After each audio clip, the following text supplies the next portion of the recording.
In the twilight of his existence, wronged and met with a tragic demise, he was reborn, awakening to the extraordinary ability of invisibility. Cloaked in shadows, he embarked on a quest for vengeance, sweeping through adversaries, uncovering myriad secrets, capturing the admiration of a beautiful policewoman, amassing vast wealth, and ultimately ascending to the pinnacle of his life. Chapter 1. Rebirth, Awakening of Powers. He abruptly sat up in bed, gasping for breath, his complexion ashen, his body drenched in cold sweat, as though he had been pulled from the depths of water. His gaze darted around the familiar bedroom, leaving him in a state of disbelief. Was I not sentenced to death by lethal injection? The circumstances surrounding his death were grim merely a month into his marriage. He had quarreled violently with his wife, Su Mei Wan, and sought solace in a bar. The following morning, he awoke in a hotel room, only to discover a naked woman beside him, lifeless, having succumbed to strangulation. He was utterly certain he had not committed the act. He never engaged in drunken antics, and even inebriated, he could not fathom resorting to such violence. Yet, despair gripped him as he noticed blood residue beneath his fingernails, perfectly matching the wounds on the victim's neck. Feeling as if he had stepped into another realm, he glanced at his phone. 6 a.m., June 6th.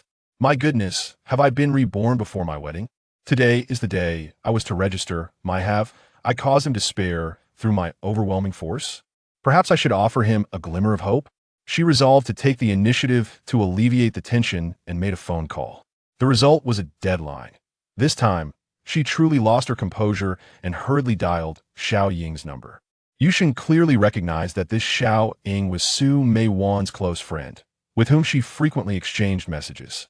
However, to his astonishment, a man's voice emerged from the other end. What is it? Yusheng's body jolted. He nearly exited his hidden state. This voice was one he would never forget. It belonged to the forensic expert. It turned out that the murderer was indeed Su Mei Wan's close friend, Xiao Ying. Xiao Ying was actually a man. Recalling how Su Mei Wan often flirted with Xiao Ying through messages, Yusheng had never given it much thought who would concern themselves with their wife chatting with her best friend. Now, he realized how foolish he had been. How naive could one possibly be? This was not merely ignorance, it was utter blindness. Su Mei Wan whispered. There was an unexpected turn of events. I laid out the conditions, but he did not agree, and I found it difficult to compromise. I'm inside the building, while he is outside. Can you peek out the window and see if he has left? Yusheng felt an increasing hatred within him. The illicit lover was indeed in Su Mei Wan's home. Su Mei Wan was taken aback. Was he just behind an iron door? She promptly hung up the call, regaining her confidence. The two shifted to text communication. Xiao Ying, he will agree there is no need for compromise. Su Mei Wan, I have a feeling he has sensed something today. He is acting strangely. Xiao Ying, could it be that punctuation was misused at some point? Su Mei Wan, no, I have never made a mistake. When he is nearby, I use a period. When he is not, I use a comma. If there is no punctuation, it is from him. Yusheng's mind erupted in a cacophony of realization, and he felt a surge of anger that made his stomach ache. He truly felt like he had broken a world record for stupidity. It was that simple, and they had led him in circles. No matter how much he suspected, he could not find any flaws, allowing this pair of deceitful lovers to revel in their intellectual dominance while mocking him. He was overwhelmed by an urge to confront and strangle them both. He forced himself to remain calm, reminding himself that he must find evidence to ensure they faced justice. Xiao Ying, I happen to be going to work, so I'll take a look. Su Mei Wan, all right, observe his expression closely. Not long after, the elevator doors opened. A man in his 30s stepped out, moving with a light and silent grace. He appeared to be around 178 meters tall, dressed in a green jacket, with a large nose and narrow eyes that shone with a vigilant, snake-like coldness. Yusheng ground his teeth. After all, this was a deep-seated enmity, and it was impossible not to feel agitated. Confucius himself could not manage such restraint, let alone him. Su Mei Wan approached him, directly embracing him, and whispered teasingly in his ear, "Shall we have a little fun here?" The thrill of potentially being discovered is exhilarating. Yusheng nearly ground his teeth to dust, cursing the pair under his breath, but Xiao Ying alertly interjected, "There's no time, someone is coming." Just as he spoke, the door creaked open, and an elderly woman entered, carrying a bag of vegetables. Sume Wan and the man skillfully passed each other, as if they were strangers. Xiao Ying exited, glanced around, and casually typed a message. He has left. Sume Wan, I sense something his office is too unusual. Could it be that your wife has sensed something and gone to find him? Yuxing finally understood this man had a family. Xiao Ying, no, my wife could not possibly have sensed anything. Even if she did, she would not go looking for him. Let's wait and see for a day. If he speaks first, you can take a step back. He then hailed a taxi and departed. Yusheng immediately revealed himself and flagged down a taxi as well. Once inside, he incessantly directed the driver to change lanes, much to the driver's annoyance. Hey, can you just tell me where to go? Yusheng could not disclose that he was following another car. Taxi drivers knew each other well, and it would be easy to expose his tailing of Xiao Ying. He'll pay you double fare if you don't want to drive. Just stop. All right, you can keep directing me. The driver instantly calmed down. As long as the money was right, he would even run over someone. In this world, there was nothing that money could not resolve. It all depended on the amount offered. Soon, Yusheng spotted Xiao Ying getting out of a taxi in front of a hospital. He quickly instructed the driver to stop. After scanning for cameras, he found a secluded corner and vanished. He followed Xiao Ying to the office, watching him change into work attire. What he witnessed next nearly made him vomit. The dissection of a corpse, examining each organ. Yusheng shut his eyes. This work was inhumane, leading him to deduce that the man was devoid of humanity. Once the autopsy concluded and the report was completed, he noticed the signature, Cheng Hui. Cheng Hui? This was his true name. Yusheng felt a glimmer of insight and was ready to abandon the pursuit. His nerves could not withstand anymore, and his stomach had reached its limit. Just as he prepared to retreat, the door opened, revealing a tall woman in her 30s. Despite her white lab coat, her mature charm was evident, and her name tag read, Zhao Wan Physician. Darling, any instructions? Cheng Hui greeted her with a beaming smile. Yusheng's eyes lit up. This was Cheng Hui's wife? Has the autopsy on Li Guoming been completed? Zhao Wan inquired softly. I just finished filling out the forms. Cheng Hui spoke without reservation, directly handing the report to Zhao Wan. She skimmed through it and shook her head slightly. Make some changes. Meng Qingyang offered 50,000. Yusheng's heart skipped a beat. Meng Qingyang was a notorious gangster in Jianghai City, infamous for his numerous crimes and responsible for at least dozens of lives. Understood. Cheng Hui tucked the completed report into his pocket and redrafted the autopsy report, concluding that the cause of death was a sudden heart attack. These two had hearts as black as coal. Effectively, they transformed a death sentence into acquittal. Li Guoming had indeed died. However, the evidence against Cheng Hui was evidently not fatal. Cheng Hui had not taken a bribe. It was Zhao Wan who was receiving the money. All right, don't win too much. You're going as a distraction, or there won't be a next time. Rest assured. Zhao Wan departed. Yusheng suddenly began to doubt. Was Zhao Wan truly off to play mahjong? Perhaps only the two and the one were genuine. Zhao Wan knew Cheng Hui was unfaithful, and Cheng Hui was aware of Zhao Wan's infidelity, yet both pretended to be oblivious. In other words, only their mutual interests formed a solid foundation. Su Mei Wan could not offer Cheng Hui such benefits, and therefore could not replace Zhao Wan. Chapter 3. The Novice. Yin and I, are you asking me to catch gamblers? Fine. A crisp, melodious voice echoed nearby. Haha, you're truly amusing. Janni, you must learn to align yourself with your superiors, diligently report your thoughts, and engage in frequent in-depth discussions. Only then can you excel in your work. Director Huang often praises you as a promising talent. Listen to me, as a beautiful young woman. Is it really necessary to risk your life alongside grave robbers and antiquities traffickers? The path to success can be quite straightforward. Indeed, but I refuse to be merely a decorative vase. Unfortunately, I lack knowledge in antiquities. Every bronze artifact at the antique market appears authentic, which is truly distressing. Ha! Zhao Wan burst into laughter. Do authentic bronze artifacts even dare to be displayed for sale? There are hardly any genuine pieces on that street. A sudden thought flashed through Yu Sheng's mind. This Yin and I is a sharp blade. Someone bold enough to confront Director Huang is undoubtedly invaluable. After listening for a while and confirming that Yin and I was indeed at the antique market, he quietly departed.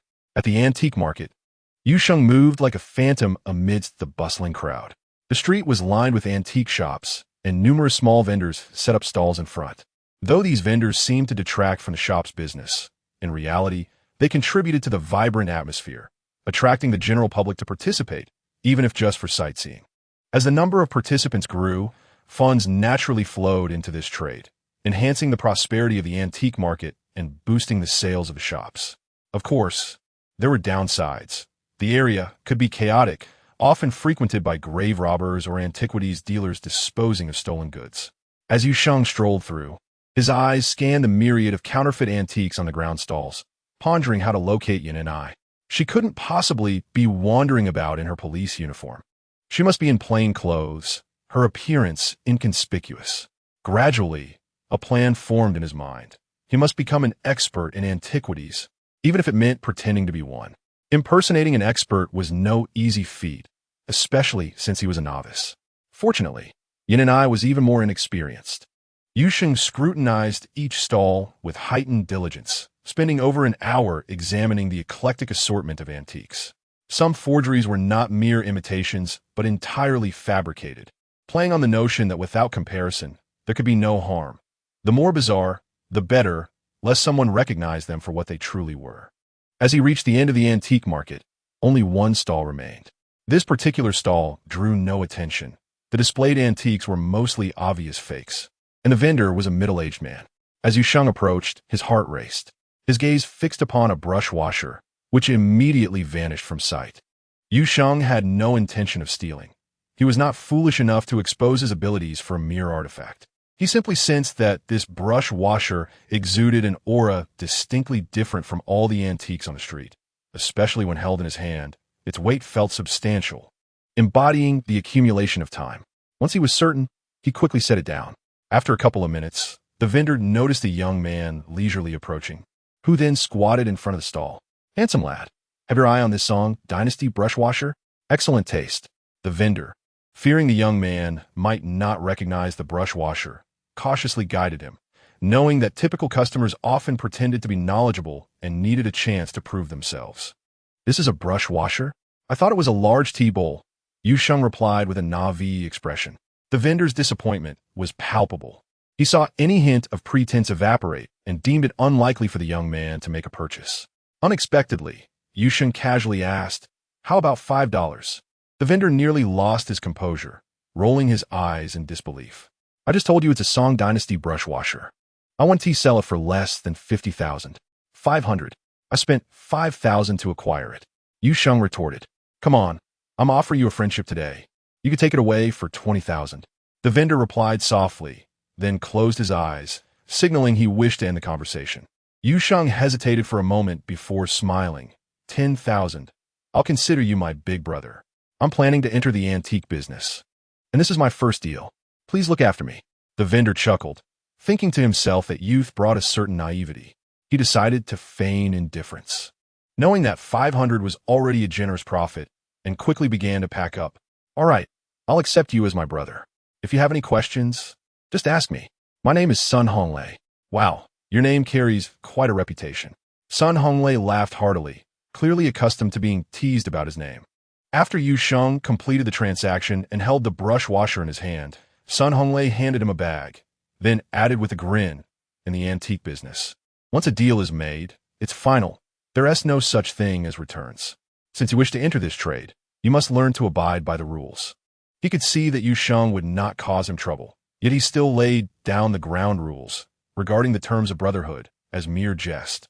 "Rest assured, big brother, I'm the one who fears you. That's why I gave you 10,000, Yusheng replied before walking away. Sun Honglei pondered for a long time, his expression gradually turning ashen. Damn, was that brush washer genuine? This time, Yusheng did not look at anything else, for he could only sense the aura of age when he entered an invisible state. In his normal condition, he could perceive nothing. Thus, he scanned each shop, preparing to sell the brush washer. With enough embellishment, he could spread the word about its authenticity, confident that Yin and I would be intrigued.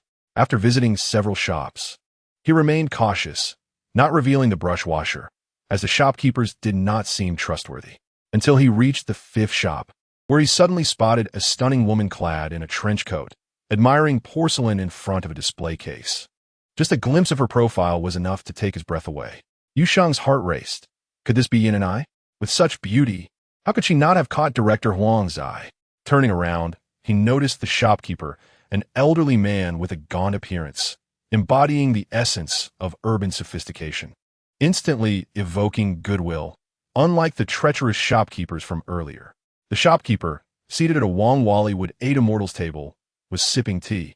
Upon noticing Yu Sheng holding a bag, his eyes lit up and he beckoned, "Young friend, come and sit. Let us enjoy a cup of tea." The beautiful woman quickly cast a glance at the owner, silently cursing, "What a selfish old man. Why didn't he offer me tea when I arrived?"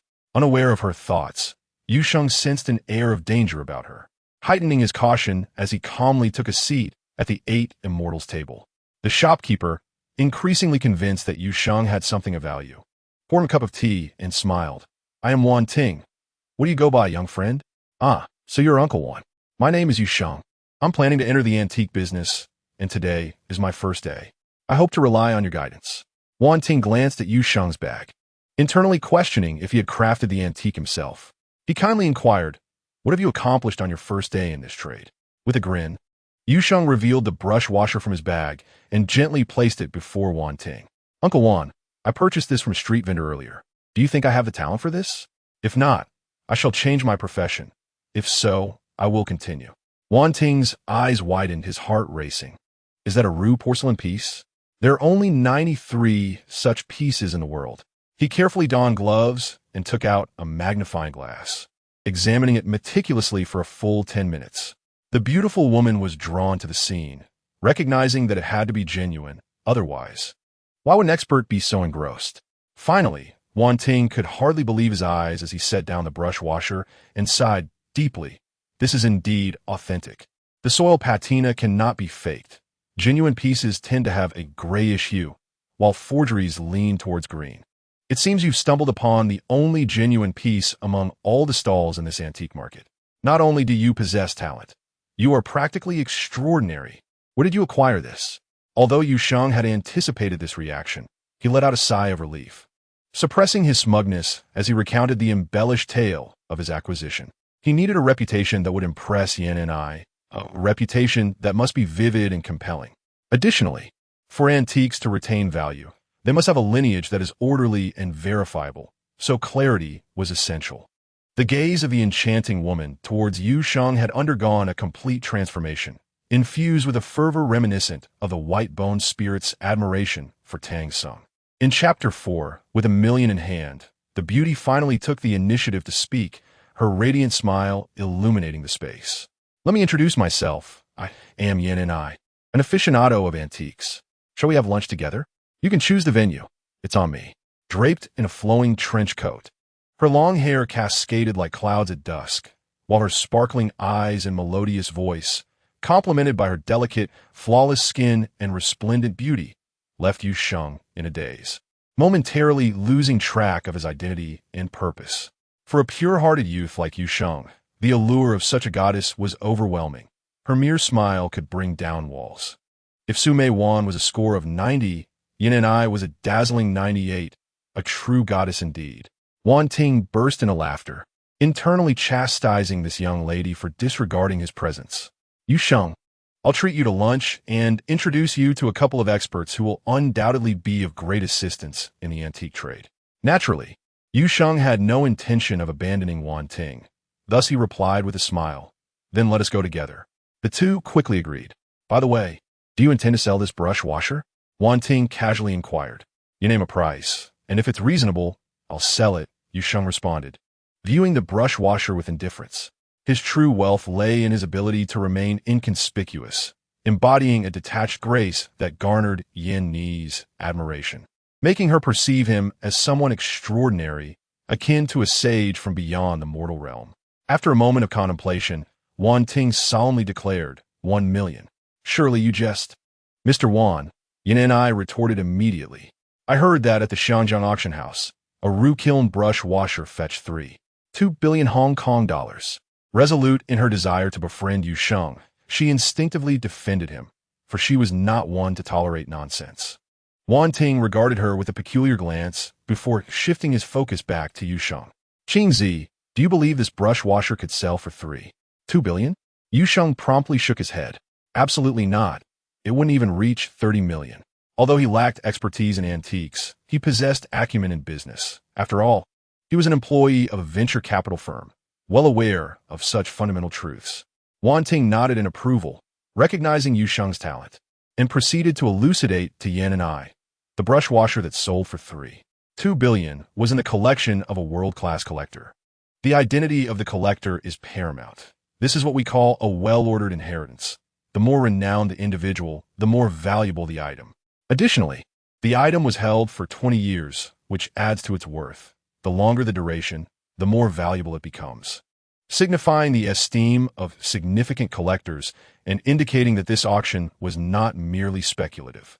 Moreover, prior to the auction, the item underwent a scientific assessment for carbon dating, which cost several $100,000. Lastly, it was auctioned at the most prestigious auction house, where participants are the world's wealthiest individuals. Do you think we can negotiate a price privately with the average citizen? Yin and I felt a bit embarrassed and quickly apologized. I'm sorry, I'm just an outsider. Is there really such a vast difference between celebrities and ordinary people? Certainly, he affirmed. Purchasing from an average person carries risks. For instance, if I buy it and the police come tomorrow claiming it was stolen from a museum, presenting evidence, they could seize it immediately. I would have to bear the loss without implicating you. Hence, a well-ordered inheritance is what makes it valuable. You expect me to exhaust my resources and spend 30 million on this? That's impossible. What if something goes awry? I understand, Yin and I replied, her expression innocent, lamenting her lack of aptitude for this field. Yu Sheng had already resolved that, compared to monetary gain, Wan Ting as a guide was far more valuable. His connections would quickly integrate him into the antique circle, bestowing upon him high-end networks. This was the true worth. I agree to the 1 million, but I have a condition. Does Mr. Wan have any study materials on antique appraisal that I might borrow? No problem. Feel free to peruse the materials at my home. At your age, even with talent, you cannot mask the absence of experience. First, learn the basics systematically, and if there is anything you don't understand, ask me. We will get along splendidly. We are both reasonable individuals who can handle matters with grace. Wan Ting was in high spirits. Only with such quality antiques could one claim to be a top-tier collector. The collection determines the status of the collector. He promptly transferred 1 million to Yu Sheng, then retrieved a professional packaging box, carefully securing the brush washer before placing it in a safe and locking the shop. The trio then headed directly to the Wuzhou Grand Hotel. The meal was nothing short of exceptional, featuring the hotel's finest dishes. Wan Ting made a call, summoning 2 individuals who indeed were remarkable, both in their 50s, portly, and exuding shrewdness. This is Su Ho Ping, a council member of the Collectors Association. And this is Zheng Yun Long, the owner of the antique market. Su and Zheng were astonished. They understood Wan Ting's temperament and sensed that this young man was not merely riding on connections, but possessed extraordinary capabilities. Both were astute and seasoned, quickly uncovering the truth. You actually found Ru porcelain at a street stall? Su Ho Ping exclaimed in disbelief. Good heavens! It's not just about skill. Luck plays a role too. If you had arrived earlier or later, you would have missed it entirely, Zheng Yun Long added, slapping his thigh in amazement. Von Ting Chuklet. Luck is indeed a component of strength. The others nodded in agreement. Some individuals are simply fortunate, consistently encountering good fortune, and it is undeniable. The meal was a joyous affair, leaving everyone thoroughly satisfied. Su and Zheng assumed that Yin and I was Yu Sheng's girlfriend, and Yin and I offered no clarification. While Wan Ting certainly would pry. It was then that Yin and I smiled at Yu Sheng and said, I would like to learn about artifact appraisal from you. Is that possible? Yu Sheng shrugged. I would love to pretend to be an expert to charm a beautiful woman, but alas, I am not. Had he lacked the ability to appraise artifacts, he would have feigned expertise to win Yin Ni's favor, but now he was confident in his skills and chose to remain humble, believing that silence would lead to greater fortune. Yin and I increasingly perceived Yu Sheng as discreet yet ambitious, harboring significant aspirations. She wistfully remarked, I simply wish to broaden my horizons by following you. Will you call me the next time you visit the antique street? Of course. If you need assistance with authenticity verification, feel free to call me, but I cannot help with anything else. Yin and I beamed with joy. That is more than sufficient. Thank you. All she desired was to discern authenticity. Everything else was irrelevant to her cultural understanding. The two exchanged WeChat contacts, and Yu Sheng departed briskly, resolved never to play the sycophant again, regardless of how beautiful the woman. Meanwhile, Yin and I was left pondering what experiences had shaped this man to be so wary of women. Yu Sheng's superior at the venture capital firm, Wang Diange, called out in a commanding tone, "Yu Sheng, didn't TU take the morning off? Why haven't TU returned to work yet?" In his past life, Yu Sheng would have bowed his head in submission, merely for the sake of a few coins and daily sustenance. However, that was no longer necessary. He now exuded confidence. He responded calmly. The other party was evidently taken aback. His tone softened immediately, becoming amiable. "Brother, what are you saying? I'll handle the paperwork for you, and your salary will still be settled. By the way, where have you found such fortune?" His perceptiveness revealed that Yu Sheng's confidence was unparalleled. There was no need to provoke him. Yu Sheng smiled lightly. "I wouldn't call it fortune. I've decided to delve into the antique trade. Should you have anything related in the future, feel free to reach out to me." With that, he hung up the phone directly. Career is the foundation of a man's existence. One must not lose sight of the essentials. Dedicate oneself to work during the day, and seek retribution in one's leisure time night. He then hailed a taxi, calmly instructing to the museum. In Chapter 5, a damning piece of evidence awaited him. He stealthily entered the museum and, upon reaching the bronze exhibition hall, was taken aback. No matter how skillfully crafted, a fake could never replicate the essence of time. As it was not the weekend, the museum was sparsely populated, with only 2 scholars present, engaged in whispered conversation as they examined the exhibits. Yu Sheng leaned in closer. "This bronze vessel has issues. When our archaeological team delivered it, it was authentic, but now it has been swapped. It must be an insider job. Keep it under wraps and avoid trouble. Rest assured, nothing has changed in my home." Yu Sheng chose not to linger on the counterfeit, as it bore no connection to him. He strolled onward, seeking only the genuine articles, first absorbing their essence before comparing them to their descriptions, his understanding growing increasingly clear. He could discern what essence represented which era with remarkable precision. Subsequently, he ventured into the porcelain exhibition hall. In a state of invisibility, he could assess the pieces without contact. Should he reveal himself, he would need to touch them to truly grasp their temporal essence. Unconsciously, time slipped away until an announcement echoed through the space, signaling the closing time. Lost in the vastness of history, Yu Sheng was abruptly awakened by the thought of needing to visit the hospital. He hurriedly exited the museum. Once in a taxi, he realized it was rush hour, with traffic heavily congested. Resigned, he instructed the driver, "Forget the hospital, take me to Shijicheng instead. It will be easier to navigate." "Understood," the driver replied, making a sharp turn. With a sudden crash, the driver's expression shifted dramatically. "Damn it, who rear-ended us?" Both men exited the vehicle, only to find a Mercedes-Benz 600 behind them, driven by a visibly embarrassed woman, frozen in place like an ostrich. The taxi driver, dumbfounded, thought, "Why don't you step out and resolve this?" Yet, Yu Sheng was taken aback. Despite the windshield separating them, he immediately recognized the driver as Tong Lin, his university classmate and first love, the radiant moonlight of his youth. After graduation, Tong Lin had vanished without a trace, rumored to have married into a wealthy family. In a previous life, such a chance meeting would have stirred tumultuous emotions within Yu Sheng, compelling him to confront her. Had it not been for her callous abandonment, he would not have rushed into marriage with Su Meiwan, merely seeking to sugarcoat his wounds. His heart had become an unfathomable abyss. Pretending not to see Tong Lin, he meticulously examined both vehicles. Noticing the Mercedes was relatively unscathed while the taxi bore a dented rear, he turned to the driver with a smile. "How much for repairs?" "My friend? Around 700-800, I suppose. I'll give you 1,000. Let's move on." Since the rear-end collision was fully the other party's fault, they had no obligation to pay. "I'm in a hurry," he added. The driver wasted no time, and they both got back in, driving away. Yu Sheng transferred 1,000 to him, prompting the driver to muse about the nature of wealth, highlighting that time is of greater value. Inside the Mercedes, Tong Lin regained her composure, simultaneously driving and making a phone call. "Mom, I saw Yu Sheng, but I was in the car, and he didn't recognize me. Oh, your status has changed. Avoid mingling with the less fortunate. Don't let your husband think too much. Remember, your resources are limited, and without backing or eternal youth. A wife can be replaced, but loyalty is what a man cannot forsake. Do not lose it. Understood, Tong Lin replied, ending the call and extinguishing her fleeting hopes, leaving only a sigh in their wake. At Shiji Chang community, Su Meiwan sat on the sofa with a gloomy expression, exchanging messages with Cheng Hui. Yu Sheng has not yielded. Something must have gone awry, but I cannot fathom what. Cheng Hui replied, a person's character cannot be altered. He must have discovered something. Otherwise, it's inexplicable.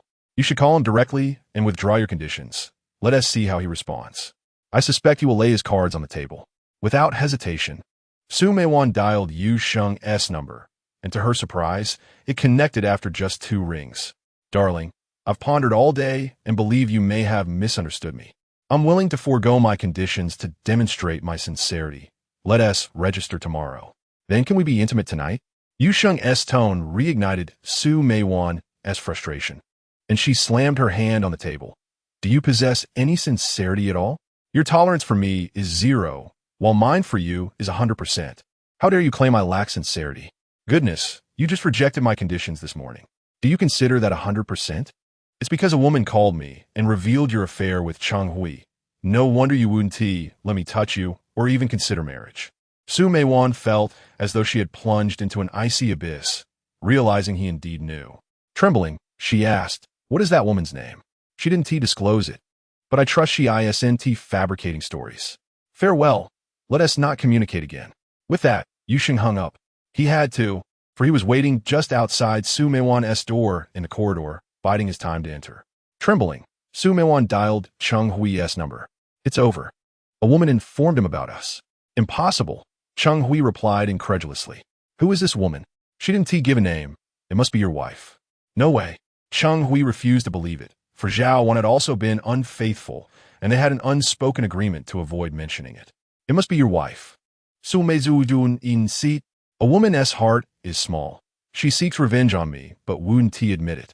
Cheng Hui furrowed his brow. He considered another possibility. Perhaps Yu Sheng had discovered the truth himself, but that seemed exceedingly unlikely. Su Meiwan continued to express her grievances. Darling, you must support me. You always assert that a man's career comes first, and I agreed to let Zhao Wan be your partner. But can't I marry someone else? What will happen to the child? She seems intent on harming him. The final statement began to sway Cheng Hui. After a moment of silence, he ultimately made his choice.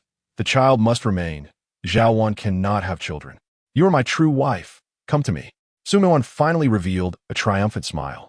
This was not just any victory. She had never visited Cheng Hui's home, which symbolized a significant step.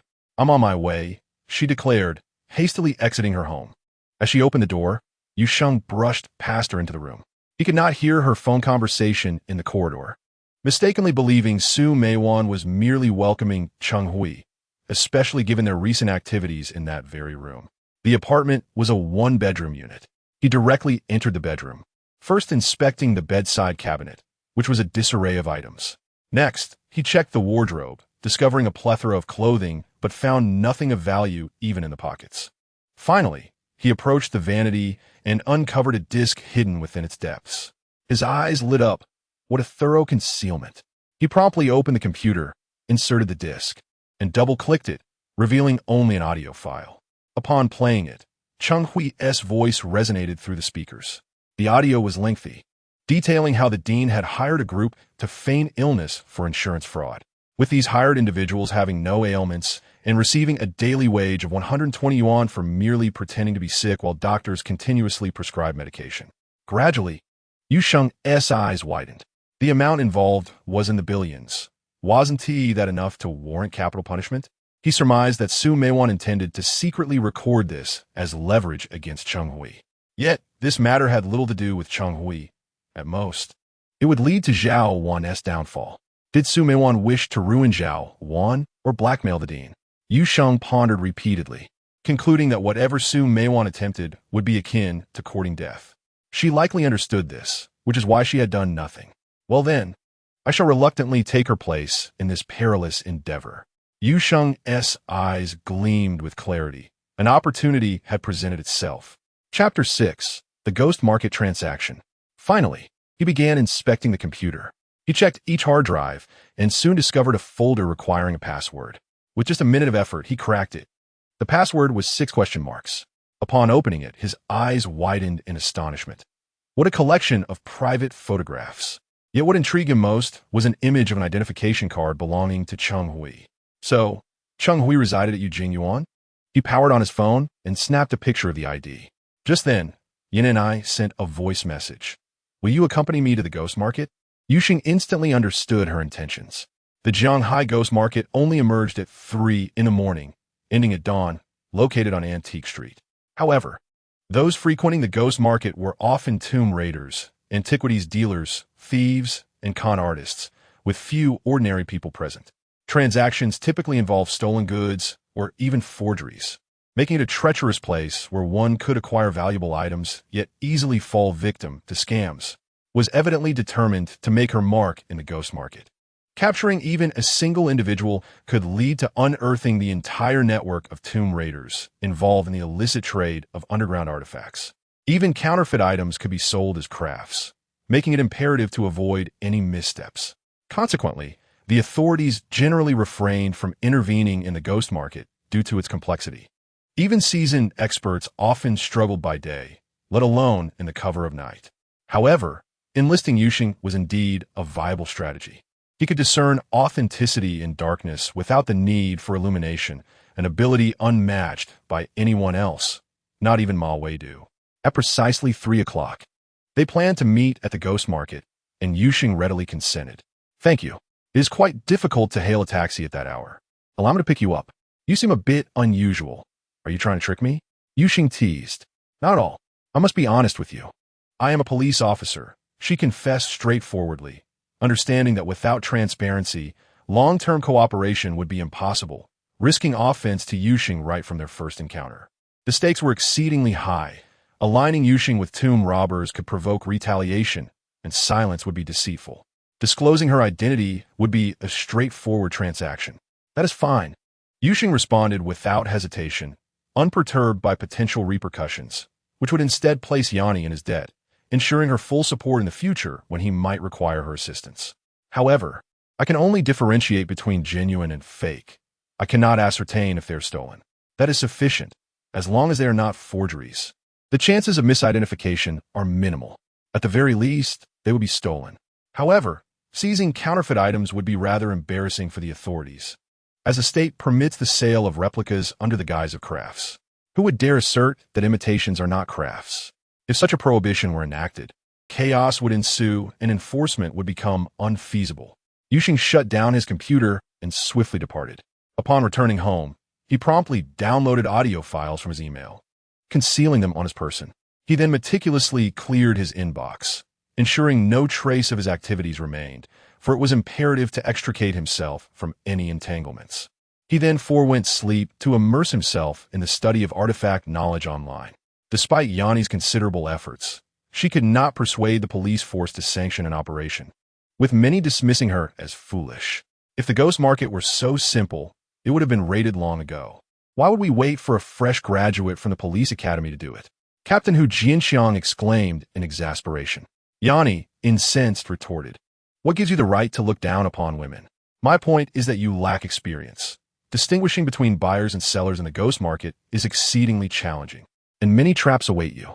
Those who appear to be artifact dealers, making a ruckus, are certainly peddling forgeries, while those selling genuine items are often undetectable, even to buyers. Yanni countered, We need not observe the individuals. As long as we can accurately discern the authenticity of the artifacts, that is sufficient. Are you Sun Wukong with your keen eyes? How do you intend to discern the truth? Based solely on what you said about Yusheng? He merely stumbled upon a fluke and cannot even ascertain authenticity, yet you idolize him? Hu Jianxiang's words were rapid fire. The other officers laughed, enjoying the spectacle of a beautiful woman embroiled in a spirited debate. I personally inquired with Sun Honglei. It is undoubtedly genuine. That only verifies it was not stolen. Can those who can discern by day do so by night? Do you believe he is unaware that the ghost market operates under the cover of darkness? Why then assert he can only distinguish authenticity and not whether they are stolen? Very well, I shall give you a chance. If he can prove his ability to discern authenticity tonight, we will make arrests tomorrow night. Agreed. As long as the artifacts he purchases are genuine, that suffices, correct? Will you send someone to follow him? No need. I trust you, Hu Jinxiang replied with a smile. Yanni, stern-faced, warned, let us be clear. If you do not apprehend the artifact dealers, you are not permitted to confiscate Yuxing's artifacts, or else you will bear the loss. The weather is quite pleasant today, isn't it? What did you just say? Yanni realized this matter could be navigated cautiously, but a public promise would be reckless, especially if Yuxing were to acquire a national treasure. At 3 in the morning, Yuxing's phone rang. I am downstairs. Coming right down. He closed his computer and hurried downstairs, reflecting on his inability to shed the habits of a sycophant. Why could he not take things step by step? Spotting a Passat by the roadside, he opened the door and slid into the passenger seat, confirming that it was indeed Yanni at the wheel, clad in a trench coat with flowing hair. She resembled a celestial being. Her gaze met his as she spoke in a soft, melodious voice. Tonight, let us first confirm your ability to distinguish authenticity, given the night. I fear we might err. If you succeed, we can conduct the arrest tomorrow. Yuxing paused, asking, then whose artifacts will the ones I purchase be considered? For tonight, they will be yours, she conceded, aware that without this assurance he would refuse to buy. It would be absurd to purchase only to have them confiscated. Very well, let us go. Yuxing fastened his seatbelt, while Yanni shot him a glance, questioning his trust in a female driver. The Passat parked at the entrance of the antique street, and they proceeded onward. The ghost market was not bustling. Only a few shadowy figures lingered under dim streetlights, each cloaked in secrecy. Some carried bags. Others concealed items on their persons, while a few approached empty-handed. 2 individuals in trench coats were engaged in a hushed negotiation, their words inaudible to outsiders. The arrival of Yuxing and Yanni raised no suspicion. A young man in his 20s approached them, whispering, "Are you interested in bronze wares? Let me take a look." The young man partially unzipped his bag. Yuxing reached inside, felt it, and shook his head, too poorly crafted. The young man's eyes lit up. This was no officer. They lacked such discernment. He discreetly signaled to Yanni, who felt a surge of excitement. Yuxing indeed possessed remarkable skills.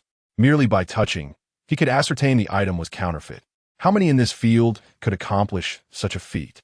Yuxing's gaze swept across the area, and he approached a middle-aged man who was unlikely to be a tomb raider. Fan Wei had mentioned that those with larger heads and thick necks were either wealthy or laborers. Interested in blue and white porcelain, the middle-aged man initiated, his voice barely above a whisper. Initially dismissive of Yuxing, he changed his mind upon noticing Yanni's presence, which indicated Yuxing's potential. Accompanying a woman of such caliber could attract unwanted attention from aggressive, wealthy youths. Let me take a look, Yuxing replied, his interest unmasked. The middle-aged man opened his bag, revealing an exquisite blue and white porcelain vase. Yanni's eyes brightened. Transactions in the ghost market typically occurred within bags, not openly. Yet this man displayed his goods, suggesting a legitimate provenance. Yuxing, however, was aware that oddities often concealed ulterior motives. He carefully accepted the vase, cradling it with one hand supporting the neck and the other the base. To his astonishment, the base felt authentic, a genuine piece from the Ming dynasty, while the neck felt like a recent imitation. Inspecting the bottom closely, the middle-aged man eagerly illuminated it with a flashlight, revealing the inscription, made in the Xuande period of the Ming dynasty. Yuxing finally understood why this genuine article was being sold in the ghost market. The bottom was the only authentic part. This was merely a fragment of blue and white porcelain embedded within a newly crafted vase, seamlessly joined. He smiled, returning the vase to the middle-aged man, and quietly queried, "The fragment holds little value. Do you have a complete piece?" The middle-aged man gasped. This was undoubtedly the fastest appraisal he had ever encountered. "I will return another day," Yuxing said, concerned about implicating the man further. The middle-aged man, unperturbed, understood that those with genuine skills often possessed strong temperaments. Yanni reflected on how much she had underestimated Yuxing's capabilities. Suddenly, Yuxing's instincts sharpened. He noted an unusual increase in the number of people in the ghost market, a situation that seemed improbable unless they were all part of the same group. Yanni also recognized this shift, her blood racing as the gang finally revealed themselves. "How can I trust you?" wore an expression that suggested disbelief. A youth lifted his garment, revealing a bronze vessel. Upon touching it, immediately discerned its authenticity. It was indeed a cup from the pre-Qin era. He inwardly lamented the folly of such a risky endeavor. While porcelain and jade artifacts could be easily traded, who would dare to purchase bronze? Whoever touched it would meet their demise. You are well aware that bronze is perilous, which is why it holds little value domestically. "Do you have any blue and white porcelain?" whispered softly. The youth shook his head slightly. "Blue and white porcelain sells without difficulty. Unless you offer a high price, there is no chance of a deal. After all, blue and white porcelain is recognized globally, whether by the knowledgeable or the layman. Anyone would dare to purchase it, and even fakes are in high demand." Burst into laughter. "Fakes are in high demand? Are you serious?"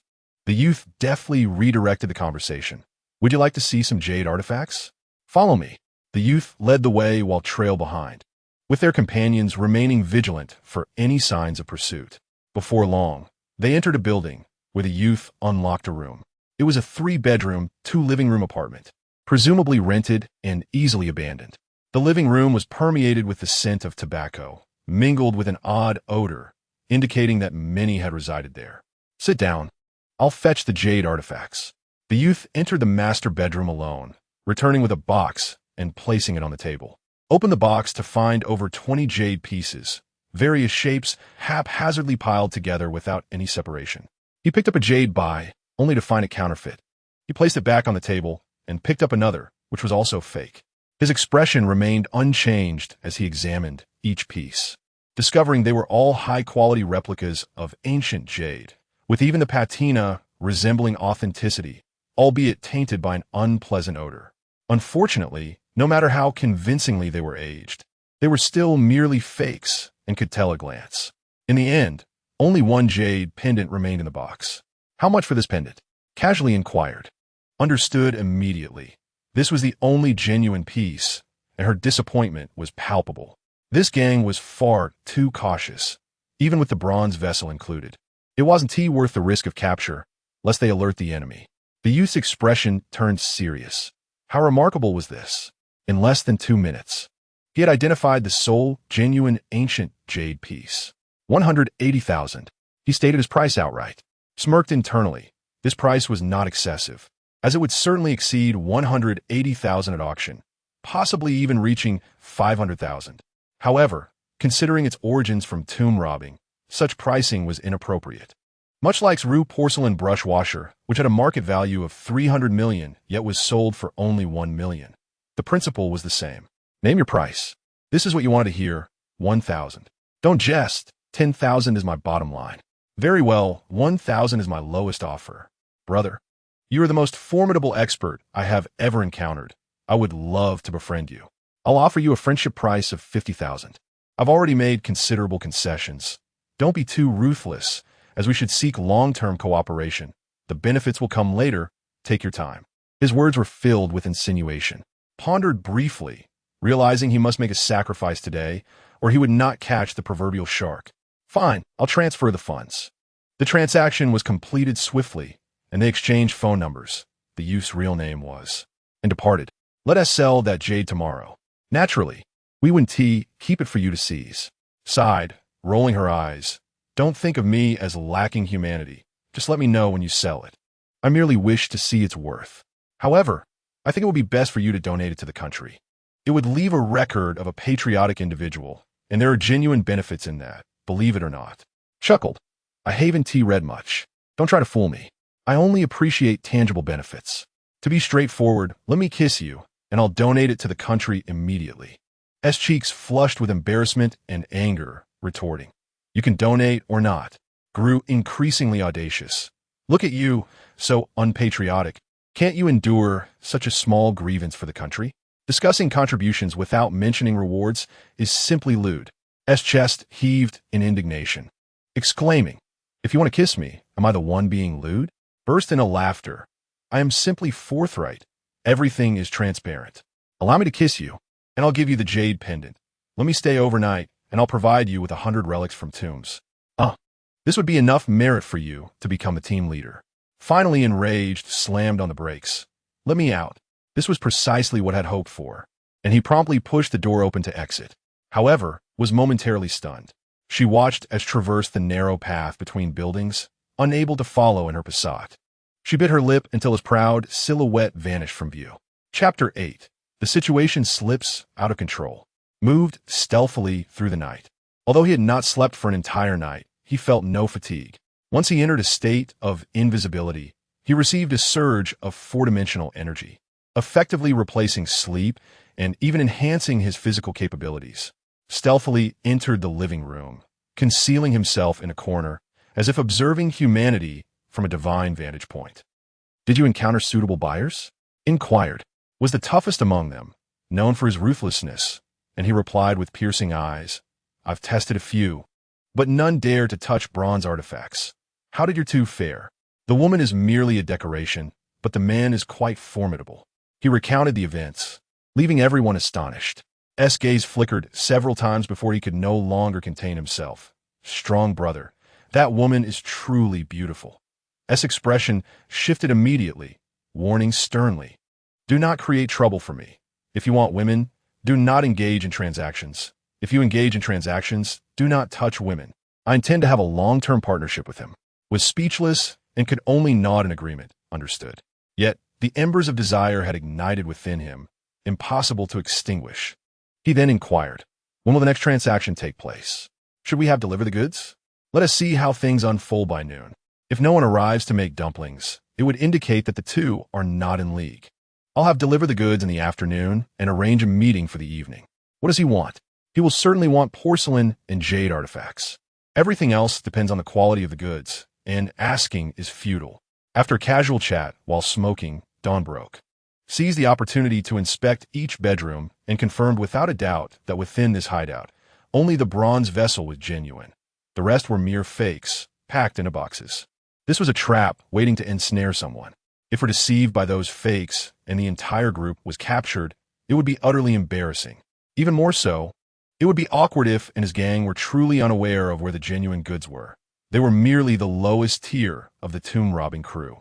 Resolved to wait for the delivery person, it was likely they would not arrive until nightfall. Could it be that the goods were not in this city? If they truly weren't in this city, following them to their lair would be impossible. In the number 1 compound, the boss had just entered the office when he noticed a plate on the desk. His brow furrowed, and he called for his secretary with displeasure. What is this? The secretary stared blankly. I don't know. It was here when I arrived this morning. I thought it was left by you. The boss's expression shifted, sensing something amiss, and quickly inserted the plate into the computer to open the file. Audio began to play. After a long while, the boss's expression grew increasingly grave. He understood why it was placed here, because apart from him, no one else could resolve it. The director was not difficult to move, but the challenge lay with his faction, his backing. The secretary pondered who had placed it there, if the number 1 compound could be entered at will. Who could guarantee the safety of the number 1 boss? This was a blatant threat. It was akin to being targeted by a sniper, unaware of the shooter's location, leaving no choice but to comply. The secretary felt a chill run down his spine. The boss's countenance darkened, and after a long silence, he suddenly said, the plate was placed by you. The secretary instantly realized that this matter must not be made public, revealing it would be a scandal, implying the boss's incompetence. Why had others never encountered such an issue? The impression given to superiors would be that of a fool, at least suggesting chaos in management and an inability to control subordinates, thus concluding his career.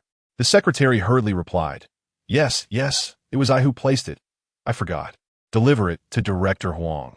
Instruct him to take decisive action, swiftly address the matter, apprehend those who must be caught, and eliminate those who must be eliminated. It is anticipated that some may resist arrest. Therefore, a swift resolution is imperative to avoid complications. Understood. The secretary gasped, took the plate, and swiftly departed. The superior exhaled a sigh of relief. This matter must be handled meticulously, or else it would directly offend this adept. And he feared his own dark secrets would reach the capital. But how to locate this individual? If she were captured today, could she refrain from harboring resentment and drag him down with her? He resolutely issued several commands to his confidant.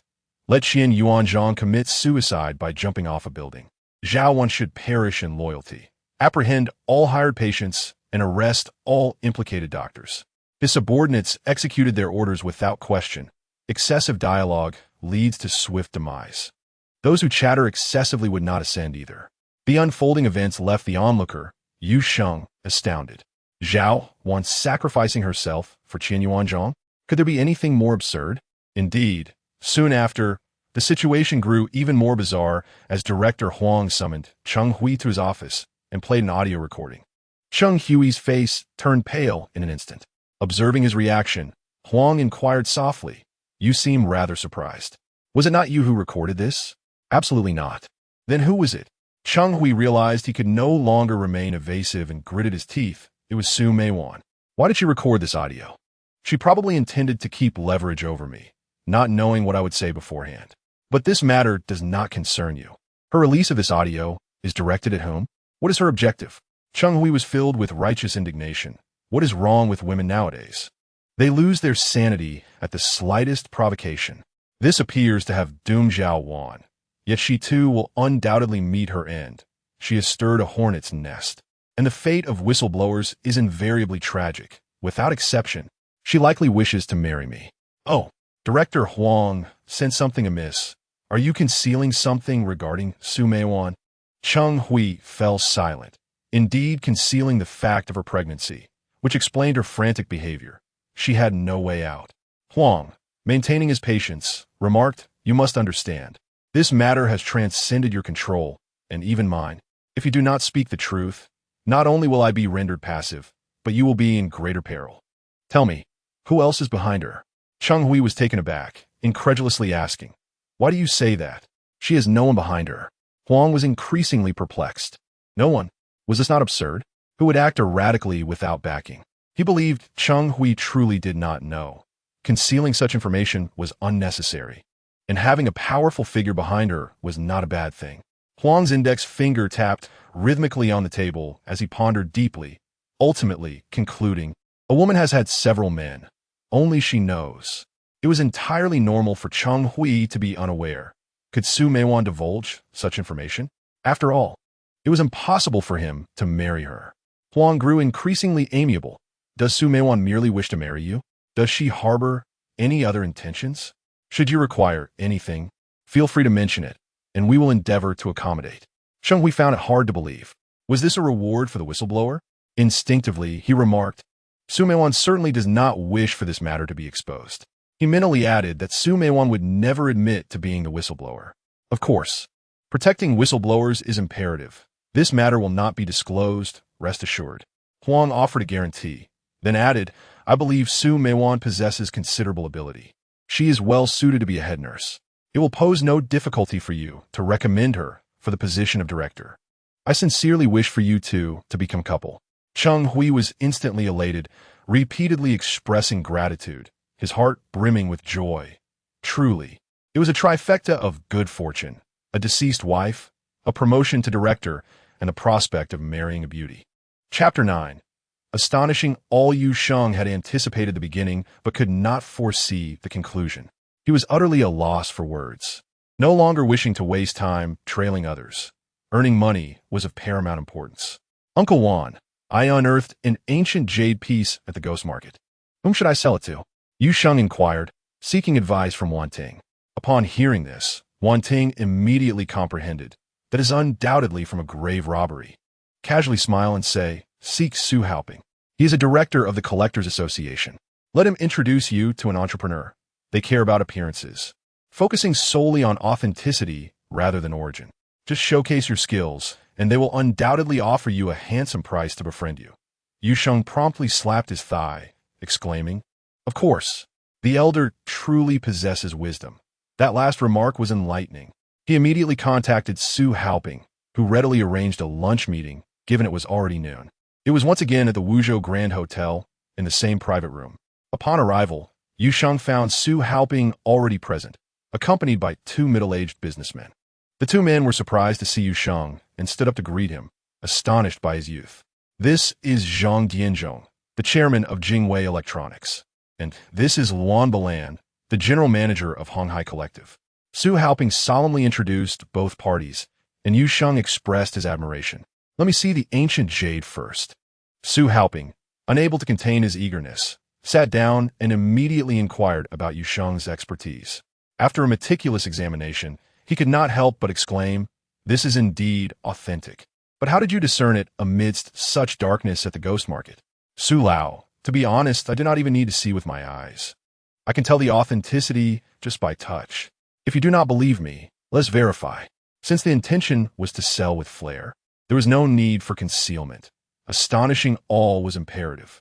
Su Haoping was so astonished that his eyes nearly bulged. Luan Balan, filled with excitement, rolled up his sleeves, saying, "I just bought a piece of ancient jade. Let me blindfold you."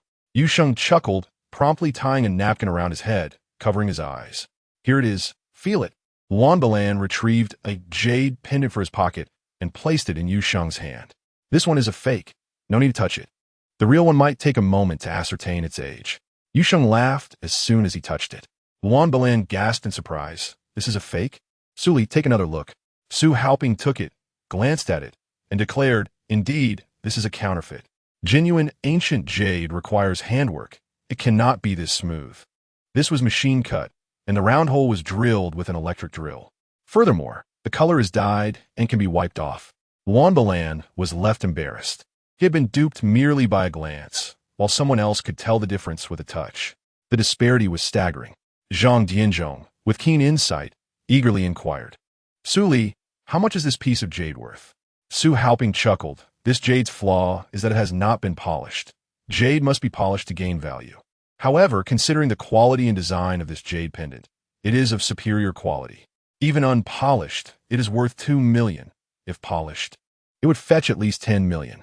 He was clearly advocating for Yu Sheng, as it was evident that this piece was looted. He refrained from mentioning it. Zhang Dianzhong immediately exclaimed, "Brother, I will buy it for 2 million.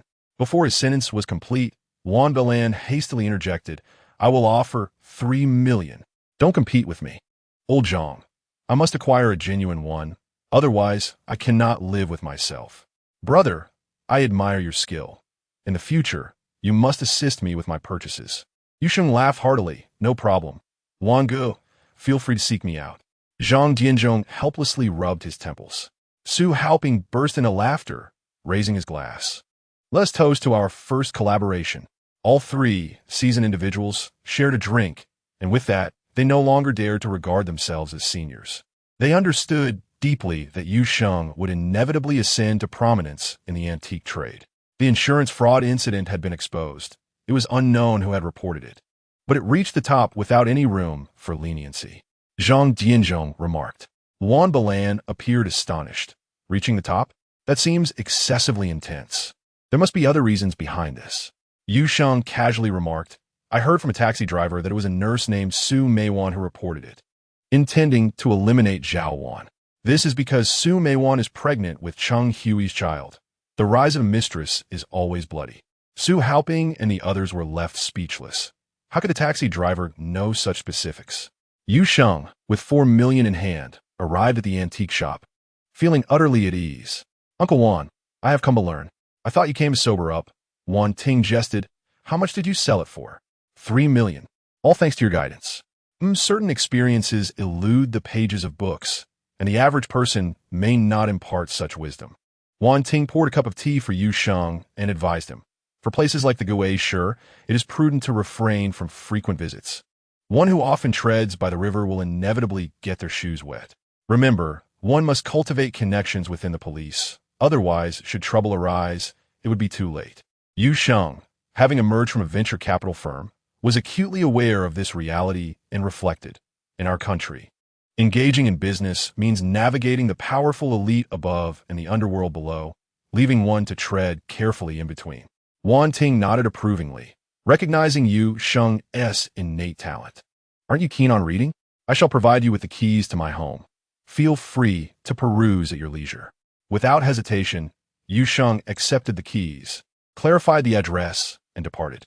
As evening approached, Yuxing found himself in Wan Ting's study engrossed in literature when he unexpectedly received a voice message from Yen and I. Has the jade pendant been sold? Yes. For 3 million. Why wasn't T.I. informed? How did you manage to ask that so shamelessly? All right then, who was the buyer? Wan Bailin, general manager of Hong Hai. How did you manage to hoodwink him? Sister, there are not many who are as naive as you. Rest assured, my mere promise to assist him in discerning authenticity was worth 3 million. Only you would think to exploit me as a free mule. Well then, tonight, I shall treat you as a thoroughbred. Thank you. Noticing the day waning, Yusheng hurried downstairs, hailed a taxi, and waited discreetly outside Xie Chang's residence. Confident that the delivery had yet to arrive. Otherwise, Xie Chang would have already contacted him. It was not long before Xie Chang's door swung open, and a group of men emerged, loitering by the roadside. Soon after, a delivery truck approached, laden with a brand new refrigerator still in its cardboard box. To the untrained eye, it appeared to be an ordinary appliance, devoid of suspicion. Yet, Yusheng sensed the rich historical essence emanating from a box. This was no refrigerator, but rather an assemblage of cultural relics. The 6 men swiftly unloaded the refrigerator, and the delivery truck departed without delay. Yusheng chose not to follow the refrigerator inside, but instead hopped onto a small cargo truck, his eyes set on the source of these artifacts. Discovering that source would be akin to locating an ATM. Chapter 10. The Counterattack. The truck halted before a storage warehouse. 2 delivery workers disembarked, heading straight inside to present their documents. This was indeed an appliance store's dispatch warehouse, responsible for delivering goods purchased at the storefront. Everything appeared legitimate. The workers were genuine loaders, and the driver was indeed a store deliver man. All was authentic, save for the absence of cultural relics. Yusheng decisively abandoned the endeavor. Should the authorities investigate, it would surely raise alarms to no avail. He exited the warehouse and promptly powered on his phone. Within a minute, a call from Xie Chang came through. Brother, are you available? Do you have something good? Of course, when can you come? In an hour. Yusheng ended the call and dialed Yen and I. Xie Chang just called. He has a large batch of artifacts he wishes to trade. I informed him I would arrive in an hour, so you should directly bring people to apprehend them. I will not be attending. Yen and I responded with excitement. That is splendid. However, you must attend as well. He has too many fakes. You need to discern authenticity. Just mention the remuneration. I will ensure your safety moving forward. No nonsense. Give me a driver's license. Can you drive? No. You want me to arrange a license for someone who can't drive? How brazen of you. Will you not teach me? Once I teach you, will you arrange a license? Rest assured, I will pay according to the rules. Fine. I want to take advantage of you. For both lessons and the license. It will be 10,000. Hey, sister, are you trying to rob me? This feels like seizing the land from the wealthy. Yin and I chuckle with pride. What you're doing is robbery. What I'm asking isn't even worth a sip of soup. Listen, just ensure you arrive on time for the transaction. We need to catch them red-handed, beyond all doubt. I'm curious. Have you considered my safety afterward? I have. I will always share the risks with you. Oh, how touching. Are there any tangible benefits? Certainly. You'll know once you're taken in. What? Will I be served more than others? You're making my heart sink. Cheer up. Tonight, I'll warm you up. Yin and I, fearing a missed opportunity, quickly offered a glimmer of hope. I eagerly await. Yusheng smiled as he ended the call. Is Su Meiwan unaccompanied? The powerful figure furrowed his brow upon hearing his secretary's report. Indeed, absurd. It cannot be that Su Meiwan sent it. The secretary, perspiring profusely, timidly added, I've reviewed Su Meiwan's communication records for the past 3 years. Apart from Cheng Hui, there have been no other men reaching out to her. Thus, Cheng Hui stands as the prime suspect. Impossible to record oneself and report it, only to deliver it to my desk. Utterly ludicrous. The powerful figure was certain it was not Cheng Hui, as such an act would be a direct affront to authority. Individuals like him hailed from the fringes of society, inherently outside the system. Suddenly, the secretary felt a jolt.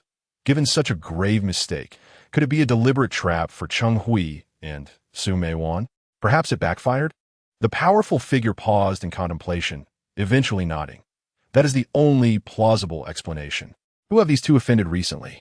They have crossed Zhao Wan's path. Yet she has since taken her own life. The secretary appeared perplexed. The powerful figure shook his head, too weary to utter words of absurdity. After futile reflection, he concluded, maintain close surveillance. Since the plan backfired, there will inevitably be further movements. The secretary posed a question. Should we not suppress Cheng Hui and the others? Will promoting them provoke that individual's ire and result in backlash against us? Therefore, we shall do nothing. Let us observe how he deals with Cheng Hui and the others. When he strikes, it will surely reveal flaws and expose his identity. The powerful figure's gaze was intense, as if orchestrating a grand battle. Yu Sheng entered Xie Chang's home precisely on time, only to discover 7 individuals present. So many? Yu Sheng wore a wary expression. In truth, he felt no fear, for although his phone remained in his pocket, it was in a call state, allowing Yin and I and her associates to overhear everything. They needed to ascertain the authenticity of the artifacts before making any arrests. Xie Chang hastily reassured him, do not misunderstand. I feared you might purchase too much to carry, so I invited a few people to assist with the delivery. However, one of the men appeared disappointed, noting that the woman had not accompanied them. Yu Sheng relaxed his expression and took a seat at the table. Where are the goods? Xie Chang smiled leisurely. Which type do you desire? I want everything except the bronze artifacts, provided they are genuine. Very well. Xie Chang gestured for his associates to retrieve the porcelain. The young men entered the bedroom and returned with 4 exquisite pieces of blue and white porcelain. Placing them on the table, Yu Sheng carefully examined one, marveling. This is a May vase adorned with the moon knows the sound motif, truly beautiful. Dating back to the Qianlong era. He picked up another, a long-standing ball vase, also from the Qianlong period. The guanyin vase with the clear sound motif and the mountain wild green pestle vase. How curious that they are all from the Qianlong era. What a coincidence. Unbeknownst to them, Yu Sheng spoke for Yin and I's benefit. This information was sufficient for an arrest, and there was no need to investigate further. Sure enough, a woman's voice rang out from outside. I'm here to check the water meter. Immediately, tension filled the room. Yu Sheng quickly declared, I need to use the restroom. He strode directly toward the bathroom, only to be followed by one of the men. Yu Sheng was startled to see a glint of murderous intent in the man's eyes, heightening his alertness.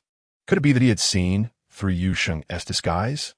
No, he must be intent on killing for Yin and I's sake. A cold sweat broke out on Yu Sheng's back. The perils of beauty. Fortunately, only one had followed him in. Yu Sheng prepared himself for a life-or-death struggle. He understood that once Xie Chang opened the door, his cover would be blown, and the man would undoubtedly unleash his deadly intent, culminating in a final fray. Thus, a battle for survival was unavoidable. To rely on Yin and I for rescue would undoubtedly be too late. Only Xie Chang remained in the living room, and he calmly approached the door to open it. As the door swung open, Xie Chang instantly sensed something amiss and shrieked, Biaozi, seize him. Don't move. Captain Hu Jinxiang, as fierce as a tiger, took down Xie Chang, while a squad of armed Jingcha rushed into the living room, heading straight for the bedroom. Meanwhile, Yu Sheng made an exceedingly bold choice. He understood that fighting alone would lead to his demise. He was no match for Biaozi, especially given that Biaozi wielded a knife. With no time for rescue, he faced certain death. Therefore, in a bid for survival, he had no choice but to take a risk. In an instant, he entered an invisible state. Biaozi, hearing Xie Chang's roar, raised his knife and charged forward, intent on delivering a fatal blow.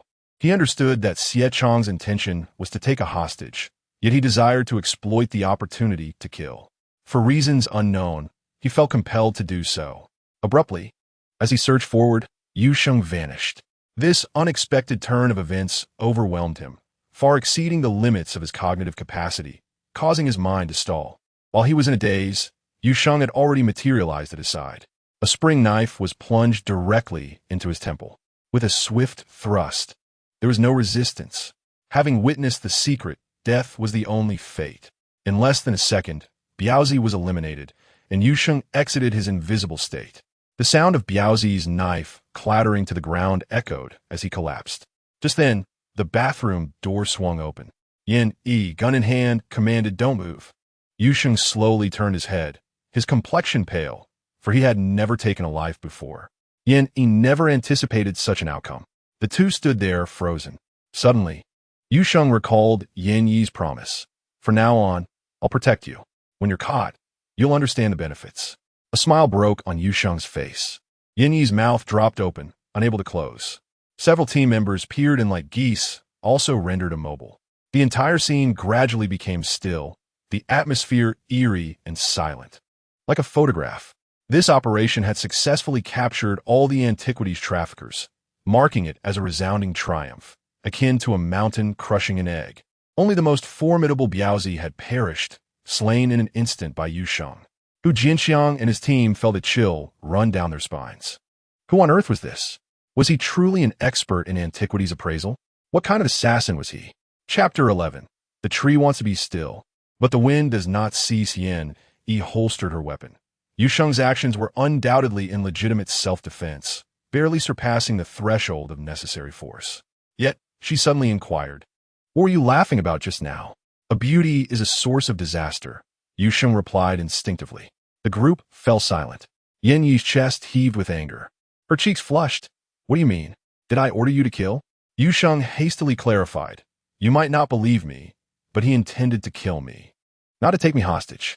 His motive for wanting me dead was you. Because of me?" Yin Yi expressed skepticism. "Indeed, he thought you were my girlfriend, hence his desire to kill me. It's that simple." The others immediately believed him. They were all men, and they understood, even if they couldn't admit it.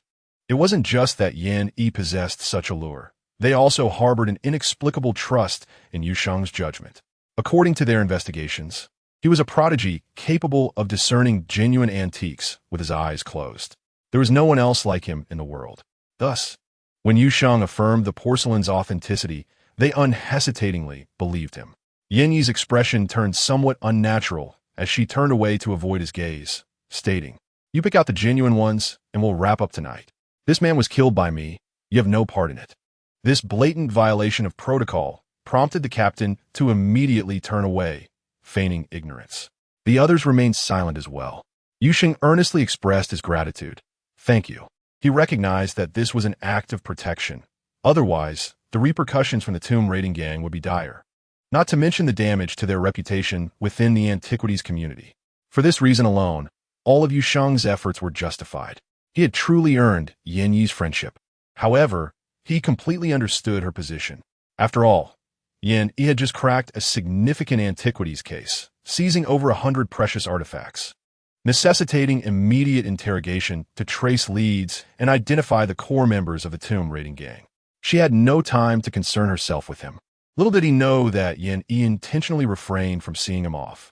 He had previously stated a clear price, 100 artifacts for one night's stay.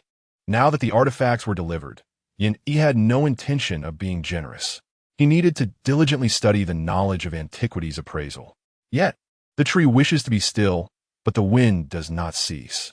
He had just finished dinner and had yet to eat when he received a call from Zheng Yunlong, the owner of the antique market. "Brother, have you ever played with gambling stones?" "No. Do we have them here?" "I haven't seen any." "Of course we do." "What kind of nonsense are you talking? Did no one invite you?" "Fine, tomorrow a new batch of raw stones is arriving.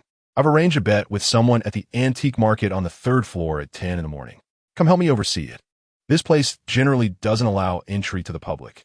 You need an invitation, much like a high-end club." "Understood. I will definitely be there." After hanging up, Yusheng pondered for a long time. He was uncertain whether he could discern anything, but he was certain that being invisible would enable him to differentiate. Subsequently, he searched online for jadeite grading and studied all night. It was enlightening. He felt a surge of confidence, only lacking practical experience. Then, he took a taxi and boldly arrived at the jade jewelry store. He first visited the restroom, as it was essential. He couldn't simply vanish without a trace. Upon exiting, he had activated his invisible state. He wove through each counter, comparing the various jadeite vibes, including eye species and color grades, for half an hour. However, upon entering, he discovered a buzz-cut man squatting at each booth, clearly searching for someone. Yusheng's heart sank. Was this a stalker? The buzz-cut man, having found no one, pulled out his phone. "The target has vanished. Give me his phone's location." "It's already off. We can only use satellite positioning, which has a certain margin of error. But we can confirm he's within the jewelry store vicinity. He must have left disguised. The target aims to steal jadeite. I recommend checking the surveillance immediately." "No, he doesn't need to steal jadeite. It's highly likely he sensed he was being followed. You need to evacuate immediately. It's time to change personnel. Understood. The man hurriedly departed. Yu Sheng felt a chill run down his spine. Jing Fong was indeed monitoring him. What made his scalp crawl the most was that he had no idea a turned-off phone could still be tracked. He had thought that being off the grid meant no one could know his whereabouts. How naive. Fortunately, the accuracy was slightly off, only locking in on a general area. That was close. He promptly revealed himself, exiting the restroom and leaving the jewelry store. It wasn't until he was in the taxi that he finally exhaled to the antique market. The driver, a chatterbox, chuckled, "Boss, you're off to gamble with stones, aren't you?" "How do you know?" Yu Sheng immediately became alert. Was this Jing Fong's car? Just a lucky guess. It's simple logic. You were in the jade jewelry store, and the antique market has a gambling stone hall. Fine. Yu Sheng rubbed his temples. This was bound to drive him to a nervous breakdown. He needed to change his approach. Being too low-key only aroused suspicion, making him appear like a criminal. Living in the spotlight was the only way to gain trust. Therefore, he decided to be ostentatious. The larger the involvement, the less likely anyone would dare to act against him. With this resolution, Yu Sheng felt a sudden clarity. He exuded an indomitable aura, startling the driver. Did this guy intend to blow up the antique market? Meanwhile, Jing Fong was in an uproar. Internal divisions had erupted. The previous night's murder had already proven Yu Sheng's extreme danger, and today, his heightened counter-surveillance awareness further confirmed that he was undoubtedly a top-tier agent with rigorous training.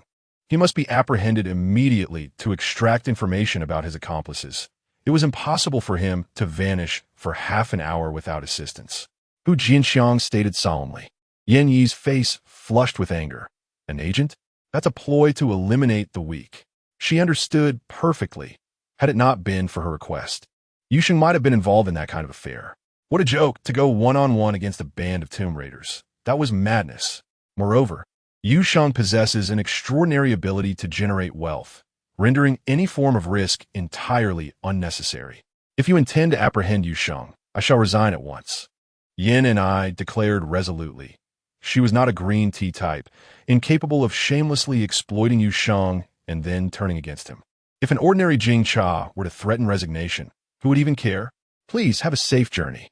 However, when Yin and I threatened to resign, Hu Jianxiang immediately broke into a cold sweat. The entire team of men would surely condemn him. Would the support of women be of any use? With a glint of cunning in his eye, he quickly donned a wide smile, saying, "Do not act impulsively.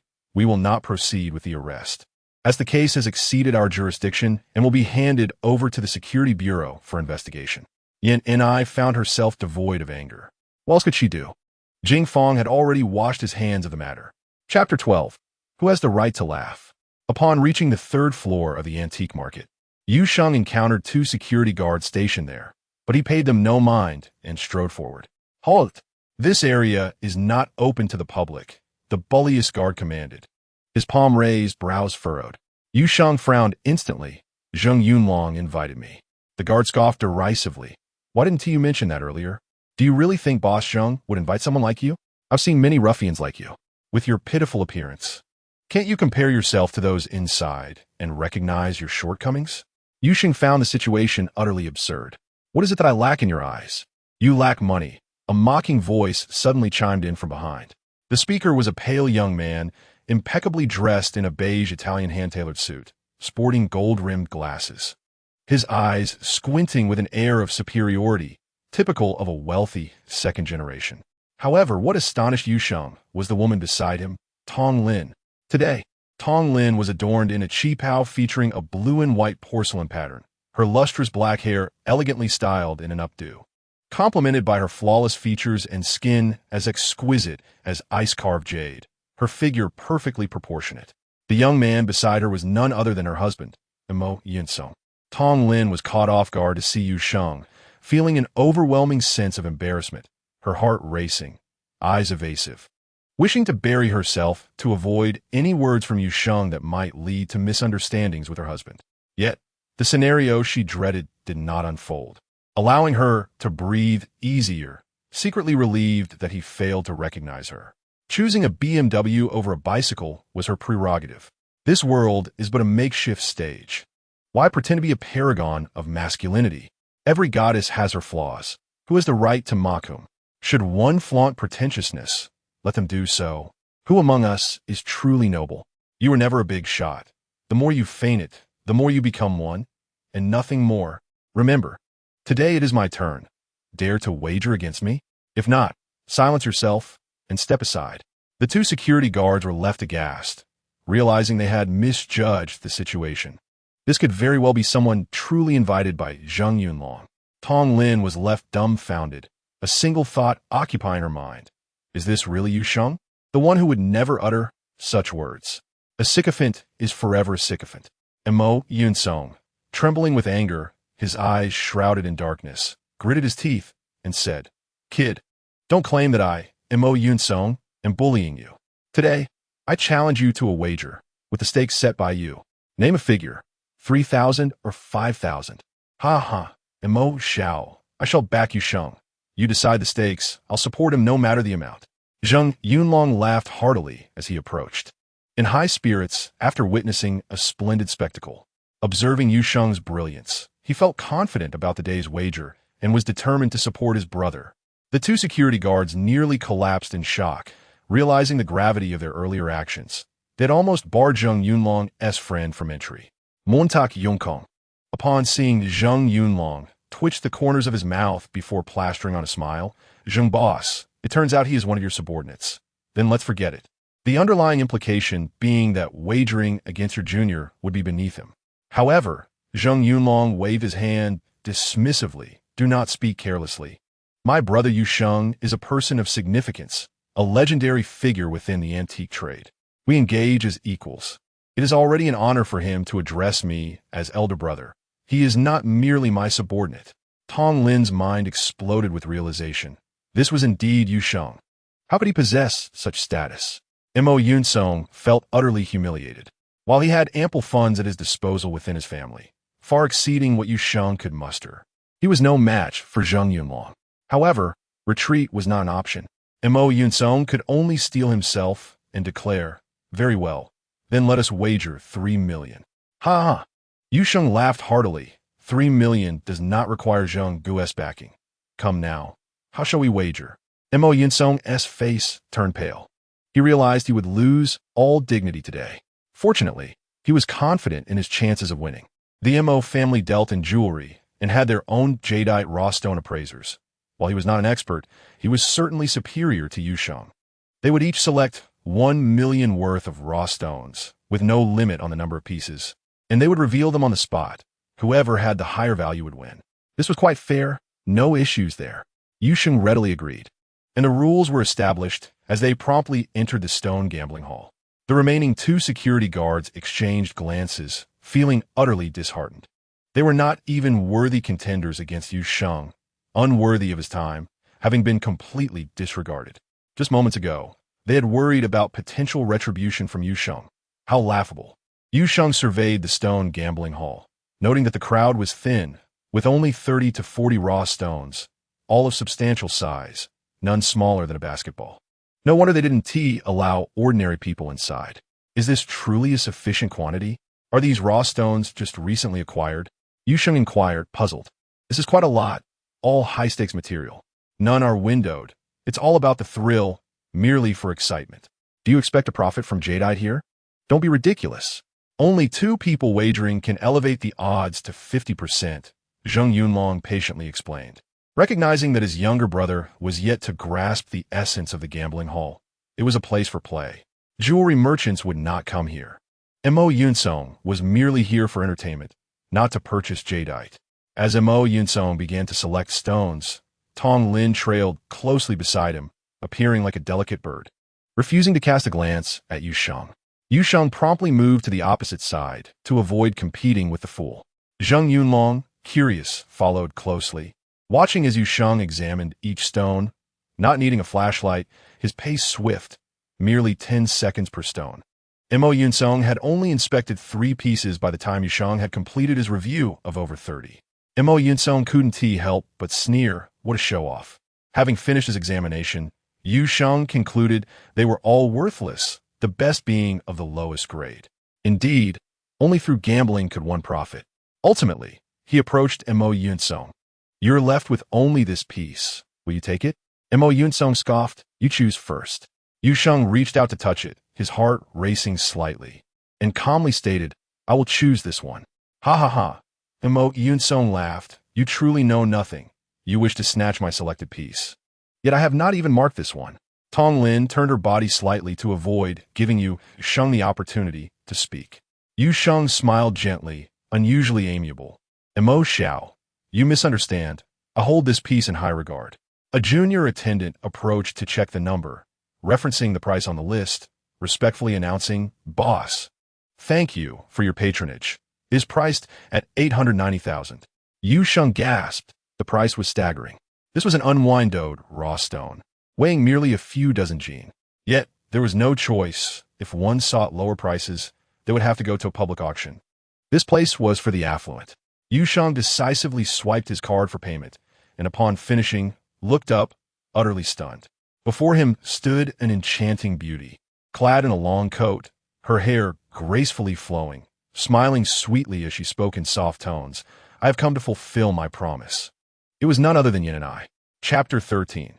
The misfortune of beautiful women. Yin and I stated she was there to fulfill her promise, causing Yu Sheng to beam with joy. 100 artifacts in exchange for a night. Get lost. The promise of a driver's license.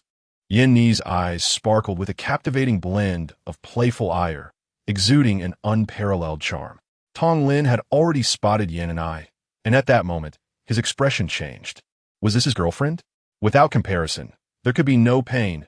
All the brilliance of the gambling hall was eclipsed by Yin Ni's presence. Even Mo Yunsong appeared dazed, maintaining his posture of bending over the raw stones, yet turning to gaze at Yin and I, frozen in place. How could he possibly have such a girlfriend? Zheng Yunlong laughed heartily. Brother, you truly are a big spender. You've terrified me. 100 artifacts. And he even patted his heart to express his shock. Yin and I blushed in embarrassment, shooting him a glare. What business is it of yours? Zheng Yunlong quickly changed the subject. Today, I'm gambling with someone. Yu Sheng is here to assist me, but he ended up gambling against Mo Xiao first. Yu Sheng took the cue. Isn't it 10 o'clock? Where's he? Not here yet. That tycoon has a mine at home, with assets in the billions. He enjoys flaunting culture, so meeting him could be beneficial. Zheng Yunlong's implication was clear, hinting that the other party was a fool with money, a fat sheep for everyone to feast on. Jianni Saiv inwardly, observing how effortlessly others made money without breaking the law.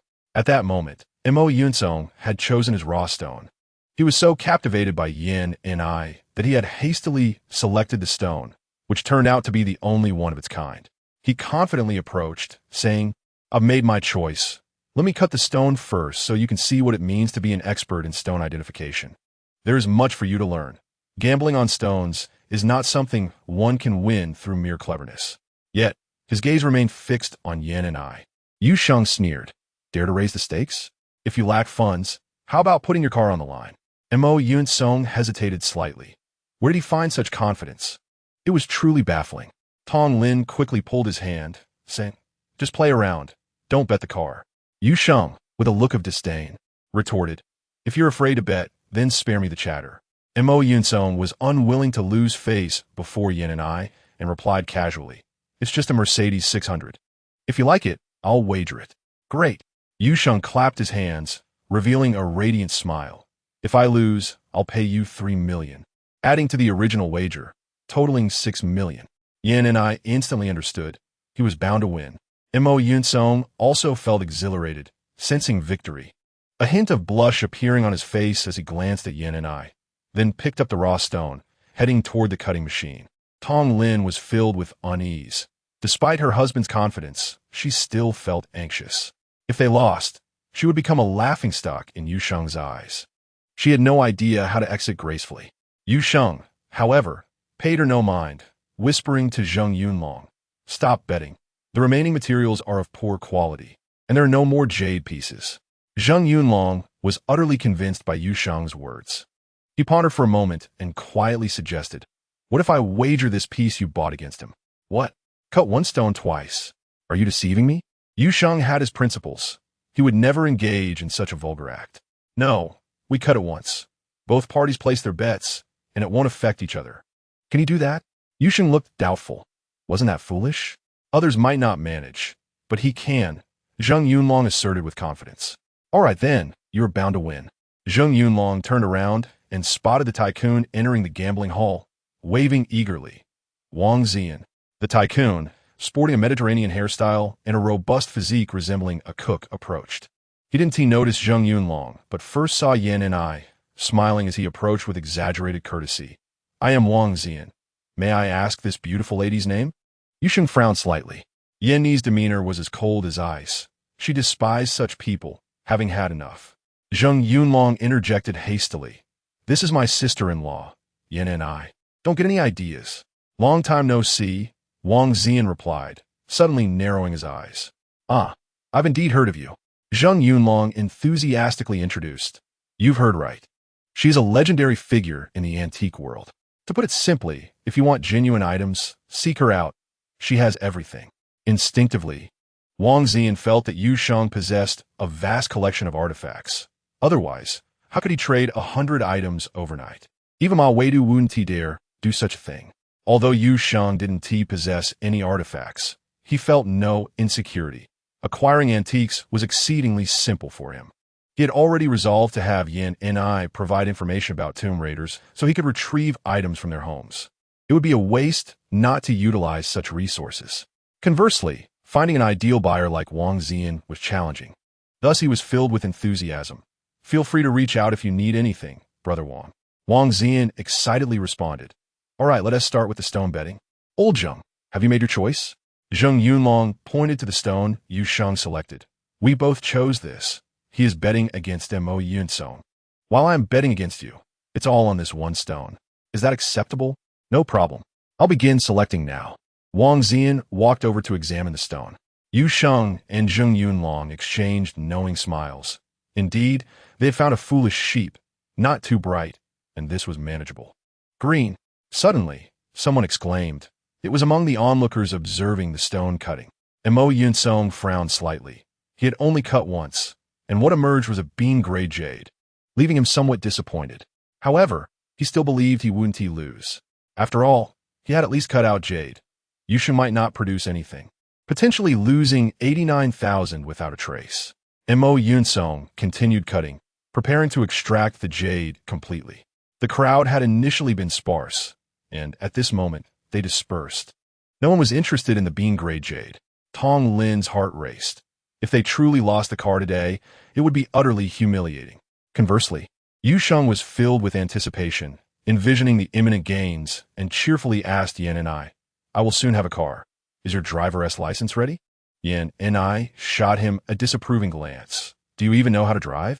No, Yu Sheng replied with blunt honesty. Janni Said Ingwerdi, wondering if there were any agents who couldn't drive. Surely, those in the police force should understand this principle. Yet they all unanimously believed otherwise.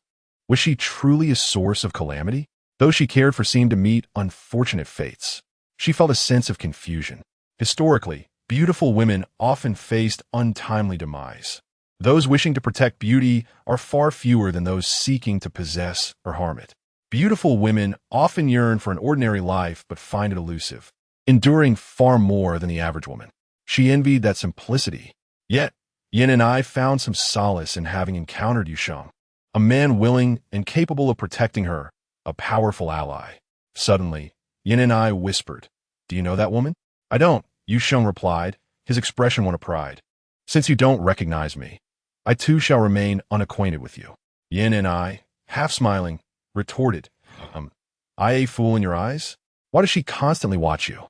If there is no story between you, I will swallow this raw stone. Zheng Yunlong, eavesdropping, shuddered. What a fierce person. Yu Sheng chuckled. There's nothing to it. After graduating from university, she vanished without a trace, without any explanation, abandoning her bicycle for a Mercedes. Now, in this situation, she remains loyal to her husband and pretends not to know me. Of course, I claim ignorance to accommodate her. I see. Yin and I's gaze softened considerably. Zheng Yunlong finally understood. The significance of the Mercedes was profound, and today, he was determined to give his brother a sense of vindication. Chapter 14. You're just a dish. Yin Song finally stood up, cradling the bean-grade jade in his palm, casting a surreptitious glance at Yin and I as he approached Yu Sheng mockingly. You've lost. Tong Lin followed closely, wearing a blissful smile, only to witness Yu Sheng's expression of disbelief. Is this it? The cheapest bean-grade jade? I haven't even cut the stone. How did you see that I lost? Yu Sheng asked, glancing sideways. What is wrong with bean-grade? Let me tell you, out of 10 raw stones, not a single one may yield jade, which is precisely why the stone gambling industry exists. The true skill in stone gambling is often passed down through families. Do you think anyone could just play at it? Whether you cut it open or not, it's all the same. Admitting defeat outright is more dignified. Why must you insist on losing so embarrassingly? Suddenly, Yu Sheng interjected. Stop your prattling. Let me ask you one thing. Dare to raise the stakes? Yin Song seemed momentarily choked, as if grasped by the throat. Zheng Yunlong burst into hearty laughter. Xiao, you can bet your wife, or even your younger sister for the rest of your life. With a single remark, he managed to offend two beautiful women, both of whom gazed at him with murderous intent. Zheng Yunlong instinctively shrank his neck in fear. Conversely, Yin Song felt a flutter in his heart, repeatedly waving his hands in protest. If I exchange an original for a second-hand, wouldn't that cause me to bleed from a mouth? Tong Lin's face instantly flushed with anger. Yin and I glared at Yu Sheng and scolded. Do you really dare to use me as a wager? Zheng Yunlong, laughing heartily, interjected. Xian has made his choice. Let the stone cutting begin. Yu Sheng hurriedly picked up a stone and approached the cutting machine. Yin Ni's eyes widened in anticipation, although she had no direct involvement. She felt a thrill akin to waiting for the results of a lottery. However, instead of cutting, Yu Sheng simply began to rub the stone. Damn it, Yin Song scoffed. You can't even cut a stone, yet you dare to gamble? Yu Sheng halted immediately and explained earnestly. I only need to open a window. Jadeite isn't valuable. Winning against you is what brings in profit. The crowd suddenly enlightened, realizing that if he revealed an icy type, it would indeed be more than enough to secure victory. The sharp sound of friction filled the air, yet none of them complained. They all watched with bated breath. Soon, a layer of stone skin was rubbed away, and after a wash of water, the revelation came. Victory! Zheng Yunlong exclaimed in shock. This is the glutinous type, resembling the color of glutinous rice soup, classified as mid-range jadeite. Definitely a winning bet. A little brother standing by remarked, his word akin to a referee's judgment. If anyone attempted to renege, the owner of the gambling hall would intervene. Otherwise, who would dare to play? Tong Lin felt her vision darken, nearly collapsing. It was over. With this, the Mercedes was gone, 3 million was lost, and her husband's family status would be jeopardized. In that instant, her attitude towards Yu Sheng turned to resentment, believing he was deliberately seeking revenge to shatter her happiness. She completely forgot who had initiated the provocation. Yin Song was not about to concede easily and shouted, Wait a moment. If it's merely a piece of glutinous jade, how can you claim victory? This was indeed a possibility. If there was only a thin layer of jade inside, it would be difficult to determine a winner. However, the likelihood of that was quite slim. Yu Sheng suddenly smiled. Xiao, do you really want to lose so miserably? Fine, I'll open another window. From the back this time. He began to rub the stone once more, and soon, a second window was revealed. Still glutinous. Zheng Yunlong felt every pore in his body relax, his smile blooming like a chrysanthemum. Xiao, anyone with a little understanding knows, if both ends are the same, it means full jade. What further guidance do you have? Yin Song's complexion turned pale. Guidance? What nonsense, I have lost completely. Yu Sheng, with an air of amusement, fixed his gaze on him and asked, Big boss, are you planning on being unreasonable? Yin Song's expression darkened further, recalling Yin Ni's watchful gaze, and finally managed to say, What a joke, I can still afford to lose this little amount. Following that, amidst a flurry of actions, he directly transferred 3 million to Yu Sheng and handed over both keys to the Mercedes, leaving with Tong Lin, his face grim, not casting another glance at Yin and I. Wang Xian sighed. Old Zheng, I've finally realized I've been fooled by you. This is that expert who identifies ancient jade with his eyes closed. Zheng Yunlong laughed heartily. You should believe me. Don't bother cutting. Just admit defeat directly. Keep the stone as a gift. At least it's a gesture of goodwill. Wang Zian immediately complied. Recognizing that someone who could amass a fortune of several hundred million could not truly be foolish, he simply did not care about such trivial wins and losses. All right, I concede. The two of them surprisingly did not mention the wager, clearly indicating that it was not about money. Yu Sheng understood the stakes were significant and nodded. Take it. The little brother promptly transferred 900,000 to him. Zheng Yunlong cheerfully stated, "Brother, today is your day of joy. A feast is in order." This remark carried profound implications. Having triumphed over a rival was akin to a breath of fresh air. A celebration was indeed in order, and Yu Sheng felt elated. The four of them then headed to a hotel, none holding back. Even Yankai chose the more expensive items, as it would be uncomfortable for Yu Sheng otherwise. Akin to a peacock strutting in silence. After several rounds of drinks, Wang Zian remarked, "Brother, don't put all your eggs in one basket. Are you interested in investing in a mine?" "It's not that I'm uninterested. It's just that I lack the eggs," Yu Sheng replied innocently. Laughter erupted between the two men. Zheng Yunlong jested, "Brother, the stone gambling business is a cash cow for you. Just visit each public auction, and you'll find everything you need." Yu Sheng slightly shook his head. "I don't wish to specialize in stone gambling. The antique market is lucrative enough." The two men nodded in agreement, acknowledging that for Yu Sheng, making money in the antique realm was equally effortless. Wang Zian, with a contemplative expression and with the intention of impressing Yin and I, remarked enigmatically, "I'll say it again. What you lack isn't the eggs, but the basket. This society is a hunting ground. Big fish eat small fish, and small fish eat shrimp.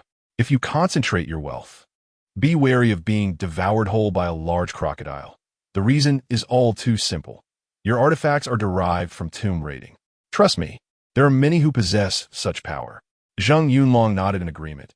"Unless you have connections at a high level, or if you are an ordinary person, that's fine. No one will touch you. But if you expose abilities that even the big crocodiles covet, without having an equally powerful figure to protect you, brother, do you understand the consequences? You will be merely a dish. Wealth is a trivial matter. After all, you are not yet overweight. The most likely outcome is that you will be captured and used as a tool." A chill shot up Yu Sheng's spine, reaching the top of his head. Yin Ni's expression turned grave. Zheng Yunlong continued, "Just like sharks are sensitive to blood, wealth is the most alluring. I dare bet there are already many investigating you, studying you, and plotting against you, including the Mo family, both the black and the white, just waiting to see who will strike first with various schemes that will soon leave you utterly exhausted. Therefore, eat well today, think through your strategies, and only then venture out." Wang Zian subtly glanced at Yin and I and addressed Yu Sheng. Chapter 15. Overlooking the World, Meng Qingyang. Wang Zian shifted the topic, curious. "By the way, why has no one called you?" "That's unusual." Yu Sheng smiled. "This morning, I noticed someone was following me, so I turned off my phone to avoid being tracked." The two men were rendered speechless, realizing they had spoken too late. Someone was indeed tailing him. Yin and I felt a bit awkward. If Yu Sheng's phone was off and she could still find him, it was tantamount to saying she was tracking him. Yet, she genuinely hadn't come to monitor Yu Sheng. A series of knocks echoed, and the door swung open, revealing not a waiter, but a robust middle-aged man in his 40s, his face marked by a fierce demeanor, wielding a bottle of white liquor, followed by 8 subordinates. The moment Zheng Yunlong laid eyes on this man, his expression shifted dramatically. Wang Zian rarely displayed such gravity. Yin and I remained as cold as ice. "Ha! You must be Yu Sheng, right? I am Meng Qingyang. You might not know me, but it doesn't matter. After you drink this toast, you'll be my little brother, and from now on, your affairs will be my affairs. Come with me, and you'll have everything," he declared, pouring a glass for Yu Sheng, exuding dominance. The crowd collectively gasped. This drink was indeed expensive, an outright purchase of Yu Sheng. Zheng Yunlong and Wang Zian began to sweat, not daring to breathe. Yin and I braced herself for battle, knowing Yu Sheng would never acquiesce. Yu Sheng smiled faintly. "What are you?" "To kill Li Guoming. One must pay 50,000 to bribe the coroner. I have no interest in dealing with a pathetic loser like you, nor will I drink your liquor." The atmosphere shifted dramatically, with the 8 subordinates revealing their viciousness, poised to smash Yu Sheng into pieces at their leader's command. The entire scene felt like a powder keg, ready to explode. Surprisingly, Meng Qingyang's expression fluctuated sharply. yet he refrained from erupting. Instead, one of the subordinates could no longer contain himself. Kid, you really know how to push your luck. Slap. Meng Qingyang swiftly delivered a backhand, silencing him. The subordinate stood speechless. Meng Qingyang suddenly cackled. It was Yin and I who informed you, wasn't it? Useless. She can't protect you. Do you believe me? His words implicitly revealed Yin and I's covert identity. Knowing that Yin and I is with Jing Cha, yet still daring to take Yu Sheng away so brazenly, such audacity speaks volumes about Meng Qingyang's standing in the underworld. Yu Sheng chuckled and proposed a wager. How about we make a bet? I wager that you won't survive until tonight. If you win, from tomorrow morning onwards, I will be at your beck and call, and I shall comply with your every command. Zheng Yunlong and Wang Ziyan gaped in astonishment, while the 8 lackeys nearly had their eyes pop out. Who dared to speak thus to Meng Qingyang? This declaration, in Meng Qingyang's understanding, was tantamount to a challenge for a showdown that very night. The rationale for choosing the night was simple: to afford Jing Cha a semblance of dignity and avoid causing a ruckus in the open. Meng Qingyang suddenly burst into laughter. Excellent. I appreciate your boldness. Truly a person of great caliber. I shall await you at Fengyue Mountain Villa. With that, he turned on his heel and strode away with purpose. The 8 lackeys filed out behind him, shutting the door with care. The private room fell into an eerie silence. Zheng Yunlong and Wang Ziyan stared at Yu Sheng, as if he were a stranger. Yet Yin and I was hardly surprised. She knew Yu Sheng to be resolute, and the artifact dealer had been swiftly outmaneuvered. What took her aback was Yu Sheng's ability to delay matters until nightfall. Internally, she grappled with whether to employ Jing Fang's influence to intervene or allow Yu Sheng to handle it on his own. Wang Ziyan finally rubbed his face and murmured, "Brother, are you planning to stall for time to escape? Why not let him be the one to flee?" Yu Sheng retorted, "Does he truly consider himself a big shot?" Wang Ziyan was rendered speechless. Zheng Yunlong sighed. "But even if you manage to eliminate him, how will you handle the aftermath?" "I need not worry about the aftermath, for it shall not be my doing," Yu Sheng replied. Both Zheng Yunlong and Wang Ziyan finally grasped the implications. This individual had backing and was not without resources. Of course, confronting a powerful adversary was no trivial matter. Otherwise, he would not have sought their favor earlier. Nevertheless, Yu Sheng was confident in his ability to eliminate Meng Qingyang. Coupled with his knowledge of Meng Qingyang's secrets, it was evident that he wielded considerable influence in Jianghai City. The two felt reassured. Yet Yin and I understood that Yu Sheng had no backing. He merely sought to distance himself from the situation. "Are you truly giving up on driving?" she asked. "I need a good night's rest. You may take the car." "I have no parking space," he replied. "Very well." Yin and I hesitated before finally saying, "Shall I accompany you?" "Don't misunderstand.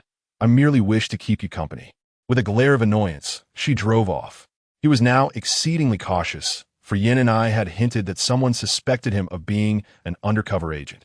He discarded his phone onto the table, changed his attire, opened his computer, and started playing music, merely to mask the absence of anyone else in the house. He then exited stealthily. Even if there were cameras inside, it would be challenging to detect him. A considerable distance away from home, he appeared and hailed a taxi. Driven by an experienced driver. "Have you ever been to Fengyue Mountain Villa?" Yu Sheng inquired. The driver glanced at him, chuckling. "You're amusing. What taxi driver hasn't been to Fengyue Mountain Villa?" "Oh, which villa does Meng Qingyang reside in?" "I can't recall. Meng Qingyang has numerous villas, including one at Qianshui Bay. Fengyue Mountain Villa isn't the best, but it's quiet, sparsely populated, and far removed from the hustle and bustle. Ideal for bonfire gatherings and outdoor barbecues. You'd be none the wiser, even if you were dead," Yu Sheng quipped.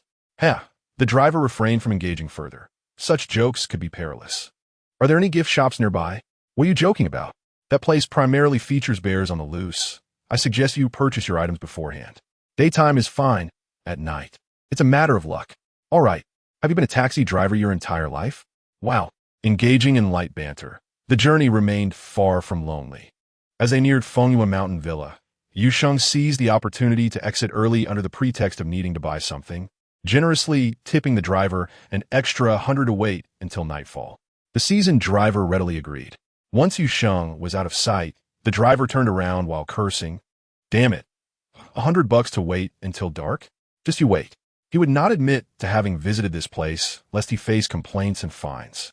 And what Yu Sheng sought was precisely that the driver would deny ever having been to Fengyue Mountain Villa. Chapter 16. Wait until I become your sister-in-law. Yu Sheng stealthily entered Fengyue Mountain Villa, marveling at how he did not need to inquire about which villa Meng Qingyang occupied. It was glaringly obvious. He had not anticipated that Meng Qingyang had summoned hundreds of lackeys to guard the villa. He had assumed they would operate one-on-one, unaware it was a one-against-many scenario. What a farce! Is this what you call a boss? Yu Sheng scoffed. These individuals believed that not even a fly could enter, eager to witness how Yu Sheng would eliminate Meng Qingyang. Unfortunately, while they could see flies buzzing about, they could not perceive Yu Sheng. He traversed amongst them undetected and easily entered the villa. The first floor was teeming with lackeys. The 8 great kings were all present. Yu Sheng ascended directly to the second floor, finally hearing the voice of a woman in the master bedroom, still clear despite the door separating them.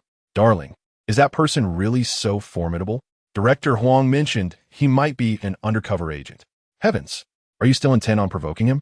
After meeting him, I sensed something amiss and pressed Director Huang for answers, which is when he revealed the agent matter. Before, he only said that he killed Biaozi and helped Jing Cha seize our artifacts. Wait, that's not right. An undercover agent assisting Jing Cha in capturing artifact dealers? Director Huang said he did it for Yin and I. Otherwise, he wouldn't have bothered with Jing Fong. Yu Sheng's heart stirred. It seemed the source of the artifacts lay with Meng Qingyang, and he needed to investigate thoroughly. Darling, you're also doing this for Yin and I, aren't you? No, it's for Yu Sheng. You don't understand his worth. He can identify the authenticity of ancient jade with his eyes closed. I'm puzzled as to why he would be an undercover agent. Such a person has no need to play that role. With him, I could dominate the jade market and amass billions. Why would I need to become an agent? Then why doesn't he profit himself? Because he is an undercover agent. Ah, I see, but I still feel something is amiss. Would an undercover agent engage in a firefight with you and your hundreds of lackeys? Is there such an agent? I have a nagging feeling we've already lost, unable to comprehend his intentions. Meng Qingyang remained silent for a long while, his anxiety driving him to converse with his most beloved woman, hoping for enlightenment. Yet neither could fathom Yu Sheng's true plan. Could he be planning to flee? The woman finally questioned. Meng Qingyang chuckled darkly. That is impossible. I, Meng Qingyang, have reached this point not through ruthlessness but through keen perception. I would never misjudge a person. I suspect that even if I were to confront him head-on at noon, I would still be the one to lose. Yu Sheng merely prefers to avoid public killings to leave Jing Fong with leverage. Suddenly, the phone rang. Meng Qingyang stepped out of the bedroom. Old Huang, what's the situation? Yu Sheng has been at home. Yet, Yin Ni's location shows she is not far from Fengyue Mountain Villa, likely surveilling you covertly. Huang's voice sent a shiver down Yu Sheng's spine, nearly causing him to exit stealth. Damn it, he actually backstabbed Yin and I? If he did not eliminate this old schemer, the anger in his heart would remain unquenched. What infuriated him further was Yin and I. Had she watched too many movies? Hoping to swoop in for a rescue while he was being hunted? At a critical moment, a motorcycle sped by, music blaring, if heaven has feelings. It too shall grow old. Very well. You're delivering yourself to my doorstep. Meng Qingyang sneered as he hung up. He then called his underlings downstairs. Gongzi, Yin and I is lurking nearby, monitoring us. Find a suitable location for surveillance that will reveal her whereabouts. Capture her for me. Remember, no gunfire. Surround her with ample manpower. Ensure she does not escape. Understood. Rest assured, boss. Gongzi hung up the phone. Yu Sheng felt dizzy. Such an advantageous situation had been disrupted by Yin and I. She must be rescued. The only question now was how to effect that rescue. A direct intervention would be the worst course of action, as it would expose his stealth and leave him entirely vulnerable. The optimal strategy is to wait until they capture Meng Qingyang, leaving him completely vulnerable, even stripped of his clothing. Does he not yearn for flesh? Then he shall pay the ultimate price for it. The woman on the bed finally rises, clad in moonlight-hued lingerie, a vision of extraordinary beauty, embodying an innate allure that necessitates pixelation at every glance. Each of her expressions sends shivers down one's spine. A smile that captivates cities, another that enchants nations. It is no wonder Meng Qingyang dotes exclusively on her. Yet, he commands, Mei Xiang, Bring forth the obedience potion. Heavens! Am I not obedient enough? No. Yanni hastily fetches it. Ah, splendid. Although Mei Xiang is reluctant, she dares not show her displeasure. Meng Qingyang has but one decree for disobedient women: bury them. She dutifully retrieves a small glass vial from the vanity, containing a transparent liquid, and inquires, "Shall I mix it into the wine?" "No need. Whatever you mix, she won't drink. It is better to administer it directly." Mei Xiang is taken aback. "Administer? Isn't a single drop sufficient?" "Ha! A bit more won't hurt. Her survival is a matter of luck," Meng Qingyang replied with a cruel grin. Mei Xiang's spirits lift. Downing that vial guarantees her demise, no matter her beauty. How could she compete with me? Yanni watches from a distance, observing the throngs of subordinates outside Meng Qingyang's villa, her heart rife with uncertainty. It seems Yu Sheng has yet to arrive, perhaps still outside. To achieve his goals, he has only two options. First, to lure the tiger from its lair, drawing Meng Qingyang out. Second, to entice the group of subordinates away, allowing him to slip in unnoticed. Each method presents its own challenges. As she contemplates, she notices the group of subordinates scattering from the villa. Could he truly divert them? Yanni feels a growing admiration for Yu Sheng, realizing that even her keen observations fall short. However, she soon senses something amiss. She is surrounded. Panic courses through her as she contemplates her options: to flee or to fight. Escape seems impossible, and confrontation is certain defeat without a weapon. At this critical moment, she recalls Yu Sheng's potential entrance into the villa. Resolutely, she decides to take a gamble, placing her faith in Yu Sheng's capabilities. She prepares to boldly infiltrate as an undercover agent, which translates to surrender. The encircling group closes in, drawing nearer. Yanni continues to gaze at the villa, feigning ignorance. Ha ha ha! Officer Yanni, what a coincidence! A cunning smile spreads across Gongzi's face as he greets her from a distance. You should ask the boss. Come along. Our leader wishes to see you. Lead the way. First, surrender your weapon. I carry no weapon. I came here privately, without the team's approval. Gongzi scoffs. It's not that I don't believe you, but rules are rules. I need to search you. Do not overstep. Once I become your sister-in-law, you will be in for it. Yanni retorts, shedding her trench coat to reveal her unarmed state. Gongzi considers this, realizing that offending her too severely could backfire if she indeed becomes a sister-in-law. He nods in agreement. Very well, let's go. The group cautiously escorts Yanni toward the villa, the future sister-in-law. Chapter 17. Punishing Evil and Promoting Good. Yu Sheng stealthily follows Meng Qingyang to the first floor, where he finally spots Yanni, escorted by a throng of subordinates. To his surprise, Yanni is not bound, nor does she resist. Yanni remains as icy as ever, gazing at Meng Qingyang without a trace of fear. Bravo! Meng Qingyang applauds. What audacity! You dare to seize an officer. Clearly, you are treading down a perilous path. Yanni has never known the meaning of compromise. Even in death, she would stand tall. He produces the vial, and his subordinates rush to seize Yanni's arms. Alarmed, she quickly interjects, "Wait. How about we place a wager?" Meng Qingyang bursts into laughter. "Are you betting on tomorrow morning?" "No, just for an hour. If you do not kill me, I will become your wife." Yanni dares not wager on the morning. Meng Qingyang cannot be permitted to act. Suddenly alert, Meng Qingyang realizes Yu Sheng's arrival is imminent. His earlier suspicions resurface. Yanni's assertion of someone being upstairs sends a chill down his spine. Did Yu Sheng take the opportunity to infiltrate?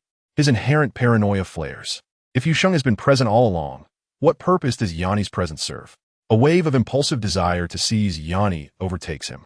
Thankfully, he retains his composure as the leader. Very well, let us ascend. Meng Qingyang draws his weapon, the barrel wavering. Yanni, undeterred, strides toward the staircase, resigned to her fate. Unwilling to drink the obedience potion. Ascending to the second floor, she scans her surroundings. No one is there. Just as she contemplates her next move, an eerie thud echoes behind her. A dagger pierces Meng Qingyang's temple, his eyes bulging with shock, disbelief, and despair as he crumples at the stairwell, his breath extinguished forever. His desert eagle now rests in Yu Sheng's hands. Yu Sheng gazes calmly at Yanni. Overwhelmed, tears stream down Yanni's face, reminiscent of rain-soaked pear blossoms, evoking sympathy.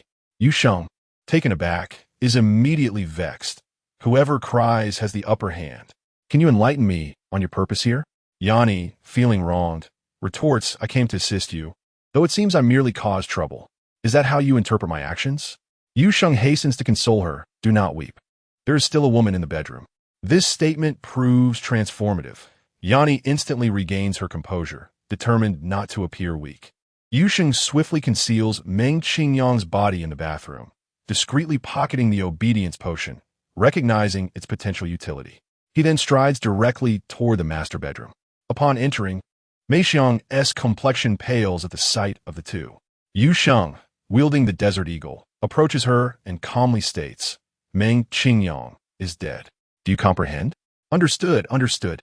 Brother, from now on, I shall be yours. I will do whatever you command, Mei Xiang fervently declares, her loyalty swiftly shifting from Meng Qingyang to Yusheng, her eyes fixated solely on him, desperate to please. Yanni trembles with indignation at the sight of this vixen. Yusheng nods in satisfaction. Her survival instinct is commendable. He softly inquires, where did Meng Qingyang acquire his artifacts? He collaborated with a tomb raiding gang. They were delivered to him. Meng Qingyang then laundered them through various channels, ghost markets, auction houses, antique dealers, or even through bribery for other benefits. Where are the artifacts stored? In the basement of this villa. To access it, enter through the storage room. There's a light switch on the wall that opens a hidden door. The basement is filled with artifacts, and I can guide you there. Mei Xiang fears losing her value. Yanni frowns, realizing that descending would expose them. As the subordinates outside would see, I request backup immediately. Yusheng glances at her. Fool, do you know who exposed your location? It was Huang Ju. Yanni shudders, her gaze dimming as she lowers her head. Betrayal cuts deepest, akin to a collapsing belief, a tumultuous pain rendering her breathless. In a world of murkiness, you alone remain clear. Do you truly wish to continue on the path of an officer? Yusheng asks thoughtfully, as this question must be clarified. After a lengthy silence, Yanni raises her head, solemnly declaring, Indeed, punishing evil and promoting good is my ideal. Yusheng suddenly smiled. Very well. Is it about punishing the wicked and promoting the virtuous? Then there's no need to call for support. We have already dealt with the wicked, and promoting virtue is a reward for the good. Without money, it cannot be accomplished. Only with wealth can one promote virtue. What do you think about acquiring some artifacts? He wore a cunning expression, as if coaxing someone. Yanni smiled sweetly. Are you planning to swallow them all? If someone else had said such a thing, she would have slapped them, but she was infinitely tolerant of Yusheng. No, let us only take the most valuable ones. Besides, I have not killed anyone, and you cannot confront Director Huang directly, so we have never been here. Rest assured, I guarantee that no one will investigate the cause of Meng Qingyang's death. Yanni understood. Director Huang would not pursue the matter, and revealing himself would be tantamount to seeking death. As long as Yusheng took a step back, Yanni would deny ever being here, which would render any claims futile.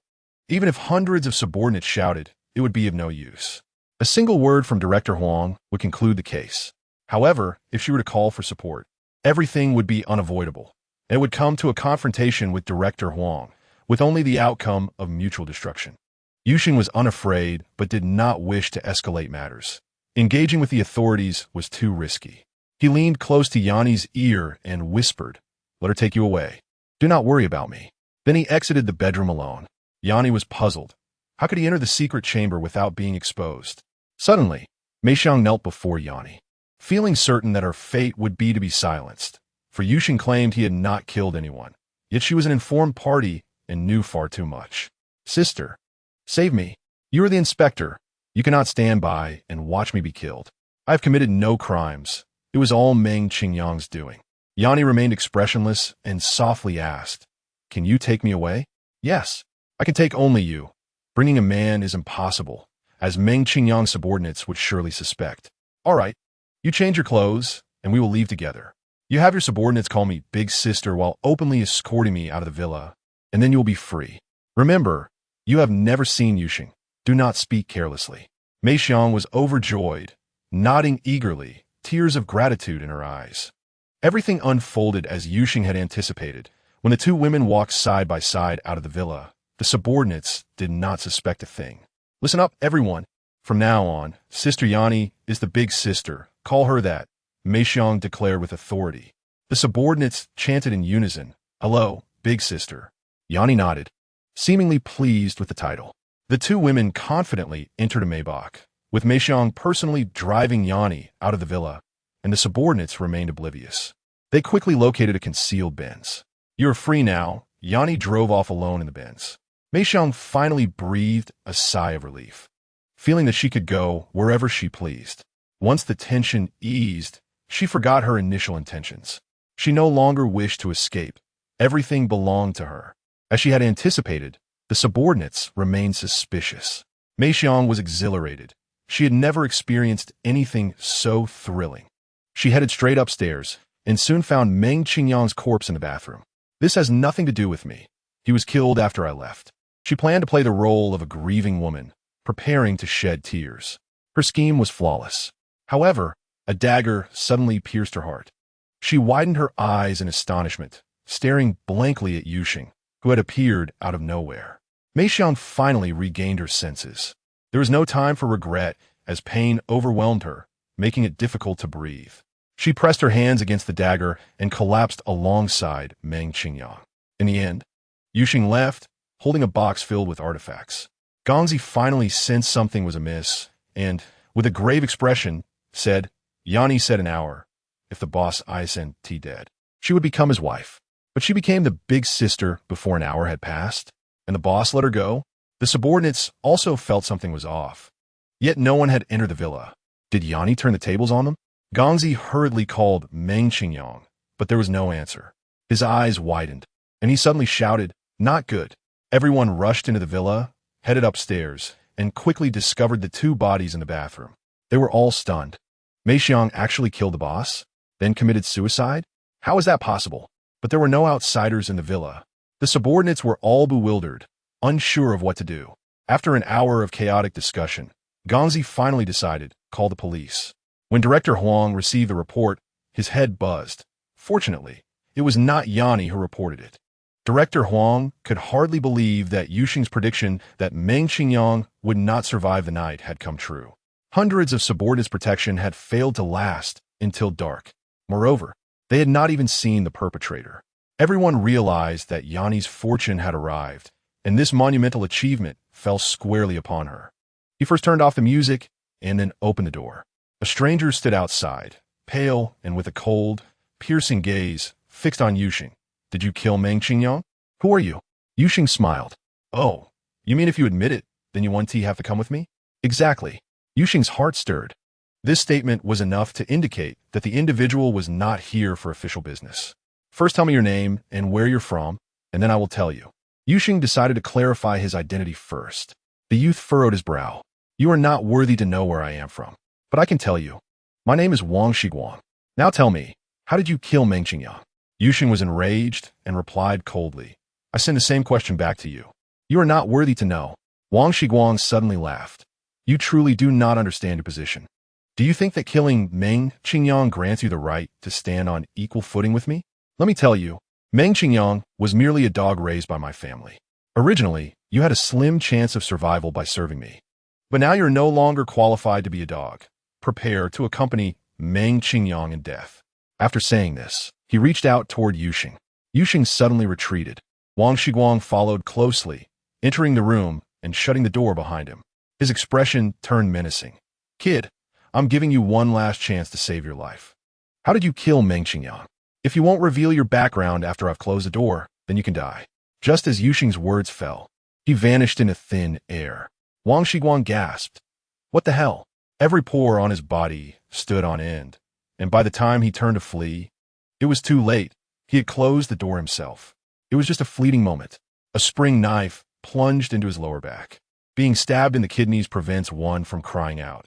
Wang Shiguang gasped in pain, losing consciousness in just a minute, the darkness closing in as he collapsed to the ground. Yuxing checked his body and, surprisingly, pulled out a gun and a red identification document. Yuxing's scalp tingled. No wonder he had been tight-lipped. Wang Shiguang's job was to monitor Yuxing, yet he secretly instructed Meng Qingyang to control him, hoping to turn Yuxing into a tool for the Wang family. After failing, he had privately contacted the target, all of which was illicit and thus could not be disclosed. As a result, Yusheng remained unaware of his identity and had directly eliminated him. However, having committed the act, there was no point in regret. First, he powered down Wang Shiguang's phone. Then he grabbed a large suitcase and stuffed Wang Shiguang inside, along with the phone, and swiftly departed without a trace. Cheng Hui and Su Meiwan were now inseparable, going to work together and leaving together, indulged in power, wealth, and romance, feeling utterly triumphant. Cheng Hui ordered takeout, while Su Meiwan poured 2 glasses of red wine. Cheng Hui cautioned, "You shouldn't drink if you're pregnant. A little red wine is fine." "It's the last time," Su Meiwan replied coyly. Little did she know it truly was the last time. After 1 glass, the two fell into a state of hazy intoxication. Su Meiwan began to undress, feeling hot and needing to release her pent-up desires. Cheng Hui faintly heard a voice whispering in his ear, "The child she carries is not yours." "Not my child." The child was his obsession. Otherwise, he wouldn't know the purpose of earning money. An excess of obedient water had severely stimulated Cheng Hui. Whose child was it? A powerful hand gripped Su Meijuan's neck, tightening relentlessly. Su Meiwan, surprisingly, did not struggle. She merely widened her eyes, her perception distorted, unable to distinguish between danger and pleasure, reality and illusion. Thus, she remained motionless, succumbing to asphyxiation. Suddenly, a series of knocks echoed through the air. Cheng Hui heard the sound, and once again, a voice whispered in his ear, "The adulterer has come to capture you. Take the gun and eliminate them." In his grasp appeared a firearm, precisely the one belonging to Wang Shiguang. Obediently, he lifted the weapon and approached the door, opening it to reveal 4 imposing men outside. They had discerned Wang Shiguang's disappearance and, upon tracking his location, arrived at Cheng Hui's residence. However, they were utterly unprepared for the sight of Cheng Hui brandishing Wang Shiguang's gun, aimed directly at them. Bang, bang, bang, bang. The 4 men drew their weapons in an instant, pulling the triggers without a moment's hesitation. Cheng Hui, in a state of disarray, did not fire a single shot. Instead, he was struck down by 4 bullets, meeting his demise. Chapter 19. The cycle of justice. The 4 men surged into the room like a gust of wind. Commencing their search, they quickly discovered a box hidden within the wardrobe. Coupled with Su Meiwan's lifeless body, there was no doubt left. She had died at Cheng Hui's hands. Their suspicions evaporated, leading them to conclude that Cheng Hui had murdered Wang Shiguang. It was surmised that Wang Shiguang, driven by lust, had coerced Su Meiwan, only to be caught in the act by Cheng Hui, who, suffering from immense trauma, had acted impulsively, eliminating Wang Shiguang from behind and strangling Su Meiwan. What a coincidence! Just as Meng Qingyang had perished, Wang Shiguang followed suit. Would the Wang family simply let this go? It was precisely due to Meng Qingyang's death that Wang Shiguang had acted rashly, seeking solace in the company of women, ultimately leading to tragedy. Such was the reality, unchangeable. Just as in a previous life, Yusheng had been condemned to death without a chance for rebuttal. So too was Cheng Hui, now facing a similar fate. In the number 1 compound, the boss had just arrived at his office when the secretary reported on the events of the previous night. Both Cheng Hui and Su Meiwan, under close scrutiny, had met their ends. Who was responsible for this? The boss found it hard to believe, although he had anticipated their deaths. The manner in which they had occurred was astonishingly intricate.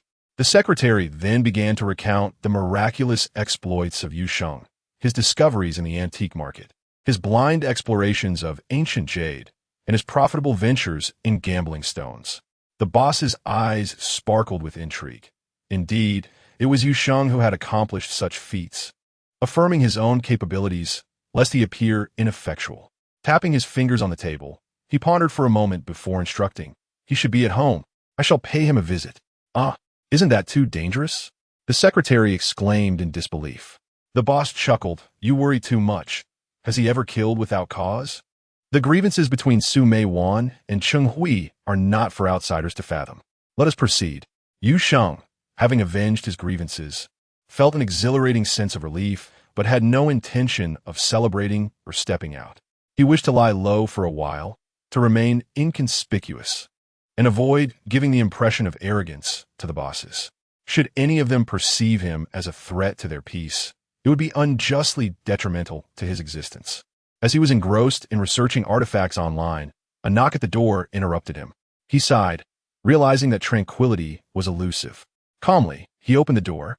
Unperturbed by any potential trouble, his ability to remain concealed provided him with confidence. To his surprise, the two individuals before him were none other than the No. 1 boss and his secretary. Both wore friendly expressions, and the boss introduced himself straightforwardly. I am Li Chongqing. Upon hearing about your legendary exploits in the antique and gambling arenas, I am compelled to visit and extend my admiration. I hope you will indulge my intrusion. Yusheng laughed heartily. Ah, I thought you looked familiar. I've seen you on television. It is truly an honor for a nameless individual like myself to receive a visit from a prominent figure like you. Please come in. The two men visibly relaxed, reassured that Yusheng was not a fool. Upon entering, Yusheng did not offer tea, but instead stated, I do not drink tea, as I have not prepared any. I apologize for my lack of hospitality. The two men exchanged polite remarks before Li Chongqing shifted the conversation. I have always adhered to a principle. Capable individuals can excel in any endeavor, while the mediocre remains so in all things. I am eager to hear your thoughts on the economic development of Jianghai City. Yusheng understood. The boss was aware of his position in the venture capital firm and sought to gauge his insights. You overestimate me. I have no opinions worth your consideration, nor do I possess confidence that my words hold any value for you, Yusheng candidly replied. The boss laughed heartily, redirecting the topic. It is said that the stones from other mountains can serve as a tool for polishing jade. The principles of the world are interconnected. Do you have any entrepreneurial aspirations? We could provide significant support. This was an exploratory offer, extending an olive branch. Thank you, but do not presume that my enjoyment equates to wealth. I currently possess 7 million, which is hardly sufficient for anything, Yusheng remarked, spreading his hands. The boss's smile remained bright. The journey from 0 to 7 million is the most challenging.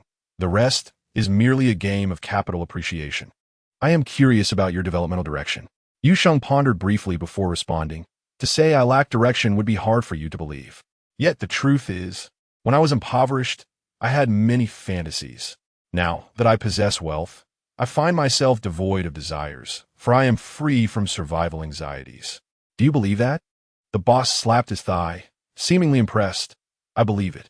Who in this society can truly be free from the anxiety of survival? Even billionaires fear being devoured by predators daily, while you remain unaffected, proving that your confidence is not rooted in wealth, something that cannot be taken from you. That is true richness. Suddenly, the secretary interjected awkwardly. What if they take the person away? The boss shot him a glare, rebuking. What nonsense are you spouting? The secretary quickly apologized. My apologies, Mr. Yu. I meant to convey that in a society where mediocrity prevails, being extraordinary is often deemed a crime. The pressure to conform can be overwhelming, even threatening one's existence. As the saying goes, one without foresight will face imminent worries. Mr. Yu should prepare in advance. The subtext of his words insinuated, You are not anxious? Who are you fooling? Yusheng remained unfazed, chuckling. I was merely making an analogy, for instance. Meng Qingyang. I had no acquaintance with him, nor did I have any connection. How could I possibly prepare for his sudden appearance, demanding I serve him? Seeing this, the boss realized they were merely exchanging abstract concepts, rendering the conversation futile. As the saying goes, one cannot awaken those who feign sleep. Recruitment had failed. However, from another perspective, his objective had been achieved, for Yusheng would no longer visit his office with evidence, eliminating any threats. He immediately signaled to his secretary, then smiled. Speaking of Meng Qingyang, you must be cautious of the Wang family. Should you require assistance in the future, feel free to contact my secretary directly. I believe we will find opportunities for collaboration. I have other matters to attend to, so I shall not intrude further. The secretary promptly handed over a card bearing only his name and phone number, devoid of any titles. The name read Maja. After bidding farewell to the two, Yusheng swiftly opened his phone, revealing a multitude of missed calls, which he disregarded, directly dialing Yen and I. Are you aware of the Wang family situation behind Meng Qingyang? I know a bit. The Wang family holds significant influence in the department that deals with spies and agents. Meng Qingyang's approach to you is likely at their behest. However, his death will not be attributed to you. He was merely a pawn, meant to bite whoever was commanded. His demise is inconsequential. Are you suggesting that the Wang family will not pursue me?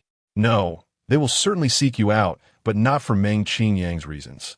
It will be for something else. Such as? For example, our conversation could be overheard by the Wang family. Yan Ni's words were akin to a slap in the face to the Wang family, clearly aligning herself with Yusheng. Yusheng laughed heartily. Then I shall consult others. He promptly ended the call. Chapter 20. Spirited determination. Before Yusheng could decide whom to ask, the phone rang again. This is Mo Yunkong. Ah, young Master Mo. Are you not satisfied with your previous losses? Do you wish to gamble once more? Yusheng teased with a smile. Mo Yunsong's voice carried a hint of bitterness. In the remaining years, one must be adaptable to achieve great things. Yet, he quickly reconsidered. But wait, is he doing this for Yan and I? Anyone who has encountered Yan and I would find it hard to forget her. If she weren't from Jingxia, she would have been taken advantage of long ago. I only know that Wang Chuan from Rongxing Group represents the Wang family in the business realm, but their main connections lie within specialized sectors, which I am not privy to. Thank you, and perhaps we shall collaborate in the future. After hanging up, Yusheng searched for detailed information about Rongxing Group on his computer. Upon thorough investigation, he discovered that the company seemed to lack a clear primary focus. It is a common flaw among large corporations to dabble in various ventures with no singular specialty, ultimately losing their potential for growth. Suddenly, his phone rang again, displaying an unfamiliar number. Did you kill Meng Qingyang and Wang Shiguang? A resonant voice inquired immediately. State your name. Yusheng retorted sharply. Oh, you didn't kill them. Otherwise, you would simply arrest me instead of calling. You merely seek an excuse. Whether I committed the act is irrelevant. What matters is that I can bring benefits to the Wang family, correct? A chilling laughter erupted from Wang Chuan. You overestimate yourself, kid. I'm merely informing you to prepare for the aftermath. The Wang family shall not die in vain. Yusheng hung up without further ado. No words were necessary. It was a matter of life and death. However, he found Wang Chuan's motive suspect. Was he attempting to bait him into action, just as with Meng Qingyang's demise? It seemed a trap had already been laid. A playful smile crept onto Yusheng's face. Perhaps I shall bait you instead. I refuse to believe you won't seize an opportunity if presented. Boss Zhang, did you call me yesterday? Ah, my dear brother, I heard Meng Qingyang was troubling you, and I feared for your safety. I'm relieved to see you're well. By the way, the ancient jade we discussed is ready. When would it be convenient for you? The usual place, at 11 o'clock. All were of exquisite quality. He casually chose a dragon-shaped pendant, its color exquisite and the jade of the highest quality.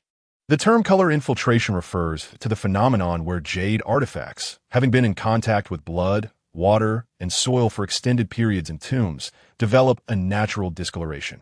Yusheng found it amusing that, in the eyes of Zhang Dianzhong and similar entrepreneurs, jade without color infiltration was deemed less valuable than that with it, as the absence of such color might suggest a counterfeit, making it indistinguishable. Arriving punctually at the hotel private room, Yusheng was momentarily taken aback. He had expected Zhang Dianzhong to invite Su Haoping to authenticate the jade. Instead, a stunning woman accompanied him, sporting short hair and a wine-red suit, exuding the aura of a capable career woman. Ha ha, Yusheng, allow me to introduce you to Luo Xinju, the owner of Xinghua Auction House, Zhang Dianzhong exclaimed enthusiastically. Luo Xinju extended her hand with a smile. Pleasure to meet you. Yusheng gladly accepted her handshake. The trio resumed their seats. Without further ado, Yusheng produced the ancient jade, placing it on the table before Zhang Dianzhong. In the antique trade, it is customary that items should not be passed directly from one person to another, as it is frowned upon. Should something break, accountability becomes ambiguous. Zhang Dianzhong refrained from touching it, remarking, "There's no doubt about the authenticity of my brother's piece. Manager Luo, how much is it worth?" Luo Xinju took the ancient jade, producing a magnifying glass for a closer inspection, which lasted a full 3 minutes before she stated, "This piece cannot be auctioned. It was unearthed too recently. I can only offer a valuation of 1 million.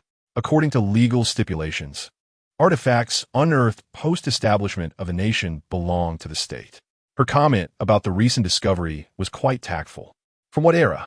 Zhang Dianzhong inquired, clearly uninterested in the specific date of its excavation. Luo Xinju replied, it should be from the Han Dynasty.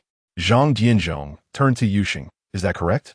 Yuxing slightly shook his head. The color infiltration suggests it was excavated from a Han Dynasty tomb, but the jade pendant itself is from the Shang Dynasty. Luo Xinju countered, what is the basis for claiming it's from the Shang Dynasty? The risk is too great.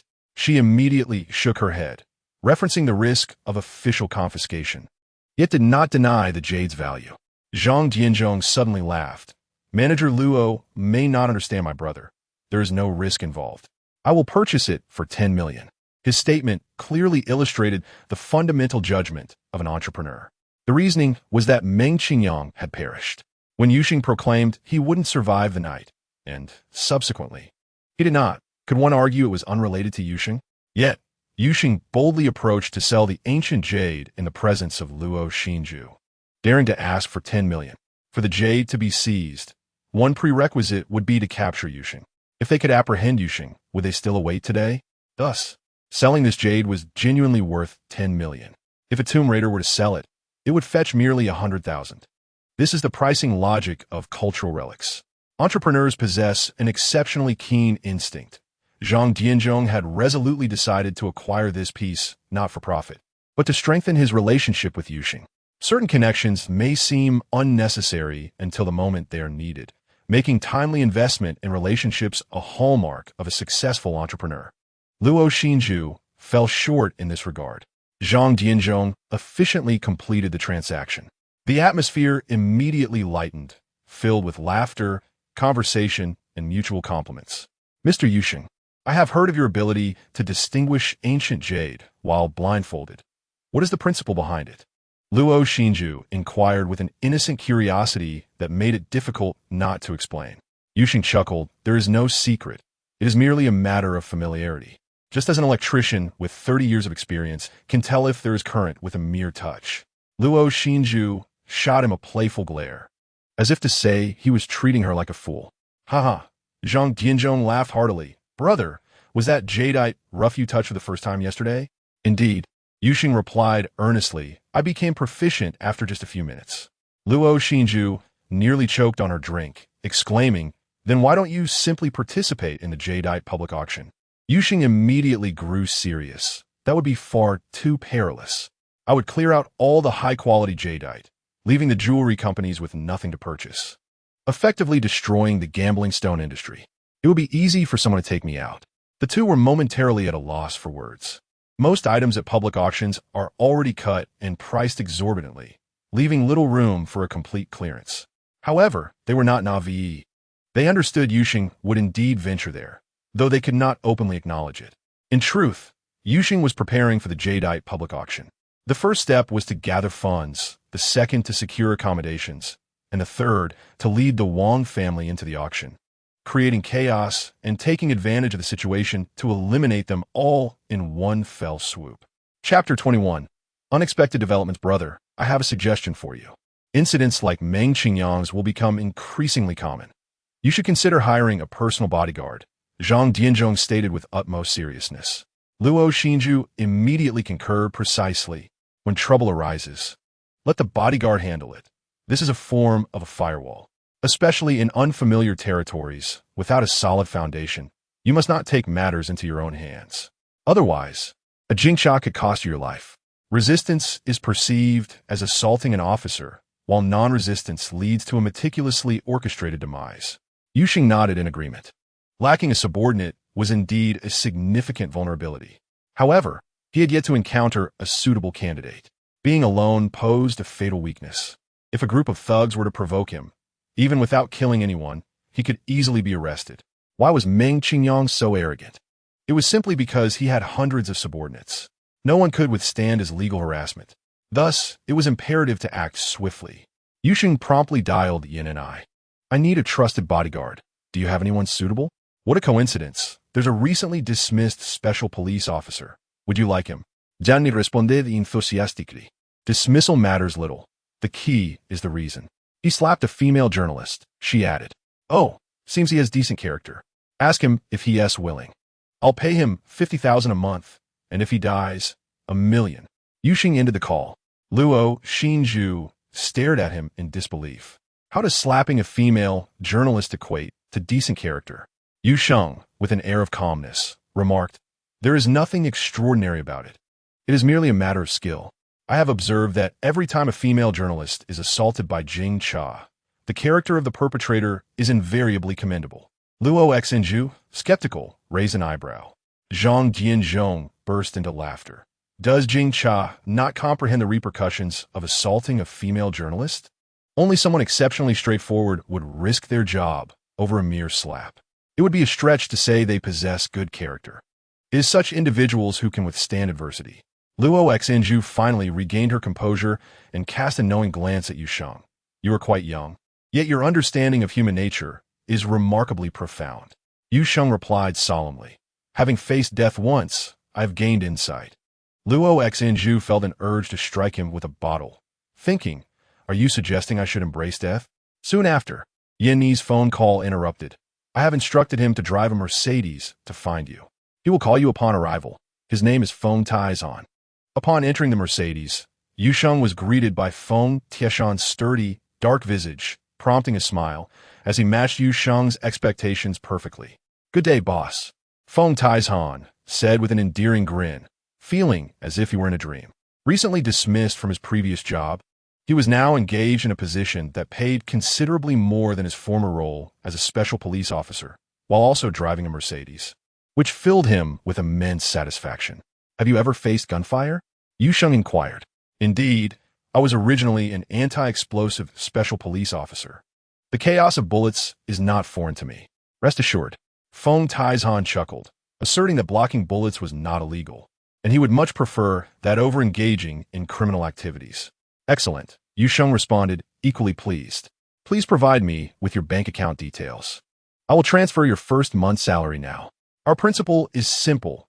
Wages are paid up front before any work is undertaken. If you expect someone to shield you from harm, you cannot be miserly. The willingness to participate is crucial. A moment's hesitation could mean the difference between life and death. Wait, did you just transfer 100,000? Feng Taizhan questioned, concerned about a potential error. Jusenluft? No mistake. 50,000 is your salary, and the other 50 is for our joint expenses, meals, fuel, accommodation, flight tickets, and daily necessities. You manage the spending. Money is earned, not saved. Keep me updated on your expenditures. Is that understood? Understood. No problem. Feng Taizhan replied, invigorated. Let's find a place. Teach me how to drive. Very well. Feng Taizhan quickly drove the Mercedes to the sports field of Jianghai University. They switched seats, and after a brief explanation, Yu Sheng took the wheel. The automatic transmission was simple enough. The challenge lay in practical experience. After a few laps around the field, reversing and parking maneuvers, Yu Sheng grew increasingly adept. A group of female university students passing by began to gossip. Who is that, practicing in a Mercedes 600? One asked. I could tolerate such extravagance. I just want to know if he needs a girlfriend. How do we even ask? Do we inquire if the three of us together would count as one beauty? Never mind. Let's gather more courage first. Yu Sheng felt he was nearly ready. He just needed a driver's license. As he prepared to make a call, Yan Ni's voice came through first. Wang Chuan has reported you for trafficking cultural relics, providing complete details, time, location, amount, trading parties, and account information. Director Huang has assigned me full authority to handle this. Yu Sheng paused, smiling. Assigned you full authority? Indeed. I am now the deputy captain. All cases related to cultural relics in Jianghai City fall under my jurisdiction. Yu Sheng quickly grasped Director Huang's position, evidently supporting him while also pressuring him to resolve the Wang family's troubles, lest the pressure on Huang become overwhelming. Yu Sheng was eager to retaliate, and this presented an excellent opportunity. Contact Wang Chuan. You need to visit Rong Sheng Group to verify the authenticity of his report in person. Ensure you meet Wang Chuan. Otherwise, he could be charged with false accusation and arrested. Remember, do not go alone. You must remain together at all times, for any reason. Understood. Yan and I affirmed before hanging up. You take the wheel and find a place without cameras to park. Feng Taizhan drove away from Jianghai University, seeking a secluded spot. Yu Sheng handed his phone to Feng Taizhan. Now, give me your phone. They exchanged devices. Feng Taizhan, do not answer any calls, understood? He instructed. Not even from Yin and I? Feng Taizhan asked, bewildered. Exactly. The Mercedes sped away as Yu Sheng swiftly boarded a taxi to Rong Sheng Group. Meanwhile, Wang Chuan was deep in thought at his villa, contemplating Yin Ni's intent to verify the informant at the company headquarters. He felt doubtful about its efficacy. He could not meet Yin and I. Suddenly, his phone rang. It was his cousin Wang Yin. Yu Sheng may have fled. He has taken the expressway, Wang Yin reported. Wang Chuan was taken aback. Taken the expressway? How is that possible? Had Yin Ni's inquiry into the informant merely been a ruse to buy Yu Sheng time to escape? He found it hard to believe. If true, then Wang Shiguang and Meng Qinyang were not the killers. Yet, finding Yu Sheng would be impossible. The villa was under his woman's name, and no one knew of it. Thus, he set a deadly trap in his office, continuously provoking Yu Sheng to come find him. However, Yu Sheng had managed to escape. Chapter 22. A soldier for the one who understands him, Yu Sheng stealthily entered Rongsheng Building, encountering no obstacles, and spotted Yin and I and her companions negotiating with the staff. Yin and I displayed her identification. Routine investigation. We need to see Wang Chuan. I'm afraid our chairman Wang is very busy and has no time, the female attendant replied with a look of disdain, dismissing Jing Cha as significance. Yin and I smiled. Please inform Wang Chuan that if he refuses to cooperate with the investigation, he will be charged with false accusation, and I will have to arrest him. The attendant's expression shifted slightly as she picked up the internal phone to inform General Manager Ho Wenshan. Ho Wenshan frowned slightly. How could a mere officer threaten to arrest Wang Chuan, who was backing her? He used a secure line to call Wang Chuan. Chairman, Yin and I claims you're making false accusations and intends to arrest you. Wang Chuan seethed with anger. Let me see how she plans to arrest me. Tell her I'm on my way. He was indeed heading to the company, feeling no need to hide now that Yu Sheng had escaped. Yin and I received accurate information and felt reassured. The four of them settled in the reception room, with no one touching their tea. The attendant felt overwhelmed. The atmosphere was charged. Unbeknownst to her, Yin and I had selected 3 of the most formidable individuals, not her subordinates, but special police. Before long, Wang Chuan entered the room. He appeared to be around 50, with a healthy complexion, well-maintained, and exuding a commanding presence. You intend to arrest me? Wang Chuan sneered, sitting down opposite Yin and I, his gaze filled with contempt and provocation. Where's the arrest warrant? The attendant eagerly seized the opportunity to curry favor and quickly poured a cup of hot tea. Yu Sheng felt elated. This was indeed divine assistance. He took out a bottle of tranquilizer and poured it into the tea. Yin and I looked coldly at Wang Chuan, stating calmly, please be aware, I have a law enforcement recording device. I reiterate, if you refuse to cooperate with this investigation, it will be considered false accusation, and I will arrest you. Thankfully, you have not yet crossed that line. Wang Chuan laughed, amused. Under normal circumstances, he would never touch such low-quality tea. But today, he played along, lifting the cup and taking a slow sip. This tea seems to taste off. Perhaps he was just accustomed to better teas and didn't think much of it. Soon, he entered a dazed state, as if all defenses had been lowered, leaving him somewhat exhilarated. Yin and I began her questioning.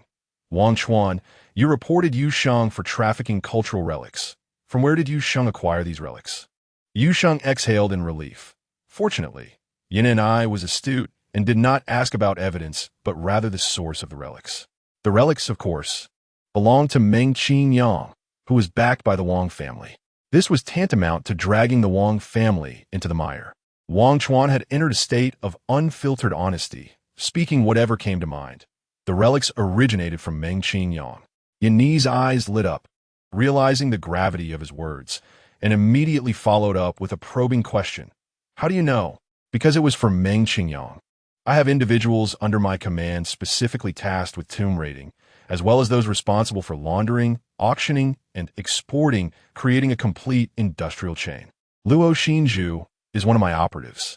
Upon receiving surveillance intelligence from Wang Yin, I arranged for Luo Xinzhu to contact Zhang Tianzhong ahead of time, which fortuitously aligned with the occasion. Everyone was taken aback. The law enforcement recording device was utterly stunned. Yu Sheng's eyes nearly bulged out. It turned out this was the main business of Rongxing Group. Yin and I began to inquire incessantly, and Wang Chuan's disclosures became increasingly detailed, all captured by the recording device, implicating more members of the Wang family. She felt her scalp tingle. This case must be reported to the department, or they would all perish here. Without hesitation, she bypassed Director Huang and directly called the department to report. No one could cover this up. Wang Yin was merely intercepting phone conversations and was not monitoring face-to-face discussions, especially since he never surveilled his own family. He had never regarded the 4 junior officers as threats. How could they possibly contend with Wang Chuan? Yet this lapse in judgment nearly led the Wang family to ruin. Wang Chuan offered no resistance and defected. The female attendant sensed something amiss and attempted to alert others, but was swiftly apprehended by the special police. No one was permitted to move. They waited for a full hour. Finally, Yin and I received instructions from the department. Tread carefully and conclude this matter swiftly. This implied that the Wang family should not be implicated. Wang Chuan alone would bear the consequences. Yin and I understood. Indeed, the Wang family was not to be trifled with. For the Wang family, since Wang Chuan had fallen, they would accept it and sever ties to survive. However, they would only abandon Wang Chuan. Everything else was non-negotiable. Rongxing Group still belonged to the Wang family. Wang Yin, having received no news from Wang Chuan, instead received a call from his uncle. His uncle, Wang Ji, a prominent figure and the stabilizing force of the Wang family, was now in his 90s but filled with thunderous wrath. What have you all done? Wasn't Wang Chuan conducting business? Engaging in tomb raiding? Do you wish to obliterate the Wang family? Immediately compel Wang Chuan to take his own life in penance. From today onward, everyone must maintain a low profile and behave with utmost caution. This is the chance I have sacrificed everything to secure for the Wang family. Do not let me die with regrets. Wang Yan's head was spinning. He finally understood that he had not overestimated Yu Sheng, but rather underestimated him. Fortunately, as long as Wang Chuan died, there would be no evidence to refute. Wang Yin quickly ordered Executor Wang Shifan to rush to Rongxing Group. Wang Shifan, a third-generation leader, had left a special department to take the fall for Wang Yin and was now set to take over Rongxing Group. Yin and I also received a call from Director Huang. Yin and I, you have done exceptionally well and achieved a great feat. I will promote you to captain. Now, evacuate immediately. You need not concern yourself with anything else. I will personally handle the Wang Chuan case. And what about Yu Sheng? Yu Sheng is an undercover operative. The case requires that there be no trafficking of cultural relics. Yes, Yin and I breathed a sigh of relief. She left with 3 special police officers. Then came the covert operations. Wang Chuan inexplicably suffered a heart attack and passed away. Wang Shifan officially took over Rongxing Group. A Mercedes-Benz soon came into view. Luo Xinju had called. Feng Taizhan promptly handed the phone to Yu Sheng. Upon seeing it, Yu Sheng understood that Luo Xinju was inquiring about his whereabouts. I need a jade pendant. Do you still have it, Mr. Yu? Was it the Wang family that asked you to inquire? Luo Xinju's face instantly paled, and Yu Sheng hung up the phone. When Luo Xinju reported back to Wang Yin, he remained silent for a long time before saying, "He will not make things difficult for you. You need not worry, for you are nothing." Luo Xinju's expression froze instantly. After a long while, he slowly lowered his arm, holding the phone, enveloped in endless desolation. This bodyguard truly felt at ease, and Feng Taizhan felt somewhat embarrassed. "Boss, do you not need me to protect you tonight?" Yu Sheng laughed. Could he speak the truth? Tonight, he feared no one. It was improbable that anyone would come to kill him. He was not a recluse, so why complicate matters? Feng Taizhan remained dubious. Do assassins really adhere to such principles? Yu Sheng added, "If you find a suitable bodyguard, introduce him to me. Protecting me alone for 24 hours will exhaust you." Feng Tieshan's eyes lit up. By the way, I do have a brother who is a retired Special Forces soldier, though he has a minor disability. He only has 2 fingers left on his left hand. But when he makes a fist, it is not noticeable, and it does not affect his combat effectiveness. Yu Sheng became intrigued. What is he doing now? Adok Vorker. Carrying cement. Fine. I believe that like attracts like, the people you know will not be subpar. Ask him if he is interested. He will receive the same treatment as you. He doesn't have a phone. I need to go to his house. Drive over. If he agrees, bring him tomorrow. And there is no need to call me tonight.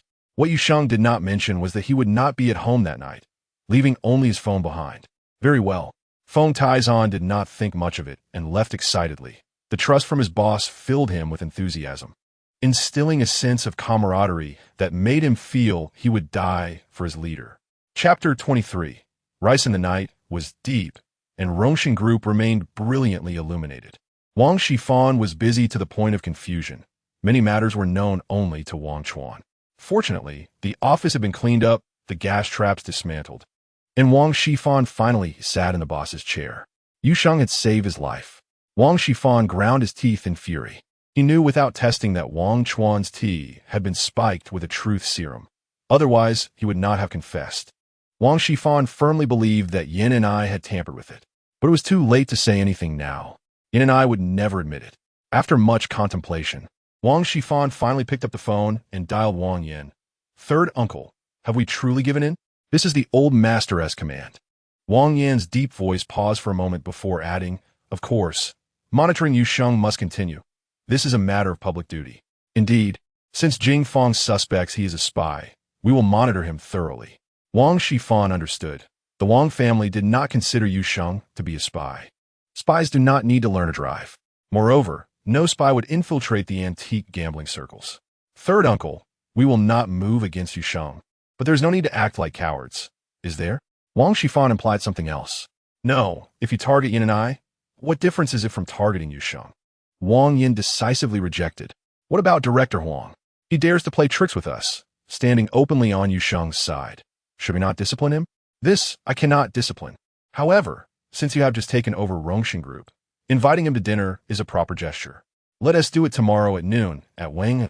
I will invite a few big shots, including Li Changqing, to support you and remind Director Huang of his position. Yusheng had been quietly following in the shadows. Now, silently entering the private elevator, he ascended to the top floor of the building. The entire floor was resplendent with luxurious apartments. Originally Wang Chuan's residence, it now belonged to Wang Shifan. He entered the study, grasped the bookshelf, and pulled it to the side. The entire bookshelf moved aside, revealing the door to his secret chamber. Yusheng was astonished. The secret chamber resembled a large vault. In rows of neatly arranged display cabinets were various ledgers, registers, documents. U.S. dollars, gold, jade, porcelain, and bronze artifacts. Wang Shifan began examining the ledgers and registers. However, Yusheng's focus was on the various national treasures. He noticed a small brown glass bottle in the corner. Upon closer inspection, it was clearly labeled Ricin 10. Yusheng's heart raced. The second most toxic substance in the world, a must-have for spies, available only to special departments. A fine item, truly a household essential. The perfect choice for framing a spy. Without hesitation, he pocketed the small vial. Nothing could be more suitable for setting someone up than this, as an ordinary person could not possibly possess such a thing. At this moment, Wang Shifan impatiently set down the ledger. He was looking at the off-the-books accounts, the actual financial transactions. The company's finance department only held the official accounts, which were mere facades meant for scrutiny. He then wearily walked into the bedroom. Yusheng confirmed that he had fallen asleep and quietly left. Upon returning home in the dead of night, he refrained from turning on his phone. Instead, he immediately powered on his computer to delve into the study of artifacts until the clock struck 3 in the early hours. Suddenly, he heard a faint sound at the entrance. Swiftly, he shut down the computer and moved silently to the door, straining to listen. Moments later, a suspicion arose within him. Perhaps the Wang family was doubting his absence and intended to check on him. Unfortunately, the door was secured from within, rendering it impervious to external attempts. Even with a key, it was imperative to dispel the Wang family's doubts. Yusheng quietly unlatched the bolt, then retreated to his bedroom, covering himself with a blanket while still dressed. After a brief wait, a ghostly figure entered the bedroom and approached the bed for a glance. To his astonishment, the intruder discovered that Yusheng had not left at all. Rather, he was silently reaching for the wardrobe and began rummaging through it. To his dismay, it turned out to be a thief. Yusheng could not help but admire the thief's accuracy. His artifacts were indeed hidden within the wardrobe. However, this was clearly an act of robbery. Yusheng sighed and turned over, inquiring, "Who is there?" The thief immediately darted out like a ferret, fleeing the bedroom. Yuxing had no intention of capturing him. He deliberately frightened him away and then pursued him invisibly. He took out his phone and dialed a number. "I've been discovered, and the artifacts remain untouched. Fortunately, I managed to escape swiftly. Is the Thief King of such low caliber? Give it up. Do not attempt it again." The call ended abruptly. The Thief King, seething with rage, muttered under his breath, "Damn it, a million gone." Yuxing realized that the Wang family had undoubtedly hired the Thief King to test whether he was home. He resolved to purchase a house as soon as possible. His current residence was far too insecure. As dawn broke, just as Yuxing powered on his computer, a call from Feng Tai's Han came in. "Boss, I brought some people over. Would you like breakfast? You can bring it up after you've eaten," Yuxing replied, ending the call. Shortly thereafter, he received a call from Wang Ziyan. "Brother, I've been wanting to collect an enamel piece to elevate my status as a collector. Do you have any genuine items that are above reproach?" A big open door refers to items that are unequivocally authentic, not relics from tombs or forgeries, while a half-open door implies something shrouded in secrecy, often with dubious elements. Naturally, items with big, open doors carry exorbitant prices precisely because they are widely sought after. Yuxing chuckled. "I do have an enamel piece, but it's not a big, open door. You know what I mean, and you won't find a bargain? It's roughly half the estimated price at domestic auction houses. Don't waste my time unless you're prepared to spend 25 million. 25 million? Done. I'll treat you at Jishin restaurant at noon, and I'll bring Su Haoping and Zheng Yunlong along," Wang Ziyan replied, elated. The disparity between domestic and international auction houses was significant. This effectively meant that an item valued at 250 million would be sold for a mere tenth of its worth due to a lack of a well-documented provenance. Assuming its authenticity, he was more than willing to proceed, especially since Yuxing was the one selling it. In this industry, reputation equates to wealth, and Yuxing had demonstrated his prowess with irrefutable evidence. Were it a mere artifact dealer, they wouldn't dare purchase even 250,000. Not to mention, they often engaged in deceit and could easily find themselves ensnared by the law. For Yuxing, selling an item for 250 million was unfeasible. The only way to achieve recognition from collectors and official validation was to circulate the artifacts, thus legitimizing their worth. Therefore, the length of time one held artifacts significantly influenced their valuation. Yuxing casually remarked, "Since Wang Helu is so expensive, let us consider the more charming Jishin restaurant next door." Wang Ziyan laughed heartily. "I'm just trying to show sincerity. I'll choose the expensive over the appropriate. Since you're indifferent, let us go with Jishin restaurant." After hanging up, a smile crept across Yuxing's face. He suspected that Wang Ziyan would never fathom the reason behind avoiding Wang Helu. Chapter 24. The Banquet of the Hong's Boss. "This is my brother Yang Kai," Feng Tai's Han introduced. "Hello, boss." Yang Kai was slimmer than Feng Tai's Han, possessing an ordinary appearance but with piercing, sharp eyes. In contrast, Feng Tai's Han resembled a shield, a brawny figure, while Yang Kai embodied the essence of a spear, exuding a killer instinct. Yuxing felt quite pleased, chuckling, "Not bad. You'll enjoy the same benefits as Tai's Han. I'll transfer you 100,000, 50,000 for salary, and 50,000 for expenses. First, go get matching uniforms. Don't appear like a ragtag group. Purchase only the best items that enhance our capabilities, and all costs will be covered by the company, including future medical expenses for your families. You won't need to worry about a thing." "Thank you, boss." Those few words completely won Yang Kai over. It was even more generous than what Feng Taizan had mentioned. A fervent trust gleamed in Yang Kai's bright eyes. This was the life he aspired to. In that moment, he resolved to stand by Yuxing through thick and thin. Understood. The two took their leave. Yuxing dialed Yin Ni's number. "I wish to purchase a standalone villa. Do you have any recommendations?" This statement carried profound implications. However, Yin and I was swamped with work and had no time to ponder, casually suggesting, "There's a court auction this afternoon. You might find some inexpensive properties there." Yuxing retrieved his suitcase, carefully dividing the artifacts into 4 separate cases, with the enamel piece secured in its own box and cushioned with sponge. With everyone carrying 4 boxes, they boarded a Mercedes and headed straight for Jishin restaurant. Li Changqing was in his office reviewing documents when his secretary approached discreetly, advising, "It's time. Wang Yin has arranged lunch at Wang Hilu. Do you think I should go?" The big shot retorted. The big shot shook his head slightly. "You neglected to mention the most crucial point. If I attend, what will Yuxing think?" This left Maja perplexed, unable to provide a clear answer. Yuxing may not understand. Perhaps he will misinterpret the situation. The secretary caught on, a cold sweat trickling down his back. The big shot continued analyzing. Old Master Wang wishes to remain low-key, but his descendants do not share that sentiment. This banquet will undoubtedly target Yuxing, perhaps pressuring Director Huang to take action. How would my involvement be perceived by Yuxing? But you already agreed to attend. If you back out at this juncture, you would offend the Wang family, the secretary interjected. The big shot chuckled.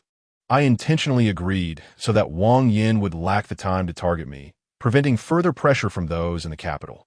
Now, if I suddenly fall ill and cannot attend, all will be well. As long as I get past noon, all issues will dissipate. The secretary's eyes widened in shock. Afternoon? Are you implying someone will die at noon? The big shot nodded slightly. The Wang family cannot afford another incident. If one occurs again, the tide will turn against them, and old Master Wang will be rendered useless, his prestige depleted. Thus, I suspect Yuxing will seize this opportunity. A single decisive blow will suffice, and those in the capital will naturally assist him in dismantling the Wang family, reaping the rewards. Secretary Ma Zhe was left bewildered. Could they still find a reason for another death? Without justification, wouldn't the Wang family become the victims? The big shot refrained from further explanation, having shared enough to ensure the secretary could navigate the lunchtime meeting smoothly. At Jishin Restaurant, Yuxing entered the private room with boxes in hand. Su Haoping, Zheng Yunlong, and Wang Ziyan were already present, all greeting him with cheerful smiles. "Brother, you clearly have the aura of a big shot, always the last to arrive." Su Haoping teased with a grin. "Huh, I got delayed by the house viewing," Yuxing replied as he took a seat and placed the boxes on the table. Su Haoping quickly inquired, "What kind of house are you looking for? A spacious flat?" "Not quite. I'm in search of a standalone villa. I need a basement to insulate against noise, one that doesn't disturb the neighbors." The three suddenly considered a possibility: stone removal. Yet, they were all too cunning to press further. Instead, they offered various suggestions, meticulously analyzing the pros and cons of each villa district. Yuxing listened attentively to their insights, ultimately chuckling, "Truthfully, I'm not that particular. A court auction property will suffice. After lunch, I'll attend the auction and bid on whatever I can." As he spoke, he opened the box and pushed it in front of Su Haoping, saying, "Expert, please appraise this. I need to visit the restroom." He casually placed his phone on the table and then exited. The reason he chose to dine at this hotel was precisely because the private rooms lacked a restroom. Had this been at Wang Hilu, where would he have gone? The restroom was right under his nose. At Wang Hilu, in the largest private room, both Wang Yin and Wang Shifan were present, along with 5 prominent business magnates from Jianghai City. At that moment, Director Huang entered, and the esteemed guests greeted him with smiles. However, upon seeing Director Huang, both Wang Yin and his nephew frowned. Why was he the only one here? Such an attitude from a host was quite impolite, yet Director Huang, ever the diplomat, managed a greeting. "Wang Ju, I apologize for my tardiness. I shall drink 3 cups as a self-punishment later." They were of equal rank, yet Huang's demeanor was that of a subordinate. Still, this did not elicit any friendly smiles. Not only was Wang Yan's expression dark, but even Wang Shifan ignored him. This left Huang feeling humiliated, with anger simmering within. The 5 business magnates were well aware of the tension, but feigned ignorance, as though nothing was amiss. Wang Yin took out his phone and dialed Li Chongqing. The voice of Ma Zhe came through. "I apologize, Wang Ju." Without waiting to hear more, Wang Yin hung up. The mere mention of apology clarified Li Chongqing's stance. If he had listened further, would he still have any dignity left? It seemed everyone believed the Wang family was in decline. Did Huang share this view? Wang Yan's voice dripped with sarcasm. Director Huang forced a smile. "Wang Ju is truly humorous. Who does not know of old Master Wang's illustrious reputation? His might still commands respect in the capital. Who would dare to disregard it?" This statement bore a hint of sarcasm, implying that the Wang family relied solely on old Master Wang for their standing, unworthy of respect otherwise. Director Huang, too, had his pride. The five business magnates felt a sense of suffocation, fearing they would be caught in the crossfire. Wang Yin, his eyes glinting with menace, felt that if the Wang family remained low-key any longer, they would meet their demise. Just as the atmosphere grew tense, the door opened, and a server sweetly inquired, "Boss, shall we begin serving the dishes?" "Let us serve," Wang Shifan interjected, realizing the situation was spiraling out of control and needing to smooth things over. Simultaneously, Yu Sheng arrived, entering the private room silently. Chapter 25. The bill must be paid. Wang Shifan believed he could not chastise Huang today. Otherwise, he would make enemies of the world. As a third-generation leader, he was decisive and did not consult Wang Yin, but instead changed tactics to win Huang over. He personally poured a drink for Huang, sincerely stating, "My young nephew has just taken charge of Rongxing, and it is inevitable that he will falter at times. I will be relying on Uncle Huang in the future. Please accept my gratitude." This was much more palatable, and the five business magnates breathed a sigh of relief, as it could help Huang save face. Wang Yin understood his nephew's intentions. Although he did not agree, he could not undermine him, as that would further diminish the Wang family's reputation. Seeing Wang Yin's neutrality, Huang smiled. "It's all good. Feel free to call me if you encounter any difficulties." They clinked glasses and downed their drinks simultaneously. However, after Wang Shifan finished his drink, he continued pouring for the five magnates, preparing to toast each one. Yet, once Huang finished, his complexion changed. He sensed something was amiss, but words failed him. Mere seconds later, he collapsed to the ground with a thud. The five business magnates stood up in shock, nearly frightened out of their wits. Wang Yin and Wang Shifan, upon seeing Huang's pallor, simultaneously gasped, "Ricin." In that instant, both felt as though they had plunged into an abyss. Wang Yin thought Wang Shifan had acted impulsively and killed someone, while Wang Shifan believed Wang Yin had intended to assert dominance. But could this truly cover it up? This was not a commoner who had died. The five business magnates, horrified, threw down their glasses, trembling as they looked at Wang Shifan, thinking, "Thank heavens we didn't drink the wine you poured. This is too sinister." Regardless of their prowess in the business realm, they could not withstand such violent intimidation. Was this a warning to others? Su Haoping and his companions were captivated by the enameled piece, entirely unaware of how long Yu Sheng had been there. This meant that Su Haoping could speak the truth. What is true, what is false, and it is worth what it is worth. This was from the Qianlong period, a poetic piece, a gilded double dragon moon vase. Zheng Yunlong and Wang Zian also took turns admiring it, but their observations were simplistic, unable to discern much. "Give me the account," Wang Zian said, without hesitation transferring 25 million to Yu Sheng. Laughter erupted among the crowd as they began toasting one another. Due to the misunderstanding, Wang Yin and Wang Shifan lost their chance to explain. Instead, the five magnates were the first to speak, each concocting an exquisite excuse to leave in haste. "My child is getting married today. I cannot stay. Wang Zhu, such sudden heart issues are common. Please take care of it. If you need anything, just call me." And soon, only the Wang uncle and nephew remained. Oh, but Huang lay on the floor. The two exchanged inquiries, then were left utterly dumbfounded. It turned out neither had done it. The uncle and nephew felt as if they had fallen into an ice pit. Any attempts to clear their names were futile. There was no one left to question, not even the server who had fled in terror. The hotel owner received a report and immediately called Li Chongqing to seek guidance. He promptly reached out to Beijing to consult. As it was imperative to do so, no one could suppress this. Suddenly, a storm erupted. The Wang family had been too arrogant. They had not merely breached a taboo. They had committed an unforgivable offense. Whether it was a miscarriage of justice was irrelevant. What mattered was the truth the magnates sought. This was a blatant struggle for interests. Once the Wang family fell, the vacant position would be theirs for the taking. Thus, it had to be true. The conflict between the Wang family and Director Huang was apparent, and it was only natural for the truth to reveal itself. Perhaps Director Huang possessed certain evidence, prompting the Wang family to silence him. Rather than risk suspicion through assassination, it was more prudent to eliminate him outright, feigning innocence.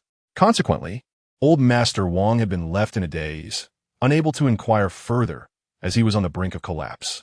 At this moment, Wang Yin and his nephew had fully comprehended that they had been ensnared by Yu Sheng.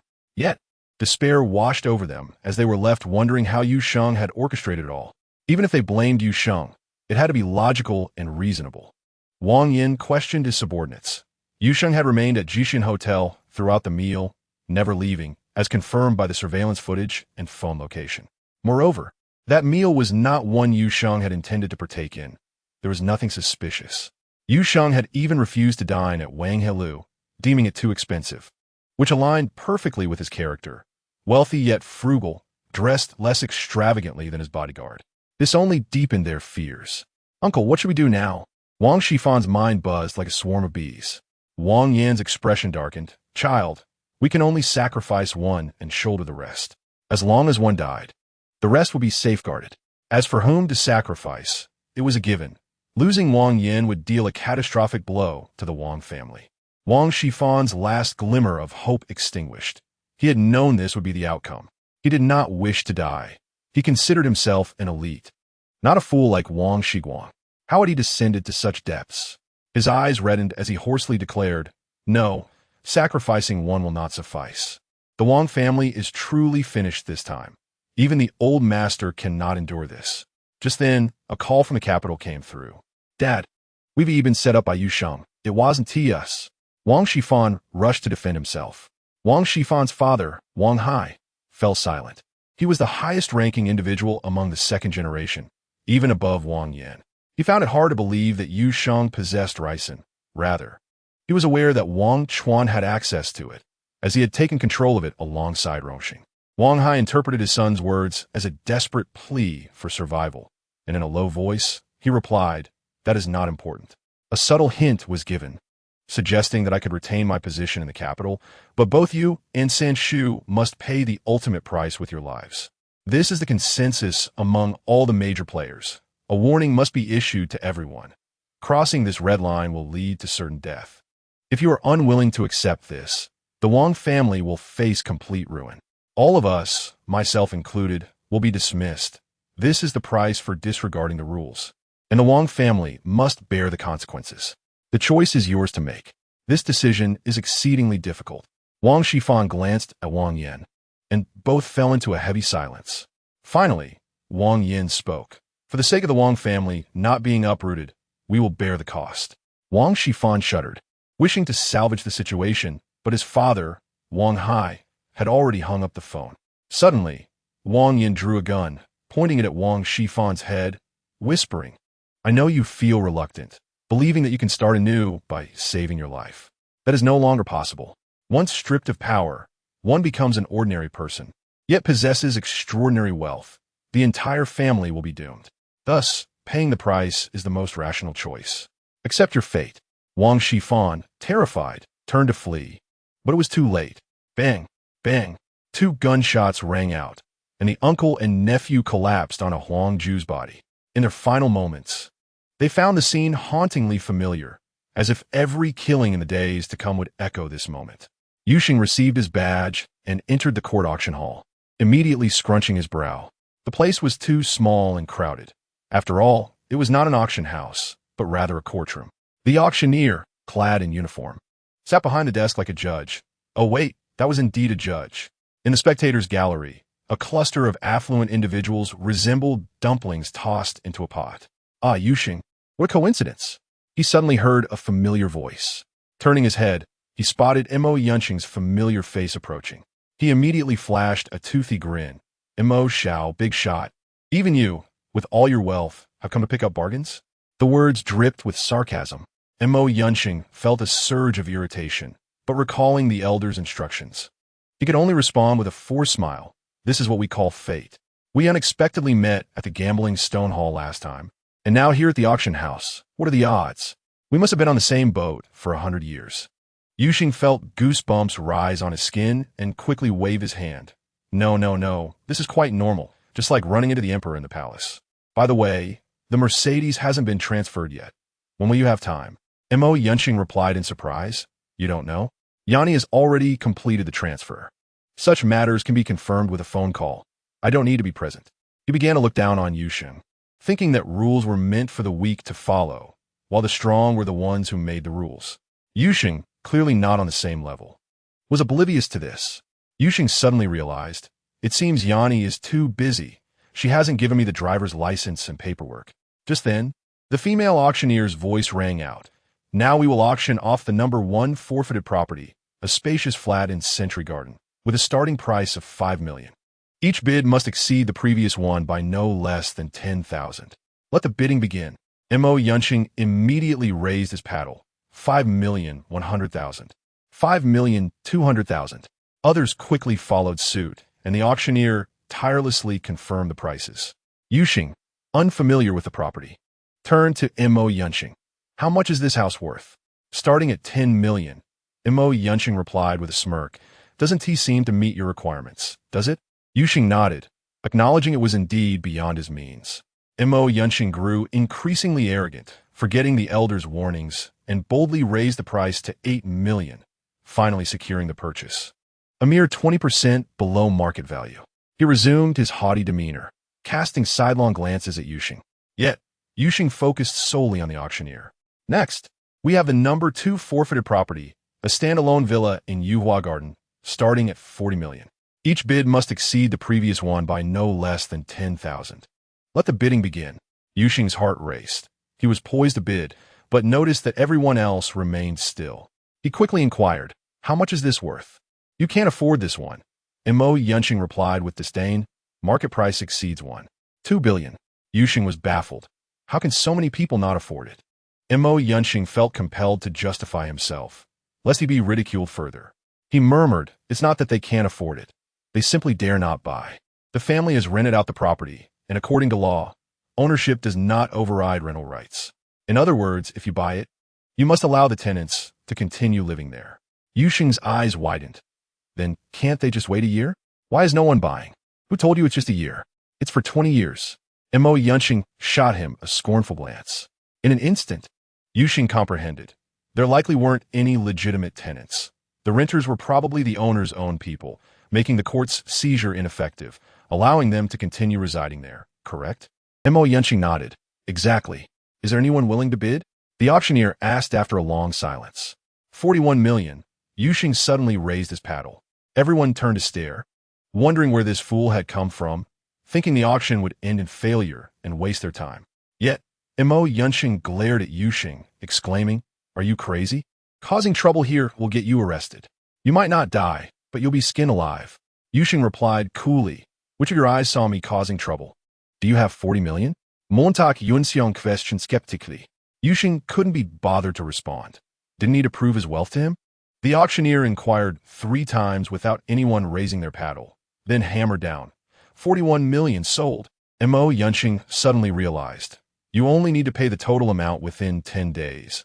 Are you planning to rob Peter to pay Paul? To silence Mo Yunxing. Yuxing simply nodded.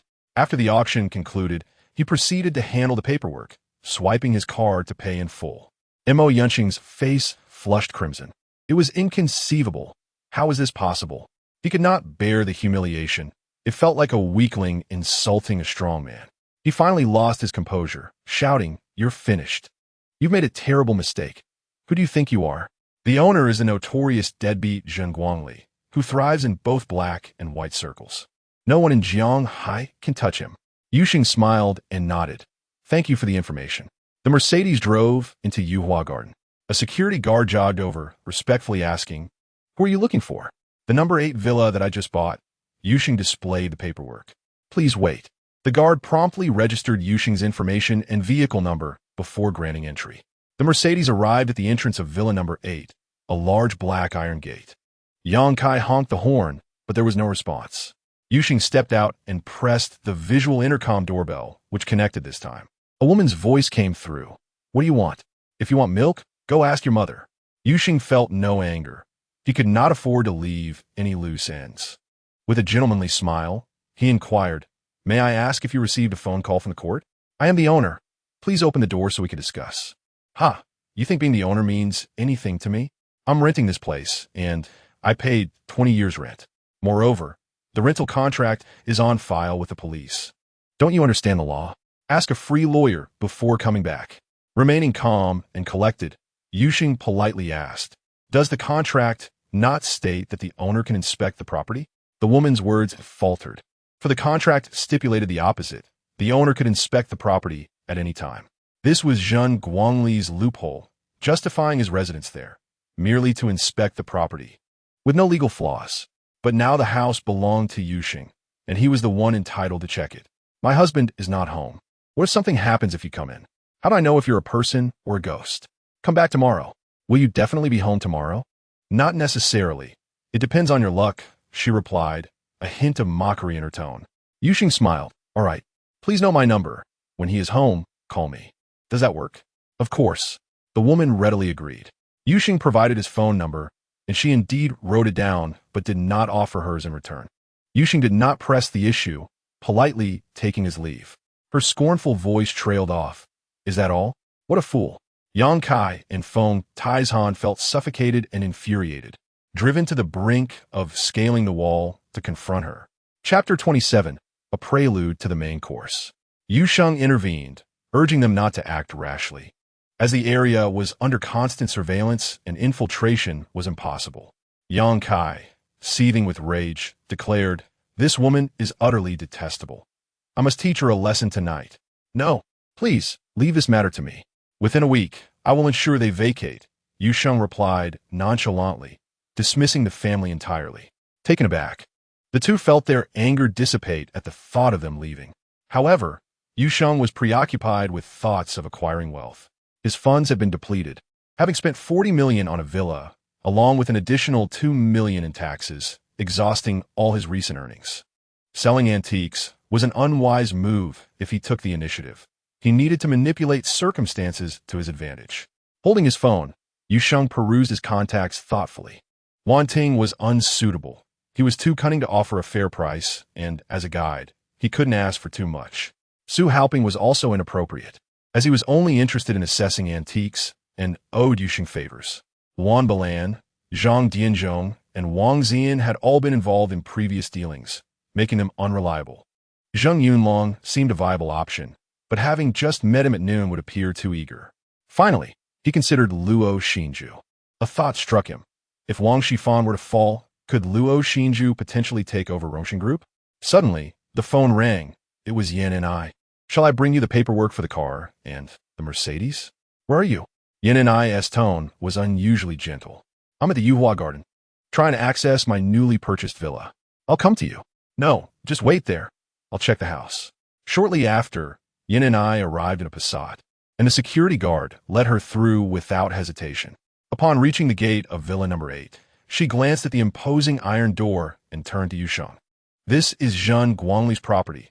Why didn't you clarify before purchasing? Legally, he has the right to reside here. Yusheng chuckled. I'm aware. Such minor issues I can resolve myself. Do not act recklessly. A house where someone has died holds little value. Yin and I handed over the documents, her expression serious. Rest assured, you'll be satisfied. Yin and I's face flushed, and she retorted, what does that have to do with me? Then she hastily shifted the topic. Director Huang has died. She didn't believe it was related to Yusheng, speaking casually about it since Huang had previously betrayed her by revealing her whereabouts to Meng Qingyang. Had it not been for Yusheng's intervention, she might have met a dire fate. Ironically, Yusheng felt no connection to the incident either, casually inquiring, who was the perpetrator? Wang Yin and Wang Shifan. They both committed suicide afterward. As she spoke, it dawned on her that this was indeed Yusheng's style. She fixed her gaze on him and blurted, where were you at noon? Yusheng replied nonchalantly, at Jixin Restaurant, with Zheng Yunlong, Su Haoping, and Wang Zian. Yin and I felt relieved. She could not afford to lose such a formidable ally. I'm glad you're safe. Her words were clear-cut, an unusual acknowledgement of their bond. Yusheng, unfazed, directly posed the question he was most curious about. With these 3 deceased, who will take their places? Yin and I replied with a meaningful tone. It would have been better if they hadn't died. The families that forced Wang Yin to his demise, and 3 of them at that, must be extraordinarily powerful. They will divide the 3 positions. Zhao family will replace Wang Yin, Sun family will take Huang's place, and Wei family will consume Rongsheng Group. Oh, what is the situation with the Wei family? Yusheng asked earnestly. Yin and I found it strange that he was so concerned about Wei family. After a moment of contemplation, she responded, "The Wei family has complex relationships, deeply entangled in the management of state-owned assets. This acquisition of Rongxing Group, with just one building valued at 50 billion, marks them as a true giant." Yin and I's eyes reflected a hint of worry. Yusheng reassured her, "Do not fret. I will not provoke them unnecessarily." Suddenly, the phone rang again. It was Zheng Yunlong. Yusheng felt elated. There was no need for him to take initiative. He answered earnestly, "Brother Zheng, what instructions do you have? I didn't want to ask at noon, but do you have any high-end items? Not limited to just cloison. Indeed, I have a yuan blue and white dragon-patterned jade vase. Would that qualify as high-end?" "Certainly. Since the establishment of the nation, only 200 pieces of yuan blue and white have been unearthed. However, there are many fakes. How can I convince others that mine is authentic?" Zheng Yunlong expressed his concerns honestly, as he sought high-end goods to enhance his collection without risking embarrassment if someone else owned a similar piece. Yusheng chuckled, "Brother, simply conduct a scientific appraisal. Carbon-14 dating can ascertain its approximate age with minimal error, certainly within a single dynasty. If it turns out not to be from the Yuan dynasty, I will refund you entirely, including the appraisal costs." "Huh, little brother, you are quite forthright. No expert would dare make such a promise. All right, let us meet at Wang Heilu. Bring your sister-in-law. I'd like to introduce you to a friend." "Understood. See you at Wang Heilu."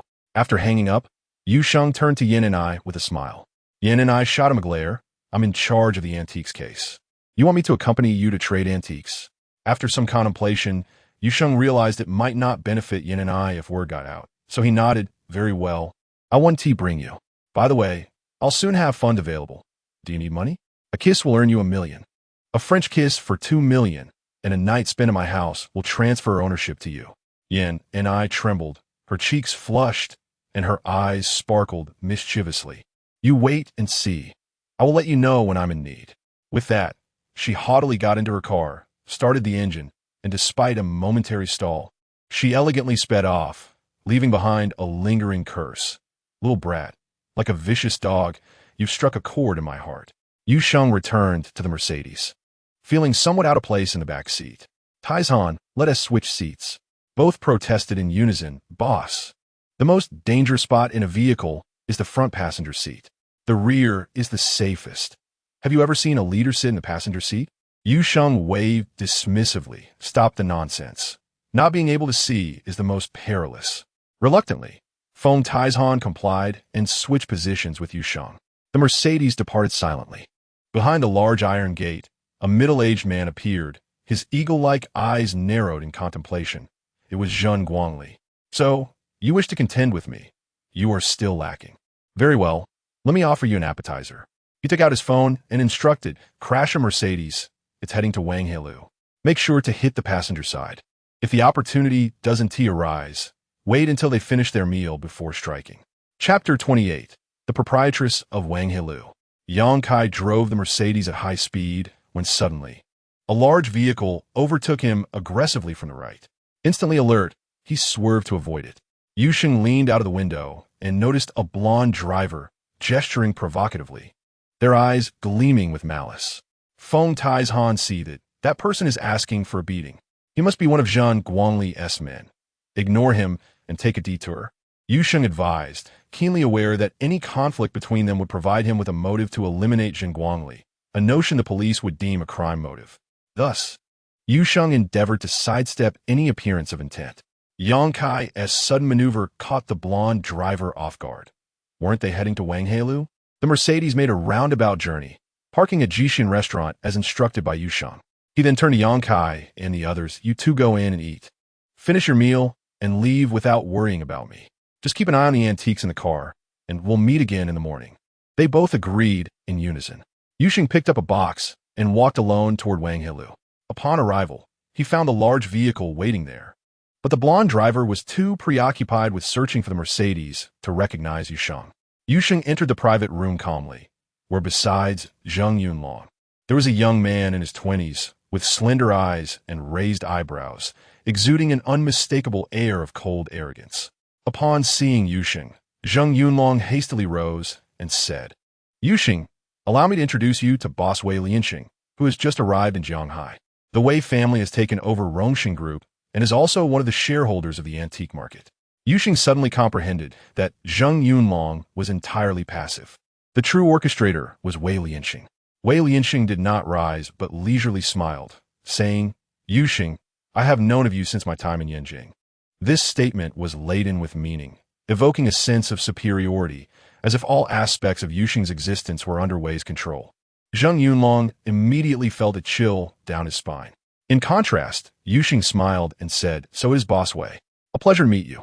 My reputation is merely a product of my friend's support. It is hardly worth mentioning." In Yanjing, Wei Lianxing was a highly sought-after young gentleman, and upon arriving in Jianghai, he became even more haughty. However, Yuxing paid him no heed, treating him as an equal without a hint of flattery, which darkened Wei's gaze significantly. "I have heard you can identify ancient jade, even with your eyes closed?"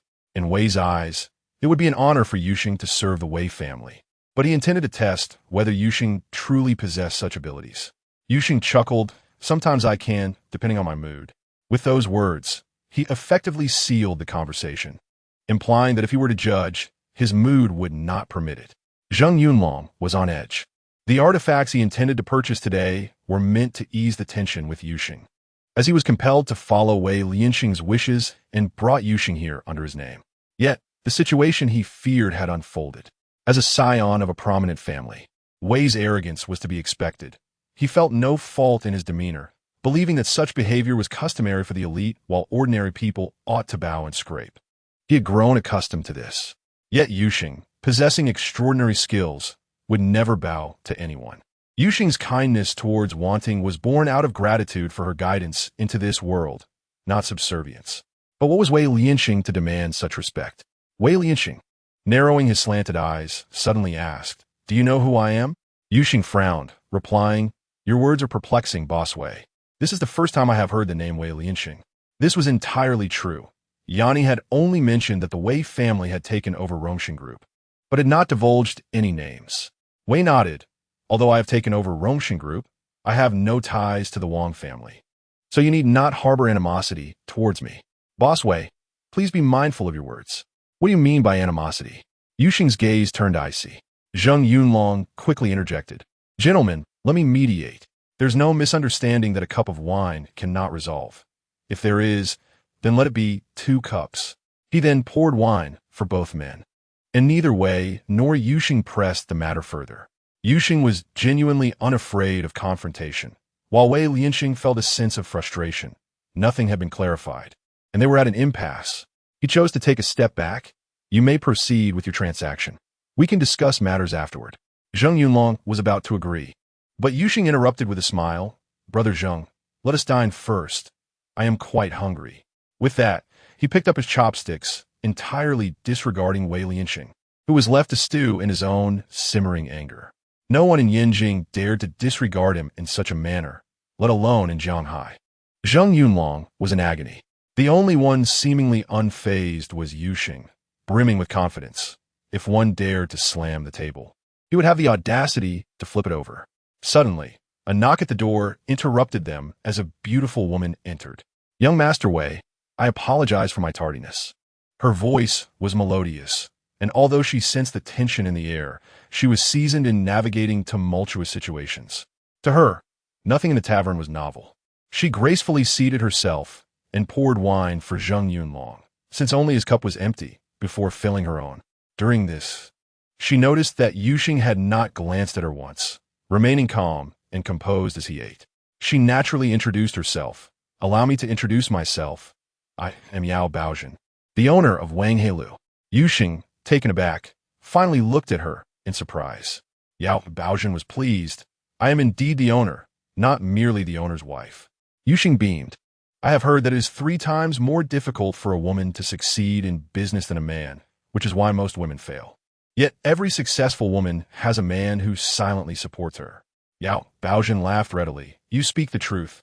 But every successful man also has a group of women who quietly support him.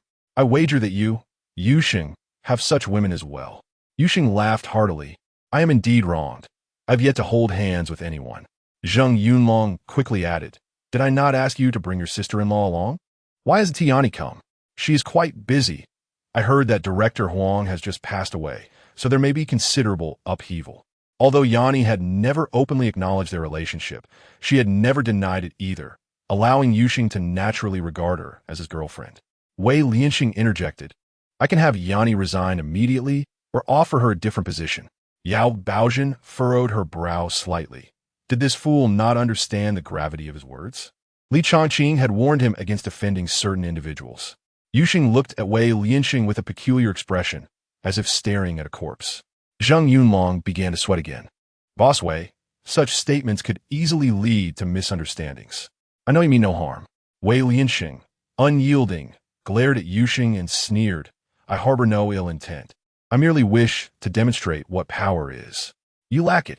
Thus, you're not entitled to challenge me. I can tolerate your presence solely because you're unaware of who I am. Ignorance breeds courage, and the uninformed are not to be condemned. When you come to understand, you will kneel before me, but by then it will be too late. Silence fell abruptly. The atmosphere in the private room grew oppressive. I have matters to attend to. I must take my leave. Yao Baozhen suddenly stood and exited swiftly. She did not know Yuxing well and was uncertain if he might act against Wei Lianxing, for she did not wish to be a witness to such an event, as Li Chongqing had repeatedly cautioned against it. Wei Lianxing was momentarily bewildered. He sensed he had made a mistake, though he could not pinpoint what it was. Yuxing, however, did not afford Wei Lianxing the chance to rectify his error, simply picking up his case and departing. Wei's complexion had turned pale. He realized he had jeopardized the family's affairs and must now discern why Zhang Yunlong and Yao Baozhen stood firmly by Yuxing's side, especially Yao Baozhen, whom he knew was backed by Li Chongqing. Her attitude represented Li Chongqing's stance. Chapter 29. Wei Lianxing. A reckless challenger, Zhang Yunlong caught up to Yuxing and grasped his arm, saying, Get in my car. Yuxing did not refuse, entering Zhang Yunlong's Bentley and taking the passenger seat. Brother, I am sincerely sorry for today's events. I will say no more. Now that you two have parted ways, I will stand by you from now on. I purchased the Yuan blue and white porcelain. I do not even need to see it. Name your price, and I will transfer the funds. Zhang Yunlong understood clearly that Wei Lianxing had not regarded him highly, while Yuxing was the one who truly deserved friendship. Were it not for the Wei family's influence, there would be no need for contemplation. Yuxing smiled. Let us go with the price from this afternoon for the enamelware. The value of enamelware in Yuan blue and white porcelain was often indistinguishable, hinging on the individual characteristics and completeness, as well as artistic value. Upon closer examination, Yuxing's Yuan blue and white porcelain was not as well preserved as the enamelware from earlier, thus its value should be lower by a few million. However, Yuxing felt no need for modesty today and quoted 25 million. Zhang Yunlong wasted no time and transferred the funds without hesitation. The two shared a tacit understanding, putting the day's troubles completely behind them. Upon returning home, Yuxing turned off his phone, took a shower, and changed into a new outfit. After shutting off the lights, he stealthily slipped away. Although he had not seen any surveillance, he was certain he was being watched. He walked a considerable distance before hailing a taxi, heading directly to Rongxing Tower. The premises were evidently under lockdown, with security guards stationed everywhere. However, to Yuxing, they were mere formalities. He navigated effortlessly to the top floor. The door was surprisingly ajar, and 4 bodyguards stood at the entrance. Inside, there were more than 20 individuals meticulously cataloging various items. Wei Lianxing, visibly agitated, sat on the sofa and inquired of his assistant, Have you located the secret chamber? Yes, it is behind the bookshelf in the study. But we are unclear on how to access it. Should we resort to force? Forget it. I will examine it further. Wei Lianxing had confidence in these intricate devices. It was merely a matter of his mood. He pondered repeatedly whether to report to the family. Reporting would reflect his incompetence, as he would be branded a failure for messing things up from the outset, rendering him worthless in the family's eyes. Conversely, failing to report would starkly contradict the family's assessments of the situation. Suddenly, his phone rang. Irritated, he answered, What is it? Boss, someone wishes to see you. He claims there is a threat against you. Bring him up. Shortly thereafter, security escorted a middle-aged man into the room. You say there is a threat against me? Indeed. My name is Zhang Guangli, and I wish to speak with you privately. He scanned the room, fully aware that these individuals were loyal to Wei Lianxing, yet still insisted on a private conversation to emphasize the significance of his information. Wei Lianxing hesitated momentarily and said, "Follow me to the study." The two entered the study, and Wei Lianxing shut the door behind them, harboring no concerns about Zheng Guangli's intentions. After all, how could he escape? He had encountered many petty individuals before, none of whom could match the likes of Jing Ku. Zheng Guangli settled into a Wang Wali chair, his demeanor calm as he stated, "Young Master Wei, are you not curious how I learned of your takeover of Rongxing Group?" "Well, I'm quite curious." Wei Lianxing recalled how his arrogance had led to a fallout with Yu Sheng, prompting him to alter his attitude. "Do you know this Yu Sheng?" Wei Lianxing's expression changed dramatically. Zheng Guangli, sensing he had struck a chord, cleared his throat and said, "My voice is a bit hoarse. Could you fetch me a glass of water?" Infuriated, Wei Lianxing gritted his teeth and poured him a glass of water. "You may speak." "Very well. I learned this from Yu Sheng, or rather from Yin and I. I want the complete account with no omissions. I have everything you desire, but I possess no patience. Do not test my limits." Wei Lianxing's voice dripped with menace, sending chills down Zheng Guangli's spine. He quickly recounted everything that transpired after Yu Sheng arrived at his home. To be precise, Yu Sheng had not explicitly stated any intent to harm Wei Lianxing. However, Wei Lianxing perceived it differently. Why did Yu Sheng assure Yin and I that she need not worry? Why claim he would not provoke anyone? The hostility Yu Sheng harbored was now evident, and he finally grasped the truth. Both Yin and I and Yu Sheng regarded the three prominent families as hypothetical adversaries. Wei Lianxing scoffed, "Yu Sheng, since you are so oblivious to your own demise, I shall send you to your grave." As soon as the words left his lips, a spring-loaded knife plunged into Wei Lianxing's lower back. The knife pierced his kidney, causing him to gasp for breath, unable to utter a sound. Yet, the expression on Wei Lianxing's face betrayed his fate. Zheng Guangli, contemplating his potential gains, suddenly felt something was amiss. His eyes widened in horror. He had not seen anyone, nor a knife, and yet Wei Lianxing was dead? What a reckless gamble with one's life. Zheng Guangli was utterly stunned. There were no cameras here to prove his innocence. After all, this was the stronghold of another. Though he was toughened by experience, he had never acted so foolishly. There was no way out. Just then, the bookshelf slid open, revealing the secret chamber within. Zheng Guangli felt no curiosity about the chamber's opening. However, his psychological fortitude was significantly above average, and he rushed inside, thinking, could it be worse than death? He might find a way to escape. Upon entering the chamber, he was astonished again. His eyes widened in disbelief. US dollars. A cubic meter's worth. Gold. A ton's worth. He did not understand the value of antiquities, so he felt no envy. Little did he know, the worth of these artifacts was astronomical, all national treasures amassed over decades by Wang Chuan, with the finest relics meticulously preserved and never before revealed.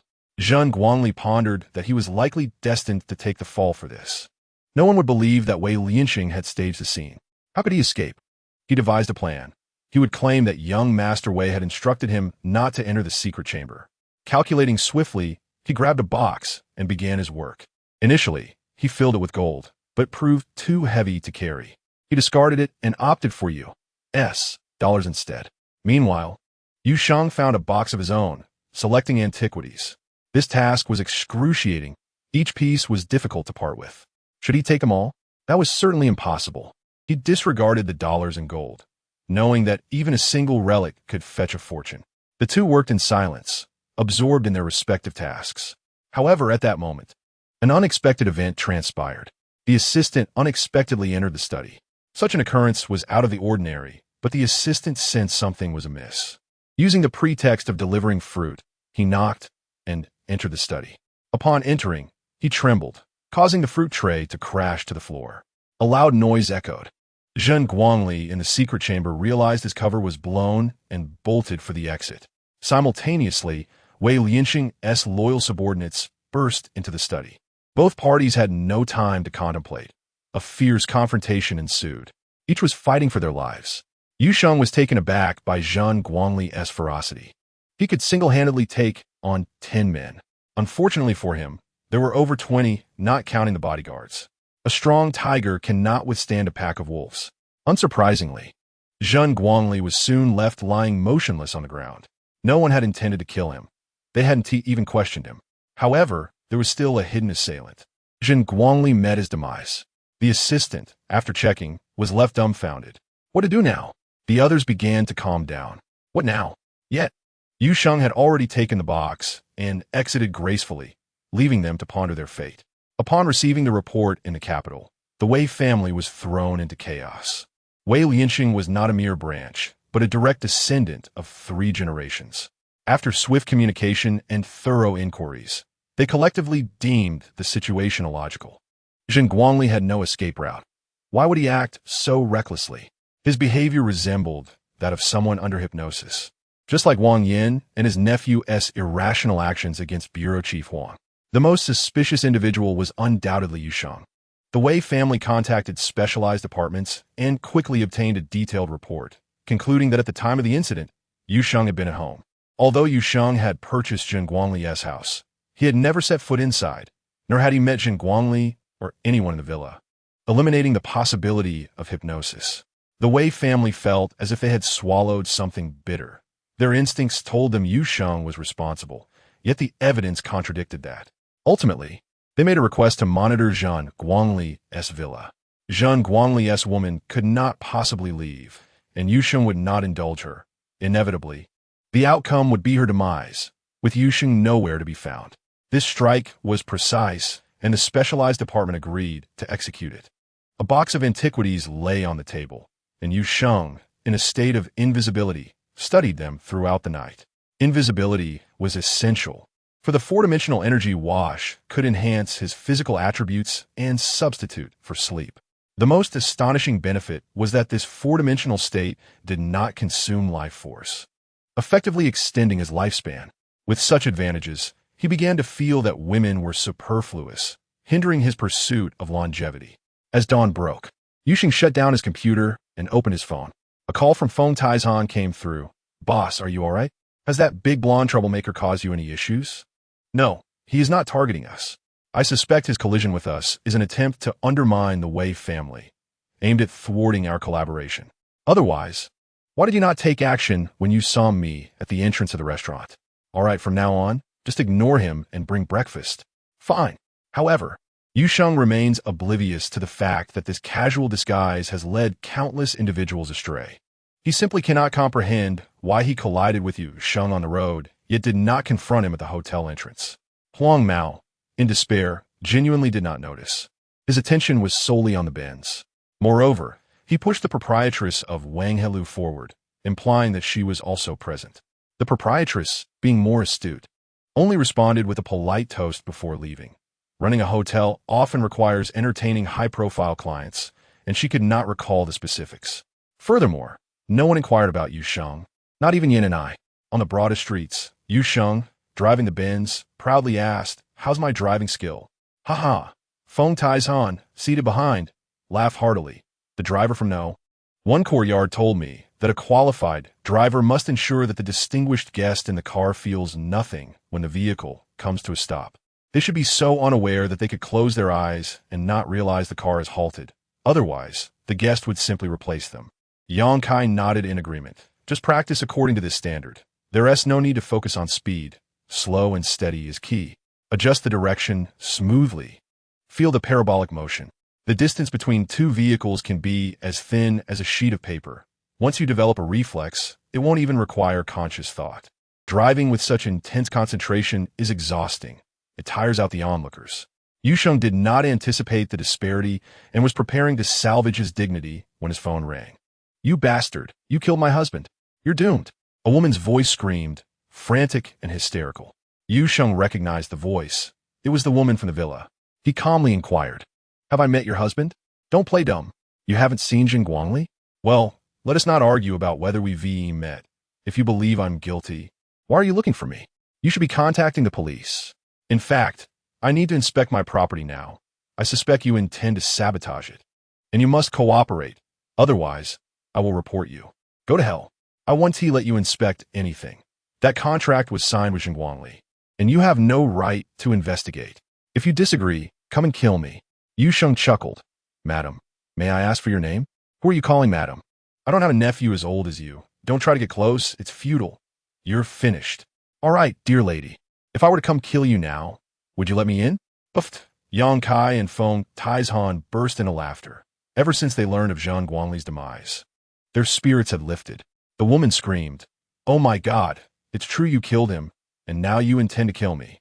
I've recorded this conversation. Just wait. I'm calling the police." She abruptly hung up. Yu Sheng laughed heartily. Is this woman insane? This is considered a crime? Since he could not turn invisible, scouring for bargains on Antique Street was nearly impossible. Yet, he was not merely seeking bargains. He was aiming to fill a gap. His most significant flaw was the lack of purchases alongside his sales. Thus, where would his artifacts come from? After a morning of browsing, he had acquired dozens of antiques. Feng Taizhan expressed his confusion. This must add up to around 150,000, right? Are you worried they won't have enough to eat? Could Yu Sheng confess that? No. It was not about trust, but rather the lack of necessity. He remarked seriously. Who told you that there isn't a genuine piece among them? Wrong. Not a single one is fake. They are all national treasures. Now, let us not argue. It's time to eat. Yang Kai ceased to contest the matter, but cheerfully suggested, Boss, shouldn't you have a friend take a look? Yu Sheng dared not let anyone examine them, betting that all his friends would see through them at a glance, ruining his reputation. He could not afford to possess even a single counterfeit. Therefore, he must replace all the fakes with authentic ones. Well, tonight, he would destroy the fakes, leaving no traces behind. Just as the three were about to head out for a meal, his phone rang. It was Yin Ni's voice, filled with indignation. I'm preparing to resign. Chapter 31. Reporting a spy, Yu Sheng was taken aback. Isn't this your dream? Why resign? The newly appointed director's son directly transferred me to the traffic police department to direct traffic. I am not afraid of hard work. Life and death do not frighten me. But I cannot endure this humiliation. Do you think I can compromise? My dear, there is no need for you to resign. Have you forgotten about me? Come to Wang Heilu. I'll treat you to a grand meal and complete $1 million deal. Get lost. If you don't say something nice, I want to go. I beg you, ancestor. Yin and I giggled incessantly before finally agreeing. All right, see you at Wang Heilu. Yu Sheng sat alone in the private room, gazing at the ocean view outside the floor-to-ceiling window. After sipping his tea, Yin and I walked in. Please, have a seat. Yu Sheng gestured gallantly. You don't look like a good person at all, Yin and I teased, taking a seat with a smile. All right, I won't pretend anymore. I know you're easygoing, so I've already ordered the dishes. Yu Sheng patted Yin and I on the back, earning a roll of her eyes. Yin and I leisurely poured herself a cup of tea. She never drank water poured by others, and wouldn't consume water out of sight. Countless men's lecherous gazes throughout her life had ingrained this habit deep within her. Yu Sheng laughed and asked, Did Director Sun give you any hints? He just transferred you to direct traffic? None at all, Yin and I replied earnestly. It's just that I'm deemed unsuitable to be a criminal police officer. Does that mean you'd be more suitable as a traffic officer? Yu Sheng scoffed. This is clearly a setup aimed at me. Yin and I grew anxious. You must not act impulsively. If anything happens, no one will believe you had no part in it. Actually, I have one last resort. I can call my family, and then no one can touch me. Yu Sheng felt a stirring in his heart. Yin and I's beauty was undoubtedly a protective shield against misfortune. He asked, What is the cost of this last resort? No need for that. I'll handle it, and I guarantee there will be no casualties. Yu Sheng took it upon himself. Yin and I seemed uneasy. What will you have to pay? Yin and I realized that the key to resolving this lay with Yao Baozhen. Yu Sheng was certain that behind Yao Baozhen stood Li Chongqing, but that was merely a guess. Last night's attitude spoke volumes. Without Li Chongqing's indication, she would not have dared to side with Yu Sheng and offend the powerful families. The waiter entered to serve the dishes. Yu Sheng poured Yin and I a glass of red wine. He had initially intended to wait for Yao Baozhen, but both felt something was missing, so they tacitly raised their glasses. Thank you.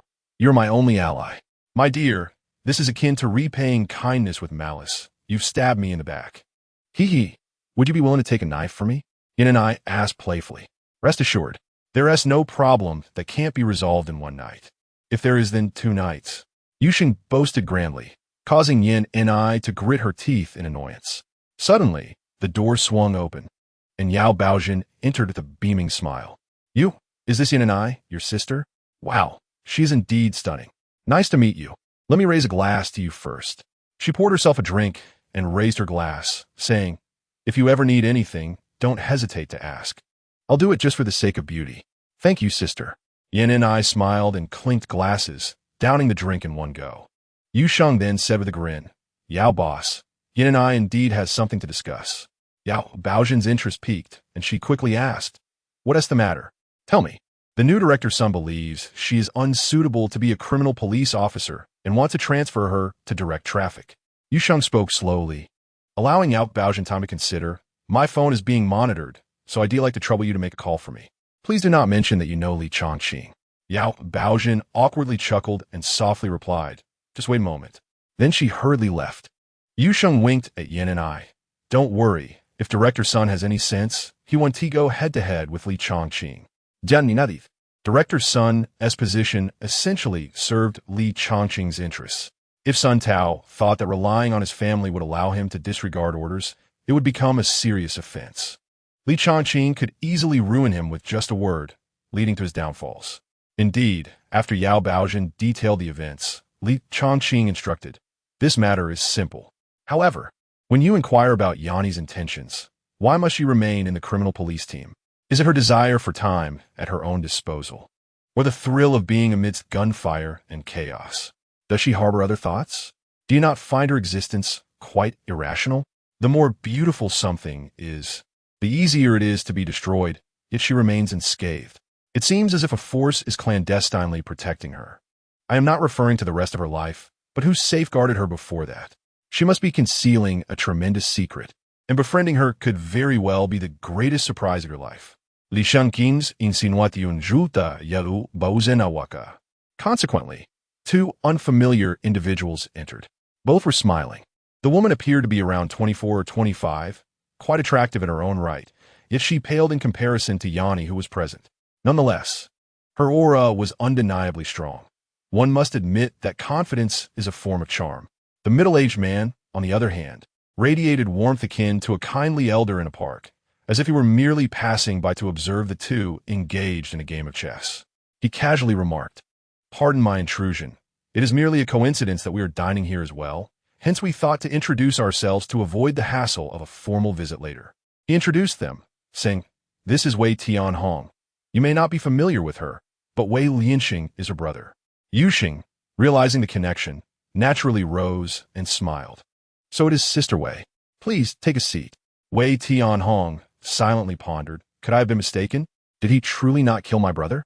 The two sat down with composure, and Wei Tianhong continued, This is Uncle Zhao Fuan. As for his identity, I am unable to disclose it due to regulations. But I can discreetly inform you that he is the one replacing Wang Yan. This was essentially a revelation. Yu Xing inwardly cursed. Are you monitoring me? Yet he maintained a broad smile. Greetings, Uncle Zhao. I happen to have something to report to you, and I hope you will consider it. Zhao Fuan was taken aback. Do you have some misunderstanding? I'm not from a Jing bureau and do not handle civil disputes. To clarify, I do not deal with internal conflicts among the people. My focus is on enemy versus friend, akin to military matters. Yu Xing slapped his thigh. That is splendid. What I wish to report is that foreign spies have infiltrated our ranks. Zhao Fuan was incredulous. What do you do every day? We are fully aware of your activities. However, he could not voice his thoughts and simply asked, Who? It is Sun Tao. Yu Xing proclaimed, his tone grave. Zhao Fuan fell silent. Yanni trembled. Could you refrain from such talk? Do you have evidence? Zhao Fuan asked sternly. Yu Xing thought, Why did you not mention evidence when investigating me? He solemnly declared, Yes. Chapter 32. The truth of espionage. Yu Xing's expression was filled with righteous indignation, as if he were a champion of justice. On his first day in office, Sun Tao was not busy combating criminals. Rather, he was eager to suppress the elite of Huaxia. Anyone who could apprehend criminals, anyone posing a threat to tomb raiding syndicates, anyone preventing cultural artifacts from being smuggled abroad, he would target. He even transferred Yanni, who had seized a significant number of artifacts, to direct traffic, audaciously ensuring the smooth flow of smuggling routes. Is his identity not glaringly obvious? Is this not sufficient grounds for surveillance and investigation? Wei Tianhong felt a tightening in her chest, fearing he was intentionally hinting at Rongxing Group. Zhao Fuwen appeared somewhat helpless. This evidence is indeed insufficient to classify as espionage. It does not meet the criteria. Given his rank, without concrete evidence, we cannot apprehend or monitor him. Thus, am powerless. Yuxing had anticipated his inaction and directly rose, stating, "We shall not conspire with those whose paths diverge. Please leave." He essentially ordered him to depart. Zhao Fuwen's expression darkened completely, his gaze sharp. "What gives you the audacity to confront me? I will not sit alongside those who protect spies. If you fancy footing the bill, then I shall take my leave." With that, he pulled Yanni along and stormed out. Wei Tianhong was left astounded. So this was his true intention? Zhao Fuwen's face was now a deep shade of gloom as he turned to Wei Tianhong. "Did you see that? His confidence is quite robust. At the very least, Li Chongqing stands by him, which poses a dilemma for us. Should we mobilize family resources to counter Li Chongqing first?" Wei Tianhong smiled slightly. He is not confident. He simply has no choice. Sun Tao came forth with clear intentions, directly targeting him. Does he have any retreat? You also align with Sun Tao. If he were to feign kindness and grant you time to strategize, it would benefit him not at all. Instead, he openly turns against you, effectively forcing Li Chongqing's hand. On their territory, while we are still establishing our position, he strikes unexpectedly. The timing is truly impeccable. Zhao Fuwen felt a chill run through him, his eyes gleaming with murderous intent. This person must not be allowed to remain. Yuxing and Yanni were now seated in another private room, ordering food and drinks anew. Yao Baojin soon entered. After clarifying the situation, she felt a sense of grievance. Was it truly necessary for Yuxing to confront Zhao Fuwen? He showed no consideration for Li Chongqing at all. Yao Baojin asked in shock, why? Just because Yuxing had intensified the conflict, which had now reached a boiling point. The situation was teetering on the brink of chaos. I merely need to confront the capital, publicly disclose the sequence of events, and state that someone reported Sun Tao as a spy, while Zhao Fuwen openly sides with him against the accuser. Ultimately, only Wei Tianhong remains. She is the most formidable adversary, but Yuxing is even more inscrutable. Considering Wei Lianxing's demise, there is no need for concern. Once you place your bet, do not waver, or you risk losing everything. Yao Baojin felt a pang of shame as she came to understand. However, the developments unfolded beyond anyone's expectations. When Li Chongqing laid his cards on the table, the capital merely inquired, "Did you just say that Sun Tao sent Yanni to direct traffic on the road?" "Yes." Li Chongqing was taken aback, quickly affirming, then hung up, his heart racing. Although he anticipated victory, he never imagined it would be so decisive, directly branding both individuals as spies. All because Sun Tao assigned Yanni to direct traffic. Yanni's background had become glaringly apparent. Zhao Fuwen was in his office conversing with Sun Tao when suddenly a large group of armed officers burst in. His mind went blank. It was over. He never expected such an outcome. Could Li Chongqing truly accomplish this?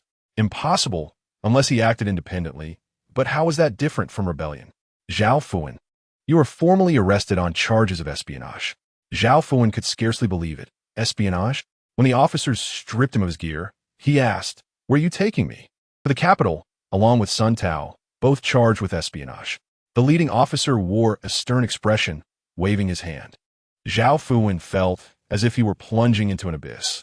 Going to the capital meant Li Chongqing had not revolted. He was genuinely deemed a spy, solely for standing with Sun Tao. When Wei Tianhong received the call, she was astonished. How is this possible? Being escorted to the capital? She swiftly mobilized her family connections and resources, finally grasping that the true offense was against Yanni. Having Yanni direct traffic on the road was trivial for ordinary people. But with Yuxing launching a significant attack, accusing him of espionage, and Zhao Fuwen harboring a spy, this was indeed fatal. Yet, Li Chongqing had unwavering confidence in Yuxing. He openly confronted the matter. The conflict was now public, rendering it a situation of life and death, forcing Yanjing to make a choice. Yanni's background was sufficient to condemn both men as spies. Wei Tianhong pieced everything together, retracing the connections involving Meng Qingyang, Bureau Chief Wang, the Wang Yin uncle-nephew duo, and the suspicious deaths of Wei Lianxing. It all pointed towards Yanni. She resolved to probe once more, dialing Yuxing's number.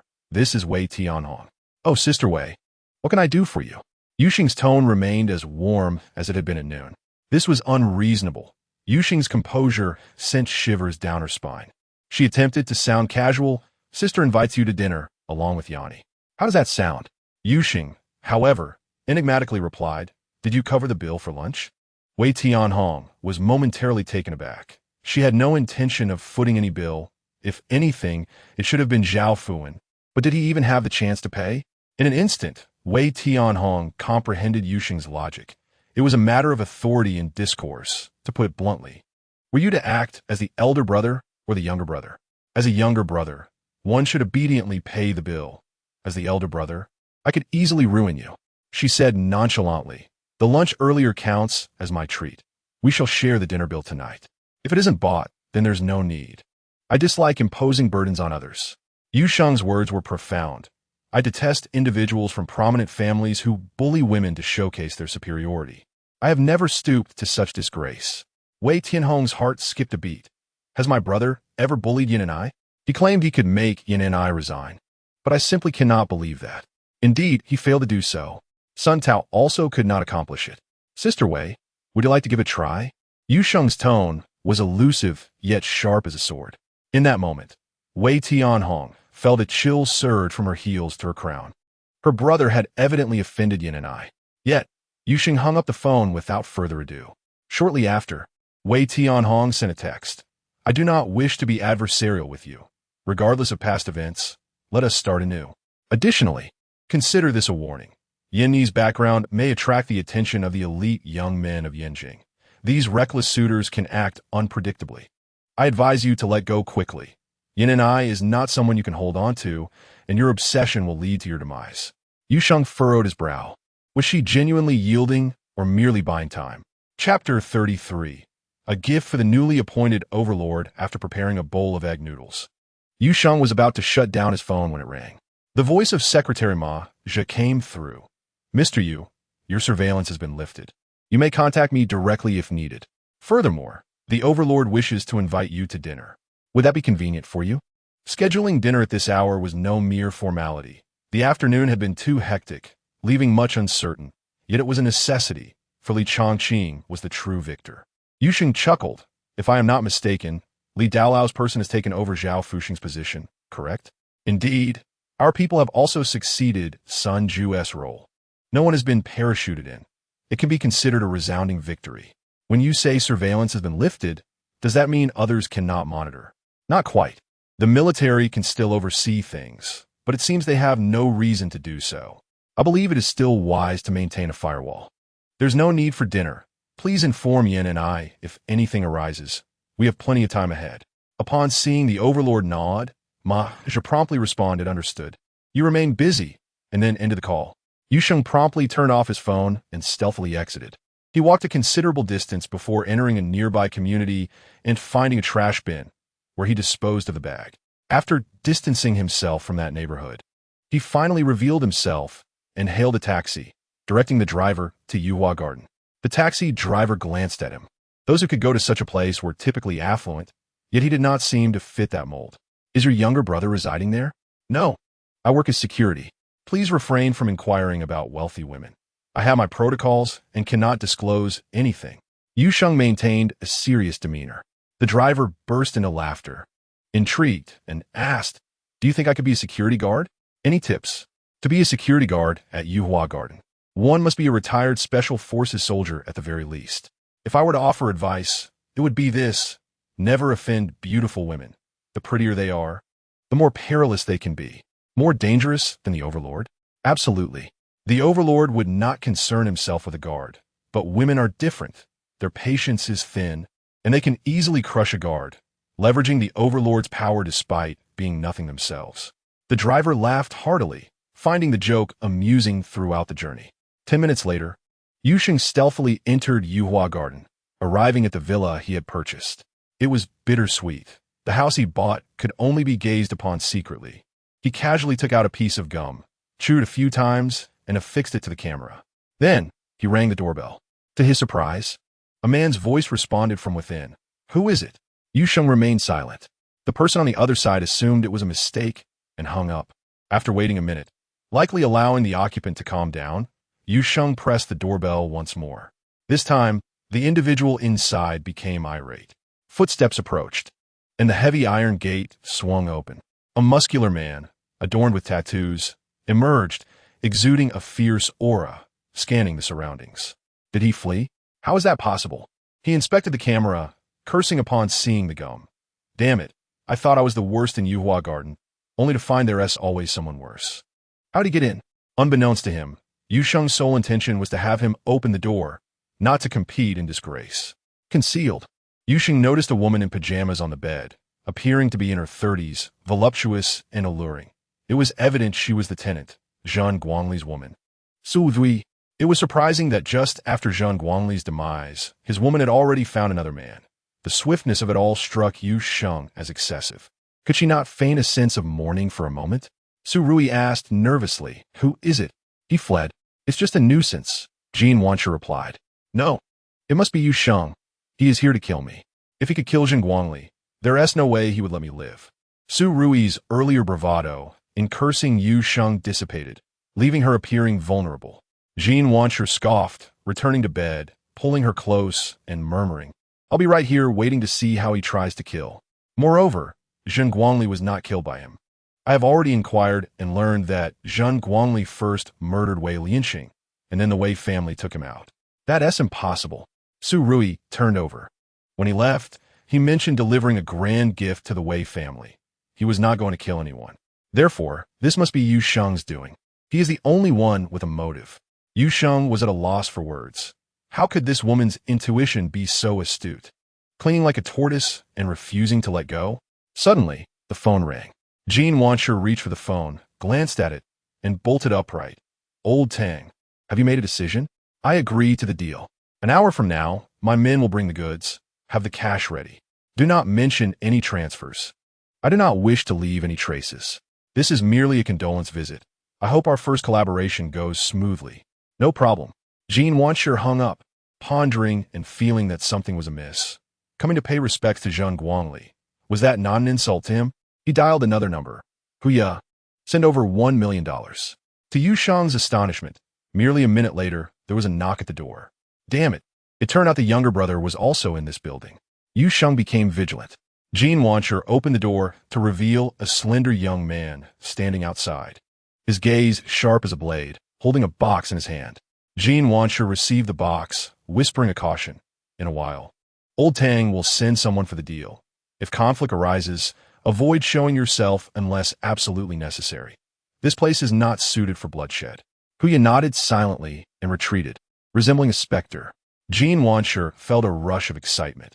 He was living in Zhang Guangli's house, sleeping with Zhang Guangli's woman, spending Zhang Guangli's money, and achieving a significant upgrade in life. Now on par with Old Tang, ready to embark on grand ventures. No wonder everyone sought wealthy women.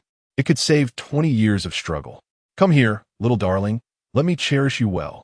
Jean Wancher laughed heartily, leaning over Su Rui and beginning to indulge himself. This was the perfect opportunity. Yu Sheng seized the moment to take Su Rui's phone, retreating to a corner and messaging Yin and I.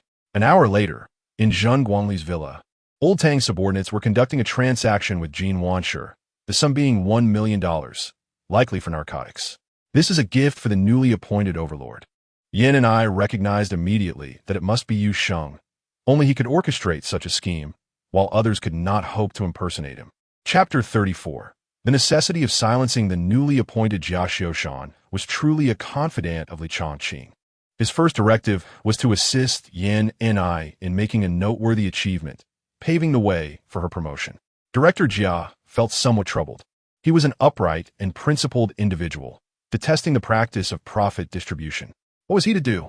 Just then, a knock resonated at the door, and Yin and I entered. "Director Jia, I require special permission to execute an operation against drug traffickers across teams, but Deputy Director Qin has denied my request. Hence I have come to seek your approval." "Oh, you are in charge of cultural relic cases, yet you wish to pursue drug dealers. Does that not belittle the narcotics team?" It is no wonder that Deputy Director Chin has refused. Director Jia shifted his tone. By the way, what is your source of information? Yin and I recounted the details she knew. Director Jia furrowed his brow. I asked, who is the informant providing you with this information? He is my informant, and for his safety, I cannot disclose his identity, Yin and I replied solemnly. Director Jia felt somewhat helpless. Only Yin and I would dare to speak this way and conceal information from a superior. If someone else were in her place, they would have been dismissed without hesitation. He could only speak earnestly. You have just graduated from the police academy. Your qualifications are too shallow, and your experience is limited. Criminals are far more cunning than you can imagine. I do not believe your information to be credible. Those drug traffickers are like ancient foxes. How could you have obtained such detailed intelligence? Yin Ni's gaze remained unwavering as she lowered her voice. Director Jia, you need to make a mark upon your recent appointment.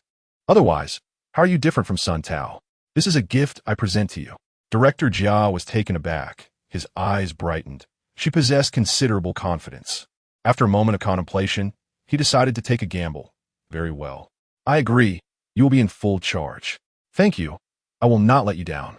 Yin and I exclaimed joyfully, solemnly assuring him before turning to leave. 10 minutes later, a special police squad assembled, fully armed, clad in steel helmets and bulletproof vests, wielding submachine guns. Someone approached with a tray. Without uttering a word, all were required to surrender their mobile phones, with no communication devices permitted. At this moment, apart from Yin and I, no one knew their destination. Our objective is to apprehend drug traffickers engaged in a transaction. One party consists of Tang Laoda subordinates, while the other is Jin Wanshi. Be aware, one of Jin Wanshi's men is named Huya. He is extremely dangerous and may resort to lethal force. The others should focus on apprehending them, ensuring the recovery of both cash and drugs. Are there any questions? I have a question. The speaker, displaying a fierce demeanor, was the Special Police Captain Wu Xiaozhong. Why are you in command? I believe I would be a better choice for the role. Yin and I smiled. Can you tell me where the drug dealers are conducting their transaction? The captain spread his hands. I am a special police officer, not a narcotics officer. I do not possess investigative authority. But you're not a narcotics officer either, are you? However, I know precisely where the drug traffickers are trading, and I can guarantee that everyone will achieve merit. Can you ensure that everyone will achieve merit? If you can guarantee that, I will follow your lead. This statement was particularly compelling. Although everyone spoke of lofty ideals, in their hearts, they yearned for recognition, awards, promotions, and salary increases, all contingent upon achieving merit. But who dares to guarantee success? That is. Instantly, every special police officer's gaze ignited with fervor. They feared not the hail of bullets, but the prospect of being commanded by a fool, leading them to unnecessary sacrifice. Wu Xiaozhong realized that Yin Ni's words had reached this point. Further obstruction would be met with discontent. So he nodded. Very well. I will follow your command. I hope you do not make a fool of yourself. Rest assured, let us depart.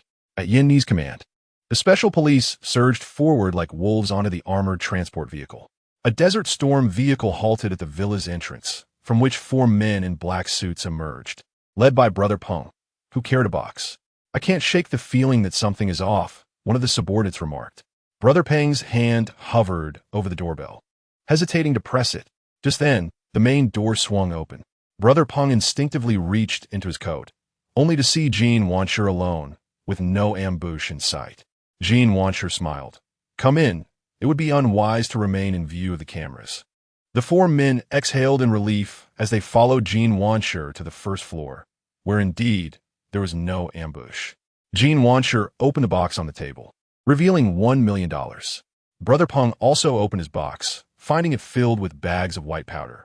Both parties advanced to exchange boxes, then proceeded to verify the contents. Jin Wanshi quickly completed his inspection, and Brother Peng confirmed the cash was genuine. A pleasant collaboration. Farewell. Brother Peng stood to leave, and Jin Wanshi made no attempt to detain him. No need to see you off. The hidden Yu Sheng furrowed his brow. Did Yin and I arrive or not? If they left, it would be troublesome. He was preparing to create some confusion when an unexpected event occurred. A throwing knife sliced through the air like lightning. Thud! It struck directly into Brother Peng's throat. The other 3 subordinates gasped in horror, instinctively reaching for their weapons, but 3 more throwing knives flew forth. So swift they fell before they could react. All 4 men perished without firing a single shot. Jean Wancher cried out, "Huya, have you lost your mind?" Huya swiftly moved closer, urgently stating, "Big brother, you've been deceived. The outside is swarming with police." Jean Wancher was taken aback. Was there truly such a costly betrayal? Was it worth it? He had no time for contemplation, seizing the box of drugs and shouting, "Don't use the front entrance. Escape through Villa 9. The 2 dashed toward the rear door, Jean Wancher leading the way, with Huya trailing behind. Yusheng realized this was not going well. Yin and I had evidently arrived too late. In that instant, Yusheng made his move. Huya sensed a gust of wind behind him and dodged instinctively, only to discover it was not a fist but a military dagger. And it was the very dagger found within the villa. Huya's attempt to evade was in vain. The dagger plunged into his skull. With a thud, he collapsed to the ground, his spirit leaving him. Little did he know that running away offered a glimmer of hope. This brief pause cost him his life. Suddenly feeling a chill at the back of his head, darkness enveloped him as he fell. Dozens of special police officers surged into the hall. The scene left everyone in shock. Bodies lay strewn across the floor, with only a box of drugs remaining. The money nowhere to be seen. Captain Wu Xiaozhong quickly reported via radio, and Yin and I rushed in, ordering a search of the entire villa. Soon, Su Rui was apprehended. She had remained upstairs the entire time and had not come down. Yet, they dragged her down by her hair, believing her to be the mastermind. She cried out in despair, feeling utterly wronged and unjustly accused. "I did nothing. I am unrelated to this. Trading took place in your house. Do you dare claim you are unrelated? Where is the dirty money?" Yin and I questioned sternly. "ISNT it in the box." "Wait, where did the box go?" Su Rui's gaze darted, and upon realizing her mistake, she hastily denied, "I truly do not know anything." Yin and I understood. Yusheng had taken the money. After a moment's thought, she grasped the implication. There must still be another person from Tang Lauda who killed Huya and Jean Wancher, taking the money, which made sense. Without the illicit funds, the chain of evidence would be incomplete, but it mattered not. There must still be money within the villa. As long as the amount matched, they would be fine. "Search! We must find the dirty money." The special police responded loudly, relishing this task, charging into every room like wolves, beginning their search. Indeed, they soon uncovered over $100,000. Yin and I breathed a sigh of relief. The law enforcement camera recorded the entire process, leaving no room for doubt. She called to inform the team responsible for securing the scene to take over, leaving one person behind to guard while the others withdrew. This case was a resounding success. The special police were all in high spirits. Their efforts were not in vain, and the discovery of over $100,000 would surely earn them commendations. The entire team recognized Yin and I thoroughly. As long as she could ensure their daily achievements, they would revere her as a deity. Even Wu Xiaozhong found himself speechless. He could see that this was a setup arranged for Yin and I to receive accolades. After all, he had no support behind him, and Wu Xiaozhong could only resign himself to fate. Chapter 35. When Shoes Plan. In the early morning, Yusheng opened his phone punctually, and, as if sharing an unspoken connection, Yin and I called immediately. "Did you sleep well last night?" "Very well. I survived just fine without your company." "Haha, that sentiment carries a hint of grievance. By the way, as my informant, you've achieved such significant merit. Do you have any requests?" "Will my request for companionship be useful?" "That merit is insufficient. Please suggest another." "All right, my 2 bodyguards require firearm qualifications." "That can be arranged. From now on, they shall serve as undercover officers." "Oh, is that permissible? What about me?"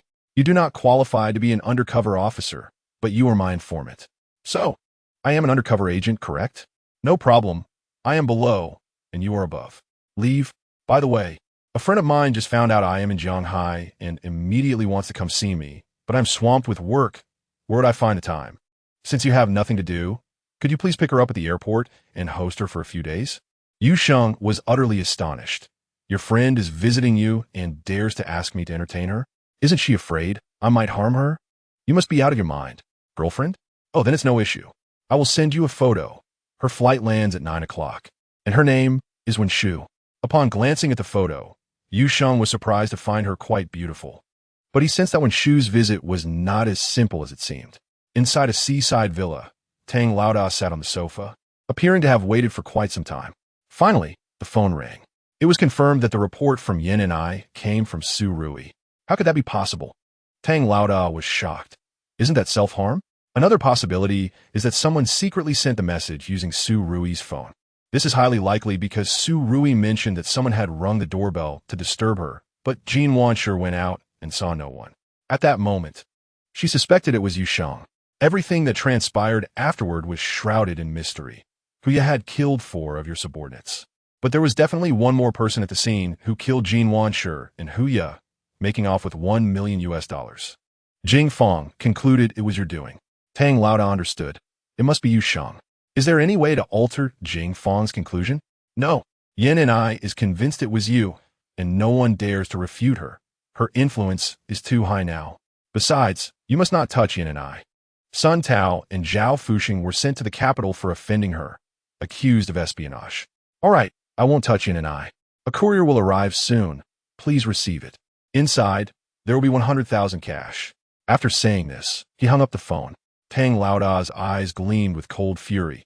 Yu Sheng dared to steal my money, and I will annihilate your entire family. Yang Kai and Feng Taizan arrived, as usual, bearing breakfast. As Yu Sheng ate, he remarked, Yin and I has arranged for you to have undercover police identities, which allows you to carry firearms, but you must procure them yourself. She wants to assist you with anything. Can you manage that? The two immediately became immensely excited, nodding vigorously. Yang Kai grinned widely. Absolutely, we can do it. Thank you, boss. No one could understand the obsession of 2 individuals, one discharged from service and the other dismissed, regarding the qualification to carry firearms. Although they were satisfied to follow Yu Sheng, they felt it was not as honorable as before. However, with a gun in hand, it was utterly flawless. Even with a magnifying glass, one could not find a fault. Then go procure firearms, get everything you can, and choose the best. Yes, Yang Kai completed eagerly. After finishing his meal, Yu Sheng had ample time. Fearing his home might be robbed, he asked Feng Taizan to take the antiques and US dollars along with him. Subsequently, Yu Sheng drove his Mercedes to the airport, with Feng Taizan occupying the passenger seat.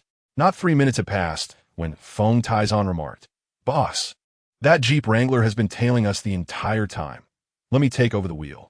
Yu Sheng felt a twinge of embarrassment. As a novice, he was solely focused on the road ahead, completely oblivious to what was happening behind him. They switched positions, and when Feng Taizan grasped the steering wheel, he finally relaxed. The Mercedes darting like a phantom at high speed. The Jeep Wrangler accelerated to follow. Inside the vehicle, there were also 2 individuals. The one in the passenger seat had a cold gaze. The driver inquired, Changgu, should we give up? We can't catch up. They've noticed us. Damn it. What kind of driving skills are these?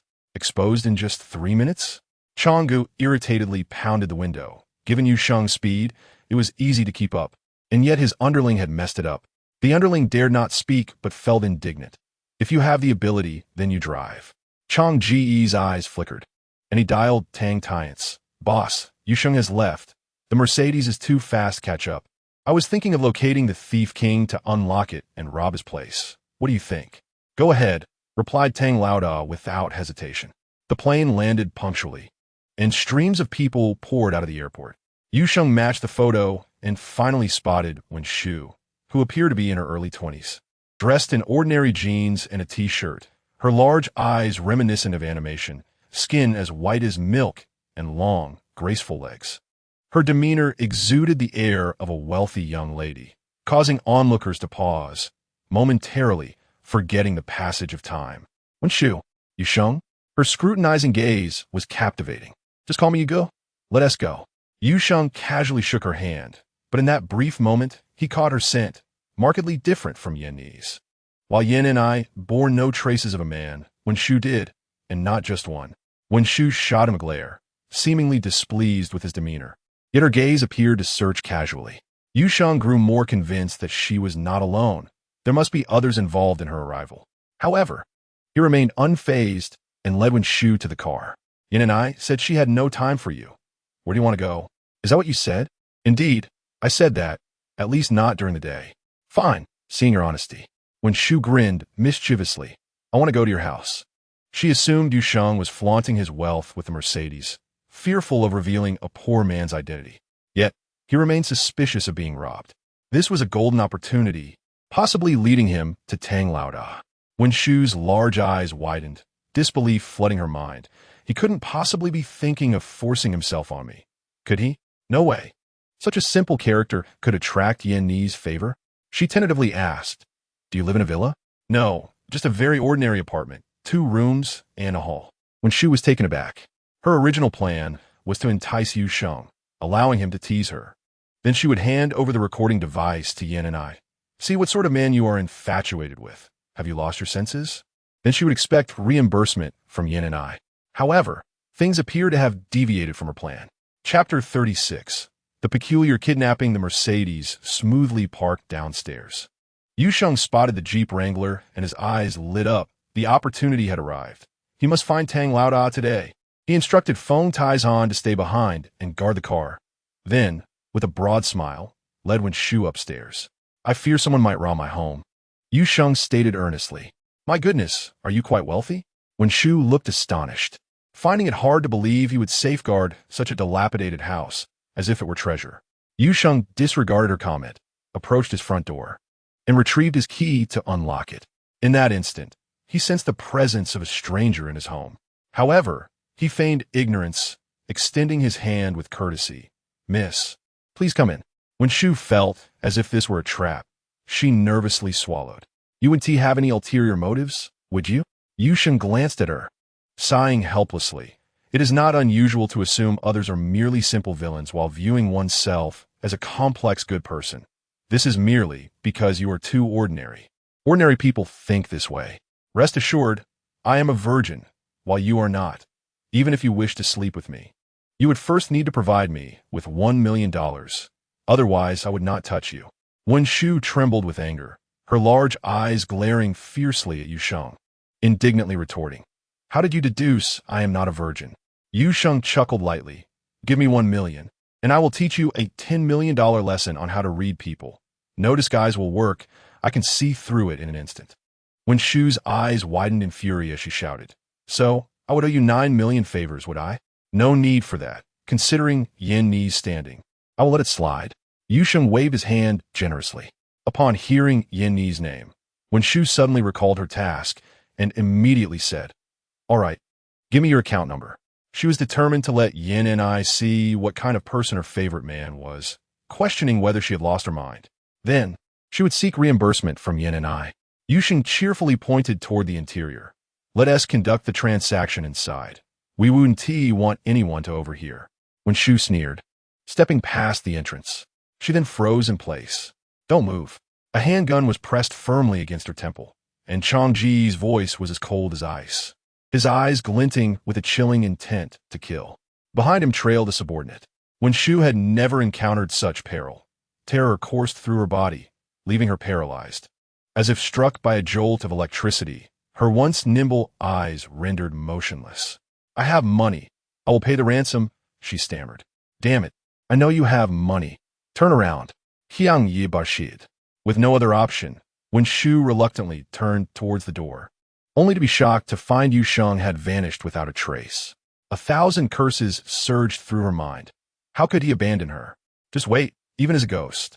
I will not let you off." Unbeknownst to Changgu, who stood by the entrance, Yu Sheng had already slipped away. He shouted, "Yu Sheng, hand over $1 million, or I will take her life." "He has already fled," Wen Shu cautiously reminded him. Changgu was taken aback. How could Yu Sheng be such a coward? No. The man who had slain Huya and Jean Wancher could not so easily surrender. He draped Wen Shu's handbag over his wrist, cleverly concealing the pistol, and pressed the weapon against her lower back, threatening, "Don't try anything clever, or you will deeply regret it. Move." The three exited the building. The corridor was deserted, shrouded in silence. Upon reaching the ground floor, not only was there no sign of Yu Sheng, but the Mercedes was also nowhere to be found.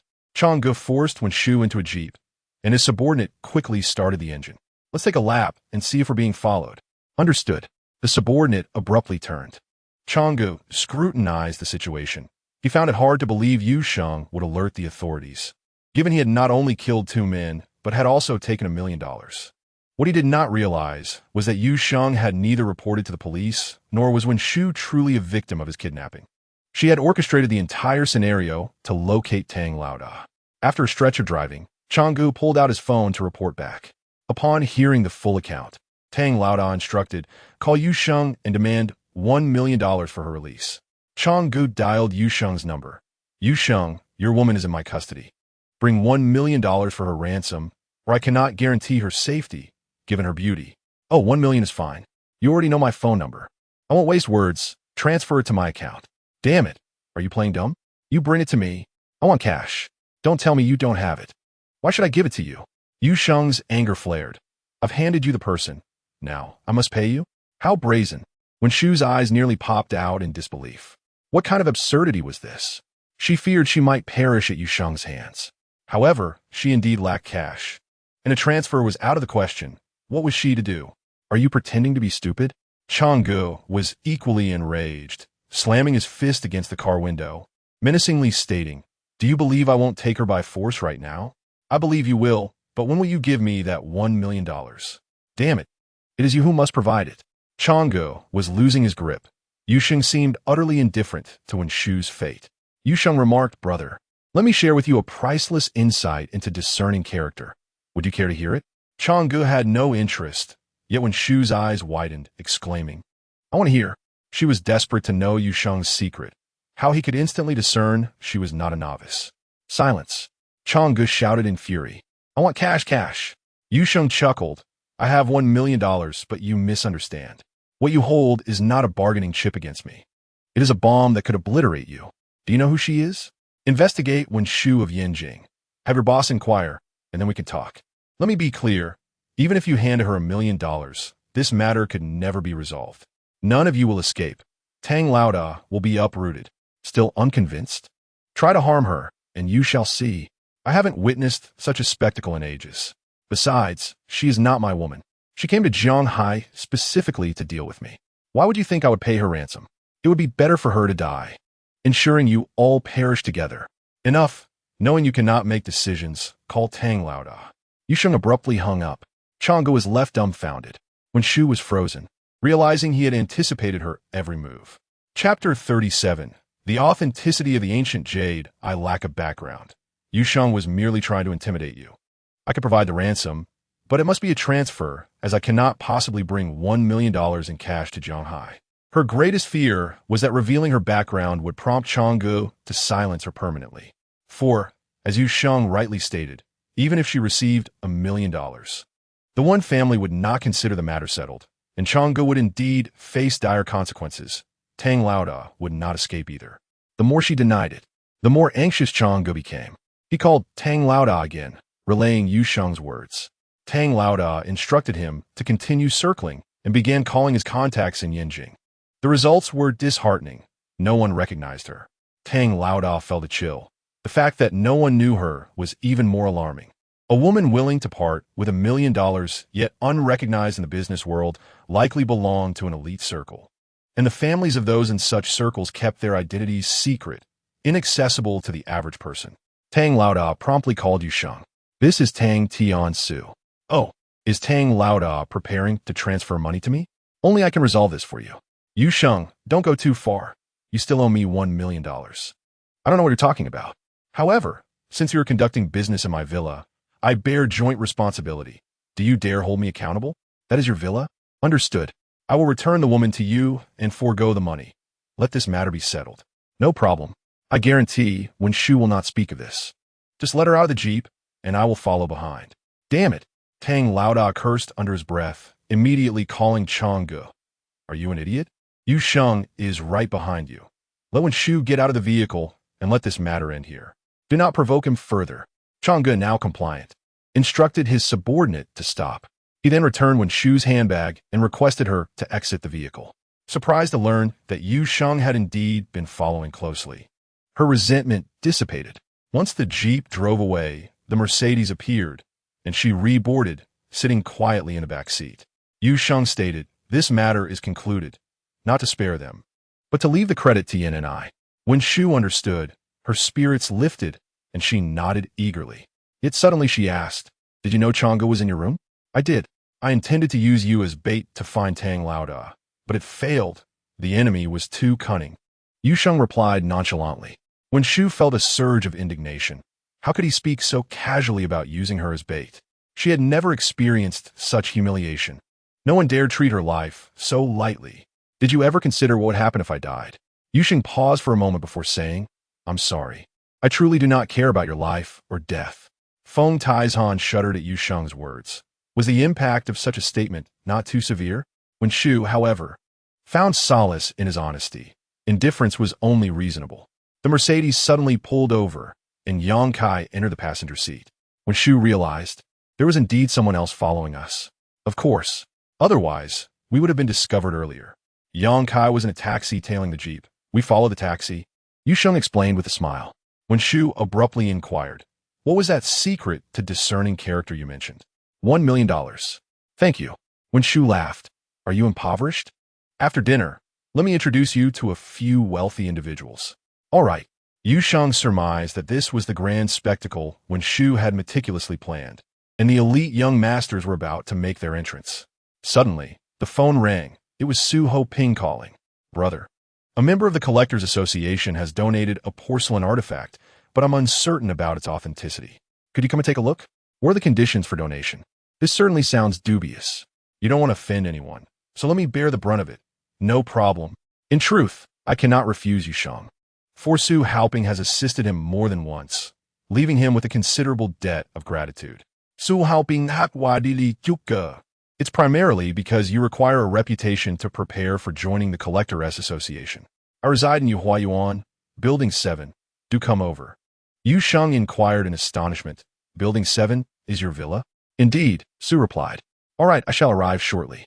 Upon arriving at Yuhuayuan, Yu Sheng escorted Wen Shu into the villa, where they discovered a gathering of over a dozen individuals in the living room, evidently collectors.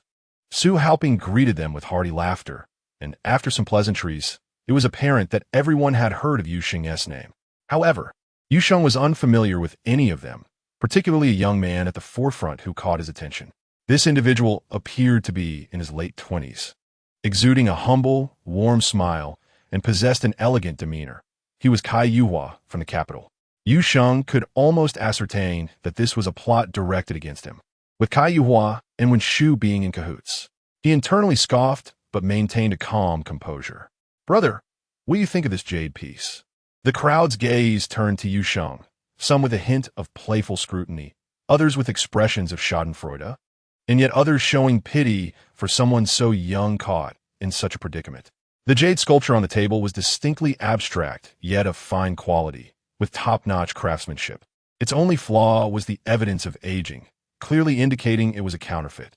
As Yu Sheng casually adjusted it, he was taken aback. He never expected it to be authentic, ancient jade.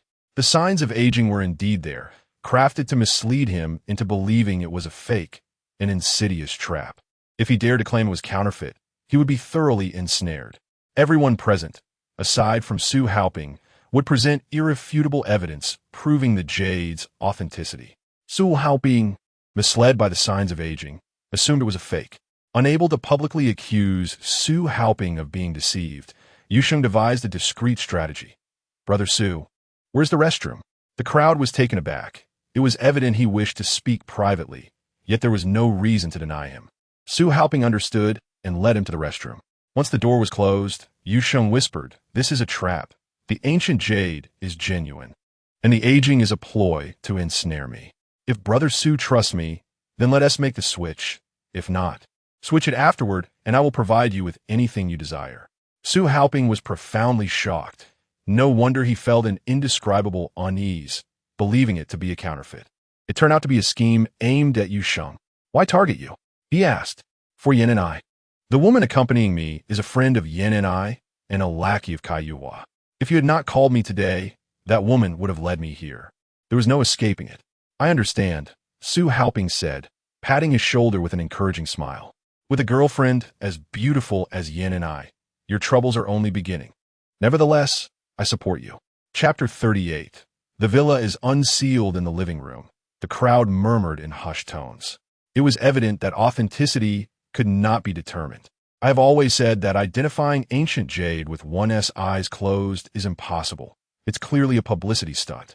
Today's youth are far too impetuous, merely possessing a hollow reputation, Kai Yuhua remarked with satisfaction. However, as soon as he finished speaking, Yu Sheng and Su emerged. The entire room fell silent, and all eyes once again focused on Yu Sheng. Su Haoping glanced at Kai Yuhua and suddenly burst into laughter. Yu Sheng has informed me that this ancient jade is indeed genuine. However, he feared I would not believe him. So he privately explained that the jade was skillfully aged to mislead us into thinking it was fake. It seems that young Master Kai is quite the master. Though he cannot compare to my younger brother, he certainly managed to deceive me. His future is bright indeed. And this young lady, Miss Wenshu, is a friend of young Master Kai. I must say the Oscars owe you a little golden statue. The crowd felt as if their throats had been squeezed. The insult was rather harsh. Kai Yuhua's countenance shifted dramatically. Wenshu was mortified, having never experienced such humiliation. Instead of captivating Yu Sheng, she found herself ensnared, and instead of drawing others into the scheme, she was exposed. Su Haoping was genuinely furious, as he was a person of status. And Kai Yuhua had orchestrated this gathering to manipulate him. It was truly excessive. Unfortunately, Kai Yuhua had anticipated every angle, except that Yu Sheng could discern the truth with a mere touch. They assumed Yu Sheng was simply adept at appraisal and would inevitably fall into their trap, not realizing he relied on his extraordinary abilities. At that moment, the collectors wished to play both sides but dared not offend Kai Yuhua, feeling exceedingly awkward. They never imagined Yu Sheng would be so formidable. Offending such a figure would leave them perpetually anxious, uncertain of where retaliation might begin, as they could easily fall into a trap, especially as Yu Sheng's gaze swept over them, as if he were memorizing each of their faces. This only heightened their trepidation, causing them to inwardly lament. What a predicament! Yu Sheng deliberately avoided looking at Kai Yuhua, as he was clearly an adversary, and unworthy of his attention. Su Haoping, being a director, was adept at swiftly resolving issues, and decisively stated, "Although Yu Sheng suggested I exchange it to save face for everyone, I believe it is unnecessary. Having compromised this time, there will be another opportunity. It is better to disperse now. My venue is too small to accommodate young Master Kai and his lady." This last remark was particularly piercing, as it implied that Wenshu was Kai Yuhua's wife. If they attempted to refute it, they would lose. If they remained silent, they would suffer a terrible fate. To pursue Yin and I, while accompanied by his wife? For Wenshu, if Yin and I learned of this, their friendship would be irrevocably severed. Kai Yuhua would not appreciate her. Losing Yin and I as a friend. What a masterclass in self-sabotage. A complete disaster. She was so distressed, she nearly fainted. Kai Yuhua, however, appeared unfazed, or at least did not show it outwardly. He took a deep breath, elegantly clasped his fists, and said, "Today was indeed a misunderstanding. Consider this ancient jade a token of apology to Director Su." He then turned to Yu Sheng, stating, "I will not give up on Yin and I, for you are unworthy of her. You do not even comprehend the extent of your disparity. It would be wise to possess some self-awareness. This is my final piece of advice for your own good. Farewell." With that, he turned and departed. At least he maintained a commendable demeanor, losing with dignity and grace. Yu Sheng silently praised him, awarding him a score of 90 out of 1,000 for his performance. Wenshu could only follow suit, pinching her nose as she exited. Not leaving would be even more awkward, yet leaving would solidify her position as Kai's wife. An agonizing predicament indeed. As soon as they left, the collectors sprang back to life, their demeanor transforming dramatically. They eagerly showered Yu Sheng with flattery, elevating him to great heights. Yu Sheng was not one to be easily swayed by mere flattery. He contemplated that it would be impossible to let them leave without paying a price for their antics. Su Haoping then spoke up, "Brother, to join the Collectors' Association, one must possess a collection of certain scale and quality, which is recognized by all. Seizing this opportunity with so many people present, why not display your collection for everyone to appreciate?" The crowd immediately chimed in agreement. Yet, they secretly chuckled to themselves, thinking that whatever Yu Sheng could easily present would only amount to a few pieces. Certainly not enough to qualify for the Collectors' Association, Was he not simply slapping his own face? However, Yu Sheng smiled and said, "Coincidentally, I am moving today. All my items are outside in the car. I will have my bodyguards bring them in." He then made a phone call. Yang Kai and Feng Taizhan entered, each carrying 2 boxes, placing 4 boxes on the ground. Yu Sheng proceeded to take out one antiquity after another, laying them on the table. The collectors were utterly astonished. These antiques and artifacts were the finest treasures from the secret chamber of Rongxing Group, carefully selected by Yu Sheng for their immense value. Yang Kai and Feng Taizhan, however, wore expressions of concern, having witnessed their boss purchase counterfeit goods at the market, fearing he was about to deceive everyone. Heavens! Is that the Qianlong dynasty's heart-transcending vase? This is the exquisite golden-laid beast head agate cup from the Great Tang dynasty, alongside the silver pot adorned with the motif of a horse holding a cup. The crowd gasped in astonishment. If these treasures do not qualify one for membership in the Collectors Association, what else could? Both Yang Kai and Feng Taizhan were dumbfounded. The artifacts they purchased that day were indeed authentic. Even Su Haoping was taken aback, as he had anticipated presenting a few pieces of ancient jade and porcelain, which he thought would suffice for a sale. Little did he know that what was revealed was of national treasure caliber. The gaze of the crowd towards Yu Sheng shifted entirely. A collector of such stature could easily overshadow them all. However, Yu Sheng had no intention of selling these items, as they symbolized his status. Fortunately, what he presented for sale was the ancient jade from Meng Qingyang. At last, the crowd found a means to mend their rift. "Brother Yu, I would like to acquire this ancient jade pendant from you for 500,000. You are a true friend. Not selling would be foolish." This piece of jade was worth only 200 to 300,000. Yu Sheng's message was clear. Those who purchased would be regarded as friends, while those who did not would be remembered. The crowd understood. Witnessing Yu Sheng's expertise in appraising treasures and his profound collection background made them realize that they could not afford to offend him. In a harmonious agreement, each person selected a piece of ancient jade, each priced at double the market value. Yet, it was not a loss, as it equated to auction house prices. In the end, Yu Sheng's earnings amounted to 60 million. His total funds reached 85 million, not including the 1 million US dollars. Just as the crowd reveled in joy, Yin Ni's call came through. Yu Sheng's eyes brightened. "Do you mean my villa has been unsealed?" "Yes. You can go over to take possession and sign the papers now." "Wonderful. Will you come over tonight?" "Sure, I will." Yin and I surprisingly agreed, thinking when Shu would be present. After hanging up, Yu Sheng smiled at the crowd and bowed. "I have purchased the adjacent villa number 8, but I want to invite everyone on the first day. Once I am settled, I will host you all for drinks." The crowd congratulated him on his new home, creating an atmosphere of harmony, devoid of any lingering resentment. Chapter 39. Allies. Yu Sheng entered Villa Number 8, where the old caretaker, Lao Jing, revealed a peculiar smile. They shared a consensus within their ranks. The individuals behind Huya and Jin Wanshi were none other than Yu Sheng. Moreover, Yin and I had offered him a clean slate, claiming they were affiliated with Tang Laoda, which was entirely plausible, as no one would be foolish enough to contradict that. What was alarming was Yu Sheng's martial prowess, akin to that of a seasoned soldier.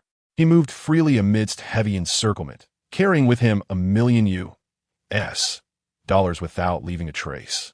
Such a master like Huya could be dispatched from behind. The old policeman politely inquired, "Mr. Yu, would you like to inspect the inventory list?" "No need. It matters not what is missing," Yu Sheng replied nonchalantly, signing to accept the items. Before departing, the old policeman cryptically remarked, "A haunted house affects villa prices. You may have suffered a significant loss." His implication was clear. How could one commit murder in their own villa? Yu Sheng smiled. "I merely require a basement for storage." The old policeman felt a pang of frustration. Here was a man buying a villa merely to use as a warehouse, while he, on the verge of retirement, had only earned a meager 100,000. The door closed, and Yu Sheng and his companions eagerly carried their boxes upstairs, first placing the artifacts in US dollars into the safe. "Boss, this safe has been forcibly breached by Jing Fong. It is no longer secure. We should purchase the best one available," Yang Kai suggested, knowing that his boss would not skimp on the cost of the safe. Agreed. Yu Sheng contemplated briefly before instructing, "You need to accomplish these tasks. First, completely overhaul the villa's security with top-tier monitoring, warning, and defense systems. Second, you are responsible for finding security personnel, conducting evaluations, and determining compensation. Dismiss anyone unfit. Third, I want to stockpile jade rough stones. Construct a sealed storage area in the basement to ensure their safety. Fourth, set up a studio in the basement, equipped with a complete set of jade carving and stone processing machinery. Fifth, purchase an Alfred for security transportation. He conveyed all his plans to Yang Kai and transferred 10 million as an operational budget. This was the most efficient approach should any issues arise. His subordinates would handle them, allowing the boss to simply give orders. This trust would also enhance the enthusiasm of his subordinates, and indeed, Yang Kai appeared invigorated, racing out with renewed vigor. In the presidential suite's reception area, Kai Yuhua, with an elegant demeanor, smiled while observing the young man across from him. How much do you know about Yusheng? Share everything you know, down to the smallest detail. An excited Mo Yunxing realized his opportunity had arrived. Compared to Kai Yuhua, Yusheng was nothing. How could the family elder suggest he befriend Yusheng? Should he manage to cultivate a friendship with this top-tier young aristocrat? There would be no limit to what he could achieve. What was Yusheng in the grand scheme of things? Kai Xiao. In truth, Yusheng possesses no real skills. He is utterly ignorant about artifacts and jade rough stones. He relies solely on guesswork, and his strength lies in his audacity to gamble and place bets. For instance, during our last stone gambling session, he was convinced that the rough stone I selected was undoubtedly the best, and thus he purchased it from me, ultimately winning. What about artifacts? Kai Yuhua inquired immediately. Artifacts are also a matter of guesswork. His greatest talent lies in speculation. Unless you are equally uncertain about the authenticity, he can ascertain its value merely by reading you, not the artifact itself. This is the principle behind his blind appraisal of ancient jade. Mo Yunxing endeavored to belittle Yusheng. Kai Yuhua's understanding became crystal clear. No wonder Yusheng could arrive at conclusions with a mere touch. He could not help but admire Yusheng's unique talent. This was indeed a skill. Simultaneously, he firmly etched Yusheng's vulnerability in his mind, his propensity to gamble. While such a tendency could elevate one to great heights when exercised judiciously, it could just as easily lead one straight to perdition when miscalculated. Is there anything else? Nothing more. Mo Yunxing refrained from mentioning the auction incident, as it was a source of shame. Kai Yuhua smiled. Are you deliberately withholding information? According to my investigative sources, your wife and Yusheng were lovers in college. Mo Yunxing was taken aback and blurted, impossible. He didn't even speak to Tong Lin. They surely do not know each other. Oh, perhaps they have turned against each other, or they have become estranged, or perhaps they are concealing something. I harbor no malice towards your wife. I simply wish to learn everything about Yusheng to uncover his weaknesses, nothing more. Kai Yuhua's gaze was piercing, as he felt he had pinpointed Yusheng's Achilles heel. Tong Lin. Whatever Yusheng was concealing, he surely feared it becoming known. At the very least, he feared Yin and I discovering it. Meanwhile, Yin and I was engrossed in reviewing documents pertaining to Tang Laoda. She deeply understood that Tang Laoda posed a threat to Yusheng. Just then, her phone rang. It was Shu. Yin and I, do you know about Yusheng's past? Of course. Are you aware that he has several women? Not a single one. You believe him just because he said so? At the very least, I have discovered that he and Mo Yunxing's wife, Tong Lin, were clandestine lovers. Shu, who has slandered and defamed Yusheng. Goodness, this is no mere slander. They were indeed lovers in college. Yet when they met on the stone gambling day, they did not speak. Did you never question that? I have no need for suspicion. Yusheng told me that they had nothing to do with each other. After graduating, Tong Lin vanished without a trace, offering no explanation. When they met again, she was already Mo Yunxing's wife. The silence was due to Tong Lin's choice to remain loyal to her husband, thus ignoring Yusheng. He merely respected her decision. Ah, so you were never together? Yin and I suddenly realized. Shu felt embarrassed. It turned out Yusheng had never told Yin and I, and her words had unintentionally stabbed him in the back, making her appear rather ungracious. She quickly added, I do not wish to be with him. I will wait for you at the hotel. No, I'm going to see Yusheng tonight. If you want to meet, you can go over. But I have a friend from the capital who wishes to meet you. If it is a woman, bring her along. If a man, do not mention it again. No one is allowed. You should know I fled my wedding to come to Jianghai City. Yin and I instantaneously comprehended the purpose of Wen Shu's visit. So, does this mean you and Yu Sheng will not be marrying? Of course not. We are allies. Yin and I stated with remarkable composure. Wen Shu cast a glance at Kai Yu Hua beside her, feeling utterly absurd. How could they still not grasp the nature of their relationship? She inquired once more. Does Yu Sheng also perceive your bond as one of allies? Certainly. What he cannot accomplish, I shall undertake. The troubles I cannot resolve, he will handle. Our collaboration is exceptionally fruitful, and each of my successes bears his merit.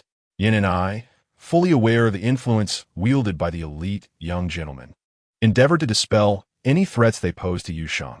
Wen Shu glanced at Kai Yu Hua again, and upon seeing him nod, she consented, very well.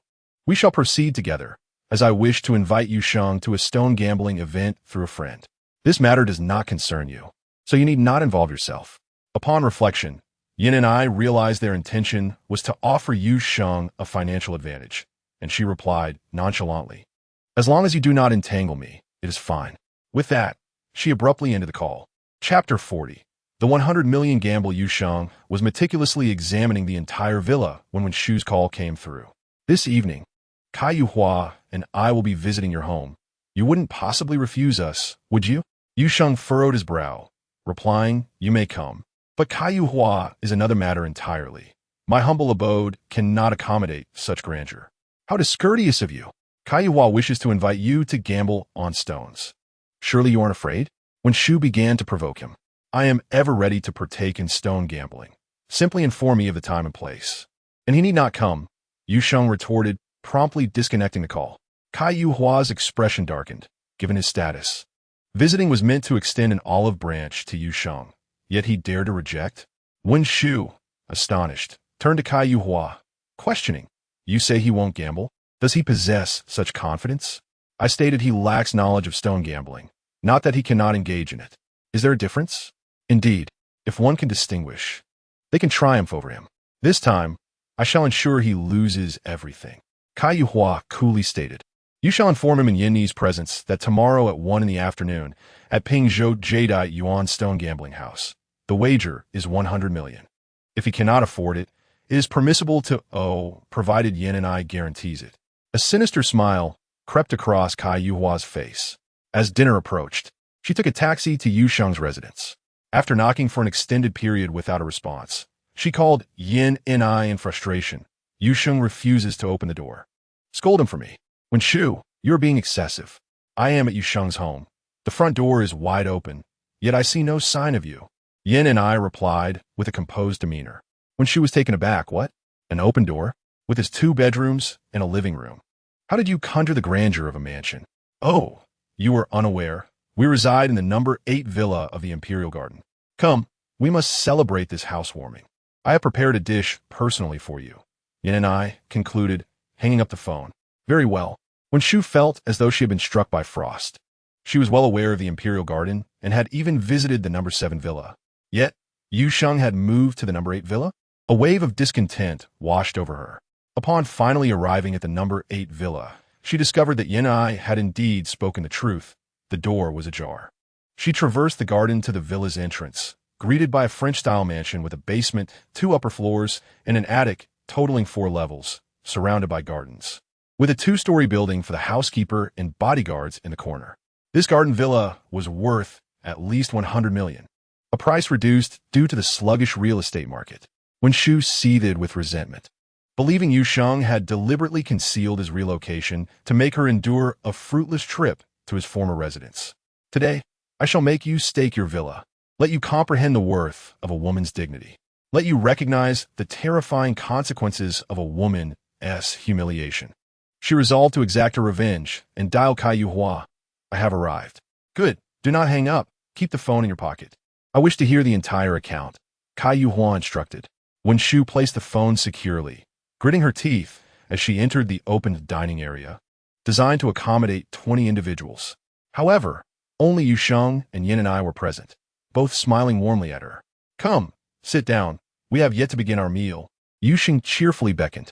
Wen Shu took a seat beside Yin and I, glaring at Yu Sheng with indignation. tomorrow at 1 in the afternoon at paying Zhou Jadeite Yuan.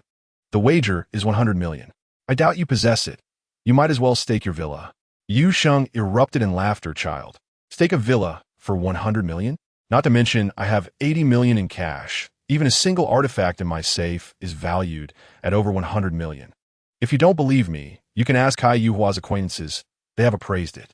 When Shu turned to Yin and I, confirming Yu Sheng's words, feeling as if she might choke. Suddenly, she smiled and said, Yu Sheng, are you showing off? Is this a display of your feathers? Are you courting someone? This trap was profoundly intricate. Should he deny it, it would hurt Yin and I. Should he affirm it, it would imply Yin and I was lying and that they were not allies. Yin Ni's countenance shifted dramatically. Yet, Yu Sheng had never intended to conceal anything, laughing heartily. The wise do not fall into love. I engage only in transactions.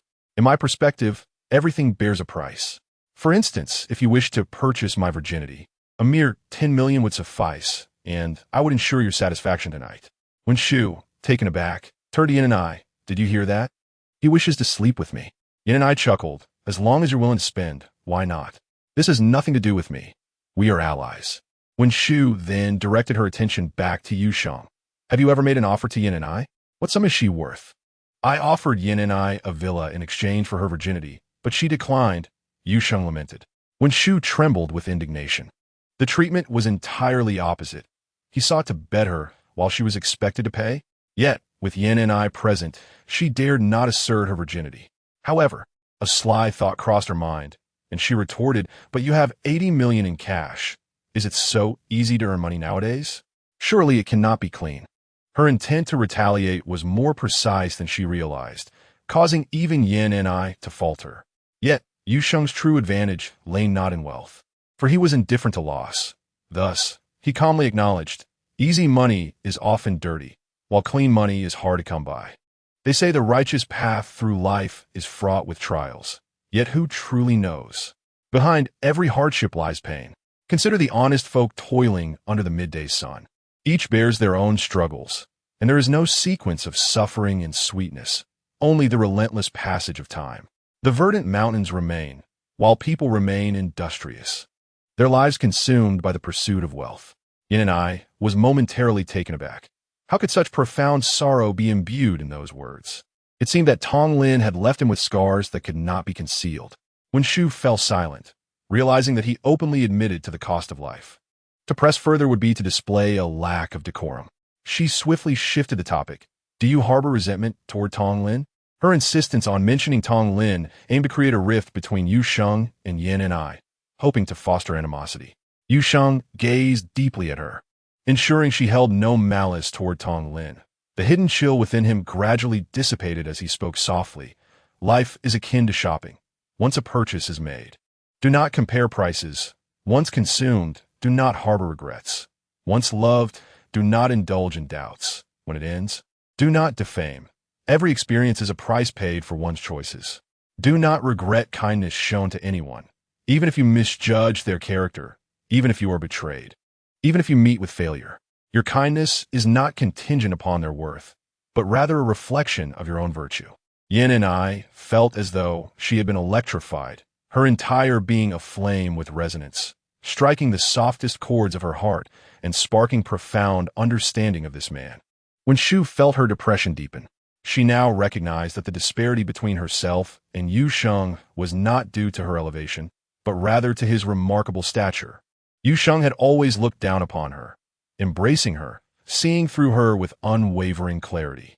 Chapter 41. It is essential to locate Tang Lauda. Yu Sheng's superior vantage point incited when Shu's indignation. She finally steeled herself and decided to make a bold move, suddenly revealing a radiant smile. Yu Sheng, I will give you 10 million. You belong to me tonight. As long as you satisfy me, I will believe that you and Yin and I are allies. This strike was undoubtedly lethal. Yu Sheng, despite his capabilities, would never compromise his integrity for Yin Yi's sake. Yet, Yin and I was indeed disgusted, unable to stop herself from being humiliated. After all, how could she slap her own face? Since they were allies, why should it matter what happened in bed? However, Yu Sheng suddenly laughed, pay me first. When Shu turned to Yin and I, who merely smiled, seemingly unperturbed. Why are you looking at me? Oh, I see. I can serve as a witness. No one is allowed to go back on their word. Wenshu, do you have the money? Wenshu felt speechless. Did she not know whether she had money? Was she deliberately challenging her? Give me your account number. Wenshu transferred 10 million to Yuxing. After completing the transaction, she felt a pang of regret. How could she lose face like this? Well, whoever backs down first is a dog. Let us see who can hold out longer. She truly did not believe that Yuxing would dare to sleep with her in front of Yin and I. After receiving the money, Yuxing laughed heartily. You girl, in truth. You wouldn't dare. Although you're not a virgin, you cannot bring yourself to buy a man as first night with money. Even if you have the wealth, you must account for it to your family. How will you explain that? Do you know how I discern your hesitance? Do you want to know my secret? Wenshu's eyes widened. I want to. She genuinely wanted to know. She felt Yuxing had an uncanny ability to read people. Yuxing smiled cunningly. The secret is, give him time and observe how he uses it. This is a priceless secret worth millions. Now that you've bought it, we are even. Stop. Wenshu seemed to have been stepped on the tail, leaping up in protest. Are you trying to swindle me? I did not buy it. I am no fool. You shall either serve me or refund my money. Yuxing turned to Yin and I. Please, judge, speak. Yin and I, already laughing uncontrollably, prepared to play the judge's role. May I ask, Yuxing, before you reveal the secret, did Wenshu know its value was 10 million? Yuxing immediately gave thumbs up, appreciating her cooperation. I swear, she knew. I mentioned it more than once this morning. Wenshu was furious, but I never said I would buy it. Well, you did not say you wanted it for free. Yuxing shot back. Yin and I doubled over in laughter. Wenshu grabbed Yin Ni's arm. It's time to test your character. Can such a statement be worth 10 million? Yin and I finally replied seriously. Unless you can return the secret to him, the contract stands. Wenshu gasped, nearly choking. Suddenly, a thought struck her, and she screamed. Wait, we both received the secret. I lost 5 million. Yuxing burst into laughter. This farce, under Yin and I's mediation, concluded with Yuxing gifting Wenshu a piece of ancient jade worth 5 million, at least giving her some face. See Ayuhua, who had eavesdropped on the entire affair, cursed Wenshu for being foolish. Yuxing had been manipulating the concepts all along. Wenshu's 10 million contract was for purchasing a first night. How could Yuxing unilaterally transfer it to the secret? The secret remained owed. Consequently, Wenshu, this fool, had no chance to hire a lawyer before the case was closed. See, Ayuhua felt regret. If Wenshu had been cleverer, she could have exposed that they were not allies, directly unraveling their scheme. Upon realizing that Wenshu had forgotten about him, he angrily hung up the phone. Indeed, Wenshu had forgotten about the phone being on. After dinner, she pulled Yin and I to share a bed and have a late-night conversation, leaving no opportunity for Yuxing. Little did she know, Yuxing had no time for that. As usual, he turned off his phone and stealthily left the villa, traveling far before hailing a taxi to the Thief King's residence. He knocked on the door. A slender, withered middle-aged man appeared, looking puzzled at Yuxing, somewhat familiar, but unable to recall who he was. I want to make a deal with you. Let's talk inside. All right. The Thief King stepped aside. Once inside, Yuxing said, Today you opened the lock to my house, did you not? The Thief King suddenly remembered why he looked familiar, his scalp prickling with shock as he stepped back. Yuxing waved his hand. Do not worry. I only want to make a deal with you. Tell me where Tang Laoda is, and the matter of the lock will be erased. The Thief King's head buzzed, and he blurted, You know it was me the first time? Of course. I followed you home, intending to give you a chance, but you opened it again. Speak. Can you find Tang Laoda or not? If not, you shall die. Yuxing was not bluffing. If he dared to say he did not know, he would face death. The Thief King realized he was in over his head and bluntly stated, Actually, both times I was forced. I cannot afford to offend them. The first time was due to special department personnel, and the second was Brother Chong. Of course, I know he is Tang Laoda's man, but I have never met Tang Laoda. He is a big shot. How could he deal with a petty thief like me? Yuxing calmly inquired. You cannot find him. Can you? He pulled out a dagger, newly acquired. He had disposed of yesterday's military stabber. Any weapon used once was replaced immediately. Even the precious castor bean toxin was used just once before disappearing. The Thief King saw that Yuxing was serious about killing him and quickly changed his tune. I remember. Once, while doing a big job, I was in a villa at Taoyuan and saw Tang Laoda, but I cannot guarantee he is still there. Take me there. If we do not find him tonight, you will die."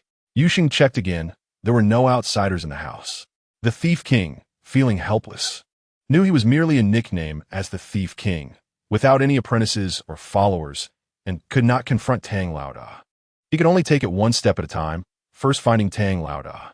He changed clothes, donned rubber-soled shoes, and brazenly tucked away his lock-picking tools before heading to the door.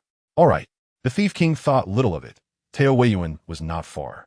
The Thief King opened the door and left, while Yuxing stealthily followed. An hour later, the Thief King easily entered the Tao Weiyuan villa area, locating an elegant European-style villa. Then halted. "Here, find a way in," Yuxing whispered from behind. The Thief King, gathering his courage, remarked, "Brother, what did they take from you? If it is not especially valuable, let us forget it. We cannot afford to offend Tang Laoda.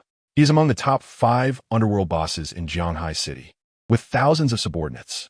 This villa is clearly a trap. I was exposed the last time I entered. If I had not escaped quickly, I would have been caught here."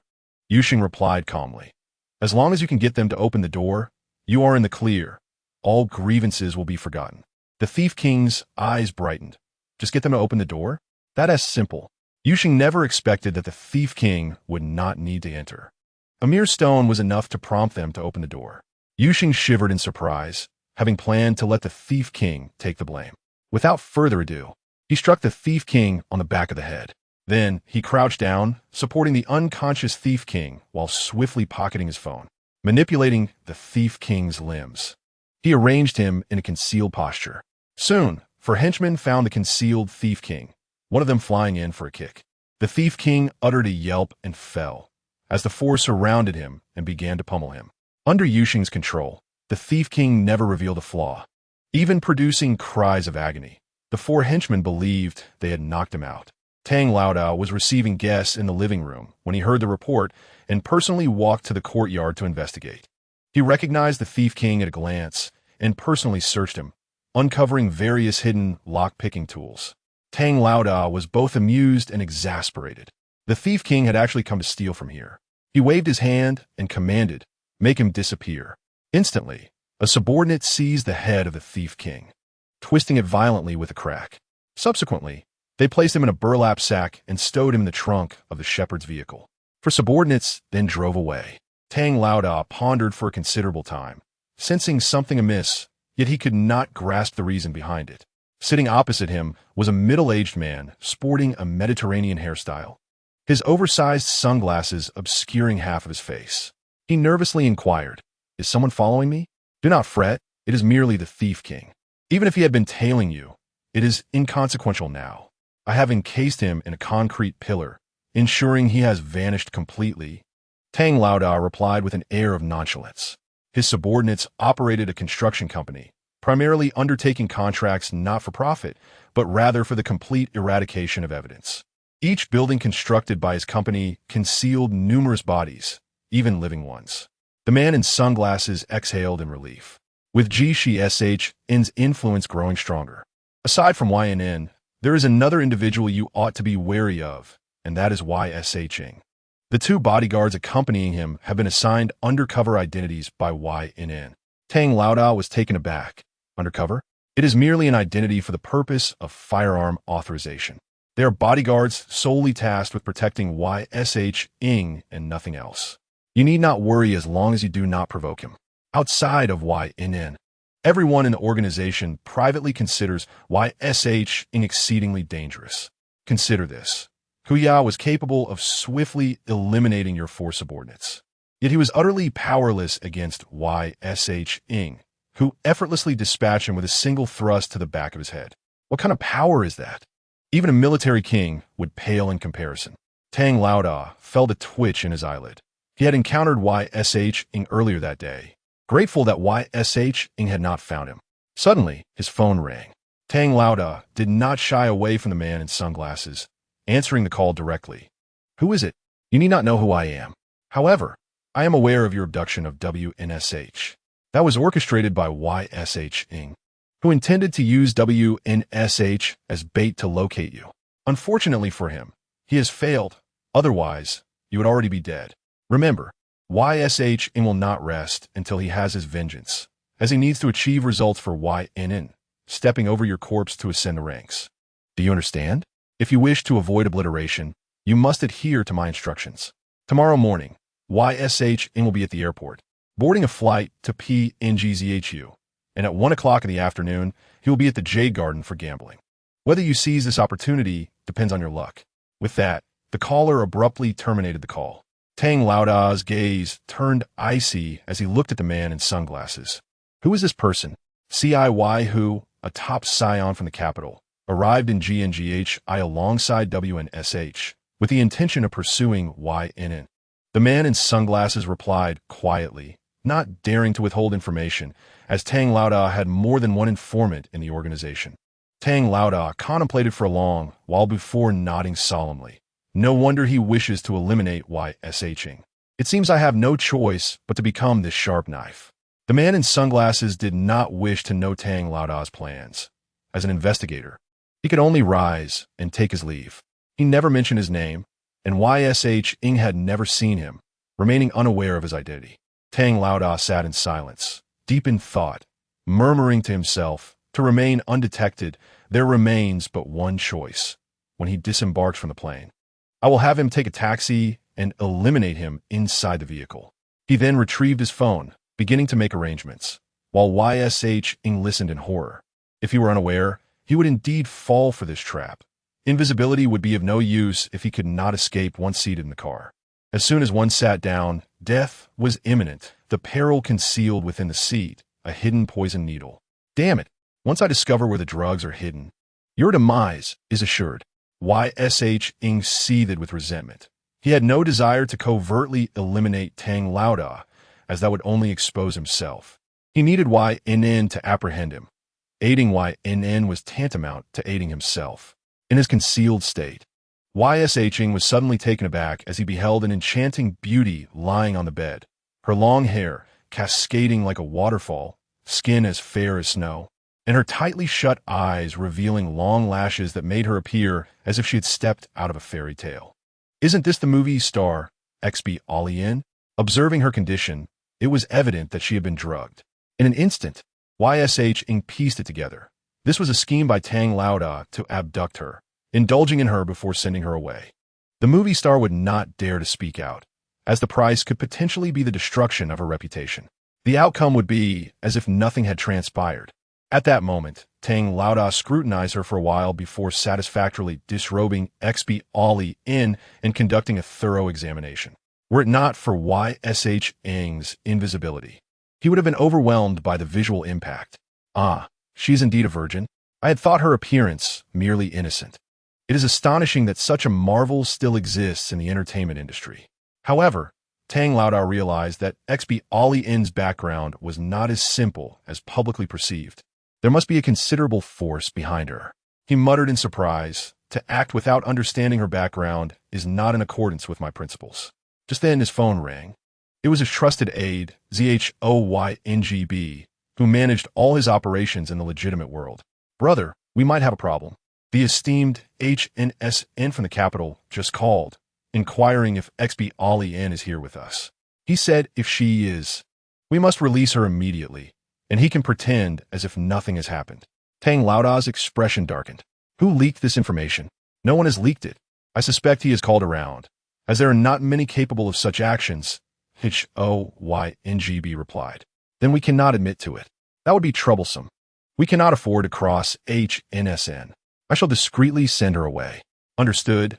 ZHOYNGB concluded the call. YSHing's eyes brightened.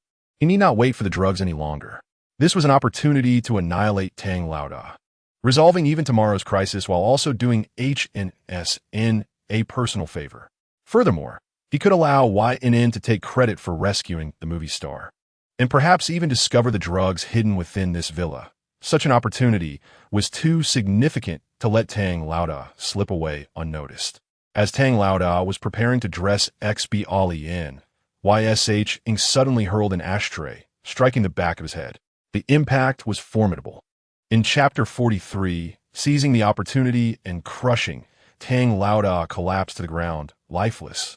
YSH Eng's enhanced physical capabilities meant that even an ashtray could cause Tang Laoda's skull to cave in, resulting in his instant death. YSH Eng retrieved the Thief King's phone and swiftly sent a series of messages to YNN. Immediately mobilized personnel to surround the villa of Ting TNC in Tohuyuan. He has kidnapped XB Ali In, and she is in a master bedroom on the second floor, completely undressed. Bring WNSH with you to prevent her from seeking me out and discovering my absence. Remember, this concerns the reputation of female star. Also, to repay HNSN, ensure that no men enter or touch her during the rescue. You two are responsible for this from start to finish. As she has been drugged, Ting TNC will be killed during your rescue by an ashtray. Do not forget to search for drugs. They are likely hidden within this villa. This is the Thief King's phone, which was seized when Ting TNC killed him and encased him in concrete. There is an informant within your ranks, a man with a Mediterranean hairstyle, around 50 years old, who has been supplying Ting TNC with insider information. Ting TNC spoke with CIY who before his death, CIY who provided him with my exact whereabouts, which led Ting Laoda to plot against me. Be sure to extract the call records, inquire about CIY who, and record the conversation. He will undoubtedly deny it, but then present the recording to HNSN, claiming that your investigation has been obstructed. Remember to delete the records. YNN was lying on the bed with WNSH, engaged in conversation when she suddenly received a flurry of messages. Upon glancing at the first message, she sat up abruptly, prompting WNSH to eagerly lean in. It must be your lover. Do you think I won't find out? YNN, however, firmly replied, get dressed. We're going to rescue XB Ali In. Upon hearing such thrilling news, WNSH immediately lost interest in the messages, excitedly preparing herself as a bystander. YNN, meanwhile, read through all the messages, memorizing their contents before erasing them completely. YSH Ing had already commenced his search of the bedroom. His objectives extended beyond just drugs. National treasures, US dollars, and even RMB were all fair game. He was in dire need of resources and would not be picky. Ultimately, he discovered a vial of Sanzwilin, the very substance that had rendered XB Ali In unconscious, colloquially known as a knockout drug. YSH Ing casually pocketed the drug, knowing it would surely prove useful in the future. Upon finally opening the wardrobe, he was taken aback. Inside, stacks of US dollars reached from the floor to the ceiling.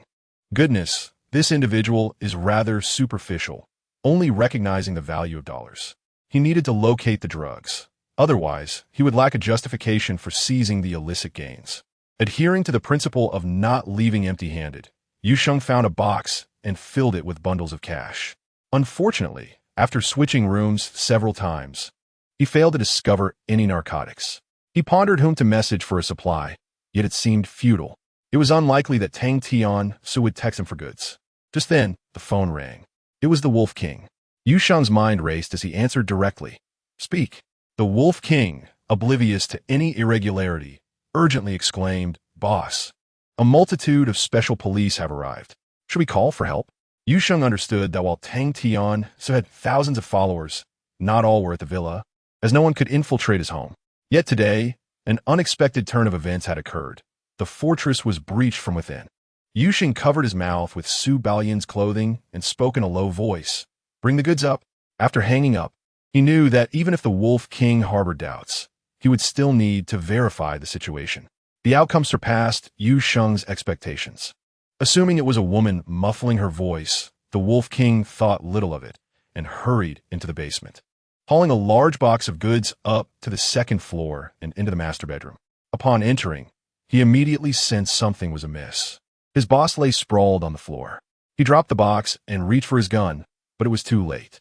A heavy ashtray struck him at the back of the head, causing his skull to collapse. Yusheng swiftly opened the box, revealing a staggering 50 kilograms of drugs, neatly packed in 50 plastic bags. This was far more than sufficient for Yen and I. It could secure 10 victories and take down 10 individuals. From now on, whoever Yusheng labeled as a drug dealer would indeed be a drug dealer, with irrefutable evidence to support it. And even if they were shot on the spot for resisting, it would be a sweet satisfaction. This was a license to kill. He took out 25 kilograms and packed it into another box before quietly departing. Upon descending the stairs, he spotted Yin and I and Wenshu bursting through the front door, closely followed by numerous special police officers who swiftly subdued the resisting subordinates.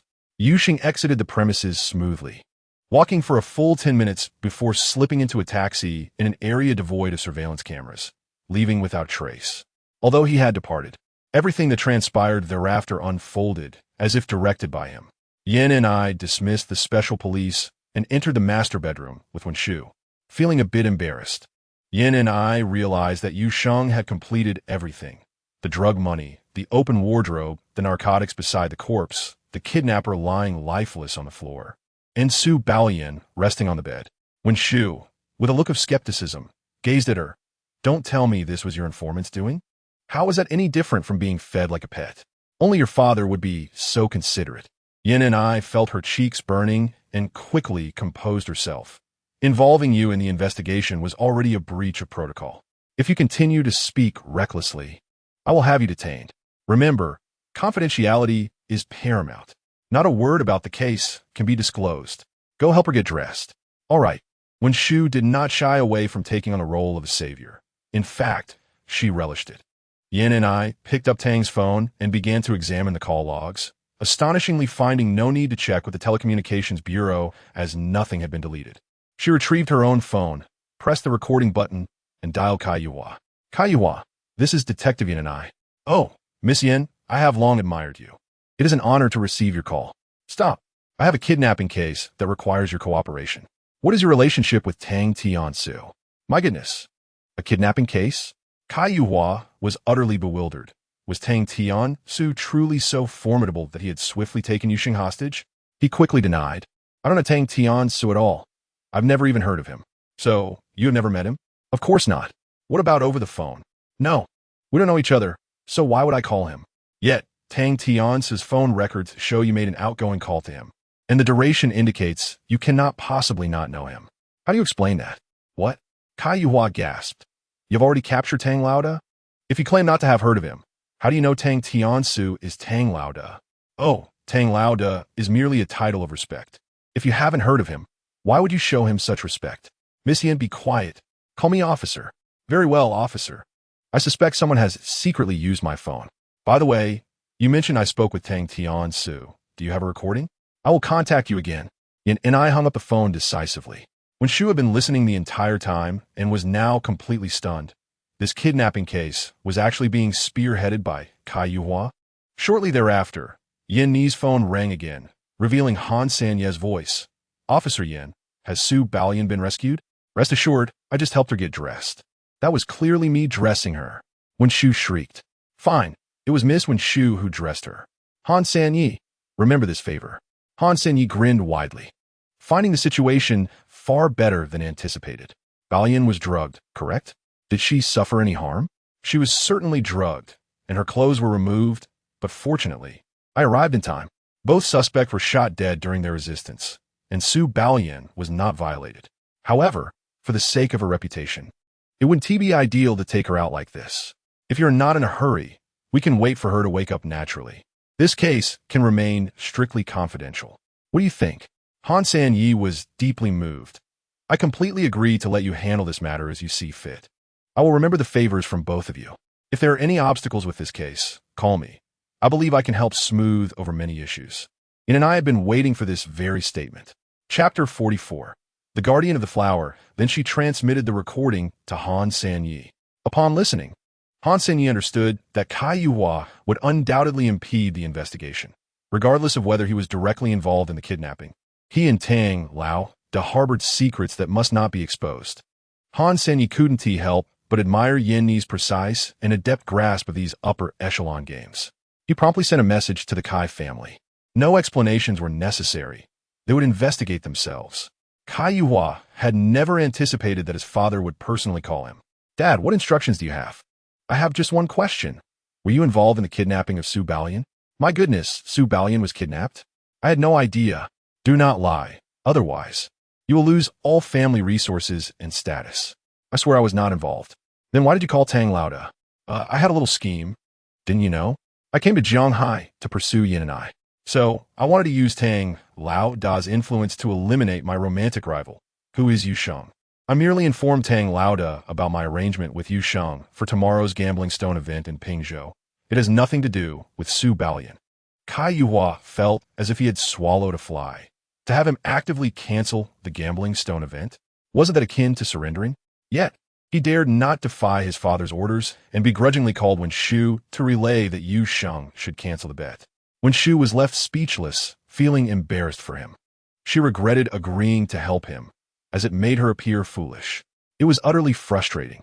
After sorting and handing over the drugs and illicit funds, Yin and I finally had time to dial Jia Xiushan's number. Director Jia, we have an insider who has been providing internal information to Tang Lao Da. Insiders are quite common. There are always those corrupted by money, but if that's all you have, what are you trying to tell me? My informant described this person as having a Mediterranean hairstyle and being around 50 years old. Jia Xiushan shuddered, exclaiming, "Your informant is remarkable." He was thoroughly impressed. While the celebrity had yet to report a crime, Yin's informant had already rescued the victim, seized countless dollars, confiscated dozens of kilograms of drugs, and simultaneously eliminated Tang Lao Da, all while uncovering the insider. Remarkably, he accomplished it all alone, a true force to be reckoned with. If a perfect score in solving cases is 100, then Yu Sheng could easily accumulate 1,000 points in his lifetime. Well, it seems only one eligible candidate remains. Deputy Director Qin. Director Jia promptly reported to Li Chongqing, after which Deputy Director Qin was discreetly invited for tea, or more accurately, summoned to address matters at a designated time and place. As dawn broke, Yu Sheng shut down his computer and turned on his phone. There's no need to apologize. In fact, I should be thanking you. Had I truly engaged in gambling stones, I would likely have lost everything. Suddenly, when Shu brightened up, "Let us have lunch together today. Su Balian is treating, so you can experience the glamour of a big star up close." Yu Sheng thought to himself, having seen her in the most intimate of settings last night, what more was there to experience? "I want to be joining you. My flight to Pingzhou is already booked. I wish you all a pleasant time." "Are you foolish? You can cancel your flight," Wen Shu exclaimed. "No need. If a poor person doesn't take risks, they will remain poor their entire life." Yu Sheng ended the call. Was he out his mind? Wen Shu turned around, noticing the peculiar expressions on the faces of the three before her. Yin and I, Su Balian, and Han Sanyi. What else with those expressions? Wen Shu asked, slightly vexed. Su Balian chuckled. "Sister Wen Shu, I can tell he is quite the expert. Did you really think he wouldn't know how to gamble stones? Only the true masters need to keep a low profile. Those who are mere dabblers must be ostentatious to assert their presence and avoid being overshadowed." Wen Shu felt embarrassed, while Han Sanyi added, "This Yu Sheng is truly remarkable." Sanyi was becoming increasingly interested. After hurriedly arriving in Shanghai and thoroughly understanding the circumstances of Yin and I's rescue, he found it astonishing. Yin and I, relying solely on a text from her informant, dared to go all in and emerge victorious. Clearly, she held immense faith in this informant. Behind every successful woman stands a man who silently supports her. And indeed, Yin and I had such a formidable ally. To say that bludgeoning a man to death with an ashtray is trivial, it was remarkable how Yin and I struck with precision. Both men suffered concave skulls. Was it possible that both were blind? The key was, could such a feat truly be achieved by Yin and I? Yet, Yu Sheng possessed characteristics befitting such a remarkable individual. When a big star treats to a meal, he doesn't even inquire why. Shouldn't a normal person ask? Yet, he seemed unsurprised. Su Balian, too, was preoccupied with the man who had rescued her, fully aware that he had seen her in her most vulnerable state. Though the two men had also witnessed it, they were now deceased. She bore no ill will towards the dead. "What if we also go to Pingzhou?" Su Balian suggested, her youth leading her to speak first. Wen Shu immediately nodded. "I agree. We should see what he is up to and uncover all his secrets." She cast a glance at Yin and I. Yin and I chuckled lightly. "I understand your intentions. So you want to be inviting me to lunch?" "No, Yin and I's sister. We want you to join us," Su Balian quickly replied, pulling her arm. Yin and I then bid farewell to Han Sanyi. Sanyi remarked, "Balian, you all go enjoy yourselves. I'll visit some old friends. I believe anyone trusted by Yin and I is someone you can rely on. So there is no need for bodyguards. They would only be a hindrance." "Understood, Godfather." I'll be sure to keep that in mind. Su Balian nodded obediently. Su Balian was an astute girl. She had previously asked Han Sanyi what kind of man could be entrusted for life, to which he had replied, none. A woman must rely on herself, as no man is dependable. However, he did not oppose her pursuit of love. After all, she was in her blossoming years and should not be denied the chance to flourish. Thus, in Sanyi's view, if one must endure the trials of love, having a protector like Yusheng was the best option. Hence, he advised her against bringing bodyguards, which Su Balian understood implicitly.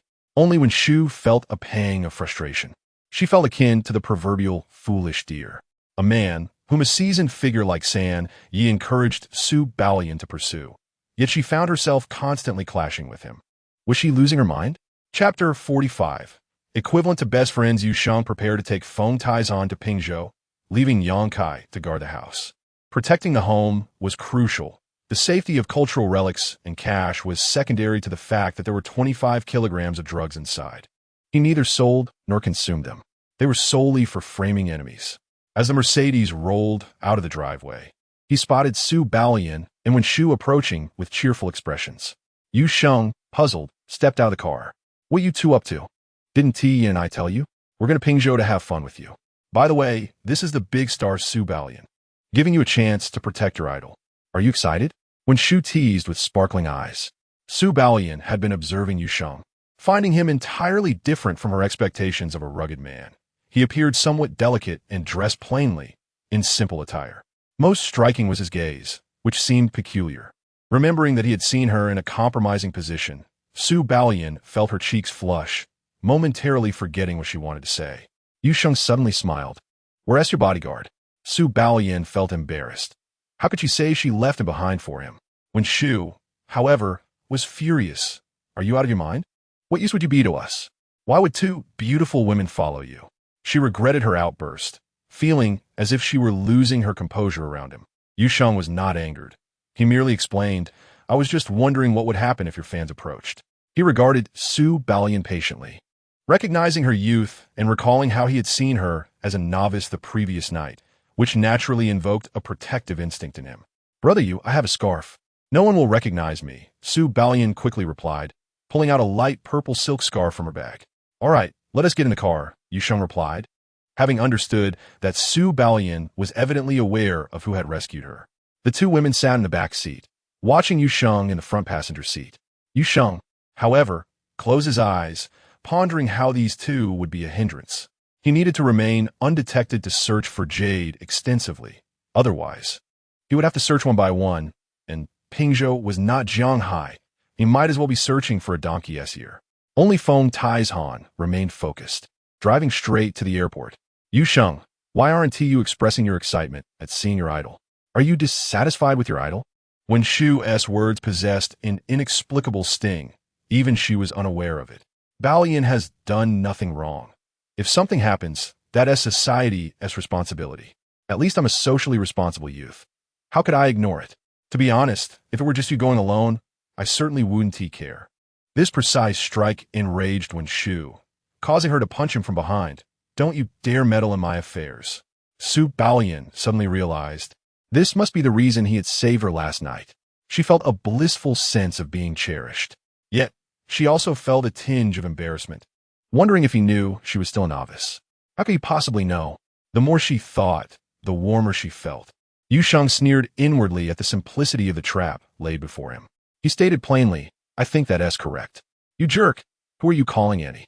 When Shu fumed, delivering another playful punch. Feng Taizan trembled with suppressed laughter, causing the Mercedes to quiver. Su Balian stifled a chuckle, yet deep down, she couldn't hide her disappointment. It seemed his heart truly belonged to Yen and I.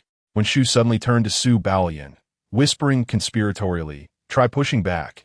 It feels amazing. Unlike other men, he has all muscle. Su Balian was startled by such brazen words, quickly diverting, sister, we're almost at the airport. What? We just left? And we're already at the airport? When Shu couldn't help but reflect. She once felt so innocent, yet time ultimately takes everything away. Often in just a few short years. She lacked the courage of Yanni and could only acquiesce to her family's arrangements. Soon to be wed to a man she did not love. This was a marriage of political alliance. Unions among aristocratic families were never merely the affair of two individuals, but rather the concern of two clans. Fortunately, marriage was not the end of the world. She could still secretly savor her own affection. Naturally, the man could do the same. This was the unspoken understanding they had reached. As when Shu contemplated her future, a surge of rebellious fire ignited within her. How dare you demand 10 million from me? It is as if your family's ancestral grave is emitting green smoke. More infuriating still, even after receiving the money, he had the audacity to behave ungratefully. This eerie silence was abruptly shattered by the ringing of a telephone. When Shu discovered it was Kai Yuhua, and with a deliberate loudness, she exclaimed, "Kai Yuhua, I may no longer assist you. You fled even from gambling stones, and I have lost face because of you. Fine. Do not push me. The time, place, and stakes remain unchanged. I shall send a friend to gamble on my behalf." She hung up the phone, triumphantly declaring, "Yu Sheng, everything remains as usual. Your time to shine has come." Yu Sheng was both amused and exasperated. He truly did not desire such notoriety, for quiet wealth was the true path. Yet, he found himself swept along by circumstance, unable to resist the tide. Upon arriving at the airport, the four of them boarded the plane without incident. Originally, Feng Taizhan and Yu Sheng were to sit together, but Su Baolian had exchanged seats with Feng Taizhan. When Shu attempted to switch seats, an issue arose. On Yu Sheng's other side sat a middle-aged man who jovially declared, "I shall not change. It is rare to sit beside Brother Yu. This is fate." Yu Sheng then realized this man was one of the collectors who had purchased ancient jade from Su Haoping's family, named Yang Chaoping. So it was Brother Yang. Yu Sheng chuckled, and the two shook hands, ignoring Shu entirely. Su Baolian watched Yang Chaoping with curiosity. She recalled San Yi's saying that to understand a person, one should first consider their friends. Was this Yang Chaoping a friend of Yu Sheng? Yu Sheng inquisitively asked, "Brother Yang, are you also going to gamble on stones?" "I am indeed from Pingzhou," Yang Chaoping replied with hearty laughter. Yu Sheng's interest piqued. "Do you have a car to pick us up? My Hummer is parked at the airport. There are 4 of you, right? It can easily accommodate you all. Allow me the honor of extending my hospitality." Yang Chaoping took charge with enthusiasm. Su Baolian silently marveled. This was undoubtedly a friend, akin to a confidant. Chapter 46. The gambler-esque game within a game. At the absurdly chaotic airport, Tang Tianlong sat in a taxi, gazing at the throng of people emerging from the terminal. All arrangements in place. "Yu Sheng, you are finished. Prepare to accompany my brother to the grave." He cursed vehemently. Just then, a call came in from his subordinate. "Brother Long, they have an extra person. They have their own vehicle, a Hummer." This unexpected news made Long's heart sink, but he was prepared. Execute Plan B. Follow them in rotation, changing vehicles at every intersection. 10 taxis moved in unison, like an arm gesturing, trailing behind the Hummer. Inside the Hummer, Yang Chaoping was driving, and everyone was in high spirits. Yu Sheng occasionally glanced at the rearview mirror. "Brother Yang, what is the background of the owner of Feitsue Yuan? I have not dealt with him personally, but I hear the manager is a subordinate. The true owner is young Master Chiao, the son of the big shot Xiao Haitao. Well, let us head to a hotel near Feitsue Yuan." "No problem." Yang Chaoping knew Yu Sheng was gambling at Feitsue Yuan and was aware of the 1 o'clock appointment. He casually inquired, "Who are you gambling against?" "Kai Yuhua's arranged personnel." Yang Chaoping was taken aback, feeling a surge of unease. How could he avoid getting entangled in their conflict? Either of them could easily crush him. Fortunately, Yu Sheng was considerate and added, "Brother Yang, please avoid any encounters with Kai Yuhua's people. I suspect that if they lose, they will not honor their debts and may resort to violence, so I shall go alone." Upon hearing this, Yang Chaoping readily agreed. "Fine, after lunch, I will take the 3 of them for a stroll." When Shu immediately felt displeased. Surely Kai Yuhua could not be that unscrupulous, demonstrating a profound misunderstanding of the elite. Su Baolian's brows furrowed. She had come to observe the gambling, and now she was being excluded? Meanwhile, Feng Tieshan's eyes widened in disbelief. "Boss, you're going alone? What am I supposed to do?" He found this situation absurd. Was it not his duty to shield Yu Sheng? Who was protecting whom? Yu Sheng responded earnestly. "Your task is to protect Su Baolian and Wen Shu. If anyone causes trouble, notify me immediately." "All right." Feng Taizan acquiesced. As Yusheng looked into the rearview mirror, he suddenly said, "Brother Yang, we are being followed. Those taxis are all in cahoots, changing vehicles at every intersection. Keep an eye on that taxi. It will switch again at the next turn." Yang Xiaoping observed intently and exclaimed, "Indeed, they have changed taxis again. There has always been a taxi tailing us." When Shu and Su Baoyan, initially dissatisfied, were now alarmed. "So, Kaiyuwa truly was this shameless." Yu Sheng calmly remarked, "This is no ordinary pursuit. They intend to eliminate me. Brother Yang, once we reach the hotel, I will disembark alone. You three should continue on. They will not pursue you. Rest assured, and await my message."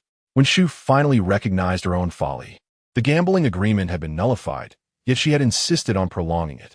Unbeknownst to her, Kai Yuhua was deeply wronged. Kai Xiao believed that with the death of Tang Laoda, the assassination would be called off. He could orchestrate Yu Sheng's demise from the shadows, provided he remained uninvolved. But now that his father was aware, any further attempts would implicate him. How could that continue? Boss, Feng Taizan was utterly torn. Yu Sheng comforted him. "Ensure the safety of both of them, and do not let them suffer any harm. That is your mission." Feng Taizan nodded earnestly. "Rest assured, boss. At a critical moment, I will reveal my credentials. They will not dare to assault an officer." Yang Qiaoping and the others shuddered. Feng Taizan was actually a police officer? A police officer was acting as a bodyguard for Yu Sheng? Remarkably, Feng Tieshan's words instilled a newfound sense of security in Wen Shu and Su Baoyan. The Hummer passed by Feitsue Yuan, stopping at a hotel less than 100 meters away. Yu Sheng leaped from the vehicle, gesturing urgently for them to leave.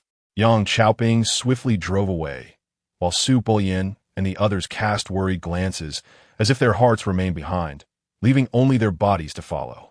Yu Sheng strolled into the hotel, and one taxi after another came to a halt behind him. None pursued the Hummer. He made a beeline for the restroom, then slipped out of sight. Shortly thereafter, he observed several taxi drivers entering the restroom in succession, clearly intending to make their move. However, Yu Sheng could not afford to kill anyone here. Someone had to take the blame.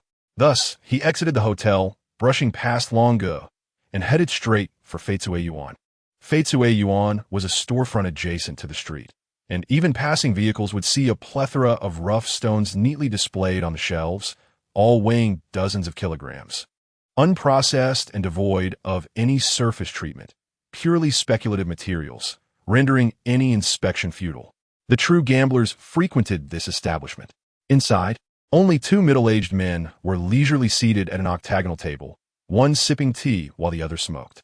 In his invisible state, Yu Sheng activated his senses, astonished to discover that something was amiss with the jadeite rough stones here. Upon closer examination, he quickly understood. All these stones were fakes. No wonder they relied entirely on gambling. If cleaned, the flaws would be easily revealed. Yu Sheng was left speechless. There was not a single valuable stone here. How could one gamble? "Boss Wang, it is noon, and Yu Sheng is yet to arrive?" The smoking middle-aged man spoke. He was the public face of Feitsue Yuan, Liang Han. The proprietor, Wang, chuckled softly, remarking that the youth were oblivious to the vastness of the world. If an experienced individual were to take the plunge, they would certainly arrive early to assess the situation before making a decision regarding the gamble. However, he was indeed prepared to act promptly. It appeared that he had perhaps been overly cautious. It was time to lay out the carefully selected stone. Liang Han turned to depart, while Wang followed closely behind, observing as Liang Han concealed the raw stone amidst a heap of worthless materials. These unremarkable stones, no larger than a fist, were merely intended to attract the most unsophisticated clientele, which seasoned players would typically overlook. One could say that Yu Sheng's chances of seizing the stone before Wang were virtually non-existent. Thus, Wang deemed his own caution excessive. With a self-deprecating smile, he mused that it was merely a gamble of 100 million, and yet he was so invested. After all, the money was his, and a loss would be solely his burden, with no implications for Kai Yuhua. Yu Sheng had come to a complete understanding of the situation. His heart raced with excitement. This was his first encounter with a top-tier jadeite raw stone. The stone had evidently been sliced and then expertly reassembled, its exterior flawlessly restored, revealing nothing of its prior state. Yet, within this seemingly unremarkable rock lay the exquisite ice-type Imperial Green. The sheer audacity of it was staggering. No other materials could possibly compete. Had he not arrived early, he would surely have been deceived. After cursing under his breath, Yu Sheng devised a cunning plan. He decided to bide his time, frame his adversaries, and turn the tables. As anticipated, Tang Tianlong soon realized Yu Sheng was missing and promptly made his way to Feitsue Yuan, aware that Yu Sheng had been gambling there that afternoon. Yu Sheng lay in wait at the entrance, and upon seeing Tang's approach, he swiftly entered the gambling shop's inner sanctum. Using the lock combination he had learned from Liang Han, he opened the safe, which was filled with cash and ledgers. He casually grabbed a bag and stuffed the cash inside, securing the safe once more. At that moment, Tang Tianlong and his 10 subordinates entered the gambling establishment, their eyes scanning the room with palpable hostility. Liang Han and Wang had already sensed something amiss. Although they remained seated, they were now acutely vigilant. After a hasty exchange of words, Tang Tianlong's men did not impede their departure. Liang Han, however, was unconcerned, believing that even if Yu Sheng had uncovered the secret of the raw stone, he would not dare to resort to treachery, for such an act would spell his doom. Just then, a faint sound echoed from the inner room, which Yu Sheng had intentionally created to signal Tang Tianlong that someone was inside. Tang fell for the ruse. Assuming Yu Sheng was hiding within, without hesitation, he rushed inside. Liang Han immediately took out his phone, calling the boss to inform him that Yu Sheng had sent 10 men to commit robbery. He was convinced this was orchestrated by Yu Sheng. Although Yu Sheng had not shown himself, such audacity was unprecedented. Those who collected protection fees would never dare enter. Yet today, they had attempted a robbery, and the intruders were unfamiliar. This was a situation that required no intervention. It was best to let Yu Sheng carry out the heist. What would happen next? How could 10 men possibly escape? Once apprehended, they would serve to solidify Yu Sheng's guilt. Liang Han was blind to the truth. Meanwhile, Yu Sheng swiftly exited the Feitsue Yuan gambling shop and spotted a pickup truck passing by. He deftly tossed the bag into the back of the truck. The integrity of the driver was now put to the test. The origins of the cash were dubious and could lead to accusations of robbery. Even if he were to be wrongfully accused, he might still bear the brunt of the blame. Would the driver dare to hand it over? Surely, quietly amassing wealth was far more appealing. Yu Sheng texted Wen Shu, instructing her to inform Kai Yuhua that 10 men were pursuing him, and the wager was off. A smile graced his lips as he anticipated Tang Tianlong's imminent downfall. Liang Han remained oblivious. But Kai Yuhua was well aware that those 10 men were undoubtedly under Tang's command, and should the investigation proceed, it would inevitably implicate Kai Yuhua. Upon returning to the hotel, Yu Sheng re-entered the restroom and re-emerged, having effectively cleared himself of suspicion. Otherwise, if the authorities reviewed the surveillance footage and noted that he entered but did not exit, they would surely grow suspicious. As he stepped out of the hotel, a motorcycle approached and the rider eagerly announced, "Brother Yu, Boss Yang sent me to escort you." "Excellent. Do you have a driver's license?" "Of course. I can drive a large truck without issue." "Take me to the rental agency. I need a truck to transport the raw stones." "Right away." Tang Tianlong, after searching the inner room, was perplexed. Could the earlier noise have been a mere rodent? Something felt amiss, and he quickly beckoned his men to leave, casually informing Liang Han, "We were just looking for someone. We didn't disturb anything." Liang Han sneered, "You're not searching for Yu Sheng, are you? How did you know? Is he truly here?" Tang Tianlong's demeanor shifted ominously. Liang Han was taken aback. "Are you planning to silence him? I have cameras here. I only wish to know where Yu Sheng is." "Stop pretending. Weren't you sent by Yu Sheng?" Liang Han regained his composure. Tang Tianlong increasingly felt something was off. Upon entering the inner room, it seemed they had been set up. "There are no cameras in the inner room, right?" "None. But that doesn't prevent you from framing Yu Sheng." Liang Han smirked knuvingly. Tang Tianlong's realization dawned upon him. "Fine, frame him. Let us see your prowess." With a wave of his hand, he led his men away. Liang Han entered the inner room, inspected the safe, and immediately called the boss, young Master Chiao. "All the cash in the safe has been stolen, totaling 1,600,000. "Oh, splendid. Even if Yu Sheng grows wings, he cannot escape Ping Zhou." Young Master Chiao ended the call and dialed Kai Yuhua. "Is it acceptable to eliminate Yu Sheng during the capture?" What's the reason? Kai Juahu Inquit. He robbed 1,600,000. That's impossible. He has over 100 million in cash, not to mention his assets. How could he rob 1,600,000? Well, he sent 10 men to my gambling shop to steal all the money from the safe. Those are Tang Tian's men. They came to kill Yu Shang. Eliminate them all. This involves too many layers. Understood. Young Master Chiao into the call. Picked up the red landline phone and declared, all 10 robbers are armed and are heinous criminals. They must be shot on sight. The next moment, a fierce gunfight between police and criminals erupted. Yet, the story was far from over. The authorities had not located the 1,600,000 in cash. A renewed investigation into the surveillance footage revealed that it was unlikely Tang Tianlong's 10 men had committed the robbery, as they could not possibly conceal such a large sum. Upon reporting this conclusion to young Master Chiao, he fell silent. He could not help but suspect that Liang Han had embezzled the 1,600,000 and framed Tang Tianlong.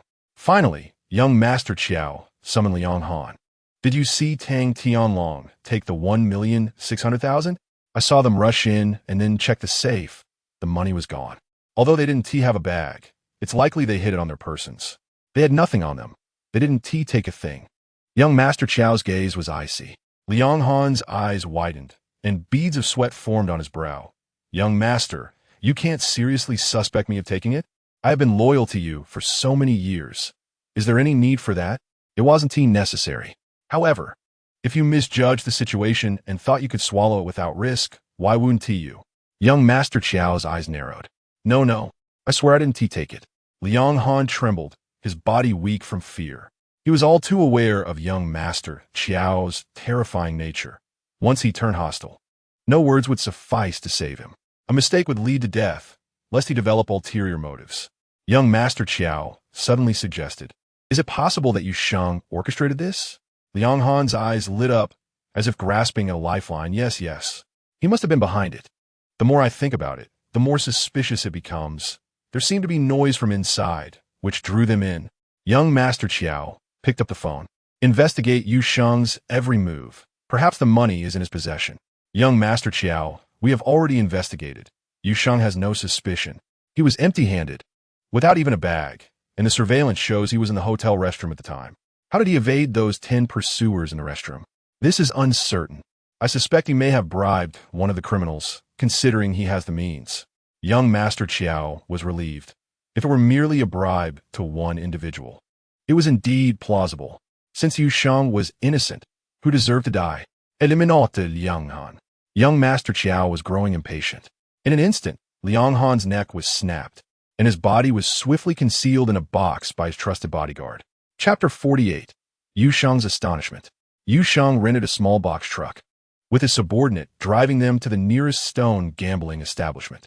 Wait in the car and ensure no one sees us arrive. Understood, brother Yu, you can count on me. The subordinate was visibly excited, unaware of how Yang Chaoping had stoked his enthusiasm. Following the predetermined plan, Yu Shang entered the stone gambling shop, first heading to the restroom before quickly emerging to survey the establishment.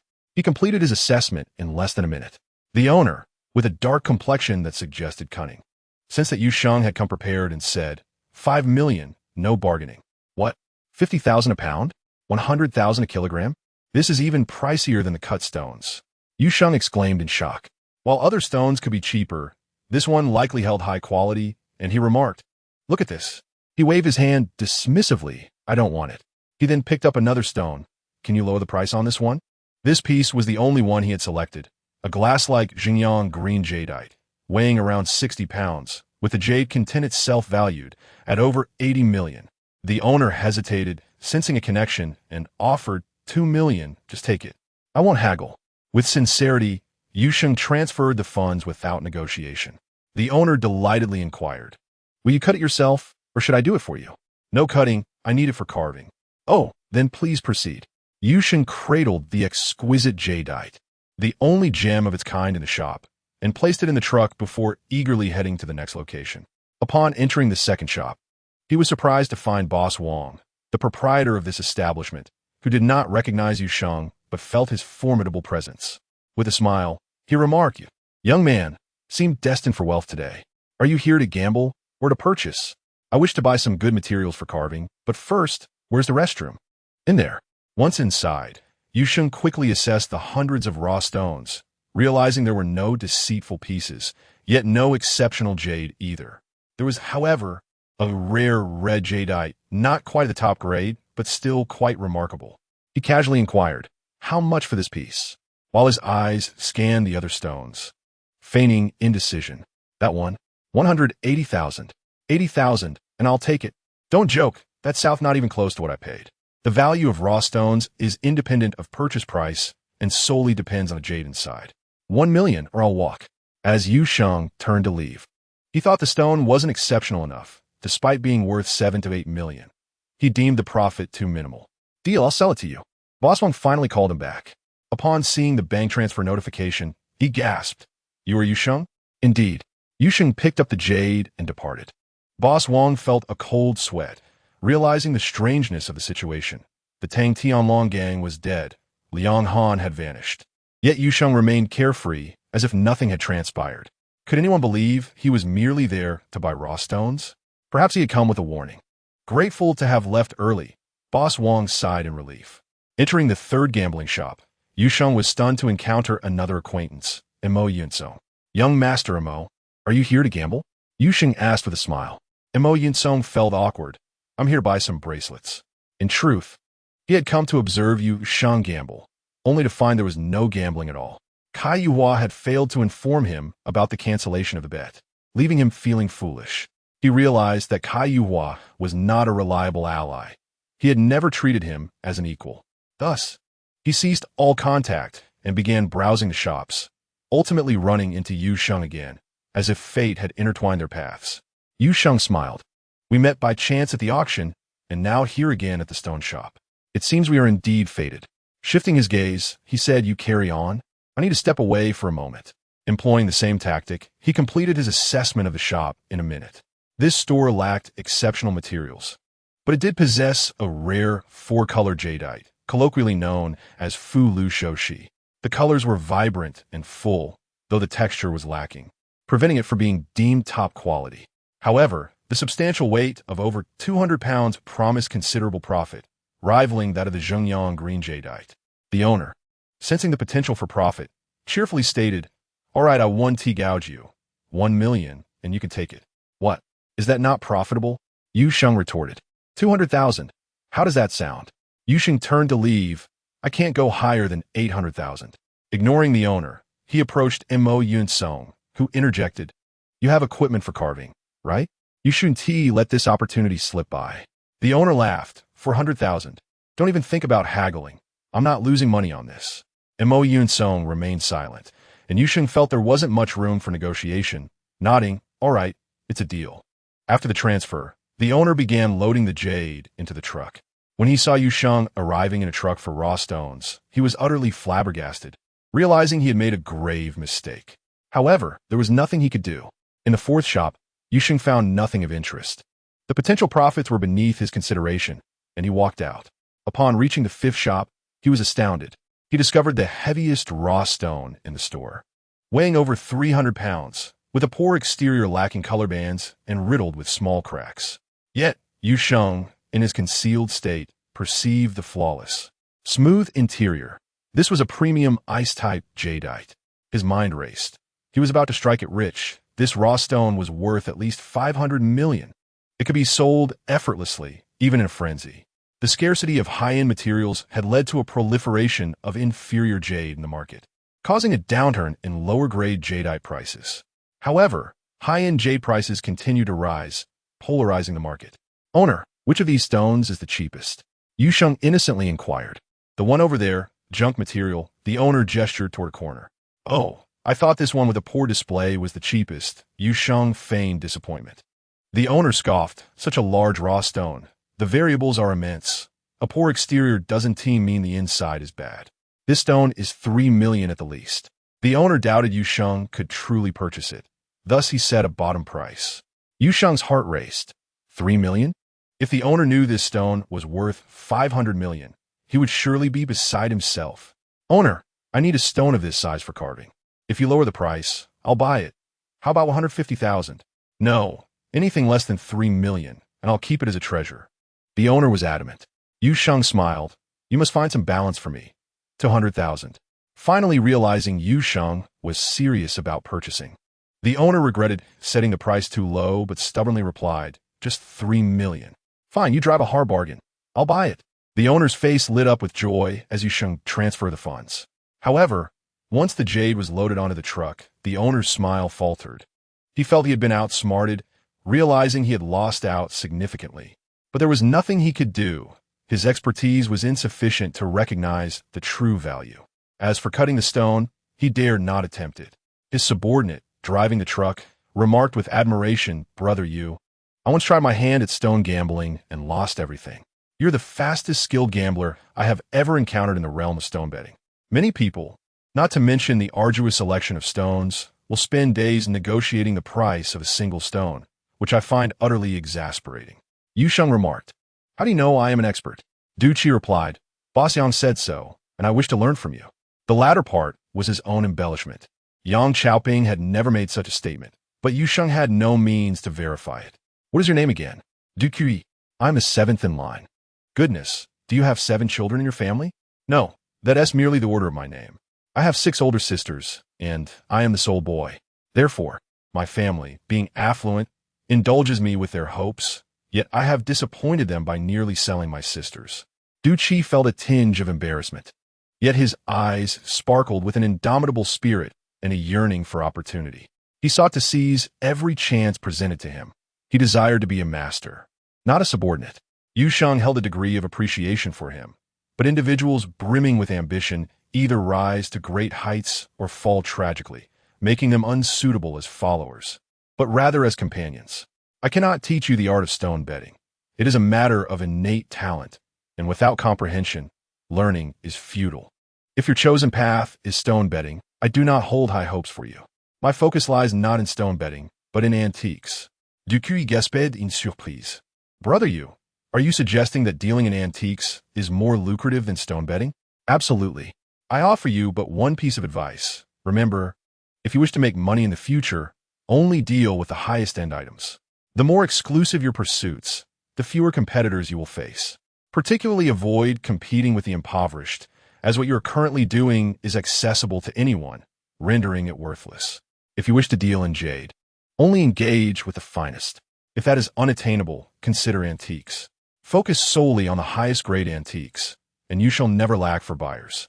Acquire from the poor and sell to the wealthy. Your positioning will serve as a bridge, leading to substantial profits. Although you lack accumulated knowledge, that is not the crux of the matter. Your ambition, which is often absent in ordinary individuals, is what truly matters. I have confidence in you. Yu Sheng, emerging from a venture capital background, effortlessly conveyed insights that left Du Qi feeling enlightened and exhilarated. It was akin to receiving a manifesto. Regardless of his choices moving forward, success or failure, he would no longer be adrift, for he knew the direction in which to strive. At the 6-stone betting establishment, upon entering, Yu Sheng found that, much like at Feizue Yuan, the materials were fabricated. Without a second thought, he exited. These are the only gambling shops worth visiting. The rest are merely expensive cut stones from the rough stone wholesale market, Du Qi remarked. There is still time. Let us explore the rough stone trading market. Yu Sheng had already spent 10 million, leaving 70 million untouched. Upon arriving at the trading market, Yu Sheng discreetly navigated for half an hour, thoroughly sifting through the vast array available. Ultimately, he identified 3 targets. He re-emerged before the first target. It was a rough stone sliced through the center, revealing 2 pieces of what appeared to be glutinous violet jade. However, if one looked closely, one piece was just a fraction away from transforming into ice jade, thereby becoming top-grade violet jade. The difference in value between jade of varying quality is staggering. A slight deviation in grade can yield a 10-fold price difference. In other words, though these 2 pieces were from the same stone, their values diverged by a factor of 10. How much for this piece? 3,800,000. The vendor, seeing Yu Sheng's demeanor, regarded him with disdain, presuming he was not affluent. Naturally, he meant 38 million. Jade merchants typically use shorthand to avoid ambiguity. No one dares to assume such a large piece of violet jade could be priced at merely 3,800,000. Yu Sheng chuckled. Glutinous jade is not ice jade. Be reasonable. Can you let it go for 1,800,000? The value of this piece of ice jade should be around 180 million.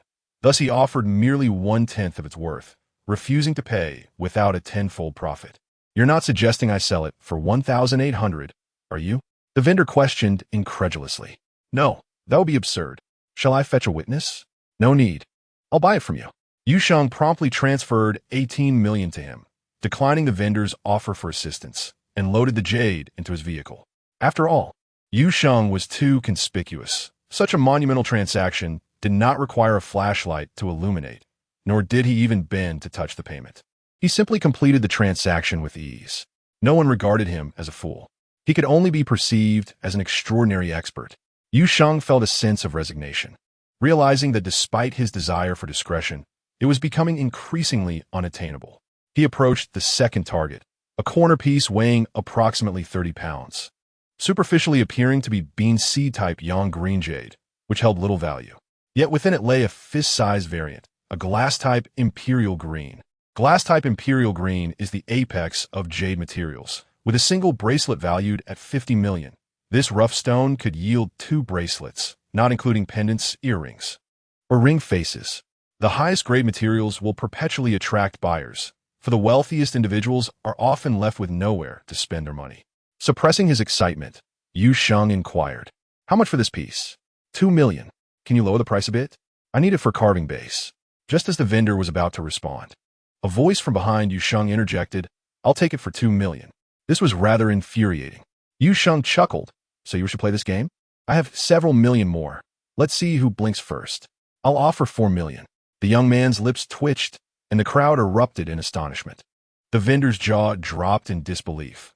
Was there truly someone bold enough to flaunt such audacity? "My Jing, your moment has come. Don't back down. This could secure your villa," a member of the onlookers jested.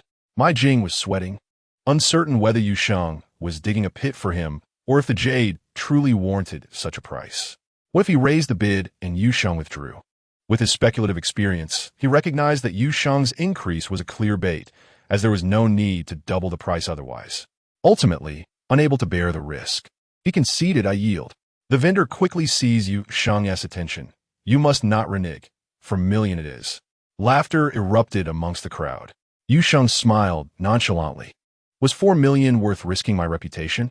He paid without hesitation and departed the market, jade in hand, while my Jing lamented his decision not to follow suit.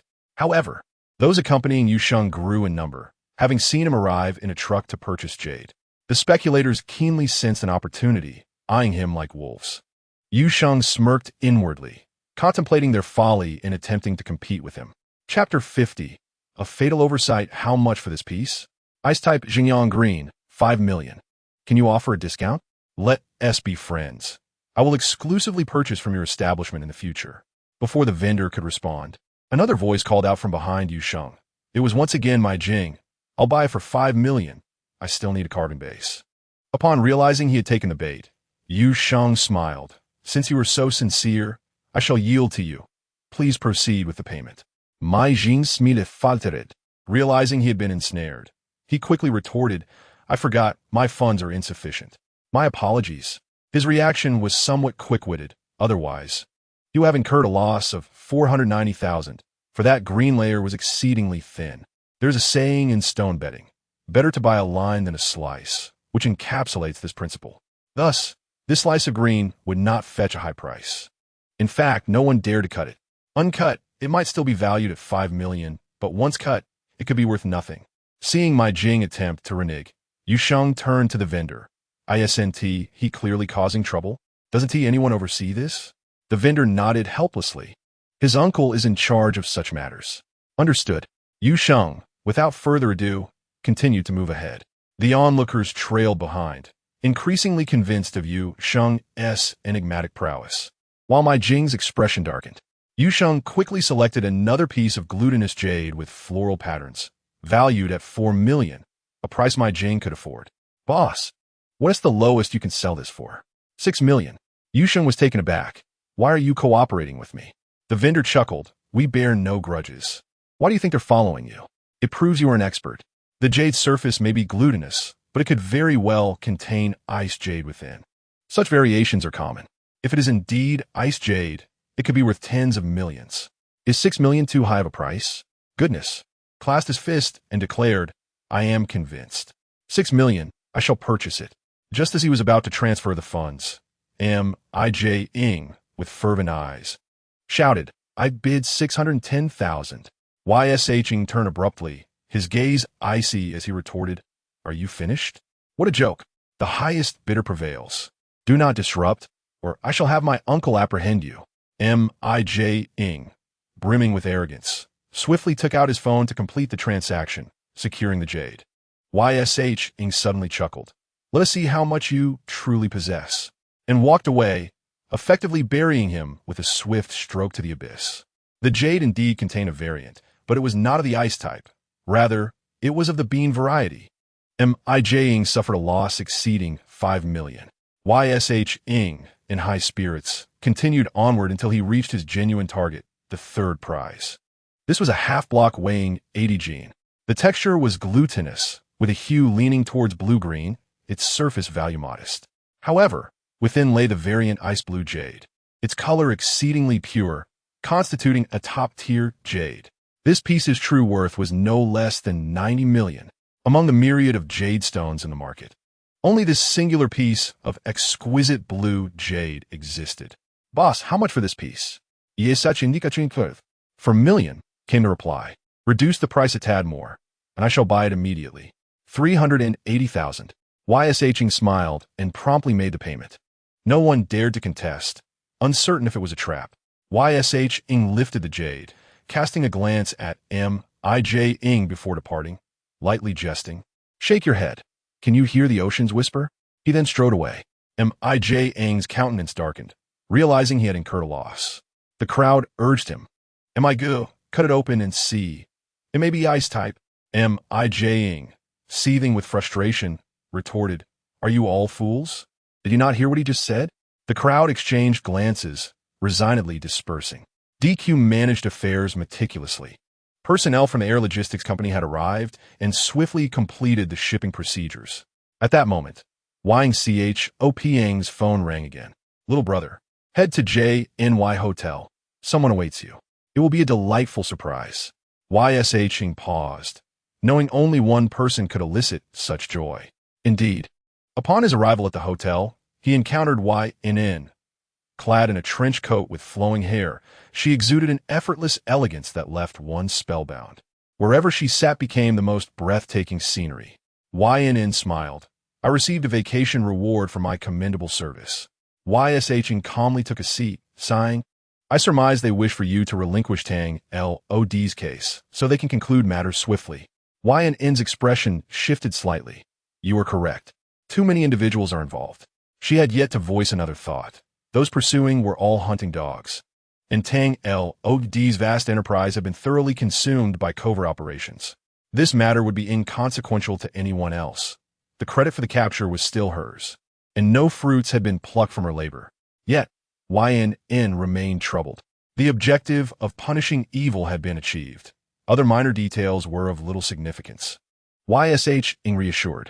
To him, as long as the credit was earned, promotions would follow, ensuring that their efforts were not in vain. The rest mattered not. One cannot thrive alone. W.N.S.H. seized the opportunity to divert. Will you continue gambling on stones tomorrow? X.B.O.L.N. nodded in agreement. I have yet to see any. Y.S.H. Ing chuckled. With you three around, I cannot gamble. The moment they see three stunning beauties, they will surely wish to eliminate me. They would resent me for paying double what is worth. It all depends on whether I have the audacity to let go of two. The ladies smiled, the implied praise illuminating their features like shimmering waves, utterly captivating. Xiao Jingzi listened intently to his subordinate's report, his expression growing increasingly somber. It became apparent that Li Ying-H-N was likely wronged. As the bag of money had been located, it was not that the pickup driver was noble. Rather, he was unaware of the money in his truck, having parked it conveniently at the shop's entrance, where it was discovered by J.Ing during the search. After thorough investigation, it became clear that the driver had no connection to the crime. He had no opportunity to conceal the money brazenly in the truck, nor would he have exposed it, even if placed in the driver's seat. It was evident that someone had framed him, according to the principle that whoever benefits is the culprit. It undoubtedly implicated Y.S.H. Ng. At that moment, he was being pursued, providing ample motive to set a trap to frame another, thereby eliminating Tang T.N.L. Ng and his 10 associates while he remained unscathed, enjoying an afternoon of gambling. Xiao Jing Z could not fathom other possibilities. However, how had Y.S.H. Ng accomplished this? Xiao Jing Z was perplexed but resolved to eliminate Y.S.H. Ng discreetly, avoiding any uproar. As the 3 women surrounding him each possessed significant backgrounds. After contemplation, he instructed his trusted bodyguard, YB, this matter is crucial. I trust no one at present. Personally monitor Y.S.H. Ng. Install listening devices and cameras in his hotel room. I wish to know at all times what he does and says. Should an appropriate opportunity arise, such as a transaction involving jade stones, lure him out alone and find someone suitable to take the blame, then eliminate him. Remember, do not act hastily. If no opportunity presents itself, abandon the plan, ensuring utmost caution. It is better to refrain from action than to implicate us, especially those 3 women. Otherwise, it may become troublesome, as their backgrounds are not trivial. Understood, YB affirmed, proceeding with the arrangements. Chapter 51. Midnight Murder. The banquet finally concluded. F.ing TSH and sought to share a room with Y.S.H. Ng for protection, but Y.S.H. Ng rebuffed, if you sleep here. Who among the 3 would dare come? Do you harbor a grudge against them? Leave.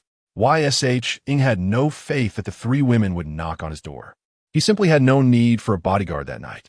He first took a shower. Just as he was about to turn off his phone, a sudden knock resounded. Y.S.H. Ng's heart skipped. The hidden master behind Y Chu In always kept him vigilant, as they were in another's territory, where one could easily stumble. He turned off his phone to prevent tracking, then removed the room card, extinguishing all lights before cautiously opening the door. The corridor's illumination allowed him to discern a young man in a suit, even adorned with a tie, standing outside. The young man politely addressed him, Mr. Y. I have a batch of exquisite raw stones I wish to sell at a lower price. Would you care to take a look? I apologize, but I only require materials for carving. I have sufficient raw stones. Y.S.H. Ng replied with a smile from the shadows, declining his offer, uncertain of the man's intentions, especially after the commotion he had caused earlier in purchasing raw stones. My apologies for the disturbance, the young man said, not lingering, and departed. This left Y.S.H. Ng on high alert. This was no ordinary businessman. Business people do not possess such thin skin. They are driven by profit, unashamed in their pursuits. Y.S.H. Ng promptly concealed himself and followed, shutting the door behind him to create the illusion of remaining inside. He trailed the suited man to a guest room, where the young man knocked and the door opened just a crack. Y.S.H. Ng found himself without the opportunity to enter. As the suited man slipped inside, the door closed behind him. Y.S.H. Ng was left to wait outside, straining to listen, grateful for his enhanced hearing. Why good, he has declined. The suited man's voice echoed Y.S.H. Ng's earlier words, emphasizing Y.S.H. Ng's vigilance, the removal of the room card, the complete power shutdown before opening the door, and his concealment in the shadows.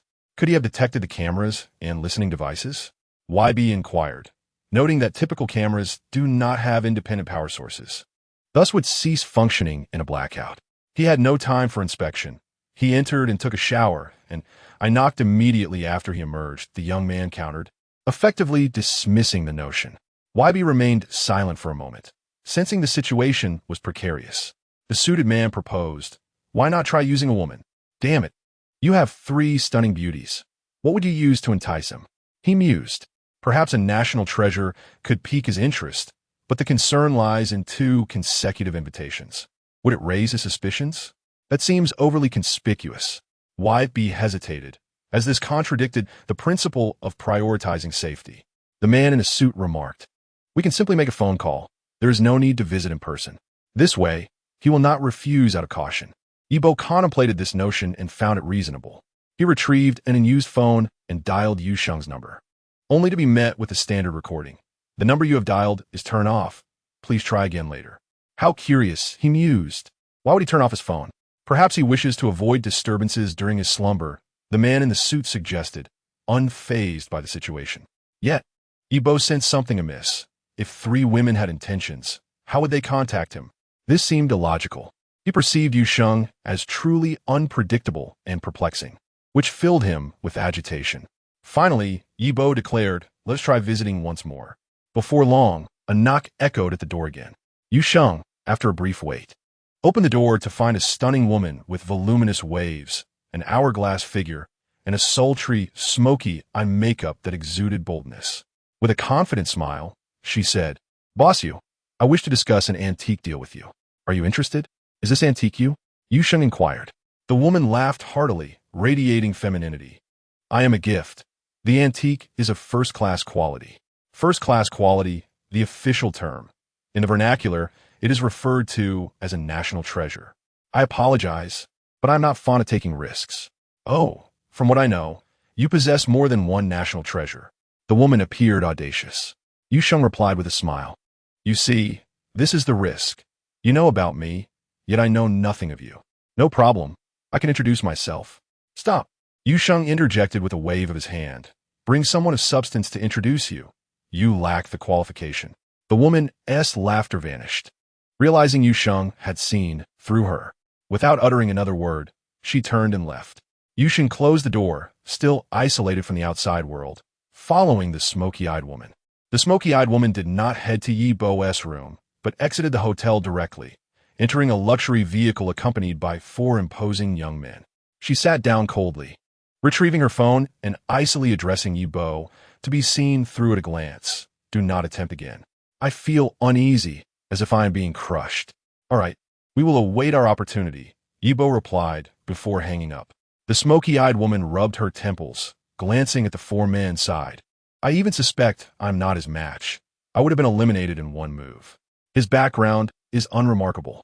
Merely an ordinary employee at a venture capital firm who ventured into the antique business and dabbles in stone gambling," another man remarked. The smoky-eyed woman shook her head slightly. "My instincts are usually accurate. Had I dared to act, I would surely have perished." The four men were taken aback. Yu Sheng had to admire the woman's intuition. It was indeed formidable. If he wished to remain hidden, no special forces from any nation would stand a chance. He was no different from a lamb awaiting slaughter. Moreover, his physical capabilities had significantly improved. Yu Sheng patiently awaited the moment the mastermind would reveal himself. Inside, Yi Bo was conversing. "It seems there is no opportunity tonight." "No. Since we have been exposed, we must resolve this tonight without giving him a chance to strike. Let us set the action for midnight. Disable the hotel surveillance and proceed decisively to ensure he disappears completely. Afterward, remember to clean up, removing all traces of surveillance equipment." "Understood." Yi Bo concluded the call. Outside, Yu Sheng's gaze hardened with a murderous intent. He must find a mastermind tonight.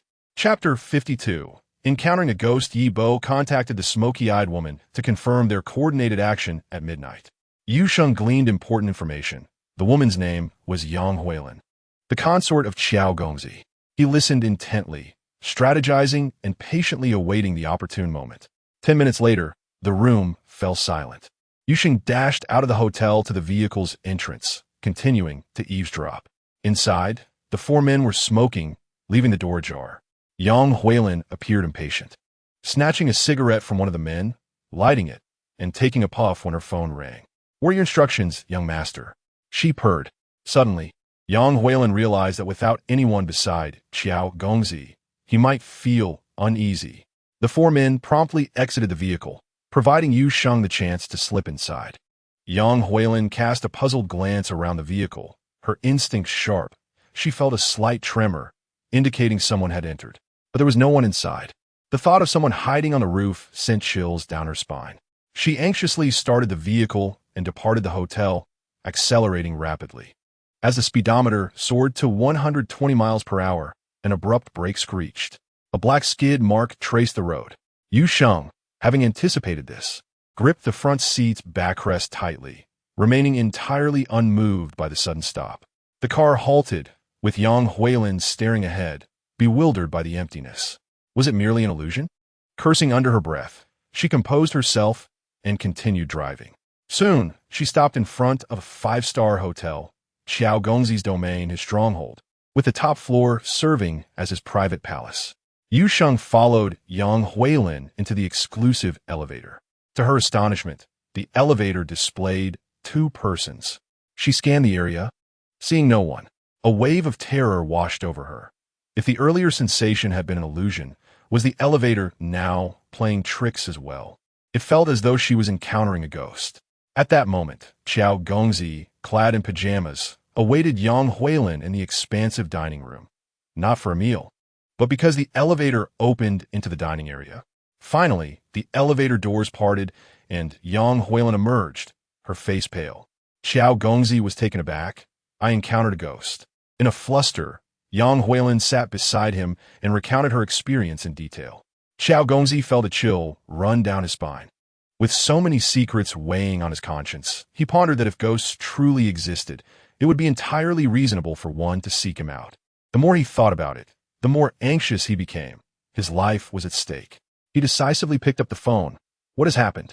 Do you recall the saying, money can make ghosts push the mill? Xiao Gongzi asked, holding his wine glass, deep in thought.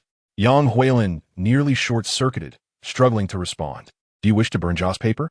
Suddenly resolute, Xiao Gongzi reasoned, why not give it a try? Perhaps it's merely a matter of money. We have no Joss paper. Should we burn newspapers instead? You can fool people, but you cannot fool ghosts. Wait here. Xiao Gongzi set down his wine. Striding out of the dining room, he entered the master bedroom, pressed the light switch on the wall, and held it for 3 seconds. A hidden door in the wall opened, and he stepped inside. Yu Sheng stealthily followed, astonished. He had expected a treasure trove akin to that of Rongxing Group, but instead, he found a safe house, a refuge from danger, equipped with emergency supplies, a bed, food, water, canned goods, and various appliances. Sufficient for a 6-month stay without needing to venture outside, complete with surveillance screens overseeing every corner of the building, accessible only to Xiao Gongzi. Approaching a corner, Xiao Gongzi approached the only valuable item, a safe.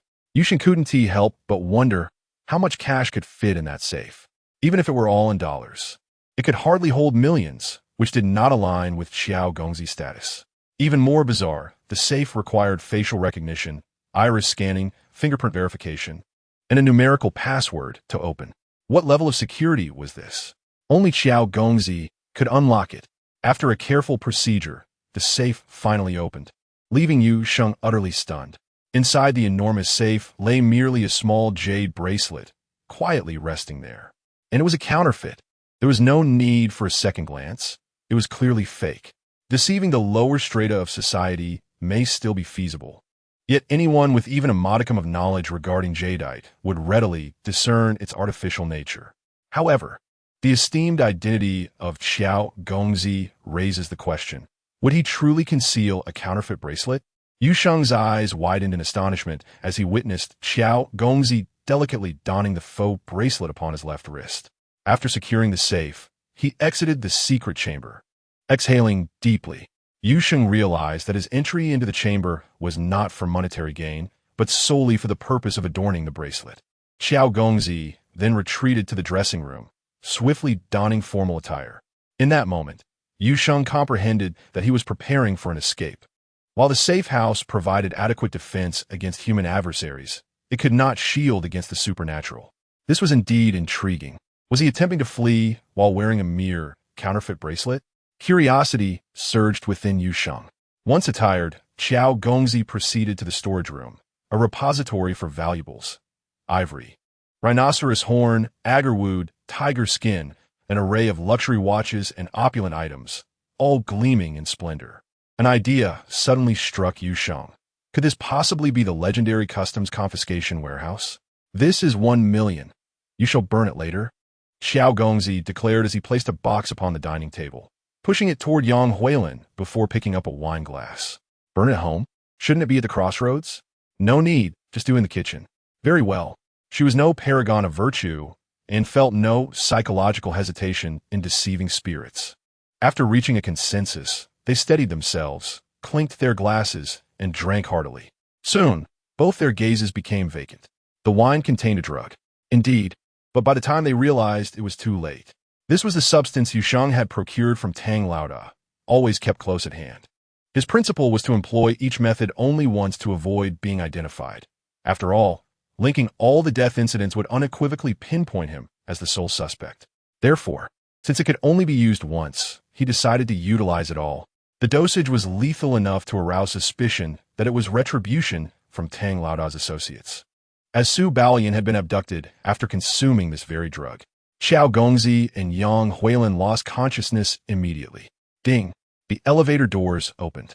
Yusheng swiftly removed the counterfeit bracelet without pausing to inspect it and tucked it into his bosom. Chapter 53. An investigation that must be taken away.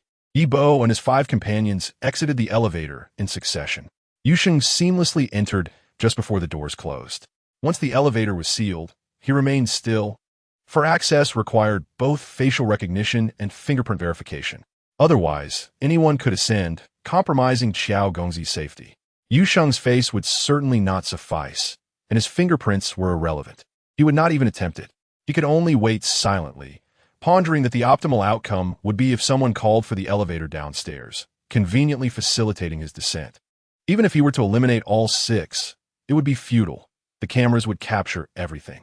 As Yi Bo and his companions approached Xiao Gongzi, they immediately sensed something amiss, plunging into chaos. "Young master, wake up!" For bodyguards strained to rouse Xiao Gongzi, while Yi Bo appeared frozen, his heart sinking into despair. If there existed a chance for survival, the enemy would undoubtedly deliver a fatal blow, leaving no room for survivors. After inspecting the glasses, the suited man spoke nervously. "Brother Yi, this is Sanzuolin. The dosage is enough to be fatal. There's no saving them. Why would they commit suicide?" Yi Bo's facial muscles twitched uncontrollably as he spoke in a low voice. They instinctively ruled out Yusheng as a suspect since they had been guarding the hotel, never witnessing Yusheng's departure. Yet an incident occurred at home. What kind of leap in logic could connect this to Yusheng? How did he accomplish this? The suited man inquired, incredulously. "This is not the crux of the matter. The crucial issue is how to explain young master's death to the boss," Yi Bo countered. The group turned pale. As personal bodyguards, this was an unforgivable error. Xiao Gongzi's father, Xiao Haitao, was not known for his leniency. Reporting to the boss could potentially lead to their demise. A timid subordinate whispered, his voice barely audible yet clear to all. "Should we flee?" Another subordinate chimed in. "Then let's escape." Yi Bo closed his eyes in anguish. Betrayal was not an option for him, as he had family ties and was deeply bound to the Qiao family. Yet he did not wish for his subordinates to perish alongside him. Those wishing to leave may access the storage room. Take as much cash as you can. I will grant you 1 hour, sufficient time for your departure. The 4 subordinates sighed in relief, hoisting Xiao Gongzi as they headed toward the storage room. Without Xiao Gongzi, they could not unlock it. He was merely a tool for access. However, the suited man seized the 1 million box, speaking softly to Yi Bo, "Brother Yi, even if you accompany them in death, it may not save your family. If you escape, they may hesitate and perhaps allow your family to survive." With that, he strode toward the elevator. Yi Bo kept his eyes closed, but his mind was racing. The suited man entered the elevator, pressing the button for the first floor. Perhaps filled with a sense of impending doom, he failed to notice that the elevator displayed the count of 2 occupants. Yusheng successfully departed the hotel. He did not take a taxi, as he knew he would be suspected, leading to evidence collection, and every taxi passing through would be scrutinized. With his photograph in hand, they could easily identify him. Fortunately, Yi Bo had granted his subordinates an hour's grace. His strategy was simple. Once the door opened, he entered swiftly and then re-emerged, standing before Yan Ni's room, feigning 3 knocks, though there was no sound at all, so quiet not even a spirit could hear. He still refrained from activating the power, lest inconsistencies arouse suspicion. If he did not plug in, he would not be in the room. During breakfast, everyone reconvened at the table, leaving no opportunity for Yusheng to speak. The 3 women, Yin and I and her companions, did not solicit Yusheng's opinion, brimming with enthusiasm as they planned a shopping trip, setting their itinerary without hesitation. Feng Taizan exchanged glances with Yusheng, eager to inquire if anyone had knocked at midnight, and who the enchanting visitor might have been. Just then, 4 uniformed inspectors approached their table. Yin and I asked in surprise, "What is the matter? It concerns you not. We require Yu Sheng's assistance in an investigation. Please accompany us," the lead officer declared solemnly. "No." Yin Ni's aura surged as she stood, donning her trench coat with determination, stating, "I question the legality of your actions. If there are issues, address them here. Here is my identification." The four inspectors appeared somewhat exasperated. They were already aware of Yin Ni's identity and even recognized when Shu and Su Baoyan, each a potential complication. "We must take him for questioning." They remained resolute, refraining from retreating or overreacting, merely reiterating their stance. Feng Taizhan promptly escalated the situation, brandishing his identification. "Without evidence, you have no authority to detain my protector. Any investigation must go through me, and you shall be held accountable for revealing my undercover identity as a narcotics officer. Should anything befall me, the responsibility lies with you." The inspectors were utterly bewildered. Feng Taizhan was an undercover agent? This revelation caught them completely off guard. They had not even posed a question, yet had stumbled into a significant predicament. Should Feng Taizhan face danger, it would spell considerable trouble. Little did they know that Feng Taizhan's undercover status was fabricated, while only the inspectors and bodyguards were genuine. The lead inspector was left with no choice but to directly inquire, "Mr. Yu Sheng, where were you last night?" With a resounding clap upon the table, Yu Sheng erupted in fury. "Do you not have surveillance footage to ascertain my whereabouts? Are you suggesting that the cameras happened to malfunction? Is Kai Yuhua orchestrating your deletion of the footage to frame me?" The inspectors' faces turned a shade of green with anger. Each bore a presence more formidable than their own. Who was truly interrogating whom? The four inspectors wore expressions of extreme discomfort. Without even commencing their apprehension, they found themselves in a precarious situation. If this were to proceed covertly, a sum of 10 million could certainly provide the leadership with a pretext to dismiss them. Yet, Yu Sheng's open declaration constituted a threat. Though the inspectors seethed with rage, they remained steadfast, unwilling to yield. Chapter 54. An Accident or Murder. Yu Sheng was astonished. Did Qiao Gongzi not have bodyguards? He genuinely yearned to understand how many bodyguards had remained. It was rumored that all the living bodyguards had fled, fearing they would meet the same fate. They left behind a piece of paper detailing the events, and by the time Lord Qiao arrived at the scene, the bodyguards had already departed. Yu Sheng pondered this, questioning its relevance to him. There was a slight connection. Young Master Qiao was the proprietor of Feitsue Yuan, and wasn't he scheduled to gamble there? Oh, it made sense. Yu Sheng ended the call, his demeanor softening. "You are inquiring about my whereabouts last night, correct?" "I was simply sleeping in my room." "Why didn't you use your car to access power?" The officer's gaze was piercing. Yu Sheng chuckled. "You ought to check my room." "Why are you asking me?" "What do you mean?" "Though I haven't investigated, I can assure you that there are likely listening devices or cameras installed in that room." The four officers exchanged glances, hesitant to pursue the matter further. The presence of cameras was likely true, and if they conducted an investigation, it would implicate young Master Qiao. He would surely be enraged. And instead of capturing the murderer, they would have incriminating evidence against my son. Who would dare bear such wrath? "Do you know this person?" The lead officer produced a photograph of the man in a suit. Yu Sheng laughed. "He approached me last night, claiming he had a batch of exquisite jade stones to sell. He didn't strike me as a businessman. He was clearly an imposter, so I politely declined, and he left without entering." The four officers exchanged looks, confirming that this aligned with the surveillance footage. Then, another photograph was presented. "Do you recognize this person?" Yu Sheng laughed again. "I suspected these two were in cahoots." Shortly after the suited man departed, this woman arrived, claiming she had artifacts to trade with me. I was extremely cautious, as she mentioned first-class national treasures. A person I didn't even know, without a reputable identity, possessing national-level artifacts? There was something amiss, so I declined. The officers exchanged glances once more, the lead officer asking, "Do you know young Master Qiao?" "Surely not the man in the suit." "Of course not. I have never met him, but I can speculate that young Master Qiao is likely a lackey of Kai Yuhua. Otherwise, why would the meeting be scheduled at Feitsue Yuan? If you wish to investigate the cause of his death, do not direct your inquiries at me. Question Kai Yuhua instead. Those 10 men who attempted to kill me are connected to Kai Yuhua."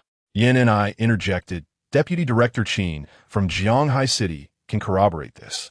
Kai Yuhua arranged for Yu Sheng to gamble on jade, subsequently informing Tang Tiance, who dispatched individuals to eliminate Yu Sheng. Without missing a beat, Yu Sheng added. Yang Xiaoping stated that Tang Tian's subordinates had a confrontation at Feitsui Yuan while pursuing me, resulting in young Master Qiao's demise. Yet you are not investigating the Tang drug trafficking syndicate or the hidden Kai Yuhua, but instead, you are questioning me? The four officers felt a chill run down their spines and dared not press further. The situation had become increasingly intricate. Kai Yuhua was left speechless. The officers, their faces darkened, took their leave in defeat. Moments later, Sanye's call came through. Su Balian stuck out her tongue fine. Wen Shu immediately mocked her. Are you that timid? Then her phone rang, her expression shifting. Mom, what is it? Yu Sheng erupted in laughter. Su Balian, and Wen Shu felt quite embarrassed. The boldness of her words contrasted sharply with the two girls, who resembled quails in their demeanor. Just as she finished speaking, Yin Ni's phone rang, and she felt an ominous premonition. Yet she understood that this matter was beyond the control of Bureau Chief Jia, and even Li Chongqing would have to yield. Young Master Kai truly wielded power. Having Deputy Director Qin commit suicide ensured that no one could prove he had communicated with Tang Tiance, thereby dissociating him from the assassination of Tang Tianlong. Thus, the drug trafficking syndicate's murder of young Master Qiao would have no connection to him. Yu Sheng sighed. When Shu and Su Balian exchanged glances, realizing they would be boarding the plane with Yin and I.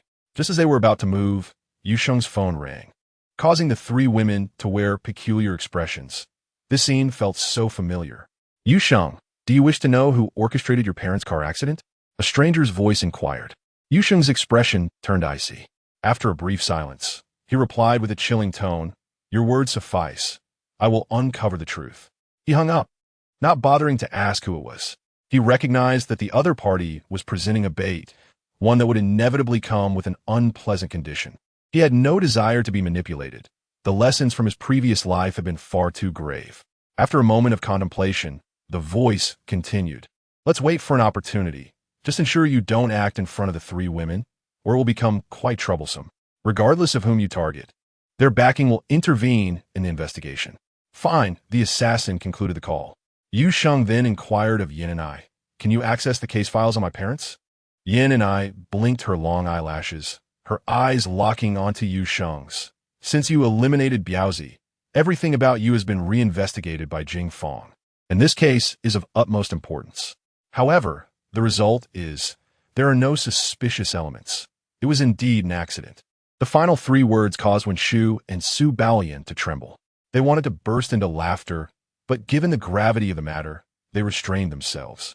Chapter 55, Survival of the Fittest. As they passed through security at the airport, Yin and I and the other women curiously observed Yu Sheng's faux bracelet, exchanging glances. Which woman had gifted it to him?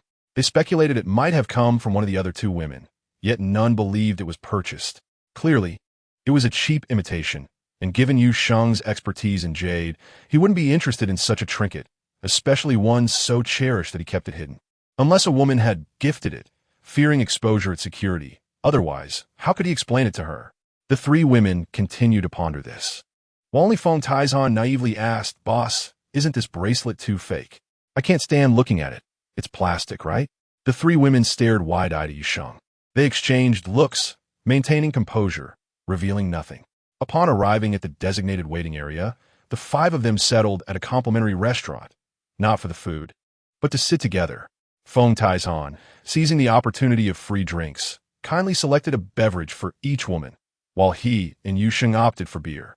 Wen Shu, seemingly unfazed, casually inquired, Yu Sheng, your bracelet is quite lovely. Who gifted it to you? Yu Sheng turned to her, wearing an expression of condescension, akin to that reserved for a child with special needs, before finally sighing, It's evident you lack status. Those of distinction do not stoop to telling lies. Is this what you consider beautiful? Are your eyes blind? Wen Shu's face flushed with anger, and she retaliated with a flurry of playful punches. Yin and I and Su Balian stifled their laughter. It was amusing that this person of stature, who spoke the truth, was still subjected to such treatment. Eventually, Wen Shu felt satisfied and triumphantly resumed her seat. Strangely, Yu Sheng also felt a sense of relief, as if the air had cleared. Brother Yu, Su Balian sat upright. A smile gracing her lips. I have a question. and you will definitely tell the truth, right? Yu Sheng laughed. Why would I lie to a child like you? Su Baoyan felt embarrassed, a delicate blush gracing her cheeks as she retorted. How am I a child? I am 19. Fine, even if I'm younger, I want to ask. What are your criteria for choosing a girlfriend? Yin and I paused, instantly realizing that the bracelet wasn't a gift from Su Baoyan. Intriguingly, who could it be from? Yu Sheng smiled. When it comes to selecting a girlfriend, I have but one criterion. We must be on the same wavelength. If we are not, communication becomes impossible. The three women simultaneously sensed a trap. The initiative lay entirely with Yu Sheng, as long as he chose not to disclose. How could it be possible to share a wavelength? Su Baoyan firmly believed in San Yi. Her mother had once revealed a secret, that her godfather was, in fact, her biological father, an astonishing truth unbeknownst to her nominal father. Otherwise, how could a godfather not touch his goddaughter? A goddaughter is a goddaughter.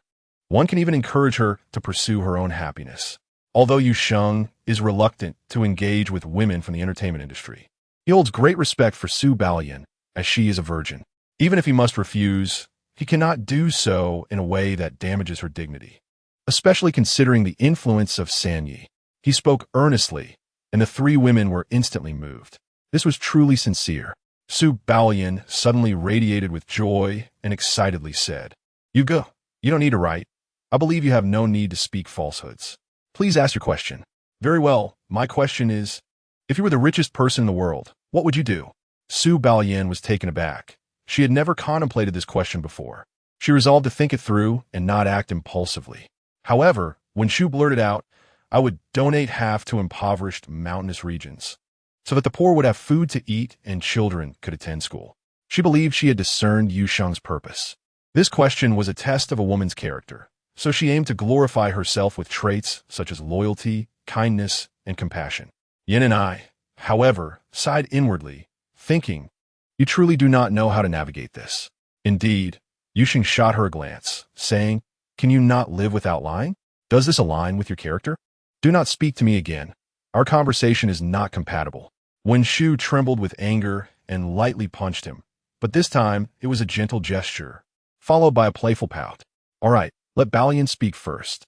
She feared that if she asked now, Su Baoyan might have a reference and could potentially answer correctly. Su Baoyan's eyes lit up. She found Wen Shu's answer commendable and decisively chose to speak the truth. If I were the richest person in the world, for instance, with $100 billion, I would donate $90 billion to build schools in impoverished areas, allowing all out-of-school children to attend for free and giving them a chance to change their destinies.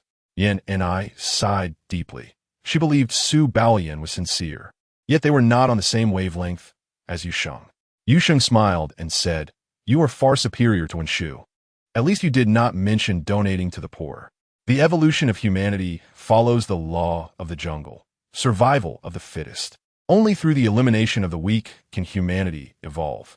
If the weak are not eliminated, but rather rewarded, it may seem charitable to you.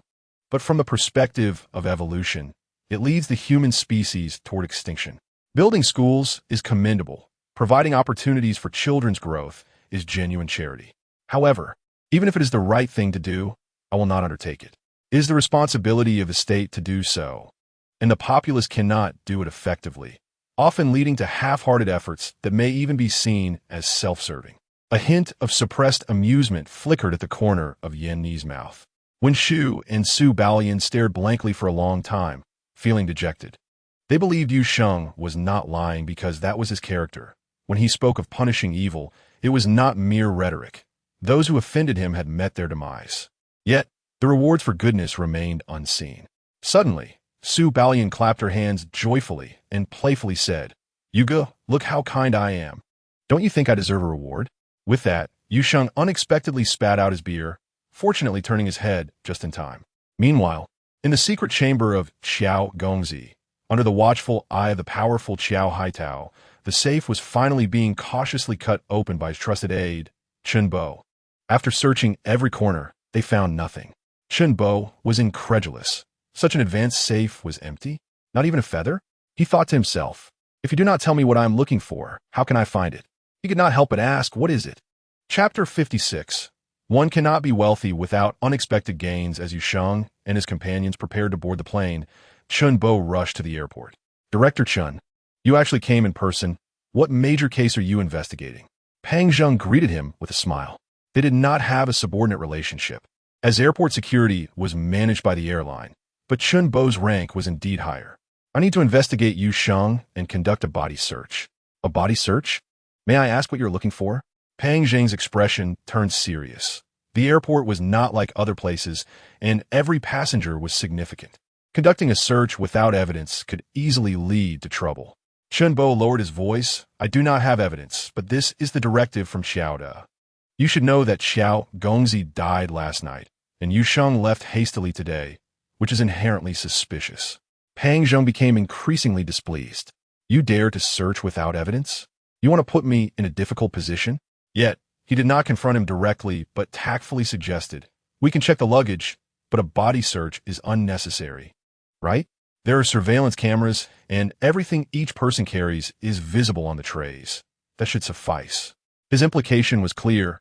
Enough is enough. Otherwise, I cannot be accountable. Chun Bo hesitated for a moment and said, "Yu Sheng has no luggage, and that item is too small. It must be on him. Let us review the surveillance footage." "Follow me to the monitoring room." Pang Zheng sighed in relief.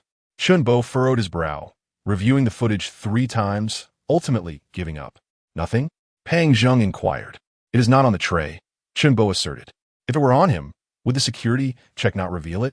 "It absolutely would, even if hidden in shoes. It would be detected," Pang Zheng replied confidently.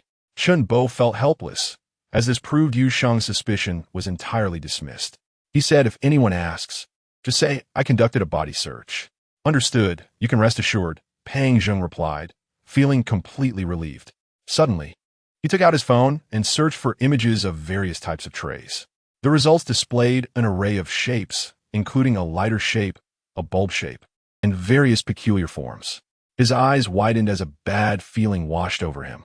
The trays he had seen were all standard government procurements, while these were whimsical, resembling toys. Until he spotted a green bracelet. A wave of panic surged through him, and his face turned pale. "It's over. What to do? The plane has already taken off. How could he have Jiang Hai Jing Fong arrest someone? That would be absurd. Why would anyone side with him? To offend Yu Sheng for Xiao Da? Yu Sheng had Li Chongqing behind him. In their territory, who would dare? The likely outcome would be that he would not only fail to capture anyone, but also expose his incompetence, ultimately leading to Xiao Da's wrath. Chun Bo gritted his teeth and decided to keep everything a secret, pretending to know nothing. In truth, he had no idea what was in the tray. Moreover, he was certain that Xiao Da also did not know the tray was shaped like a bracelet. Otherwise, he would have made it clear. The plane landed in Jianghai. Yu Sheng and Yan and I exited the airport and smoothly entered a Mercedes, each exhaling a sigh of relief. Yan and I did not need to ask. She knew without a doubt that Xiao Gongzi's death was inevitably linked to Yu Sheng, though she chose to remain silent. "All right," Yu Sheng replied nonchalantly, then turned to Yan and I. "The driver who caused my parents' accident is named Kwang Hui, right? You said there was nothing suspicious. How did Jing Fong investigate?" Yan and I explained cautiously. "First, it was raining that day, so it is reasonable for the truck to have brake failure. Second, if Kwang Hui had been bribed, he has been in prison for 3 years without an opportunity to be silenced, yet he has been living well. Third, since he entered prison, his wife has been raising a child, and life has been tough for the past 3 years, with no extra income in his bank account." Yusheng nodded slightly, finding it quite reasonable, yet he remained unconvinced. "He was sentenced to 5 years, right? Has he never had his sentence reduced?" "No, Jenny Said Sofli. This also proves he has no backing. According to his behavior, he could have had his sentence reduced." Yusheng smiled and asked, "Can we release him?" "Why?" Yan and I was puzzled. "First, he has not been silenced because I have lacked the power to overturn the situation for the past 3 years. Although I now have that power, if he were to die immediately, would that not be too obvious? Second, only by releasing him can he have money. If you do not give him a chance, how can he create a flaw?" Yu Sheng added meaningfully, "He does not give his wife money because he fears she might expose him. Is that not normal?" Even his wife was utterly unaware that he had been bribed, thus preventing any signs of deception from surfacing. Simultaneously, he wished to ascertain his wife's loyalty, pondering whether they would abandon each other in times of peril. What if they forsook their child and absconded with the funds? Yin and I found this reasoning compelling and nodded, assuring him, "You can count on me. I will secure your release within 3 days." With her current reputation for cracking major cases, accomplishing such a minor task would indeed be effortless, especially since he had already spent 3 years in confinement. Yu Sheng added a caution, "Do not mention anything about my release. Do you take me for a fool?" Yin and I shot him a sidelong glance, her charm radiating like a blooming rose. "Go away." Her expression momentarily faltered, and she playfully punched him. Yet her strength was feeble and languid, causing the temperature in the confined space to rise, infused with tender affection and flirtatious allure. Upon returning to the Yu Hua Yuan villa, Yu Sheng immediately lunged towards his computer.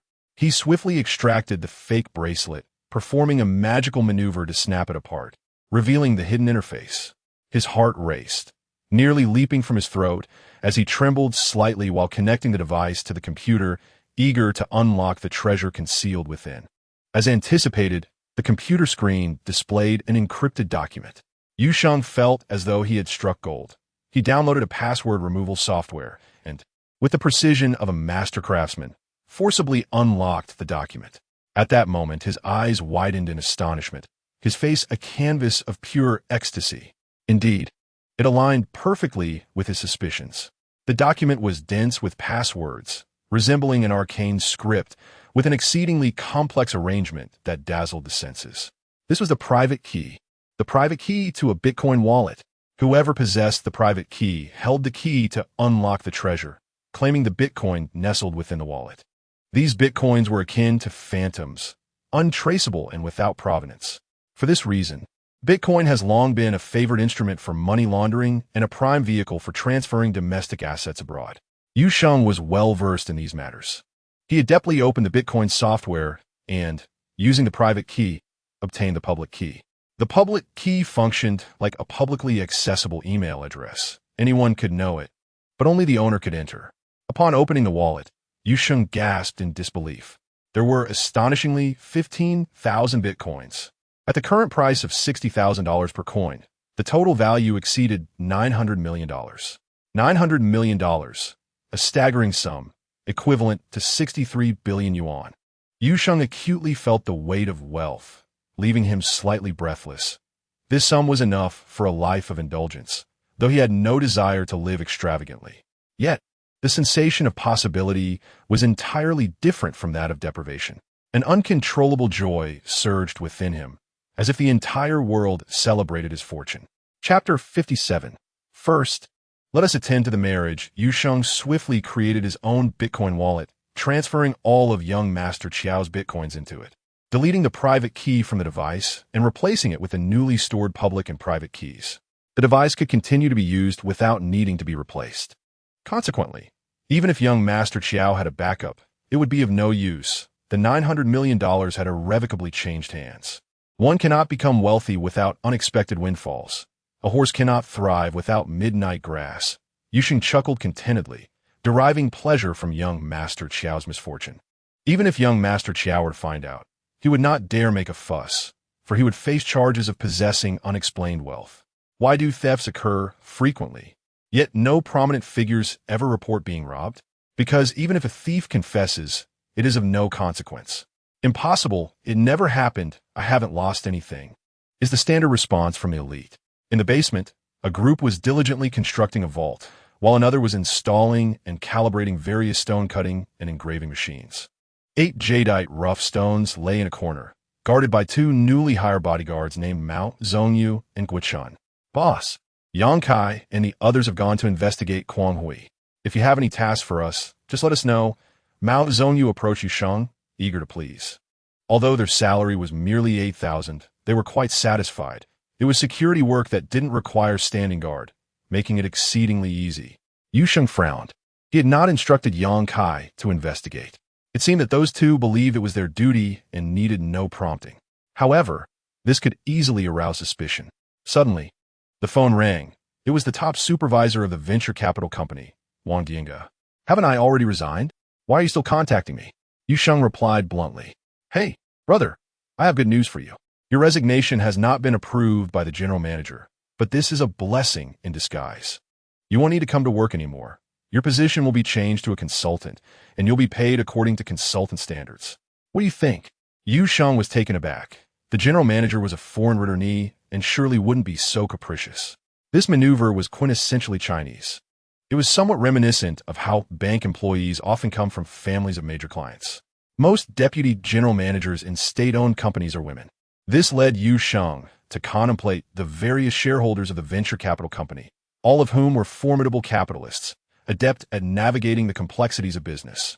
You mean I won't have to work, but will still receive a salary? Are you joking? Yu Sheng pretended to be bewildered. Yet, he felt no sense of triumph. He calmly stated, "If you wish to send me money, I have no objections. I am not one to shy away from fortune. However, if you require artifact appraisal, my fee is 500,000 per appearance." What? 500,000 for an appearance? Wang Diango was left dumbfounded. Before he could process this, Yu Sheng had already hung up the phone. As dusk fell, a Maybach glided silently to the entrance of Yu Hua Yuan, akin to a specter. The driver was a middle-aged woman with piercing eyes like an eagle, exuding a chilling aura. Her expression was as cold as ice as she slowly retrieved her phone and dialed a number.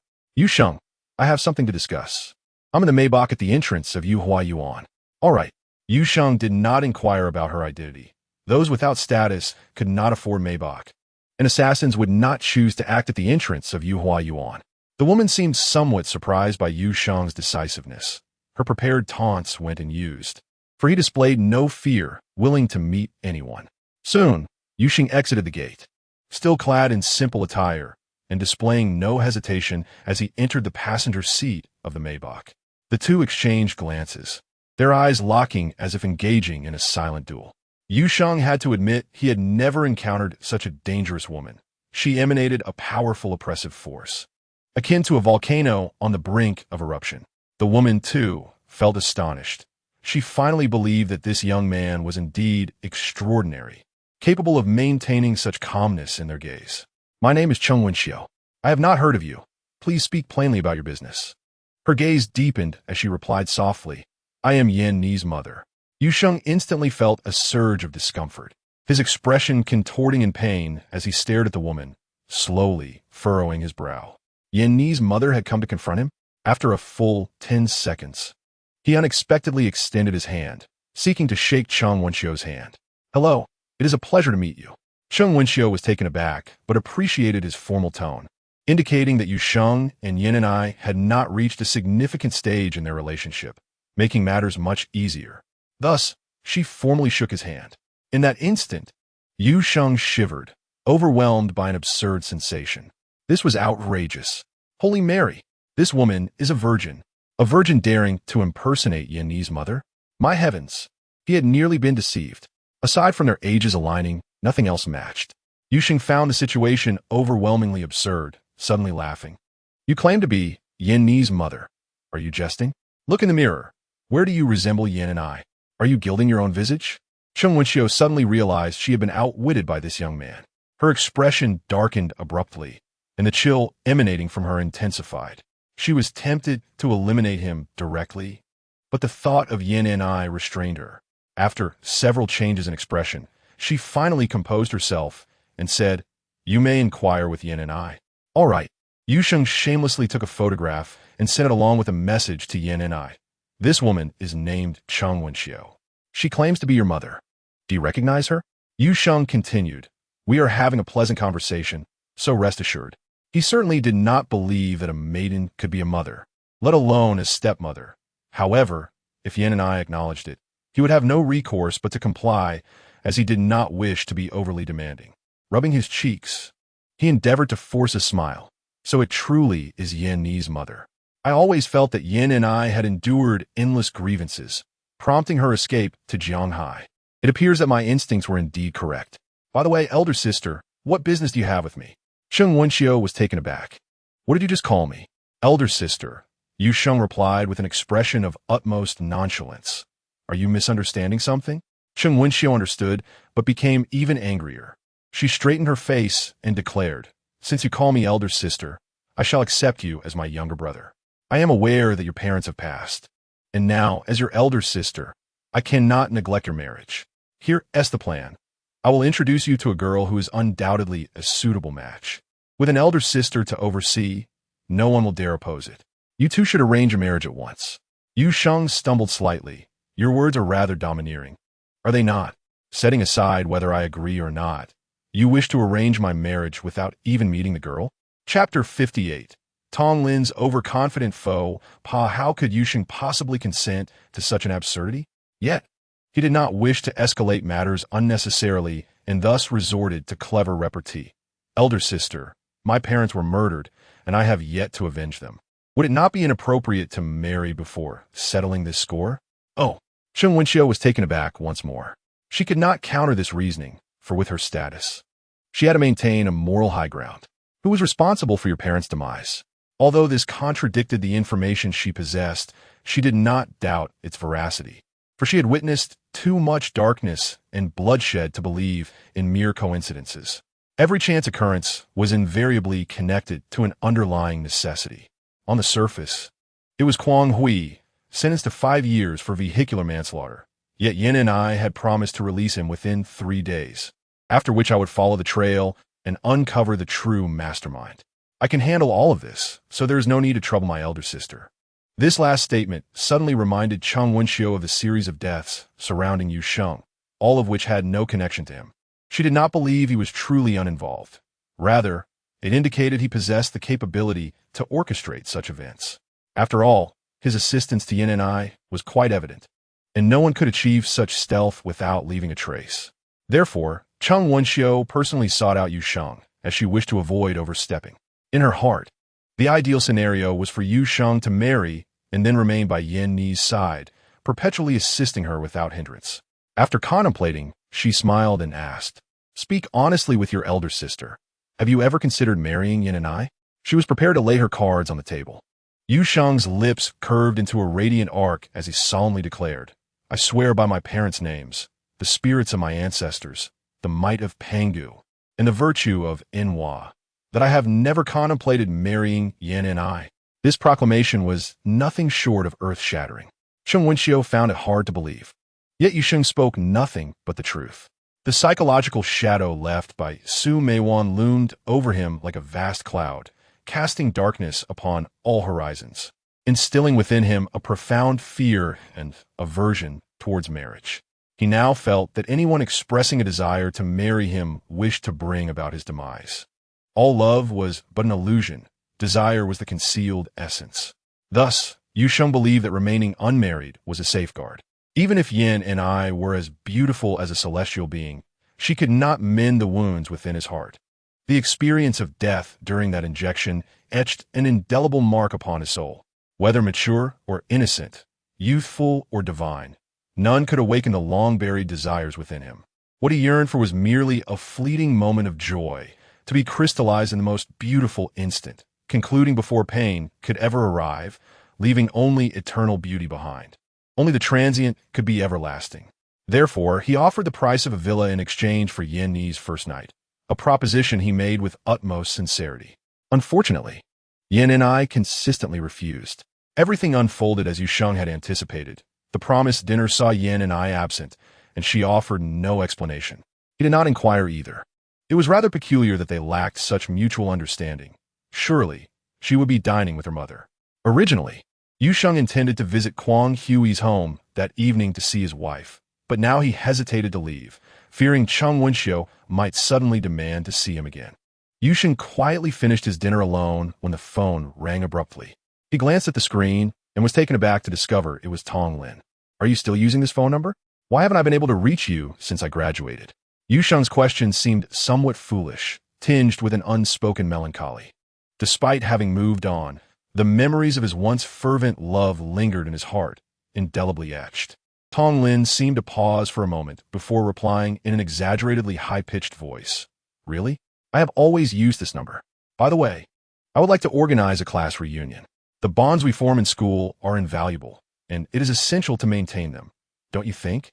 Yu Sheng chuckled. "If you have something to say, just say it. I simply do not have the time for a mere gathering, or to put it bluntly, it is not worth my time to sustain class relationships. Regardless of how they have fared, whether they have thrived or fallen, it matters not to me. I harbor no disdain for anyone, nor do I need to curry favor with anyone. I will assist those I can, but my appearance fee is rather steep, 50,000 up front. Tong Lin gaped in shock, her mouth agape. She felt as if she had been slapped across the face, bewildered.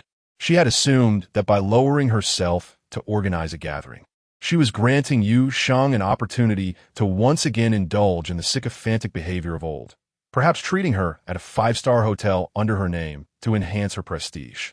Who would have anticipated that the opposite would occur, and that attending the gathering would cost 50,000, paid in advance? Tong Lin experienced an urge to strangle Yu Sheng. The elders of the Mo family were observing her, and she had made a fool of herself with her misplaced confidence. Remembering that her task remained unfinished, she suppressed her mounting frustration and bluntly said, "It seems you are unavailable. Let us forget about the gathering. By the way, the jewelry market is currently lacking in premium jade materials. Do you happen to have any? Be specific. Which type do you require? Imperial green? Violet? Ice type with floating patterns? Or top-grade red jade?"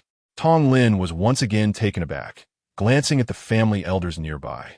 Her father-in-law mouthed two words. "All are lacking." Tong Lin felt a twinge of embarrassment, as if it were shameful to admit such a deficiency. In contrast, the Mo family members found it quite normal. They were not the only ones lacking. The crux of the matter was that many collectors had been hoarding premium materials, leading to a vicious cycle. The rarer the material, the more it was coveted. Thus, to profit, one had to cater to the desires of the wealthy. The people surrounding Tong Lin's family suddenly lit up with excitement. Ever since they heard that Yu Sheng was purchasing rough stones in Pingzhou, they deemed this an opportunity. Indeed, that was pure gambling material. Yu Sheng had not even cut it yet he dared to proclaim it as top grade. Moreover, whatever they desired, Yu Sheng would cut accordingly, which signified what? Blindly discerning ancient jade. Was that not legendary? Whoever gained Yu Sheng would possess a veritable treasure trove. Chapter 59. A mother-daughter bet on marriage. The onlookers exchanged glances. It was no longer appropriate for Tong Lin to negotiate. Mo Yaobing took the phone. She was only a year older than Mo Yunsong, yet she held a more substantial voice within the Mo family, far surpassing what Mo Yunsong could command, rendering Tong Lin merely a decoration. The name of the Mo family jewelry company, Yaobing Jewelry, attested to this. The jewelry industry constituted 1/3 of the Mo family's enterprises. She wore an elegant smile and spoke with a soft, charming voice. In the days to come, I am Mo Yaobing, the general manager of Yaobing Jewelry Company. I sincerely hope to establish a long-term partnership with you and maintain a close friendship. I can assure you that my connections will become yours as well. The prices I offer are the highest among all jewelry companies, and this is both my promise and my sincerity. Yu Sheng, having heard of Mo Yaobing, knew she was rumored to be the clandestine lover of a provincial magnate, pursued by many yet never married. He mused that this was likely the secret to the success of Yaobing Jewelry. Indeed, there is no success without reason. It is merely the unseen efforts of the successful that elude ordinary eyes. He replied calmly, I too require a long-term partner. However, I possess a substantial quantity of jade, and what you see before you is merely a small trial. In the future, I will have more than your company can handle. Therefore, I shall seek out several others, and you may compete through bidding to secure the partnership. What do you think? Mo Yaobing sighed inwardly, recognizing Yu Sheng's astuteness. He was not easily swayed by flattery. She smiled and replied, I have no objections. Just inform me once you have arranged everything. I am available at any time. After ending the call, Yu Sheng descended to the basement, eager to commence stone processing. Not far from the Yuhua Garden, a container truck sat in the shadows, equipped with a radar-like apparatus on its roof. The interior of the truck was brightly lit, with unknown devices ticking away, as a young man gazed intently at a monitor. This man, appearing to be in his late 20s, stood tall and rigid, exuding an aura of intimidation akin to a chilling wind, causing an involuntary shiver even from a mere glance. His name was Yangshi Jia, the fiancé of Yin and I. Suddenly, the thermal imaging scan indicated that a target had vanished upon entering the basement. Yangshi Jia sprang to his feet, and upon confirming his suspicions, he dialed a number. Auntie, my predictions have proven correct. Yu Sheng has found a way to evade surveillance. He has disappeared in the basement, and there is an underground escape route in that villa that we were unaware of. Therefore, those individuals must have perished at his hands. Oh, if it was an escape route, how do we explain the deaths before the relocation? His previous residence was not on the first floor. There could not be a secret passage, replied Cheng Wenxiu, her voice resonating with disbelief. If Yu Sheng were to overhear, he would be utterly astonished. That was indeed the voice of his elder sister, Cheng Wenxiu. Silicone masks are quite simple to produce. Any studio could fabricate one, especially with the powerful backing he has. Yang Shi Jie retorted defensively. Very well, he continued, a flash of unspoken jealousy and malice flickering in his eyes. He had long regarded Yin and I as his wife, and could not tolerate her trust in another man. Subconsciously, he believed that Yin and I had fled to Jianghai for Yu Sheng's sake. This notion gnawed at him further.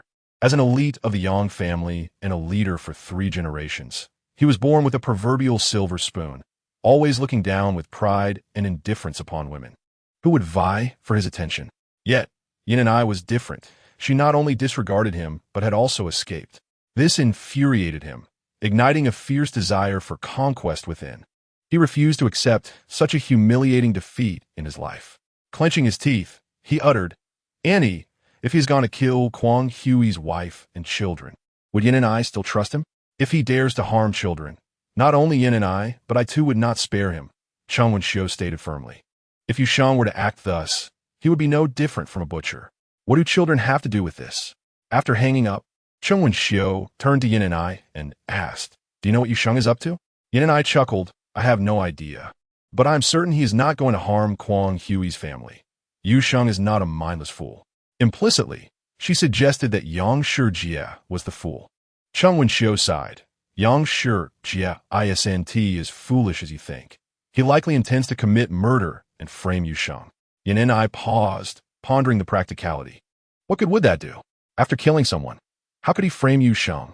Would he jump out to prove that Yu Sheng wasn't in the villa? If Yu Sheng denies it, what then? Besides, I don't look down on Yang Shi Jie, but when he claims Yu Sheng isn't in the villa, I begin to wonder if he might be misreading the situation. Cheng Wenxiu chuckled. Yang Shi Jie isn't relying on mere sight. He employs the military's most advanced thermal imaging scanner. How could he possibly be mistaken? Yet, she refrained from voicing this outright, suggesting instead, "Why don't you call Yu Sheng and ask? He turns off his phone at night," Yin and I replied. Despite her words, she attempted to call, and to her surprise, it connected immediately. She widened her eyes in astonishment. "You didn't turn off your phone tonight?" "Of course not. I'm at home waiting for your call for help. I plan to wait until dawn. Are you all right?" "Goodness, are you so meticulous?" "I'm already out of danger. Thank you, huh?" Yin and I could no longer contain her laughter. Cheng Wenxiu felt a twinge of annoyance. Did they not consider that she might not be deaf or blind, and could very well be nearby? Moreover, she did not believe Yu Sheng was truly at home. Once Yin and I finished her pleasantries and hung up, she said, "I want to see Yu Sheng's villa. Come with me." To her surprise, Yin and I jumped up, brimming with enthusiasm and without a hint of hesitation. Cheng Wenxiu asked curiously, "You truly believe he is at home?" "Of course. He wouldn't lie to me. If you doubt us, let's make a bet." "Shall we?" Yin and I suddenly sensed an opportunity. Cheng Wenxiu, perceiving the chance as well, smiled slyly. "Since you are so confident, let us raise the stakes. If you lose, you must marry Yang Shi Jie." With an expression of feigned seriousness, she was certain of her victory. The advanced thermal imaging would not err, capturing heat radiation even if he were hidden in the basement. To her astonishment, Yin and I not only accepted the bet, but was also filled with fervor. "All right, if I win, I'll cancel the engagement with the Yang family." "Deal, but do not go back on your word." "Of course, I swear I will never renege. I trust Yu Sheng. He is a person to whom I can entrust my life, and he will never be wrong." Yin and I even waved her fist, enhancing her conviction. Cheng Wenxiu wore a victorious smile, feeling a sense of resolution. She only hoped that Yin and I would not be too devastated. This time, Yu Sheng was indeed merely joking, and he was not at home. In the basement, the wire saw was automatically cutting the stone while Yu Sheng manually polished it.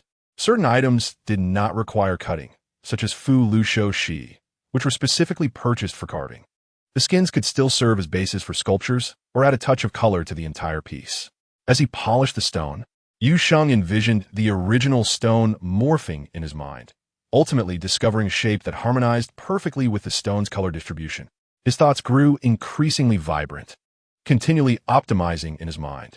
He was astonished to find that in a four-dimensional state, cerebral activity differed entirely from a three-dimensional state, especially concerning such intricate matters. His efficiency had multiplied 1,000-fold. At that moment, his phone rang. "Boss, Yin and I has arrived with a woman." The voice belonged to Yang Kai, who was on night duty and resided in the security guard's quarters nearby, equipped with a monitoring room. Any entry would trigger an alarm, so he promptly informed Yu Sheng. "Do not worry about it," Yu Sheng replied, exiting stealth mode and feigning ignorance as he continued his work.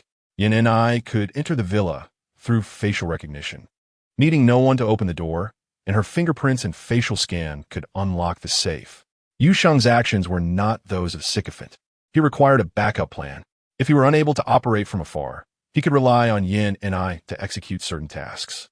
Her character was trustworthy, surpassing that of anyone else, currently ranking first in his confidence. Yin and I and Cheng Wenxiu made their way directly to the basement, as only the basement was illuminated. Two individuals quietly entered, only to be met with the deafening roar of the oil-cutting machine and the jarring sound of grinding stones. Following the cacophony, they found themselves in the workshop, where they caught sight of Yuxing diligently polishing a stone. Cheng Wenxiu stood in stunned silence, while Yanni exhibited no surprise, casting a triumphant glance at Cheng Wenxiu, declaring, "Mother, you have lost. It is time to annul the engagement." In that moment, Cheng Wenxiu felt an overwhelming urge to deliver a fatal blow to Yang Shiji. Enraged, she stormed out of the basement and paused in the underground garden to call Yang Shiji. Cheng Wenxiu, her face marred by disappointment, accused, "You are not at the Yu Huayuan. You went to kill Kuang Hui's wife and child, didn't you?" Yang Shiji replied, "Ah, Annie, please don't misunderstand. I am indeed not at the Yu Huayuan. The surveillance vehicle has already departed, but I did not go to harm Kuang Hui's family. That is something Yuxing would do." He then asked, "Do you know where Yanni and I are?"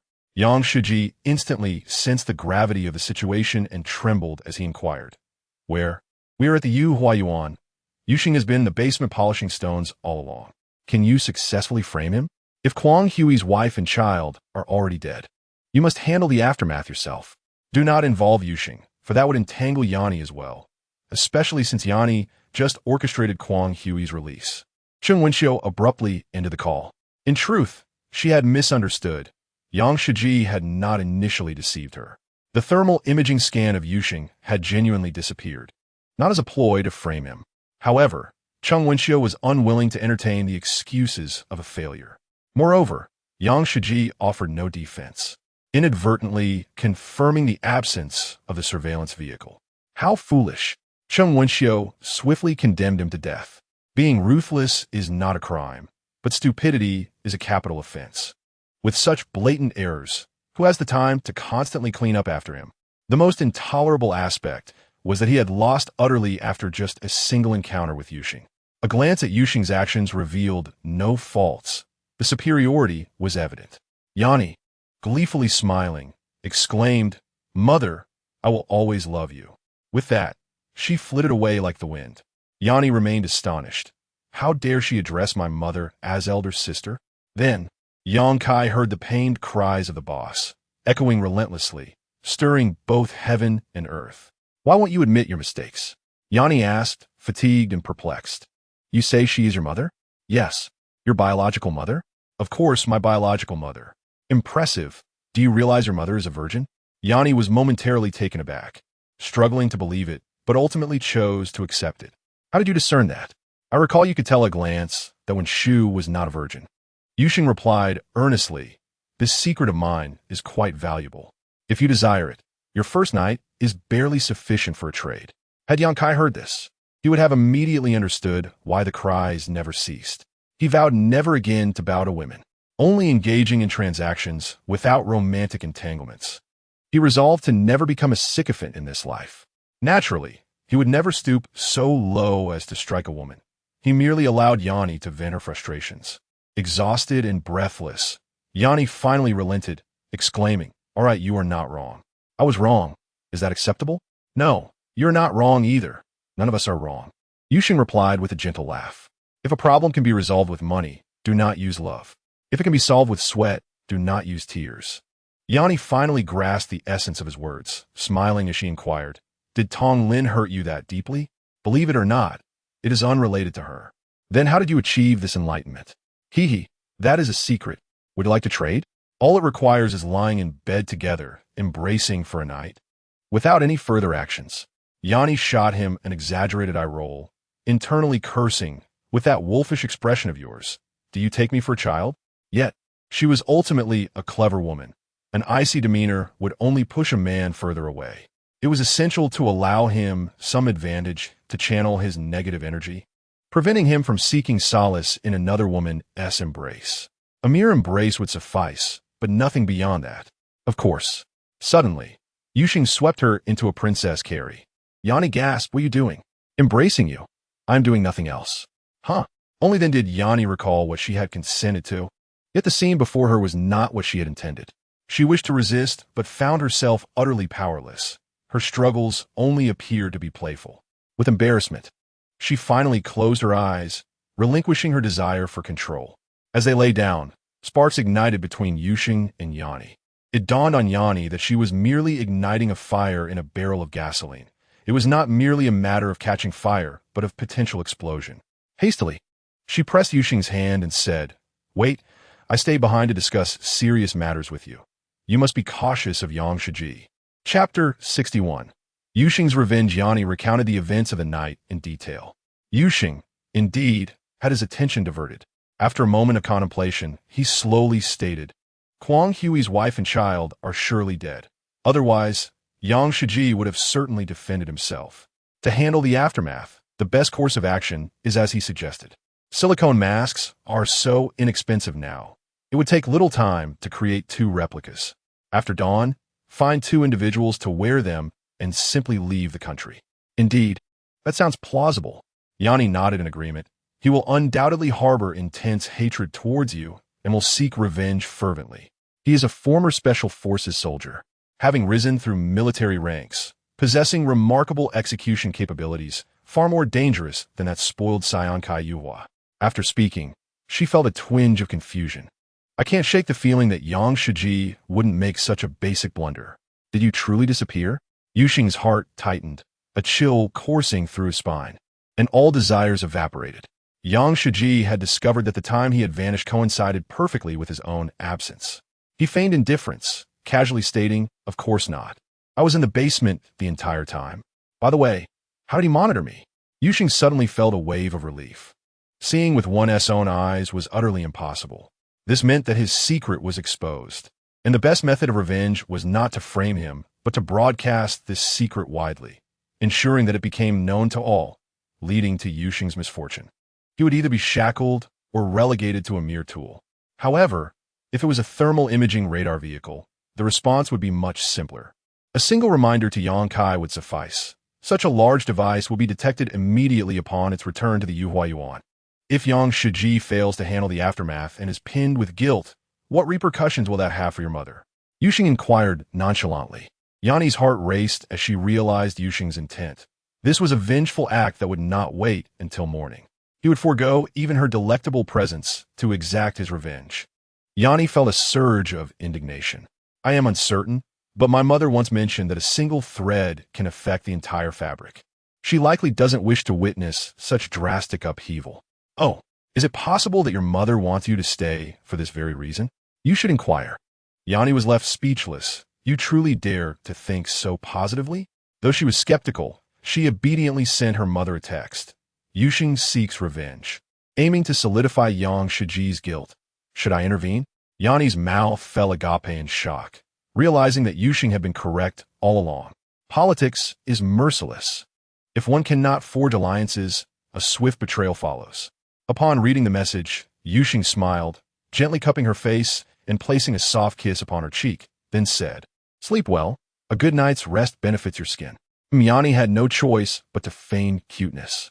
Yuxing rose, switched off his phone, tossed it onto the pillow, and departed gracefully. This was tantamount to admitting that he was never home during his phone-ass shutdowns, an expression of unconditional trust in Yanni. A wave of warmth washed over Yanni as the lingering sin of the man became increasingly intoxicating.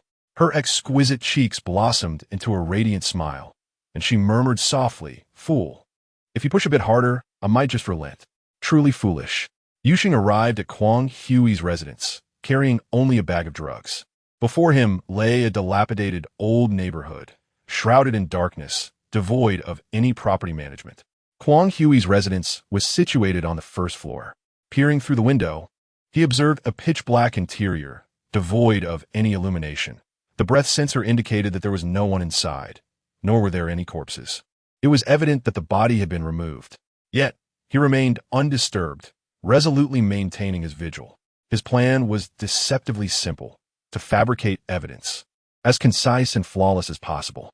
The substitute must arrive at Kwang Hui's home, leaving a plethora of clues to affirm that she and her child had departed willingly and were alive.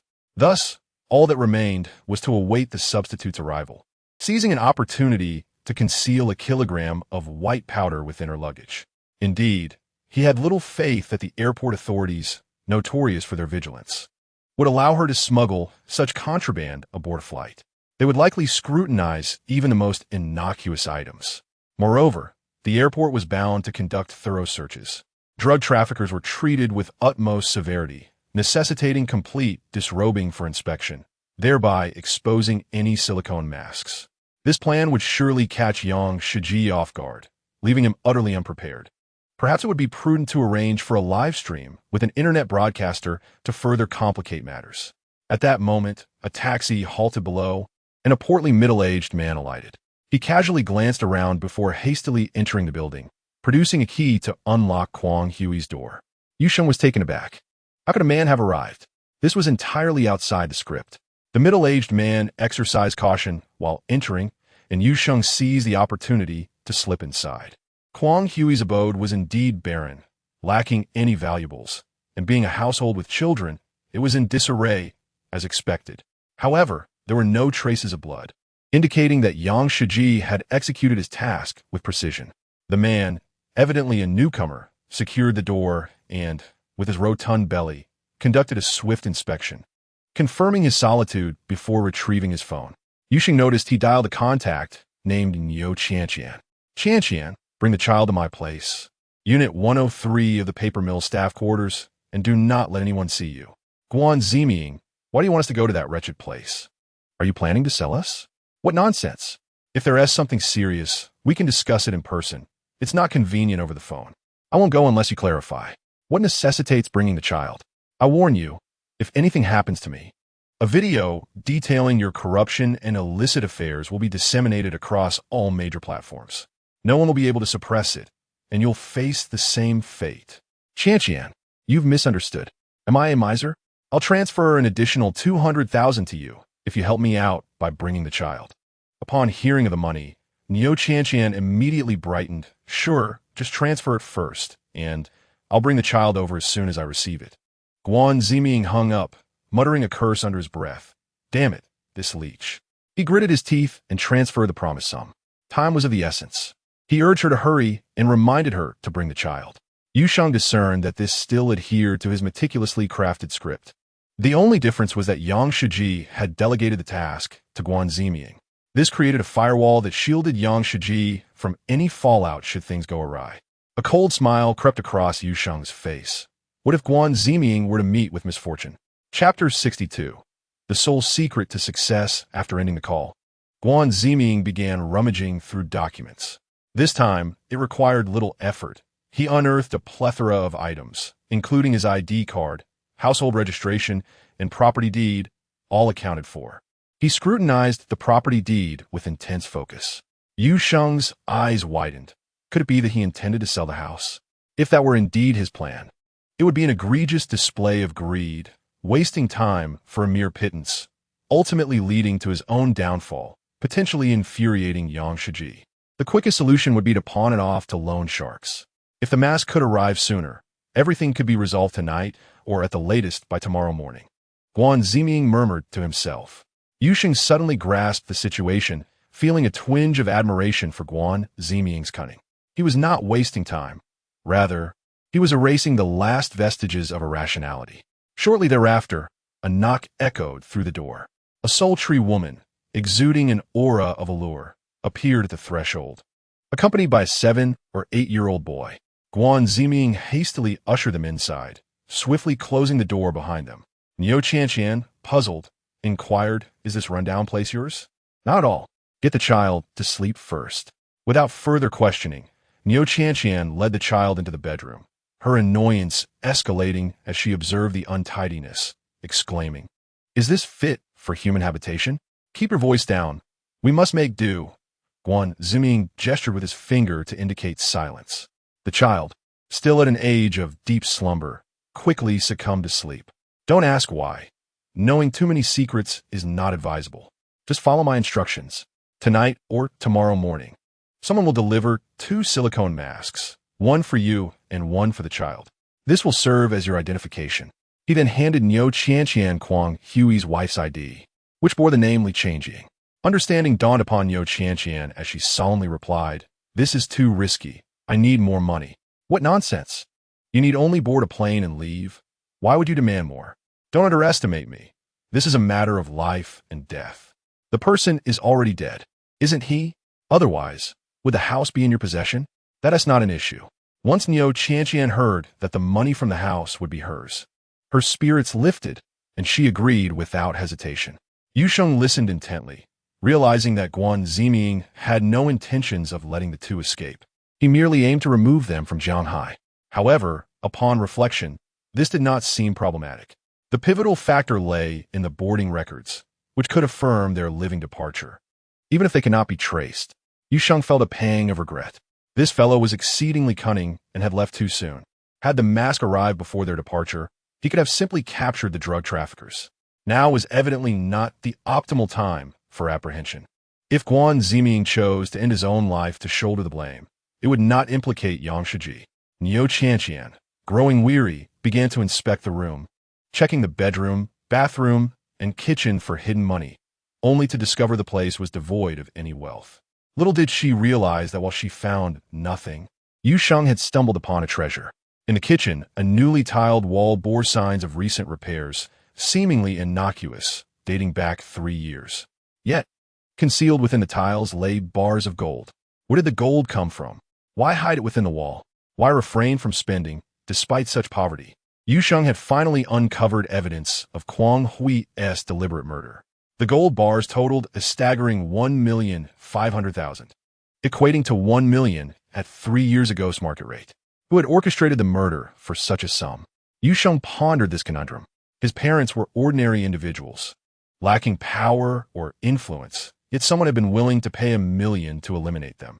Unless they possessed knowledge of a secret, no matter how concealed, he would eventually uncover the truth.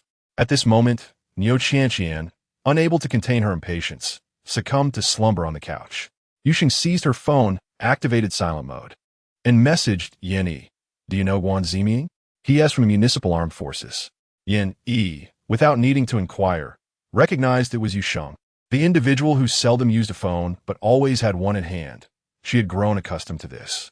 Yang Shiji had designated him to handle the aftermath, and he had summoned his mistress and child to Kuang Hui's home. The masks had yet to arrive, and Guan had already departed. 2 strategies emerged. First, apprehend the individual delivering the masks once they arrived. Second, allow the mother and child to proceed to the airport, where they would be caught for drug smuggling, thus exposing everything and clearing Yang Shiji of blame. Understood. Also, have you truly investigated my parents' case? The kitchen tiles at Kuang Hui's are so conspicuously new. Such an obvious flaw, how could you miss it? They conceal gold valued at 150,000. Who is responsible for this investigation? It's utterly negligent. They should be assigned to clean toilets. Very well, we are all fools. We could hardly ascertain the value of gold from behind tiles. Certainly, I can teach you. Since ancient times, there's been a secret to mastering a craft. To truly learn, one must share a bed with the master. Is that true? Then who does the man sleep with? Men can have female masters. The combination of male and female has historically been the sole key to success. Just look at why Wei Xiaobao thrived. His master was a nun. And why was Yang Guo invincible? It was because his master was Xiaolong. Thus, sleeping with the master is crucial. Those who cannot achieve this will struggle to learn effectively. But wait, Ling Hu Chang's master was Yu Buchuan, and that was impossible. How did he succeed? That makes it even more impressive. Ling Hu Chang had an affair with his master's wife. Although Jin Yong didn't explicitly state it, he hinted at it. Why did Ning Zhongze embrace Ling Hu Chang tightly before her death, caressing him? Ha ha, it seems my comprehension is lacking. Perhaps I won't learn well. What if I end up like Yin Jiping? Maybe I should just let it go. Jenny laughed uncontrollably. All right then. By the way, do you know any streamers or such? A chance encounter at the airport? No need for that. My mother says there's drug trafficking at the airport. One can't hide it. I understand. I have immense admiration for this sister. She is truly formidable. Either she doesn't T-act, or when she does, it's lethal. Until dawn, the mass had yet to arrive. Why is it taking so long? Niu Chanqian grew anxious, just as she contemplated calling Guan Ziming. A knock sounded at the door. A melodious female voice called from outside, checking the water meter. Chapter 63. This time they caught a big fish. Upon hearing the words, checking the water meter, Yu Sheng's heart tightened. Is it true? Once upon a time, checking the water meter simply meant that. Now it has become a chilling profession, so rampant that even robbers dare to claim they are checking the water meter, leaving those who genuinely do it in a precarious situation. How can I prove my authenticity? But Niu Chanqian showed no hesitation. What is a fierce woman? Without uttering a word, she opened the door. Outside stood an ordinary-looking, yet capable woman. After confirming there were no anomalies inside, she casually placed her suitcase within the door and turned to leave without saying a word. Opening the suitcase revealed 2 hooded masks, which covered not only the face but also the neck and shoulders, leaving no room for error even if a woman exposed her neck. The creation of such masks is quite intricate. It requires a mold of a human face, followed by silicone pouring, waiting for it to solidify, then trimming, coloring, implanting hair, and finally styling. Producing 2 masks in one night is already quite rapid. Upon seeing the masks, Yusheng understood that Kwang Hui's wife and child were indeed deceased. Niu Chanqian finally dialed the phone number of the usurer. I urgently need money. Can you lend me 200,000? The amount is not an issue. It depends on what you can offer as collateral. Securities are preferred. A house comes second. Where do you reside? In the paper mill staff quarters, number 103. Is that acceptable? If not, I'll seek someone else. That house isn't worth much. 200,000 is a bit high. We charge a hefty interest. Money will be deducted directly from the interest. How long do you need it for?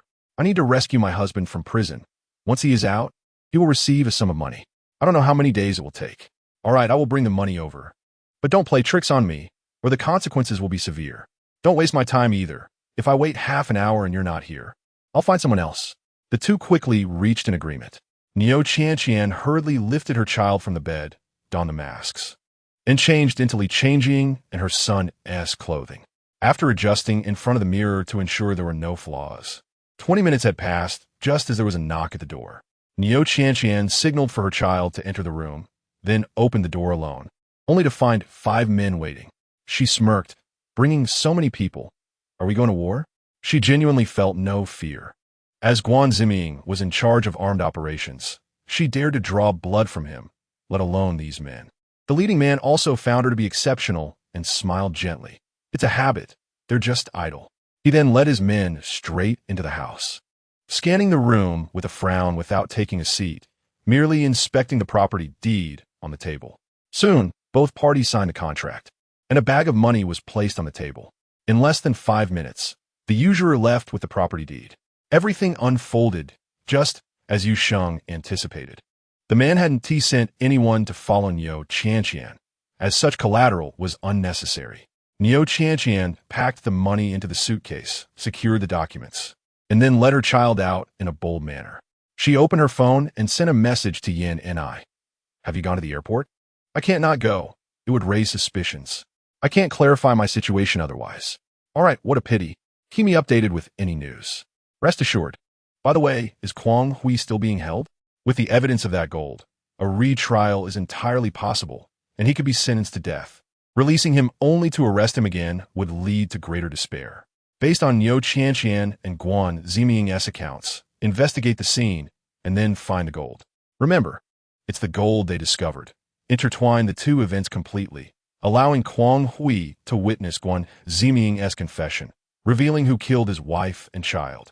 He will undoubtedly collapse and confess, even directly implicating Yang Shiji as the mastermind, thus forming a closed loop that would completely extricate you. Wow, you Haven T slept all night, yet your thoughts are so clear. No, I've been thinking about you. Will you come over tonight? Not possible. Tonight, I'll likely be swamped. Yin and I hung up the phone. At the airport security check, no one could escape unscathed. Niu Qianqian was publicly arrested and remained in disbelief even as she was escorted into the interrogation room. Although the suitcase wasn't hers, she had checked it at the time, and it only contained 2 masks with nothing else. She had not left her line of sight. Who placed it there? When did it happen? She racked her brain, and only her son had the opportunity.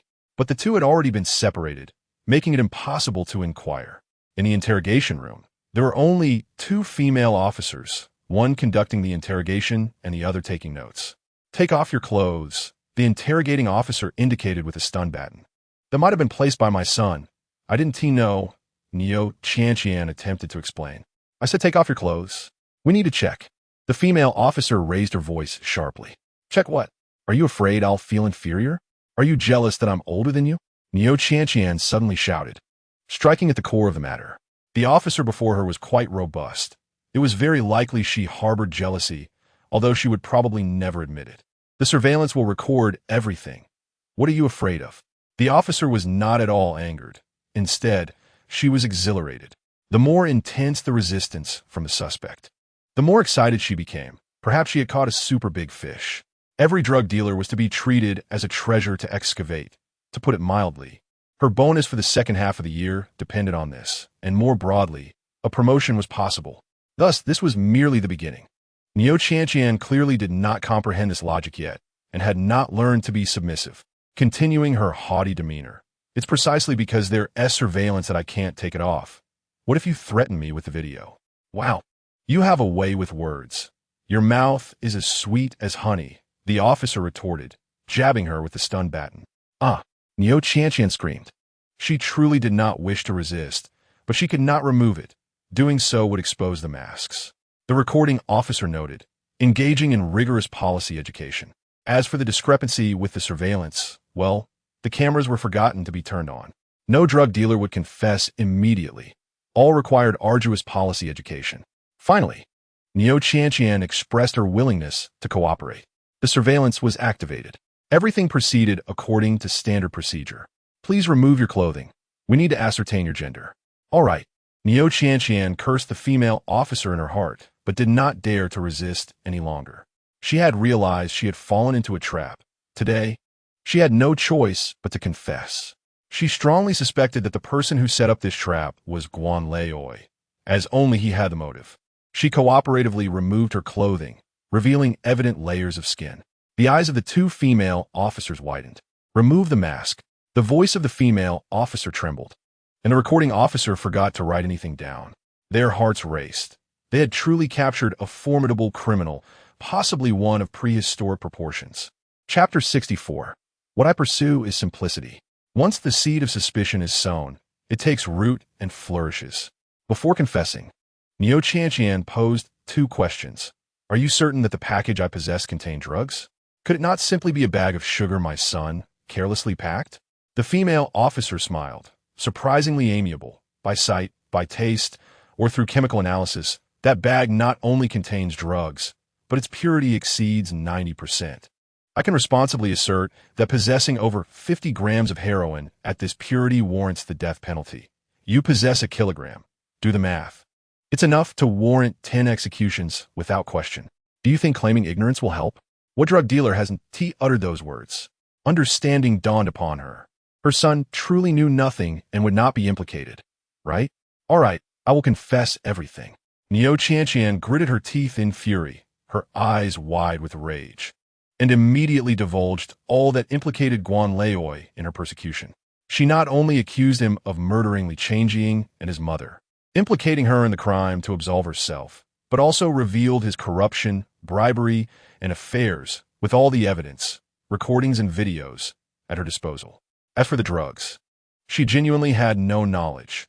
She would insist it was a setup by Guan Leoi, motivated by his insatiable greed to bring about her downfall. To involve Guan Leoi necessitated a collaborative investigation.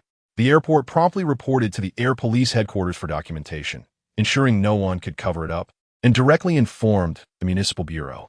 Transferring the case to the Municipal Bureau was out of the question. Such a monumental achievement could not be relinquished, and participation was essential throughout. Jia Xiushan's long knife was itching for action. He had already received hints from Yanni to monitor Guan Leoi, even reporting to Li Changqing, awaiting the signal for the formal establishment of a joint investigation team. Indeed, the Jing Bureau could not touch Guan Leoi. Moreover, Li Changqing understood the crux of the matter, intending to escalate it, pulling in everyone possible to form an initial team of 10, with only one seat from the airport. Additionally, a supervisory team fortuitously arriving from Yanjing would directly participate in the case, justified by its ties to Yanjing. Indeed, behind Guan Leoi stood the Yang family. A storm was brewing. The airport female officers believed they were instigating a monumental upheaval, unaware that their roles were eternally that of pawns, manipulated by colossal hands in a game far beyond their vision. Even Guan Leoi was merely a pawn, while the true targets of the Titans were the Yang family. With a command from Director Jia, Guan Leoi was covertly apprehended. Simultaneously, Yanni and her team surged towards Kwang Hui's residence, with their law enforcement recording devices actively capturing every moment. Remarkably, Yanni, through meticulous analysis, precisely identified the kitchen tiles, anticipating that they concealed gold, even calculating the amount. The officers accompanying Yanni were astounded. They felt that if this endeavor yielded no gold, their only option would be to commit seppuku in atonement. Thankfully, their efforts proved fruitful, unearthing a trove of gold bars, with Yanni estimating their value at $1.5 million. Such law enforcement footage was invaluable, destined to be featured in textbooks, replayed in various educational settings, ensuring Yanni's name resonated in the hearts of every officer, prompting superiors to consider her for promotions and good fortune. While Yusheng busied himself with his clandestine endeavors against Yang Shiji, the latter was equally occupied, harboring intense feelings of animosity towards Yusheng. In the antique shop, Wan Ting was leisurely sipping tea when an unremarkable middle-aged man hurriedly entered, unhesitatingly taking a seat beside him. He pulled out a photograph from his phone and slid it across the table. Wan Ting's expression shifted dramatically. The photo unmistakably featured his son, currently pursuing a doctorate at Stanford University, but it was evidently a candid shot taken at home. A threat. A blatant threat. What do you want? Wan Ting's voice quivered with barely contained fury. How could he believe this was merely a trivial matter? His mind raced, contemplating countermeasures, and he casually inquired, "What is it?" The middle-aged man retrieved a box from his pocket, slowly opening it to reveal a brand new Patek Philippe watch. A temptation even the most discerning man would find hard to resist. "Present this watch to Yu Sheng, in your name." "In my name?" Wan Ting was taken aback. He was no fool. If it were a good deed, why would it fall upon him to present it? "Indeed, it is in your name. You may consider it. You have the right to refuse. I will grant you 3 minutes." The middle-aged man closed his eyes, and to an outsider, it would appear as if they were longtime acquaintances. Wan Ting needed no 3 minutes. His son was more precious than his own life, and he immediately replied, "All right. I can do that. I hope you will honor your promise." He deliberately used the term "you" as he understood there was more than one person involved. At least one more at Stanford. The middle-aged man nodded slightly before rising to leave. Throughout the encounter, Wan Ting remained oblivious to his name, having no contact information, completely ensnared in a passive predicament. Gazing at the watch, he wasted no time and called Yu Sheng. "I heard you've moved into a new home. Why not at least invite me for a meal?" "Hey, Uncle Wan, I'm busy with rock appreciation, but if you're keen on dining, why not? Let's gather at Yu Hua Yuan number 8. "All right, I shall come to inspect your jadeite raw stone." Wan Ting tucked away the watch box, closed the shop, and strolled towards Yu Hua Yuan. He required time to ponder this matter. How significant was the risk? Could it cost Yu Sheng his life? Was this a setup, or had the watch been tampered with? These questions bore no answers. He considered from another angle. If this individual could deal with Yu Sheng, would it necessitate such complexity? It was likely that in their confrontation, Yu Sheng held the upper hand. Regrettably, Yusheng could not resolve the issues at Stanford. If he went through with this, would there truly be no second chance? It appeared to be a continuous transgression of his limits, until he became utterly depraved, capable of anything. Yusheng had prepared a feast at the restaurant, ordered from a hotel to honor Wan Ting, his guiding figure, as he lacked such culinary prowess. Upon Wan Ting's arrival, he wasted no time, placing the watch on the table. "Congratulations on your new home. This is a gift for you." Yusheng chuckled. "Uncle Wan, do we really need this? To me, luxury items aren't worth the expenditure. I pursue simplicity. Does a man truly need a watch? Can't one check the time on a phone?" Chapter 65. The Patek Philippe Listening Device. Wan Ting smiled. "Whether you wear it is your prerogative, but gifting it is mine. Furthermore, to label it a luxury item seems inappropriate. It can appreciate in value. I recall a Patek Philippe that auctioned for 200 million RMB. Yusheng laughed heartily. "Then we are even. The Rue porcelain I sold, you could indeed fetch 200 million at auction. Saying we are even merely indicates, I hope you will refrain from gifting me in the future." Wan Ting felt a surge of emotion and finally made his choice. "Yusheng, I've come to bid you farewell today. My son is pursuing his doctorate at Stanford and has a home there. I wish to join him. The ventures here hold little value. The antique shop is rented. And most items are fakes, so I bequeath it to you." Yusheng suddenly grew alert. "Uncle Wan, has something happened?" He found it hard to believe that Wan Ting, deeply rooted in traditional culture, would abandon his roots. What would he do in a foreign land? After Yusheng mingled with the members of the Su Ho Ping Collectors Association, they became as close as brothers. Yet he consistently regarded Wan Ting with deference as a junior. The reason for this was Wan Ting's uniqueness. He exuded an air of scholarly wisdom, reminiscent of a reclusive sage, embodying a profound cultural heritage. He was a traditional man of old-school values. How could such a person possibly integrate into a foreign cultural milieu? Wan Ting offered no explanation, merely shaking his head with a gentle smile, expressing his desire to spend a tranquil old age with his children. Yusheng refrained from pressing further, and the two engaged in lively discussions over drinks, sharing tales from the antique world, an inexhaustible topic, for Wan Ting's knowledge was vast, a quality Yusheng greatly yearned for. They animatedly conversed for an entire afternoon, planning to transfer the shop 2 days hence, after which Wan Ting took his leave. Unbeknownst to him, Yusheng followed closely behind. Wan Ting had lost his wife and lived alone, devoid of female companionship or mistresses, yet he was not lonely, as he possessed a vast spiritual world, continuously adrift in the ocean of traditional culture, at peace with himself. At that moment, however, he was suddenly struck by a pang of loneliness, which even a reunion with his son could not alleviate. He picked up the phone and dialed his son at Stanford. "Zhonger, am I disturbing you?" "No, Dad, what is on your mind?" Wan Zhong sensed that his father had something important to discuss, as he would not call at this hour otherwise. Wan Ting hesitated briefly before saying, "I wish to move in with you." "Oh, didn't you say last time that you didn't like the atmosphere here?" "Dad, please be honest with me. What is really going on? As father and son, is there anything we can't share? Someone sent me a photo of you." Wan Ting recounted the details and concluded, "I cannot be a pawn any longer. For your safety, I have acted in ways I shouldn't have. This is the limit. I must leave Huaxia to lose my value as leverage. Otherwise, I fear repeated threats." "All right, then it's settled." Wan Ting hung up, feeling considerably lighter. He was certain that any high-tech misdeeds were the work of Yang Shiji. As Wan Zhong had noted, everything would change with time, and whether Yang Shiji could evade the accusations of murder from Guan Leoi was still uncertain.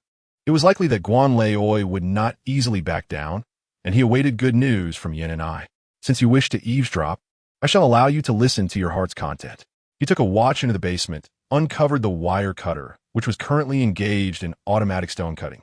Compared to oil cutters, the advantage of wire cutters lay in their minimal loss, as the cut was only the thickness of a wire. Though they consumed significant time, each cut taking several hours and larger stones requiring even longer. Fortunately, they needed no supervision. Yusheng placed the watch inside the machine, then closed the cover, allowing it to listen to its heart's content. If it could last the night, that would be my loss. Unfortunately, such arduous eavesdropping was unlikely to be undertaken personally by Yang Shiji. Otherwise, it would surely be a bloodbath. In the interrogation room, Guan Leoi sat alone on a chair, enduring 10 hours of questioning, with a revolving door of increasingly intimidating interrogators, all suggesting that he had no motive to kill Li Changjing and her son, warning him not to take the fall for others, lest he face certain death. This left him feeling utterly rattled, his cold sweat nearly depleted. They were clearly targeting Yang Shiji. His mind was a whirlpool of fear, having skipped 2 meals without feeling hunger. Yin and I re-entered, her demeanor calm, yet cutting. Are you still waiting for your backers to rescue you? Don't be deluded. You've seen the level of the Joint Task Force. No one can shield you. You can't even clear your name regarding the drugs. Where did they come from? Who supplied you? I admit to the murder, but the drugs have nothing to do with me, Guan Leoi replied, nearly in tears. We trust Niu Chanjianmore. After all, she acted on your orders. And you've seen her testimony. Only you had the opportunity to introduce the drugs. Your admission of murder raises suspicions. Where's the body? Don't say it was destroyed. If it was, how could you have replicated the mold? Where did the mass come from? Guan Leoi entered a sage-like mode, realizing the more he spoke, the more holes appeared in his story, compelling him to remain silent. Yin and I proclaimed with startling intensity, did you kill for gold? How did you know that Li Changjing's family had gold? What? They have gold? Guan Leoi was utterly bewildered. You're putting in quite the investment to frame me. Aren't you? Both drugs and gold? While drugs may hold little value to Jing Fong, I can understand that, but using gold as evidence is a hefty expense. Yin and I sighed.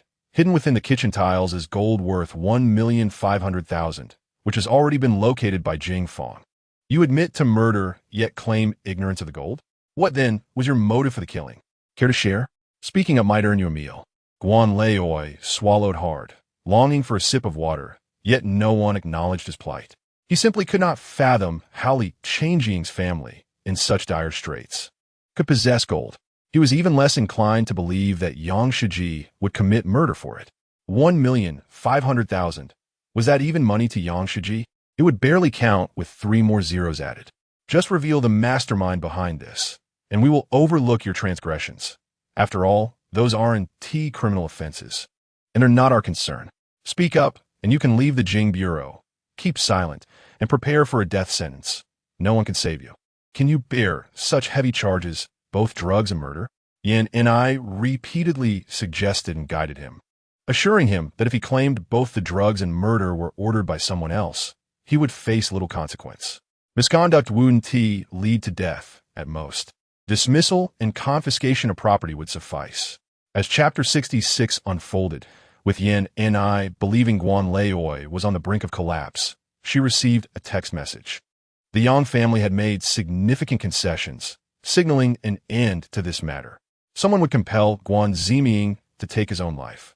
Pursuing justice further would lead to complications regarding the drugs. Yin Ni's emotions became complex. This indicated the Yang family had secured political resources. While Yu Sheng gained nothing from this endeavor, his efforts were in vain, and Yang Shiji's threats remained unaddressed. Yet she had to follow her mother's instructions, deleting the message and instructing, let him eat first. Subsequently, she took leave. Once outside the Jing Bureau, she inhaled deeply, feeling the need to vent her frustrations. She called Yu Sheng to question, what are you busy with?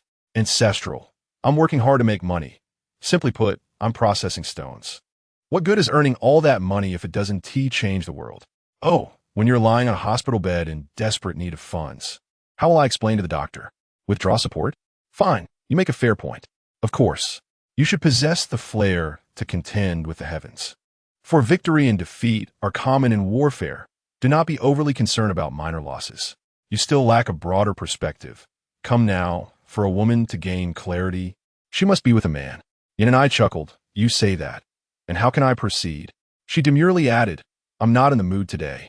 So I want to go. Besides, the case is settled. Do not worry. Guan Leoi will take on everything and then depart this world. Understood. You think you've moved the world, but in reality, you've only moved yourself. The world remains unchanged. No, I must confront you.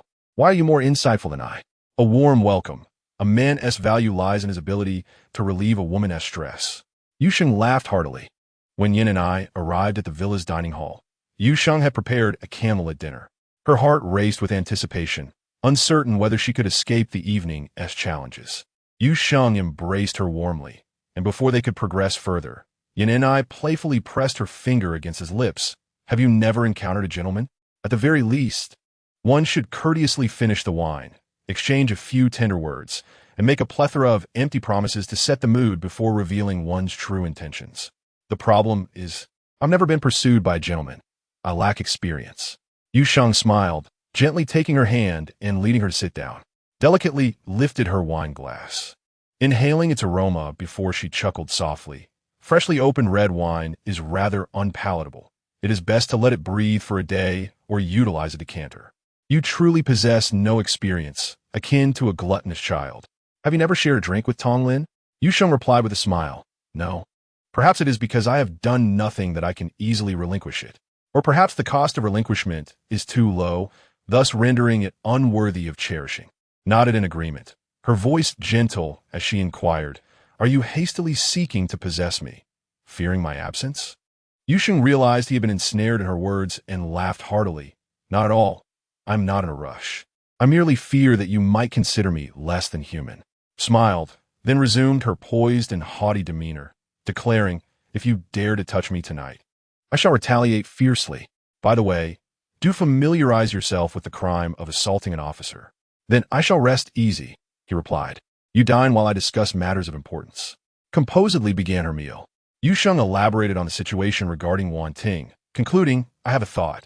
Would you not agree that Yang Kai and I are rather similar? No, he embodies a military demeanor, appearing far more formidable than you, she remarked teasingly. Strangely, despite your seemingly relaxed disposition and lack of training, you are indeed far superior to him.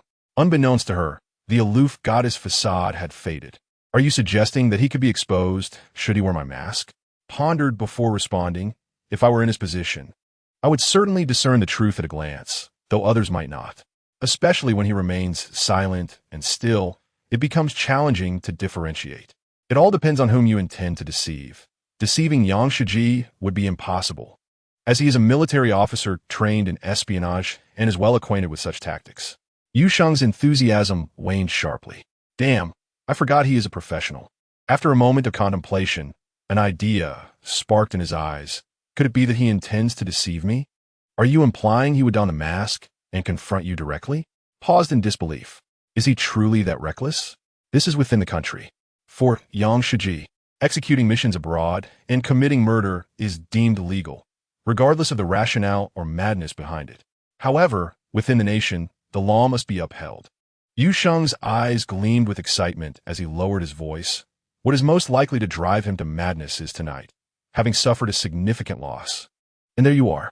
The key element is you being here. His expertise lies in this very domain, posing no challenge whatsoever. S. eyes widened in astonishment. She was at a loss for words. Which of these two men is truly insane? It seems both are. Hesitantly, she asked, but what identity would he use to gain entry? Yu Sheng replied nonchalantly, Have you forgotten that Wan Ting was here just recently? We shared an afternoon of drinking. Yang Kai and the others are well acquainted with him and would not obstruct his entrance. He could easily commit the act and depart unnoticed while simultaneously framing Wan Ting for the crime. Opened her mouth to argue that the physicality would not match, but she swallowed her words, realizing that this would pose no issue for Yang Shiji. The more she contemplated, the more plausible it seemed. If Yang Shiji were determined to take a risk, why not utilize Wan Ting? Should Wan Ting return once more, it would not be peculiar. Yu Sheng mulled over the implications, suddenly exclaiming, I understand now. His plan was initially devised this way. A dual purpose. First, to introduce the listening device and monitor my movements, while simultaneously making Wan Ting's presence here seem reasonable. Wan Ting will not awaken until tomorrow morning. If he cannot seize the opportunity to eliminate me, he will not act against Wan Ting. Moreover, Wan Ting would remain oblivious to the events transpiring, merely fainting without any inclination to raise an alarm. Thus, Wan Ting lies unconscious at home. All that is required is to verify at Wan Ting's residence to ascertain the truth. Was astounded by Yu Sheng's wild imagination. This was sheer madness. Could it be feasible? Yu Sheng, resolute and efficient, rose abruptly, leaning in to whisper in's ear, I shall make a visit. Exercise caution. He is unlikely to arrive so soon. Crafting the mask necessitates time. Nodded, reassured, for she was not the target of a murder plot, and thus felt no apprehension. Yet Yu Sheng needed no concern from her. She had never witnessed him falter. Even if Yang Shiji were exceptionally skilled, she sensed he fell short in comparison to Yu Sheng. In Chapter 67, A Swift Resolution, Yu Sheng, akin to a specter, stealthily approached Wan Ting's abode, astonished to find the door ajar, seemingly left open for him. Could this be a trap? This thought flickered through his mind, but was quickly dismissed. If Yang Shiji could predict his arrival, it would be astonishing. This must be a door left for his own convenience. Cautiously, he pushed the door open a crack, revealing an empty living room devoid of any vitality. He tiptoed towards the bedroom. Wan Ting lay still on the bed, resembling a lifeless statue, utterly motionless. It was evident he was not merely asleep. As his clothes remained on, Yu Sheng reached out, gently nudging Wan Ting's body. It felt like touching a corpse, yielding no response. As anticipated, further examination of Wan Ting's head revealed no visible injuries. It was likely he had been drugged or injected with something, but it did not appear life-threatening. Residual traces of white substance lingered at Wan Ting's hairline, evidently remnants of the mold, carelessly cleaned. Yu Sheng confirmed his deductions and quietly exited the bedroom. Just as he prepared to leave, the door swung open suddenly, and his pupils constricted.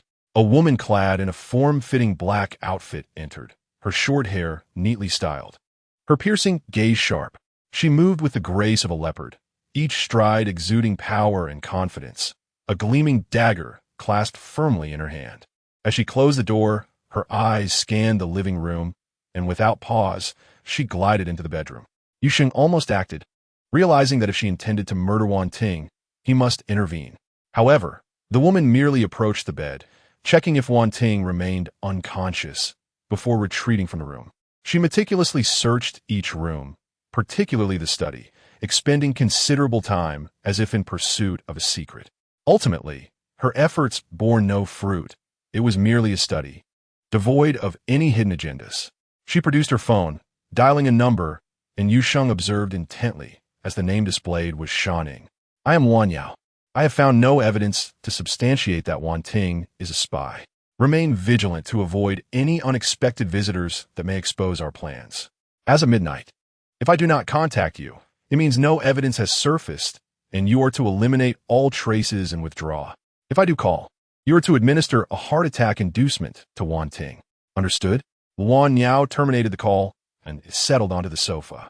Yu Sheng clenched his jaw in silence, knowing that Yang Shiji would not have the opportunity to make that call. Wan Yao was evidently unaware of the underlying circumstances.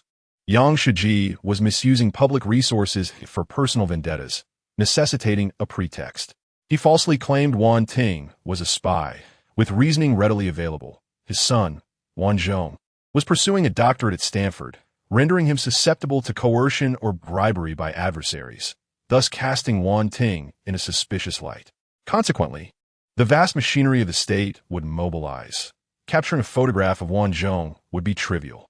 Utilizing an entire national apparatus for personal motives exemplifies the allure of power, an allure that captivates countless individuals, driving them to recklessness, unyielding in their pursuits. Yu Sheng sought to avoid alarming the perpetrator or unnecessarily harming the innocent. Thus, furrowing his brow, realizing the predicament was complicated, escape was no longer feasible. He pondered for some time, observing Wan Yao's unyielding stillness as she remained seated, seemingly oblivious. He inwardly sighed, lamenting her apparent naivety. Wouldn't it be more pleasant to simply lie down and sleep? She could even indulge in some entertainment on the computer. Oh, but Wan Ting's computer contained no such distractions. Yu Sheng, feeling resigned, re-entered the bedroom.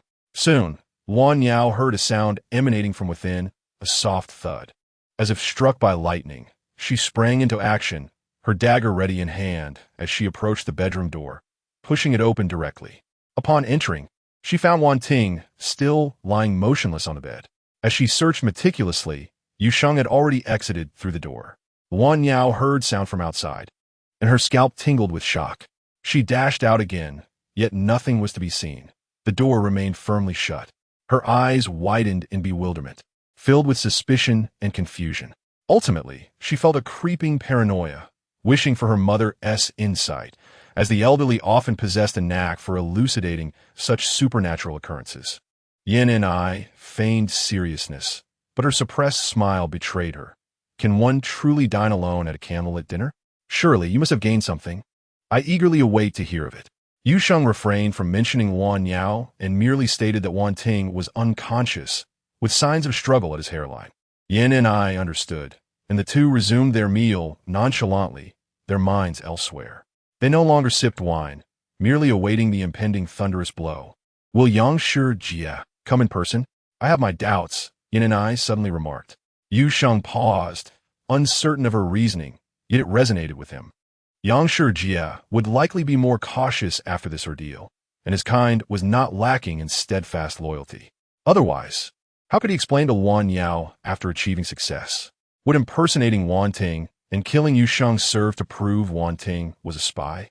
Would Wan Yao not suspect him? Conversely, Yang Shi Jie must have someone to vouch for his innocence. No one could frame him. Thus, he could weave any tale, and everything could be spun to his favor. Enlightened by this realization, Yu Sheng's interest waned, and he lazily remarked, "Let's sleep. Leaving it to Yang Kai is sufficient." He retrieved his phone and instructed, "Before midnight, a person wearing Wan Ting's mask will come to kill me. Eliminate him on sight. No need for words. Disguise is evidence of assassination. Remember, exercise caution. They are professionals." Grasping Yin Ni's hand, he headed straight for the bedroom. "Do not be disheartened. I believe this matter can be maneuvered," allowing Yang Shi Jie to face another setback. Yin and I consoled, noticing Yu Sheng's lack of enthusiasm. "It's futile. If he denies it, no one can touch him," Yu Sheng replied, suddenly shifting his tone. "Perhaps Big Sister has a solution." "Oh, I misspoke. I meant Annie. Spare me the reprimands." Yin and I finally found a reason to vent her frustration, launching a series of playful strikes upon him. Both felt considerably lighter afterward. Yin and I then sent the details to her mother. Moreover, what if Yang Shi Jie presents evidence? At the very least, he could pin the blame on Wan Zhong. That is his forte. You must learn to draw the enemy into your familiar territory and avoid provoking their expertise. Occasionally peruse Sun Tzu's Art of War to understand the essence of leading others without being led. Do not allow others to manipulate you. They exchanged glances, pondering for a long while, as Yu Sheng's eyes gleamed brighter. Chapter 68.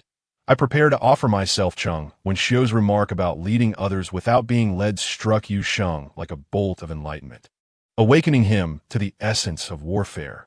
One must not allow the enemy to dictate the terms, but instead take control of the narrative. A bold plan rapidly took shape in his mind. He turned to Yin and I wish to obtain a passport. The normal process is too slow. Do you have connections? Please arrange for one for me, Yang Kai, and Feng Taizhan. No problem. Yin and I understood his intent and readily agreed. Yet, he changed the subject. The limitations of a regular passport are too constraining. Can we obtain official passports instead? Official passports enjoy priority, visa exemptions, and diplomatic protection, offering far more convenience than ordinary ones. Yin and I laughed, playfully pinching his cheek. In the future, just say it directly. No need to beat around the bush. Under normal circumstances, an ordinary individual cannot acquire an official passport, yet there are ways around it. For instance, you could join the Jade Association. Can you manage that? Yu Sheng's eyes lit up. That's too easy for me. There's no rush.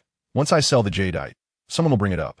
Yin and I nodded, confident in his abilities. Having witnessed Yu Sheng's prowess in gambling stones, she knew he could easily surpass the experts of the Jade Association. Thus, there was no need to hurry. This matter required patience and timing. Yu Sheng suddenly rolled over. To express my gratitude, I prepared to offer myself. Just as he was about to act, Yin and I adopted a defensive stance, insisting that they must engage in a significant bout, or how could they boast to their children in the future? However, at that moment, a gunshot shattered the night. They both leapt off the bed, hastily putting on their shoes as the phone rang. "Boss, I have fulfilled my duty. The assassin is dead," Yang Kai reported, exuding an air of confidence. "Are you certain he was wearing Wan Ting's mask?" "Absolutely." Yu Sheng breathed a sigh of relief. "Leave the rest to Yin and I. When the security arrives, do not acknowledge anything." "Understood." Yang Kai recognized that even if he confessed, it would not matter, as Yin and I could manage the situation far better. She was genuinely unharmed, having no issues at all. And no one dared to follow through with the usual procedures for gun verification, which illustrated Yin Ni's current standing. Yin Ai smiled sweetly. What a pity. I cannot fulfill your needs tonight. I must take my leave. She swiftly exited the bedroom. He felt disinterested, lacking even the desire to glance at the corpse. It was merely cannon fodder. He headed directly to the basement. First, he retrieved the jadeite cut by the line cutter and replaced it with a new jadeite rough stone. Just then, he spotted the Patek Philippe watch. A spark ignited within him, and he called Yang Kai. Come to the basement. There's a Patek Philippe listening device. Place it on the body. All right. Yang Kai hurried over and took the watch. Then Yusheng began to work in secret, polishing the cut jadeite. His words were monitored through the listening device and reported back to Yang Shijie. Yang Shijie realized he had been utterly defeated. From the moment the listening device was delivered, he had been exposed, and the entire plan was laid bare. This served as Yusheng's reminder to clean up the aftermath and signal the end of the pursuit. Yang Shijie felt a twinge of unease. Yusheng's reaction was far too abnormal. Wasn't he supposed to seek revenge? He abruptly recognized he had lost control, unsure of Yusheng's intentions.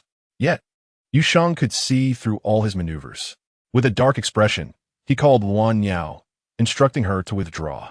Yin Ni's handling of the situation was straightforward. She simply summoned personnel to remove the body and informed Director Jia, bluntly stating it was the work of Yang Shijie, with the evidence being the watch and Wan Ting's mask. Surprisingly, the matter concluded without a trace, not even leading to a formal case. After all, there could be no victim. With so many powerful figures involved, not a ripple could be stirred. At 8 in the morning, Kwang Hui slowly emerged from the heavy iron gate of the prison. His hair was unkempt, having gone untrimmed for quite some time, and his face was adorned with stubble, reflecting a sense of weariness. Sunlight bathed him, yet it failed to dispel the gloom in his heart. An ominous feeling lingered. Something felt amiss. Glancing back, he saw the iron gate had closed. Have they truly released me? Is there really such a vast fortune in this world? Kwang Hui shook his head, seemingly unaccustomed to the sensation of freedom, his gaze clouded with hesitation and heaviness. Unconsciously, he recalled the million in gold hidden at home. Suddenly, his heart surged with warmth, dispelling the shadows. Everything was worth it. 3 years in prison had yielded a fortune. If he relied on driving a truck, working tirelessly, and foregoing food, it would take a decade to earn that amount. Beep. A taxi pulled up before him. The driver was none other than Yusheng. Yusheng hadn't changed careers. Instead, he had arranged for Yang Kai to find a taxi, giving the driver 1,000 yuan and agreeing on a rate of 1,000 per hour, with overtime to be compensated. The driver immediately complied without hesitation, feeling reassured as he sat in the Mercedes-Benz, following closely behind, pondering the incomprehensible world of the affluent. Why choose a taxi over a Mercedes for the experience? Where to, boss? Yusheng asked respectfully. Kwang Hui felt the driver looked somewhat familiar, but dismissed the thought, adopting the demeanor of a boss, to the paper factory's staff quarters. Understood. Yusheng drove smoothly, seemingly engaging in aimless chatter. The paper factory staff quarters? Wasn't it sealed off by the police yesterday? What? Kwang Hui reacted sharply, his eyes widening in alarm. Why? I have heard that a mother and her child were tragically slain, and the perpetrator remains at large. Yusheng, in a moment of distraction, glanced at him. His cheeks twitched as he hoarsely inquired, what were the names of the deceased? Oh, your neighbors, aren't you? Perhaps you are familiar. The woman was called Li Changjing, but the child's name is unknown. Kwang Hui's mind echoed with a deafening thrum, as if it had short-circuited entirely. Yusheng deliberately slowed the vehicle, as he had intended to navigate through congested areas, yielding to every car and refusing to contend with anyone. Kwang Hui sensed that his release was somehow connected to this incident, yet his thoughts were a chaotic muddle, devoid of clarity. After a brief pause, Kwang Hui asked, why did the murderer kill? He had not expected the taxi driver to possess any knowledge, but he had no one else to consult. Unexpectedly, Yusheng remarked casually, I don't know the specifics, but I heard that Li Changjing's home concealed gold worth 1,500,000. Kwang Hui nearly stumbled, teetering on the brink of unconsciousness. It was over. His wife and child were dead, and the gold was lost. Only 2 individuals were aware of the gold's existence, himself and the person who had hired him. Even his wife was oblivious. Kwang Hui succumbed to utter despair, instinctively believing that it was that individual who had taken the gold, and in doing so, had murdered his wife and child. This action seemed entirely reasonable. To retrieve the gold from his home would necessitate tearing up the tiles. How could his wife not have noticed? Kwang Hui had no lingering doubts. In that instant, an uncontrollable fury surged within him, as if it would consume him entirely. His eyes turned bloodshot and ferocious, filled with boundless rage, his fists clenched tightly, nails digging painfully into his palms. Yet he remained oblivious to the pain. He resolved to seek vengeance. This inferno of wrath surged with such intensity, like a flood breaching its dam, that he completely lost his reason. Chapter 69. The Puppet Master. Zhang Jinxiao Yusheng anticipated that Kwang Hui would seek retribution against the one who had hired him, so he tentatively asked, "Are you still going to the paper factory's residential building? Is it still cordoned off?" Kwang Hui rasped in response, "The blockade has indeed been lifted, but I suspect there are still individuals lying in wait, as the murderer has yet to be apprehended." "I will go," Kwang Hui resolved firmly. Disappointment washed over Yusheng. His gaze turned cold. The vengeance for his parents was a matter of life and death, and he truly wished to obliterate Kwang Hui. Yet, he recalled that Yin Ni still awaited him at Kwang Hui's home. Perhaps she could extract information. Yusheng ultimately suppressed his impulses. The employer was the key. A small concession could preserve a larger scheme. The taxi finally came to a halt outside the building. Kwang Hui exited the vehicle and hurried to his doorstep, only to find the door ajar, with two plainclothes officers stationed outside. "Who are you?" one officer barked. "I am Kwang Hui. This is my home." "Aren't you the one sentenced to 5 years?" "I was released early for good behavior," Kwang Hui replied, producing his release certificate for the officer. After scrutinizing the document, the officer nodded. "We happen to have some questions for you. Please come inside." Upon entering, Kwang Hui was greeted by a strikingly beautiful female officer in uniform, her beauty rendering the scene almost surreal, causing him to widen his eyes in astonishment. "You are Kwang Hui? Please take a seat." "Thank you," he replied, exhaling a sigh of relief as he cautiously sat down. Yin and I cut to the chase, asking, "You installed the tiles in the kitchen, correct?" "No, I did not lay the tiles when I entered," Kwang Hui expertly denied, knowing that his wife and child were deceased, leaving no witnesses.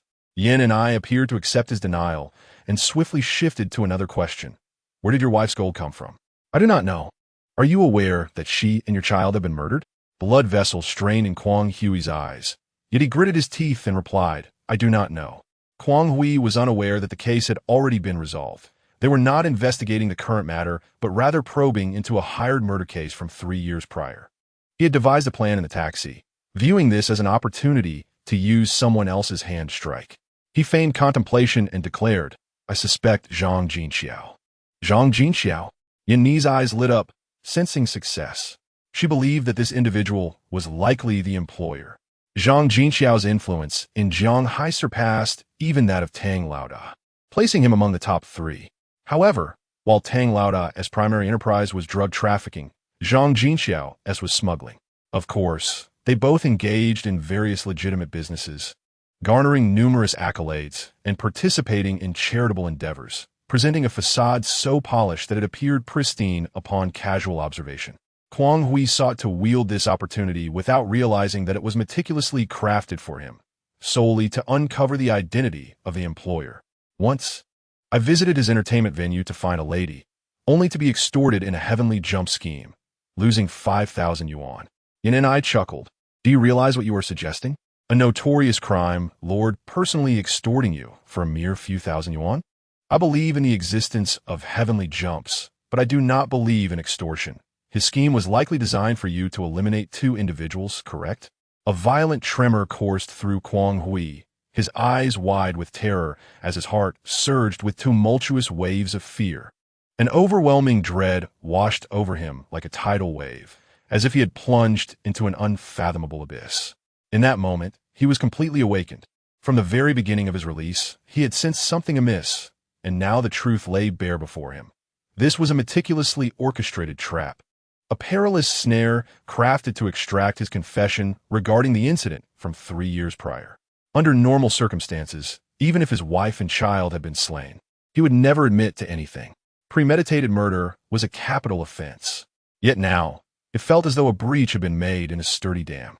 Collapse was inevitable. He could no longer contain it. Yin and I had already risen, solemnly stating, according to our forensic analysis, the tiles were installed 3 years ago, at a time when you were not yet incarcerated. You may choose not to disclose this, but we can continue our discussion elsewhere. Take him away. 2 plainclothes officers, fierce as wolves, lunged forward, swiftly cuffing him and pushing him towards the police vehicle. Upon receiving Yin Ni's call, Yu Sheng was momentarily stunned, sensing something was amiss. If Zhang Jinxiao was the employer, it seemed inconsistent with his standing. Which crime lord operates without a cadre of underlings to handle unsavory tasks? Much like Meng Qingyang and Tang Laoda, they never relied on outsiders to eliminate adversaries. Yet why would Zhang Jinxiao hire someone else? Moreover, why would he expend such significant resources? Yu Sheng felt he had grasped the crux of the matter, yet the reason eluded him. He decided to set his thoughts aside, opting instead to observe for a few days until all secrets were laid bare. He promptly messaged Yin and I wish to know Zhang Jinxiao's whereabouts. I've just located him. He asked at the Macau casino. No wonder no one monitored Quang Hui upon his release. Has Quang Hui confessed? Not yet. Take it easy. Do not scare Zhang Jinxiao away. Rest assured, Zhang Jinxiao is not easily intimidated. He would be more concerned about you fleeing. Excellent. No one should escape. Zhang Jinxiao has a casino, correct?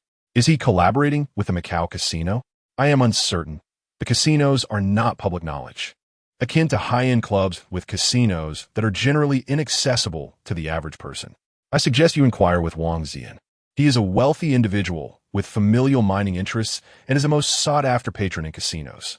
Understood. In an opulent suite at the Lisboa Hotel, Zhang Jinxiao reveled in the embrace of a stunning blonde, when suddenly, an urgent phone call shattered the tranquility. The woman, understanding, gracefully exited to the restroom. Zhang Jinxiao leisurely lit a cigar, inhaling deeply before answering the call without haste. What is it? Quang Hui has been released and has been apprehended by Yin and I. She is currently investigating your hired murder case from 3 years ago. Zhang Jinxiao's brow furrowed imperceptibly, and he inquired in a low voice, Did Quang Hui confess? He merely let slip your name, but he has not admitted to being hired for murder. It does not constitute a solid confession. Very well. Eliminate him. $1 million will be deposited into your son's account studying at Harvard. Rest assured, leave it to me. I must caution you to be wary of Yu Sheng, who is closely associated with Yin and I. He personally drove the taxi to pick up Quang Hui, indicating that all of this was orchestrated by him. Surely, you are not unaware of his identity, are you? After the other party finished speaking, they hung up the phone.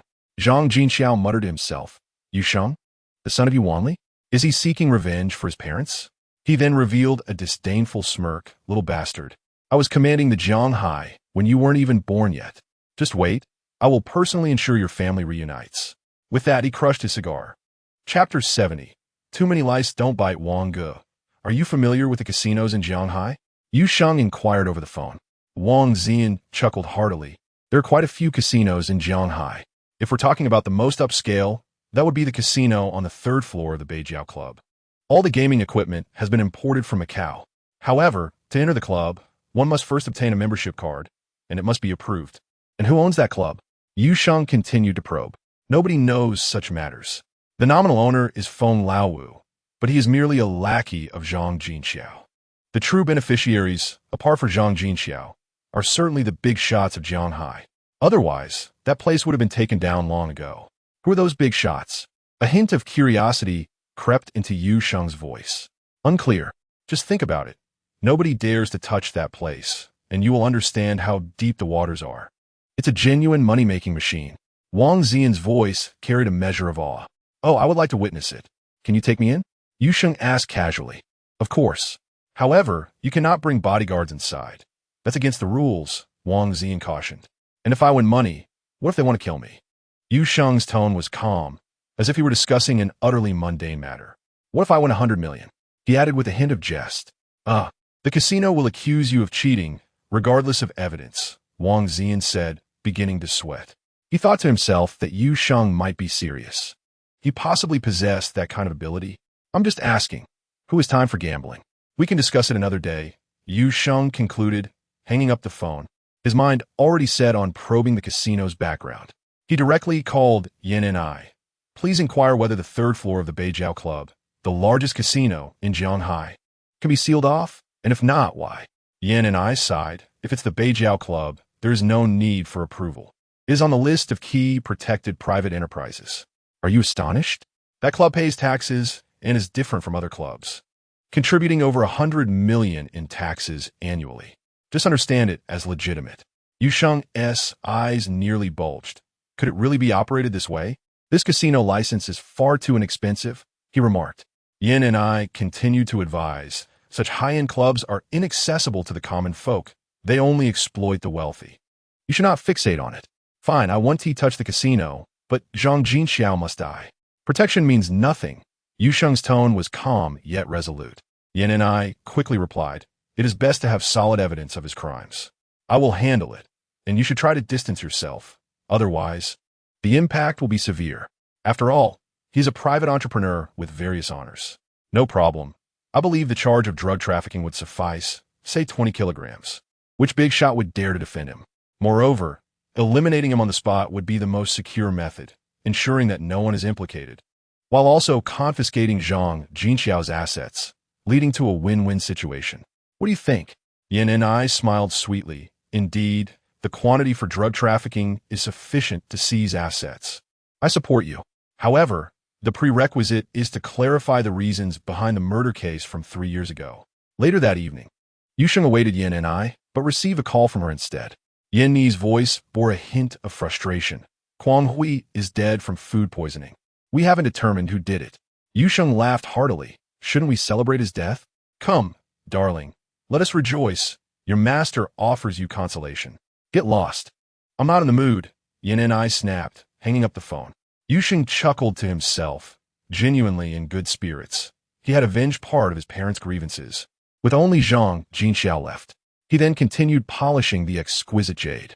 By dawn, he had completed his work and was prepared for the auction. Remembering his agreement with Wan Ting, he hurriedly finished breakfast and, accompanied by 2 bodyguards, made his way to the antique shop. Wan Ting was already waiting. He appeared perfectly normal, still refined and elegant, as if the events of the previous night had never transpired. Yu Sheng understood that Wan Ting was indeed frightened. Feeling somewhat guilty as it was his actions that had led to this, he sincerely said, I will purchase at market price. You just need to give me a quote. If you want RMB, I will pay in RMB. If you want Bitcoin, I will pay in Bitcoin. Wan Ting's eyes lit up. You have Bitcoin? That makes things much easier. After pondering, he suggested, shall we have Su Haoping assess the value? Friendship is friendship, but business is business. Agreed. The two proceeded to negotiate amicably. Su Haoping arrived shortly. As a director of the Collectors Association, his expertise was unquestionable. Knowing Yu Sheng was wealthy, his valuation was entirely unbiased, reflecting the market price, with the only exception being Rue porcelain, which remained valued at 1 million. After a busy morning, the final payment was concluded at Wan Ting's residence.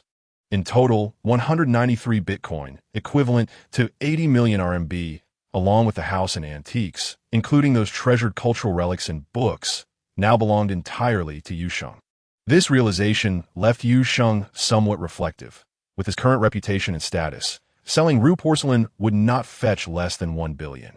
Moreover, Wan Ting was evidently not driven by money, as he returned 1 million to himself, proving that he had indeed made the right call. He was a person worthy of respect. Wan Ting hurried to leave the country, skipping the farewell banquet, and quickly bid farewell. Leaving one's homeland for an unfamiliar land brings an inescapable sense of melancholy. It necessitates a swift departure to maintain composure. Su Haoping, unaware of the circumstances, sighed regretfully, thinking Wan Ting foolish for leaving his cultural roots only to suffer in another's cultural domain. Yet he refrained from expressing this and merely smiled. Let us not stand on ceremony. You have just taken on too much. I shall take my leave. By the way, Su Ge, I have a batch of exquisite jade to sell. Could you introduce me to a few buyers? Yu Sheng suddenly inquired. Absolutely. Just set a time. How much are we talking? The timing depends on their convenience. It can't be one by one. They must see it simultaneously. The highest bidder wins. It's worth around 7 to 8 billion. Wow. 7 to 8 billion? Su Haoping stumbled, his face filled with admiration. Brother, your speed of making money is truly terrifying. No problem. I will arrange for a private auction. Yu Sheng's heart stirred, pondering who could be behind this. Upon reflection, he realized he had made numerous mortal enemies. The Wang family of Wang Chuan, the Sun family of Sun Tao, the Zhao family of Zhao Fuan, the Wei family of Wei Lianxing, and although the Kai family of Kai Yuhua might not be as vengeful, they certainly wished for his demise. Additionally, there were Yang Shiji, Xiao Haitao, and Zhang Jinxiao. Yu Sheng decided to dismiss these thoughts. Too many lice do not bite, and it mattered not. As long as he remained hidden, no one would see him. Chapter 71. The celestial sister Yu Sheng sat down, thoughtfully asking, is the one monitoring us male or female? Both.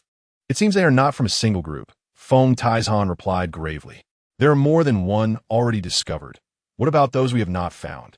Yu Sheng suddenly smiled. Avoidance is not my style. I cannot give them the opportunity, can I? Indeed. Mao Zhongyu immediately executed the order, without even asking where, as their 4 bodyguards' phones could share each other's locations. Feng Taizhan was taken aback. Are you planning to go out alone? Yes. I'm heading to the antique shop. In his mind, Yu Sheng had always been a person of elegance and grace. He had never seen Yu Sheng engage in combat with anyone. In truth, Yu Sheng would never publicly fight. That would be foolish. He chuckled, rest assured. This is indeed a prestigious residential area, replete with surveillance cameras, making it unsuitable for any rash actions. He then descended the stairs alone. As expected, he successfully hailed a taxi at the entrance. In truth, Yu Sheng's strategy revolves around the element of surprise. For everyone knows he has bodyguards, yet he now ventures out alone. Those watching him would undoubtedly harbor suspicions, perceiving it as a potential trap, perhaps even thinking he is accompanied by a masked bodyguard. Moreover, taking a taxi does not align with his persona, leaving them in a state of uncertainty. However, such a ruse would not deceive them a second time. Should he dare to employ this trick again, he would surely meet his demise, for when he is not concealed, he becomes nothing more than a target. Upon arriving at the antique shop, he opened the door and surveyed the surroundings with composure. This establishment is equipped with surveillance. Every shop must be installed with cameras connected to the police network, allowing for immediate review in case of an alarm. Yu Sheng promptly disabled the cameras, for he despised them, knowing they could expose his concealment. Wan Ting engaged in this business not solely for profit, but rather for leisure. He had no staff, and the accountant he employed only came once a month to settle the accounts. It could be said that Wan Ting had reached the pinnacle of freedom, opening and closing the shop at his whim, and taking days off as he pleased. This is precisely why Yu Sheng held Wan Ting in high esteem. He did not live for money. Neither did Yu Sheng. Upon taking over the shop, his first thought was not of business strategies, but rather to brew himself a cup of tea, emulating Wan Ting's demeanor, adopting the guise of a recluse. Just as he began to find his rhythm, a stunning woman entered the shop. Yu Sheng's heart raced. It was truly outrageous. It was Luan Yao. Undoubtedly, this was a new assignment from Yang Shiji. Who are you? I recall the owner being Wan Ting. Luan Yao feigned familiarity as an old patron. Unfortunately for her, she was unaware that Yu Sheng had encountered her before.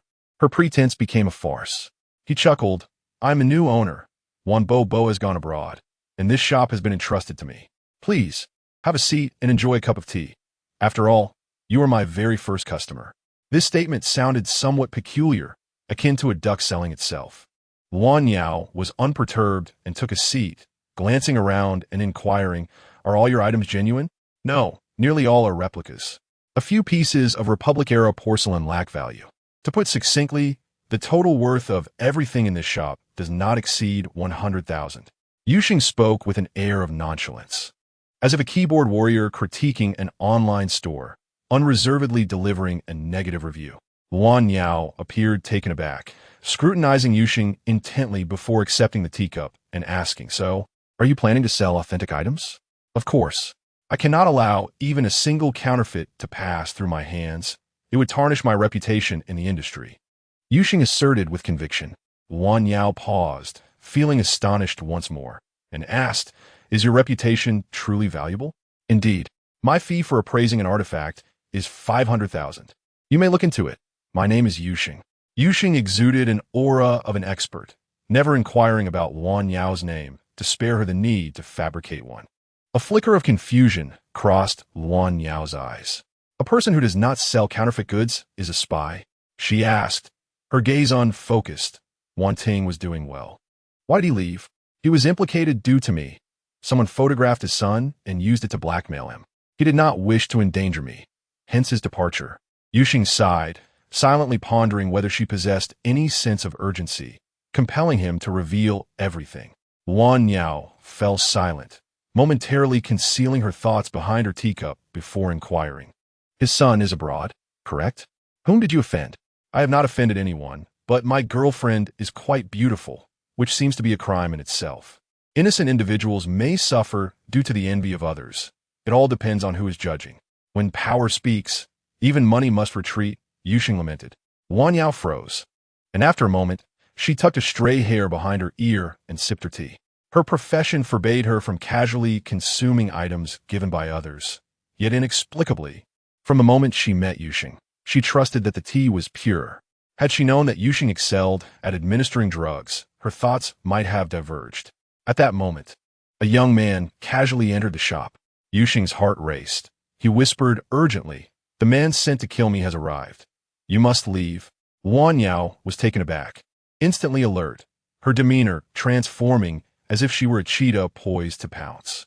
Without moving her body, she pivoted, her foot barely touching the ground, directing her gaze toward the young man. In an instant, Luan Yao deduced that he was an assassin, meticulously disguised. Simultaneously, the young assassin sensed an overwhelming danger, akin to being targeted by a predator. Without hesitation, he reached for his gun, but Luan Yao was swifter, as if by magic. A dagger appeared in her empty hand as she spun. What appeared to be an evasion was, in fact, a maneuver to accelerate her movement. The young assassin misjudged for just a split second, and the dagger flew towards him. He relied solely on his honed instincts to evade. But he was still a moment too late. The dagger did not pierce his throat, but instead slashed his neck. Blood splattered, and the assassin retreated, vanishing from the shop in an instant. The dagger, stained with crimson, lodged itself into the wall. Yuxing stood there astounded, his mind fixated on a singular thought. I must practice throwing knives. This skill is tailor-made for me. Luan Yao nonchalantly retrieved the dagger, resuming her seat and casting a bemused glance at the dazed Yuxing, smiling sweetly. This is the only technique I know. Yuxing suddenly beamed, like a humble shopkeeper eager to please, pouring her another cup of tea and earnestly asking, "Fairy sister, could you teach me?" Mastering just this technique would suffice. Chapter 72.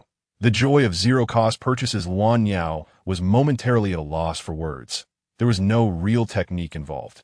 She merely practiced it out of boredom, and over time, she became adept. Your courage is remarkable, knowing a killer sought to take your life, yet you still ventured out alone. She was astonished by Yuxing's discernment. Could anyone else have identified the assassin with just a glance? Yuxing grinned. I'm accustomed to being attacked daily. By the way, fairy sister, I have practiced throwing knives once, but I can never seem to hit the target. How do you control it? Luan Yao, both surprised and resigned, thought it absurd that he had grown accustomed to daily assassination attempts. She proceeded to explain the intricacies of throwing knives in detail. She began with the fundamentals of finding the center of balance, then progressed to finger control, dual finger control, grip, and various throwing angles, straight, spinning, upward, downward, and sideways.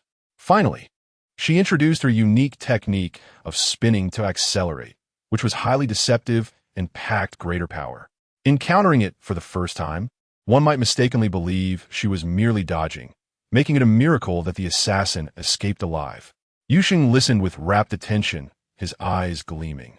The essence of true knowledge is often encapsulated in a single sentence. One could practice without formal training, provided they are willing to dedicate themselves to it. Yet, she had revealed the key so directly, saving Yuxing an immense amount of trial and error. Once you grasp the center of balance, throwing knives are merely tools. You can use anything, a screwdriver, chopsticks, it's all the same. After speaking, Luan Yao felt absurd, questioning her own motives and the true purpose of her mission. Yuxing resolved to create some trouble for Yang Shiji, and he eagerly offered, "Sister, you have saved my life today and imparted your unique skills to me. I have little to offer in return. So how about I gift you a luxurious estate? It is Juan Bobo's house. I do not reside there, and you need not refuse. It has yet to be transferred to my name, so it shall be yours. He was entirely serious. If he could win Juan Yao over, such a sum would be trivial, for anything solvable with money is not a problem. This also aligned with Yusheng's principles of rewarding goodness while punishing evil. He was not a slave to money. Rather, he wielded it as a formidable weapon. Juan Yao's eyes widened in astonishment. You are being exceedingly generous. Juan Ting has left. Can you even transfer the property to yourself? Of course I can. Rules are established for the ordinary, while those in power may disregard them. The affluent adhere to unspoken conventions, often colluding with authority to satisfy their mutual needs. Yusheng speaks with nonchalance. Juan Yao nods in agreement, a peculiar sentiment rising within her, and gently responds, I cannot accept your house. Your girlfriend would be furious. Juan Yao's gaze softens further, yet she insists earnestly, I truly cannot accept it. Suddenly acquiring an additional property under my name would lead to scrutiny. Yusheng slaps his thigh in realization. I understand now. I was inconsiderate. How about I take my sister to gamble on stones? The public auction in Naypyidaw is in July. We should attend together. Myanmar is renowned for jade, and Naypyidaw hosts 3 auctions annually, in March, July, and November. Juan Yao beams brightly. You won't let me lose everything, will you? Agreed. It's settled then. Juan Yao drops her pretense. She holds no grudge against wealth. If one can earn legitimately, why not pursue it? With newfound wealth, one could even dismiss a superior. By the way, I am Yi Hongmei. Please refrain from calling me sister to avoid misunderstandings with your girlfriend. Just call me Hongmei. Very well. Hongmei, what is your phone number? They exchanged contact information. At that moment, Yusheng's phone rang. It was Su Haoping. Brother, as soon as I mentioned the exceptional jade, they were eager to see it today. I refused, insisting we gather more serious buyers. It's set for tomorrow morning at 10. That works for you, right? No problem. It's settled then. Yusheng, in front of Yi Hongmei, called Mo Yaobing. Mo, tomorrow at 10 at Yuwayo number 8. Is that acceptable? I will be there on time. Mo Yaobing replied, pleased. Yusheng hung up with a sense of calm. In her heart, she had entirely come to believe that Yusheng was framed by Yang Shiji, as he had no need to act as a spy. The trifling gains were insufficient to cover his expenses for women. Suddenly, another individual entered, and Yi Hongmei showed no reaction. He appeared to be an ordinary person. Yusheng, however, smiled and greeted, brother, what a coincidence. The newcomer was Sun Honglei, the vendor from whom Yusheng had purchased Ru porcelain. Sun Honglei's mouth twitched slightly. He wore a stern expression and said, what a coincidence. Someone specifically informed me that you were here. Ever since you bought my Ru porcelain, our reputations have become widely known.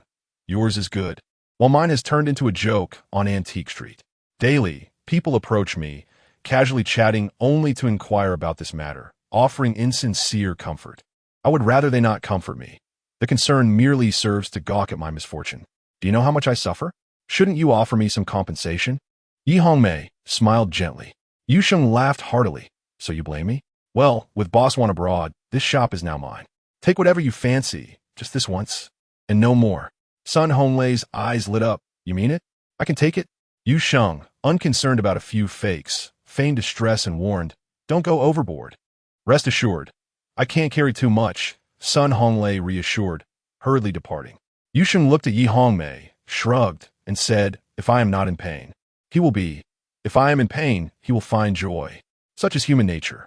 Yi Hongmei finally burst into laughter, realizing how long it had been since she felt such joy. Yusheng cautioned, brother, I cannot guarantee the authenticity of these items. You won't misunderstand, will you? Fear not. I am well acquainted with the rules of the antique trade. I merely seek a psychological balance. When others come to mock me, I can show them. Sun Honglei spoke candidly. He then began to stuff items, layering larger pieces over smaller ones until he could fit no more. Struggling, he lugged 2 hefty bags, inching his way out, filled with the elation of a zero-cost acquisition. Yusheng followed behind, feigning anguish, nearly breaking into laughter. What a fate, with only a few genuine Ming Dynasty porcelain pieces. Yet he had purposefully overlooked them. Chapter 73. Personal bodyguard Yi Hongmei, Yu Sheng resumed his seat, a slight smile gracing his lips as he asked, Hongmei, I find myself in need of a bodyguard. Would you be willing to assist me? He was well aware that Yi Hongmei's task was to monitor him, reporting his movements to Yang Shiji, so he thoughtfully offered her a role.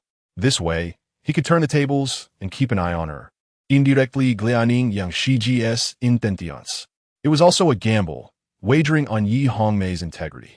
If she could save him, she would not harm him. When he ventured to Naypyidaw, it would be a decisive confrontation with Yang Shiji when the truth would emerge. Yi Hongmei's face lit up with delight. You need not pay me. Just allow me to earn. No problem. Yu Sheng understood that her account could not inexplicably increase. Suddenly, a thought struck him. If during the showdown in Naypyidaw, Yang Shiji were to perish and Yi Hongmei profited, she too would find herself under suspicion. He casually asked, Hongmei, do you have a Bitcoin account? Yi Hongmei paused. No.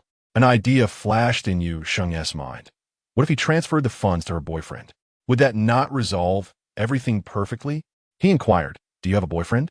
Yi Hongmei, momentarily lost in his line of thought, responded with confusion. Why do you ask? She was certain Yu Sheng held no romantic interest in her. Her self-assessment was clear, merely possessing a slightly better figure, and her looks barely rated an 80, a mere shadow compared to Yin and I, with her only advantage being her prowess in combat. I am merely curious. If you follow me daily, might your boyfriend come harm me? Yi Hongmei chuckled. No. Rest assured, I lack the allure of your girlfriend. If I had one, he wouldn't come harm you. Yu Sheng suddenly grinned. I can read palms. I could ascertain with just a glance. Care to try? Yi Hongmei, filled with skepticism, unhesitatingly extended her hand for him to examine. Yu Sheng naturally took her hand, and in that moment, he comprehended everything. Ah, so you are still a maiden, he remarked. Yi Hongmei's jaw dropped in astonishment. This revelation shattered her worldview. Are we not of the same species? How did you discern that? You could interpret it as a sensory perception. Every being possesses its own essence. When I held your hand, I sensed your aura, similar to the way one reads stones. This is a secret of mine. Please do not share it. Yu Sheng conveyed a look of exclusivity. Yi Hongmei understood, nodding vigorously, utterly in awe of Yu Sheng. Thank you for sharing this secret. Yu Sheng nodded, silently thinking that her newfound knowledge held little practical value. He resolved to advise Yang Kai not to overlook Yi Hongmei. Such maidens were as rare as pandas nowadays, especially one as kind-hearted as her, deserving of appreciation. If that failed, there was always foam ties on. Just then, a middle-aged man entered the shop, robust and portly. Yu Sheng chuckled, recognizing yet another acquaintance. The middle-aged man spotted Yu Sheng, and his eyes lit up. Ha ha, what a coincidence. You remember me from the ghost market, right? Yu Sheng certainly recalled him, the seller of counterfeit porcelain at the ghost market, where the only authentic part of his wares was the base, while the rest was a patchwork of fakes. What a twist of fate. Gulme, have a seat and enjoy some tea, Yu Sheng warmly invited. The middle-aged man plopped down heavily into a chair, glancing at Yi Hongmei before grinning. I am Zhu Fengquan. May I know your name? What is your connection to Boss Wan? I am Yu Sheng. Boss Wan is abroad, and this shop has been entrusted to me. He replied with a smile, pouring a cup of tea for Zhu Fengquan. Zhu Fengquan appeared surprised, then exclaimed, what a coincidence. I am the landlord of this property. You know, Yu Sheng was taken aback. I hadn't seen the rental agreement. So you are the landlord. How fortuitous. Have you come because the lease is ending? Zhu Fengquan chuckled. You don't even know if it's expired? Indeed, there are still 2 weeks remaining. You must continue with your endeavors. If you wish to delay the lease renewal, that can be arranged, but should you decide to cease your activities, please inform me in advance so that I may contact the next potential tenant. Understood. Yu Sheng contemplated the 2-story premises, designed for both commercial and residential purposes. The upper level can serve as living space or a storage area, with ample room for use. It is well known that business is challenging for the average individual nowadays. If I were to engage in this venture, it would require significant effort, focusing solely on the high-end market, with a complete renovation adhering to international top-tier security standards. Selling items priced no less than $1 million. Therefore, you must either sell the property to me or find another tenant, as I will not be renewing the lease. Zhu Fengquan chuckled. My dear brother, I have always believed in your potential. You indeed possess great courage. What price do you propose? $12 million. This figure was calculated based on 12 times the rent. My brother, do inquire further. It cannot be less than 15 million. I would not sell if it were not for our friendship. Zhu Fengquan stated sincerely, believing that with Yuxing's expertise in authenticating antiquities, he would undoubtedly become a prominent figure in the industry. Yuxing understood perfectly well that unless he abandoned the antique trade, Antique Street was the finest location in the city. Just as a restaurant thrives only when situated among others of its kind, isolation leads to hardship. Yuxing was not concerned with money, but rather with time, and decisively declared, "Very well, let us proceed with your proposed price. Let us finalize the transaction today." Zhu Fengquan was equally decisive, and the two drafted a contract. Yuxing promptly completed the transfer and proceeded with the property transfer. Once concluded, Zhu Fengquan enthusiastically invited Yuxing to dinner. Yuxing replied with a smile, "Brother, I cannot tonight. I have plans with my girlfriend, and this is my bodyguard. Do not misunderstand." Ye Hongmei Simidet. Zhu Fengquan laughed heartily. "I was wondering. She's indeed stunning. Of course, you're also quite lovely." He did not believe that she was merely a bodyguard, but admired Yuxing's cleverness. "This is Yi Hongmei, my bodyguard, and she will reside here from now on. You shall look out for one another." The expressions of the four individuals turned peculiar. Yuxing had to clarify, "Do not overthink it. She is simply a bodyguard." Yi Hongmei nodded in agreement. However, the skepticism lingered in their expressions, as a personal bodyguard implied a closer connection. Yuxing realized that binding plans were now impossible, as they all assumed she was his partner. This matter was left unspoken, but it was already a lost cause. He chose to take Yi Hongmei upstairs. "Aside from my bedroom, feel free to occupy any room you wish. We shall dine together, and even if Yanni is here, there is no need to avoid each other."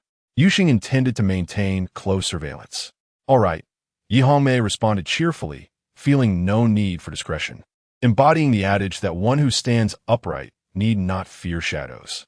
"By the way, did you not mention having plans with Yanni tonight?" she inquired. "Fool! That was merely an excuse to decline an engagement. Now that the transfer is complete, why would I bother with dinner?" The exhaustion of socializing stems from individuals attempting to project qualities they do not possess, which I need not do. Yi Hongmei fell silent. Indeed, he had no need for pretense. She questioned, "Will Yanni be coming?" Yuxing felt a flicker of realization. Was she also a target of her scrutiny? Chapter 74. Fulfill your greatest desire. "How is your mood tonight?" Yuxing messaged, akin to tossing a stone into a tranquil lake, creating ripples of significance. He chuckled blissfully. Was there a more overt suggestion than this? His smile radiated warmth, akin to the sun's gentle rise in spring, blossoming into brilliance. Yi Hongmei was taken aback, her tone laced with disbelief. "You are so wealthy, yet you still prepare meals for your girlfriend? I assumed you relied on takeout daily." Yuxing smirked, feigning disdain, his smile deepening with meaning. "If I were to rely on takeout daily, I would surely meet an untimely fate due to food poisoning. When a pattern emerges, individuals will exploit it. To survive, one must choose between patience or cruelty, establishing a foothold in this grim society." Yi Hongmei's expression grew somewhat uneasy. She understood this truth and recognized that Yuxing's vigilance was directed at Yang Shiji. His words pierced her heart like a blade. Yuxing showed no wariness towards her, even entrusting her with meal preparation. A tumult of emotions surged within her, a tide of conflicting feelings. This weighty trust both moved and shamed her, mingled with a sense of confusion regarding her own circumstances. Her kindness easily illuminated her maternal instincts. It was heartbreaking to face a hungry child without the means to provide nourishment. This was an unforgivable transgression in her eyes. Maturity is not dictated by age, but rather by suffering. Ultimately, her gaze grew resolute, radiating light as she softly declared, "If you do not mind, I shall prepare the meal." Like a gentle breeze, her intentions stirred the air, sealing their fate. Yanni, clad in a trench coat with flowing hair, entered the dining room with light footsteps. At first, she did not notice the table laden with sincerity, but her gaze was drawn to the stunning Yi Hongmei. Her figure froze momentarily, akin to a bucket of cold water poured over her on a sweltering summer day. The impact was not overwhelming, but it was unexpected. "Do you dare provoke me, scoundrel? How dare you meddle with my domain?"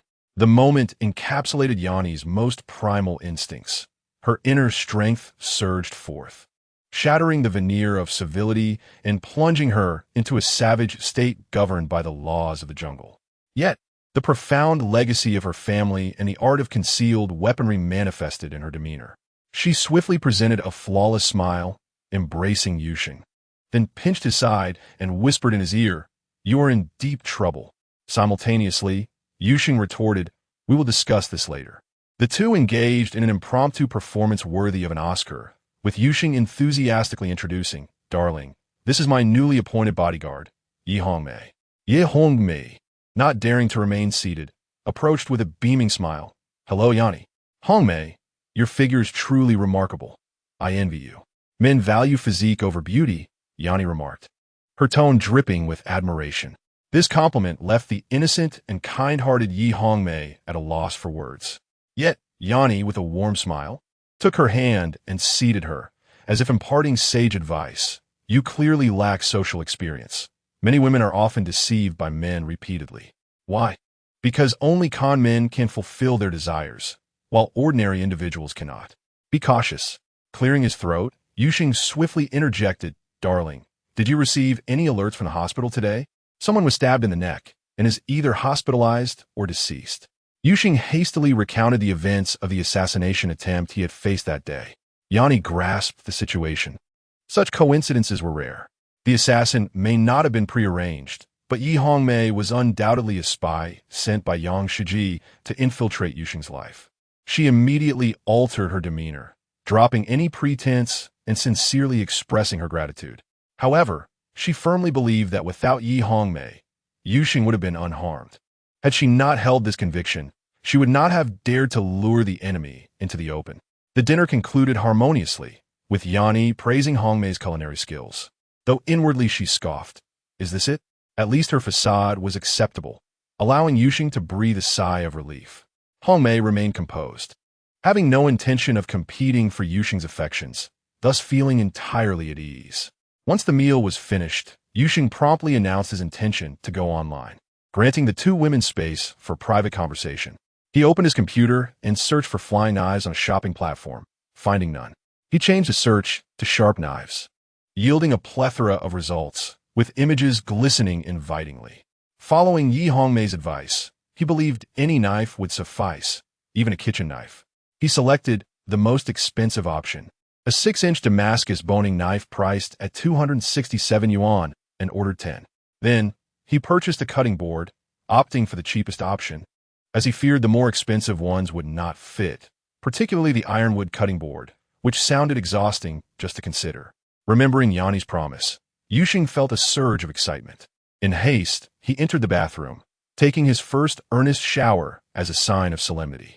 By the time he emerged, Yin and I had already donned her nightwear and lay down, gazing at him with a cheerful smile. Yusheng, brimming with excitement, was about to leap towards her when Yin and I raised her palm to halt him. "Have you forgotten something?" "Forgotten? No, I was just about to explain." Yusheng embraced her once more and whispered in her ear, "She is Yang Shi's agent sent to monitor us. Do not expose her. You need not worry. She will likely side with us. I promise to take her to NEI by due for gambling stones. She is a kind person and deserves a reward." It was certainly not her scheme. At that moment, her strike was executed with utmost determination, targeting the throat. The assassin barely evaded death. What if the assassin had disregarded her and aimed at you? Jenny suddenly inquired. Yusheng smiled confidently, saying nothing. Since becoming invisible, his physical abilities had surpassed those of an ordinary person, including reaction speed. Evading gunfire posed no challenge for him. The only thing he lacked was a long-range weapon. However, a handgun did not complement his invisibility, making flying knives the ideal choice. Yin and I quickly grasped the situation and smiled sweetly. "I forgive you, but wait. Have you forgotten that I must fulfill your greatest wish in life?" Yusheng froze, utterly bewildered. "My wish is this." Yin and I shook her head slightly, reproaching him gently. "Shouldn't your wish be to avenge your parents?" "Damn it." Yusheng hurriedly changed his clothes. Yin and I laughed enchantingly, resembling a mesmerizing flower, her beauty breathtaking. As she playfully urged, "Darling, why are you leaving? Come back." Yu Sheng, gritting his teeth in irritation, retorted, "You just wait." He then switched off his phone and tossed it to Yin and I before swiftly darting out of the bedroom. Chapter 75. Approaching the truth, Yang Kai drove the Mercedes like an arrow, racing towards the airport. At that moment, a throng of people surged forth. "No need to search. Just look for the black Rolls-Royce," Yu Sheng decisively stated. He had previously inquired about Zhang Jin Xiao from Zhu Fengquan, but unfortunately, their connections were disparate, and he knew only that Zhang's vehicle was a black Rolls-Royce.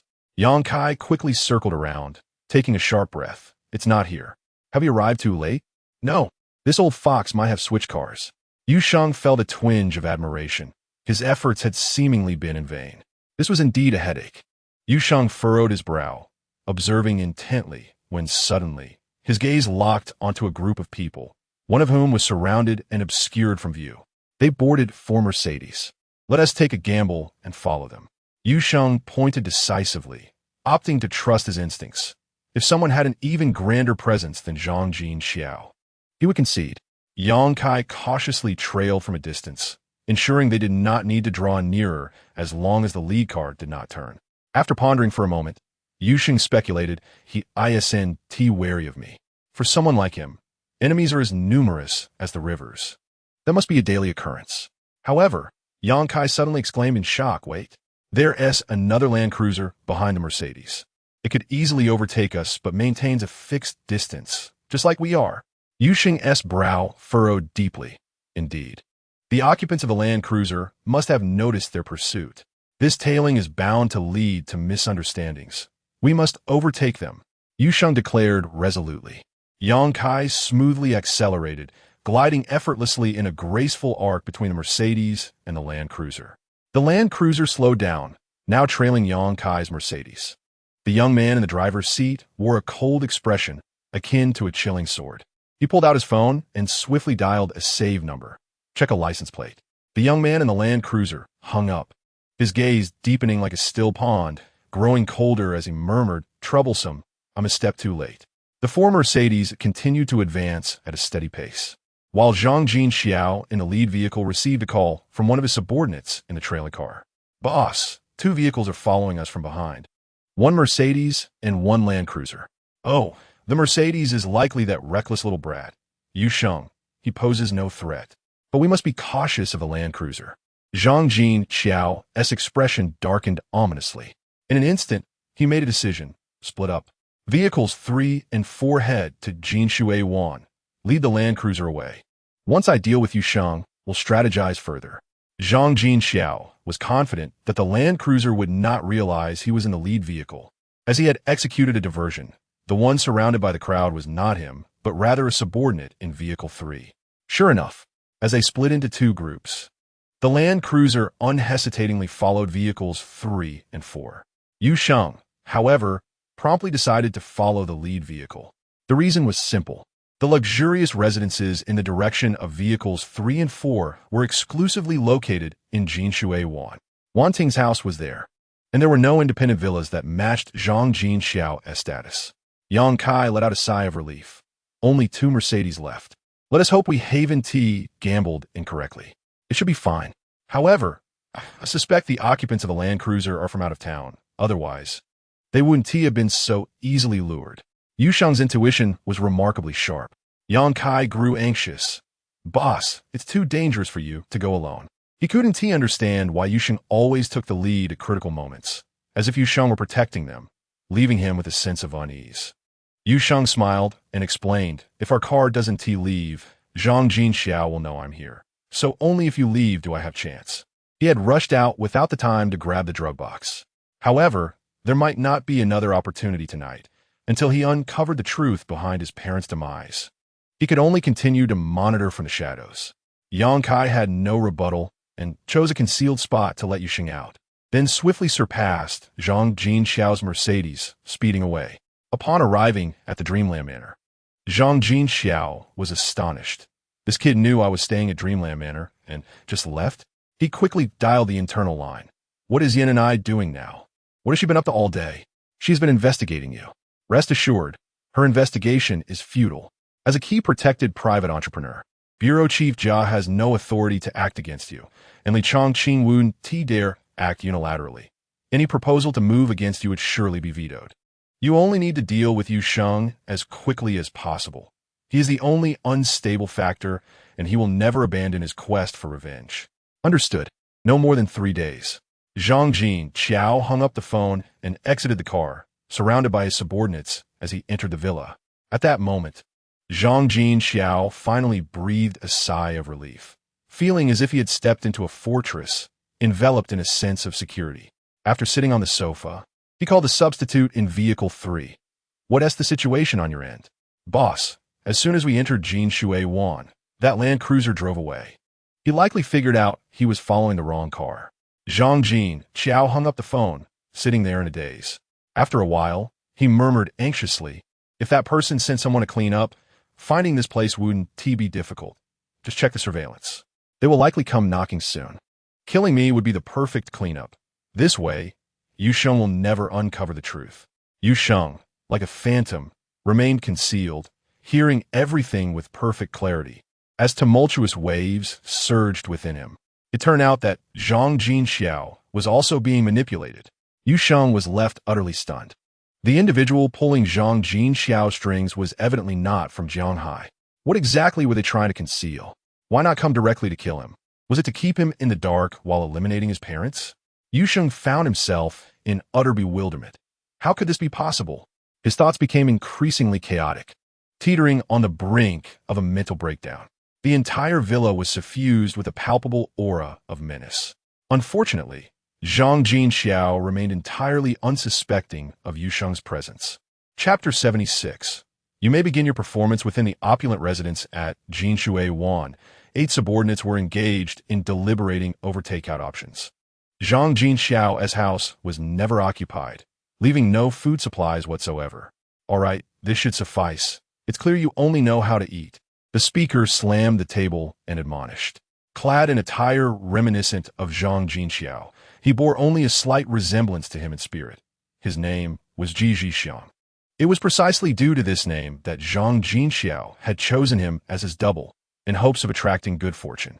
Ji Xiang had approached the window, gazing outside, where the view was splendid, yet he remained unable to spot the domineering figure. Indeed, he had departed. A sense of relief washed over him. This role as a stand-in was a bittersweet endeavor. While fraught with danger, it also conferred upon him ample honor. He had become somewhat enamored with this illusory prestige, and over time, he had delved too deeply into the role, truly believing himself to be a formidable figure, issuing commands with an air of authority. And his subordinates had grown accustomed to it.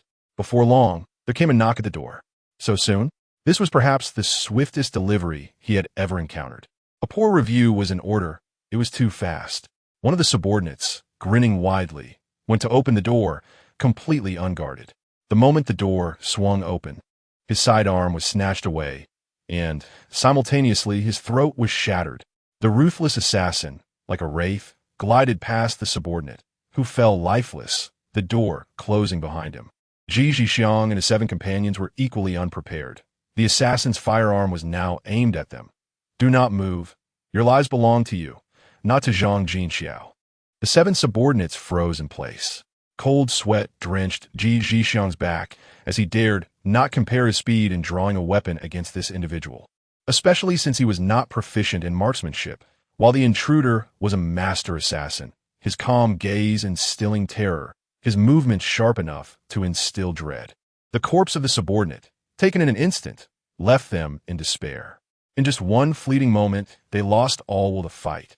Zhang Jin Xiao had orchestrated everything meticulously. He ascended the stairs directly to the master bedroom, lying on the bed fully clothed, lighting a cigar to relax completely. Yet, even as the cigar burned down to its end, the shadows of worry lingered in his heart. The assassin was a secondary concern. The true source of his fear lay in the individual behind the assassin. Finally, he reached out to press the lamp switch, though his gaze remained fixed on the wall. The concealed Yu Sheng widened his eyes in astonishment. 3 seconds later, the relief sculpture on the wall silently shifted aside, revealing a passageway meant for a single individual. Inside lay a space similar to a lift shaft, with a slide column standing upright. This design was akin to that of a fire brigade. In the event of an alarm, firefighters would rush from their bedrooms, clutching the column to slide down to the ground floor, far quicker than taking the stairs. Yu Sheng was puzzled. It was evident that a fire truck was not below, but rather a safety shelter for preserving life. However, how could he ascend? Zhang Jinxiao had already embraced the column and pressed a button, the decorative artwork moving back into place as if it had vanished into thin air. Yu Sheng scrutinized the relief sculpture, applying gentle pressure, yet it remained immovable without any flaws. If the assassin were to arrive, it would be improbable for him to locate the entrance to the safety shelter, let alone eliminate Zhang Jinxiao. Yu Sheng was thoroughly impressed. Zhang Jinxiao truly valued his life. At this moment, he likely had already slid down. Yu Sheng, following suit, pressed the lamp switch. 3 seconds later, the artwork shifted aside. He leaned forward to glance down. Light streaming from below, it was deep, not leading to the first floor, but rather to the subterranean. Embracing the column, Yu Sheng pressed the switch on the wall, and the artwork returned to its original state.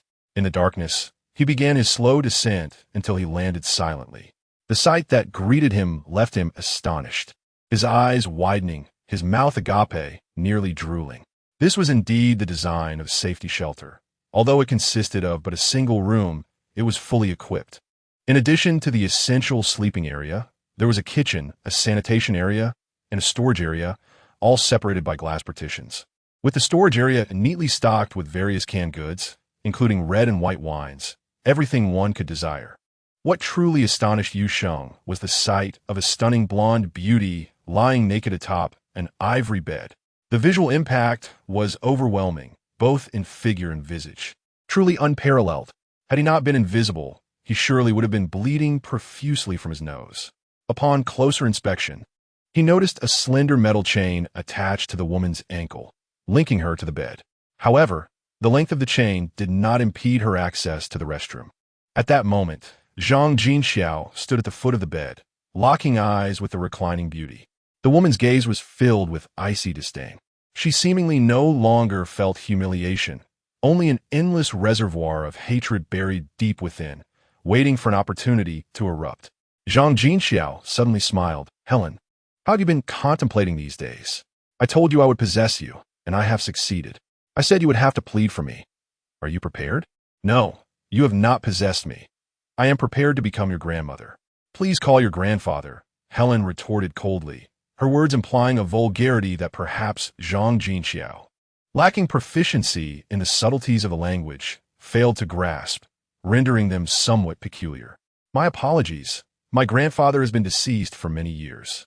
What I stated remains valid. I shall not force you, but I shall give you one final hour." Zhang Jinxiao glanced at his wristwatch. "In 1 hour, if you have not knelt and begged me, I shall lose my patience." Helen's body stiffened, her pupils constricting slightly as her mind raced.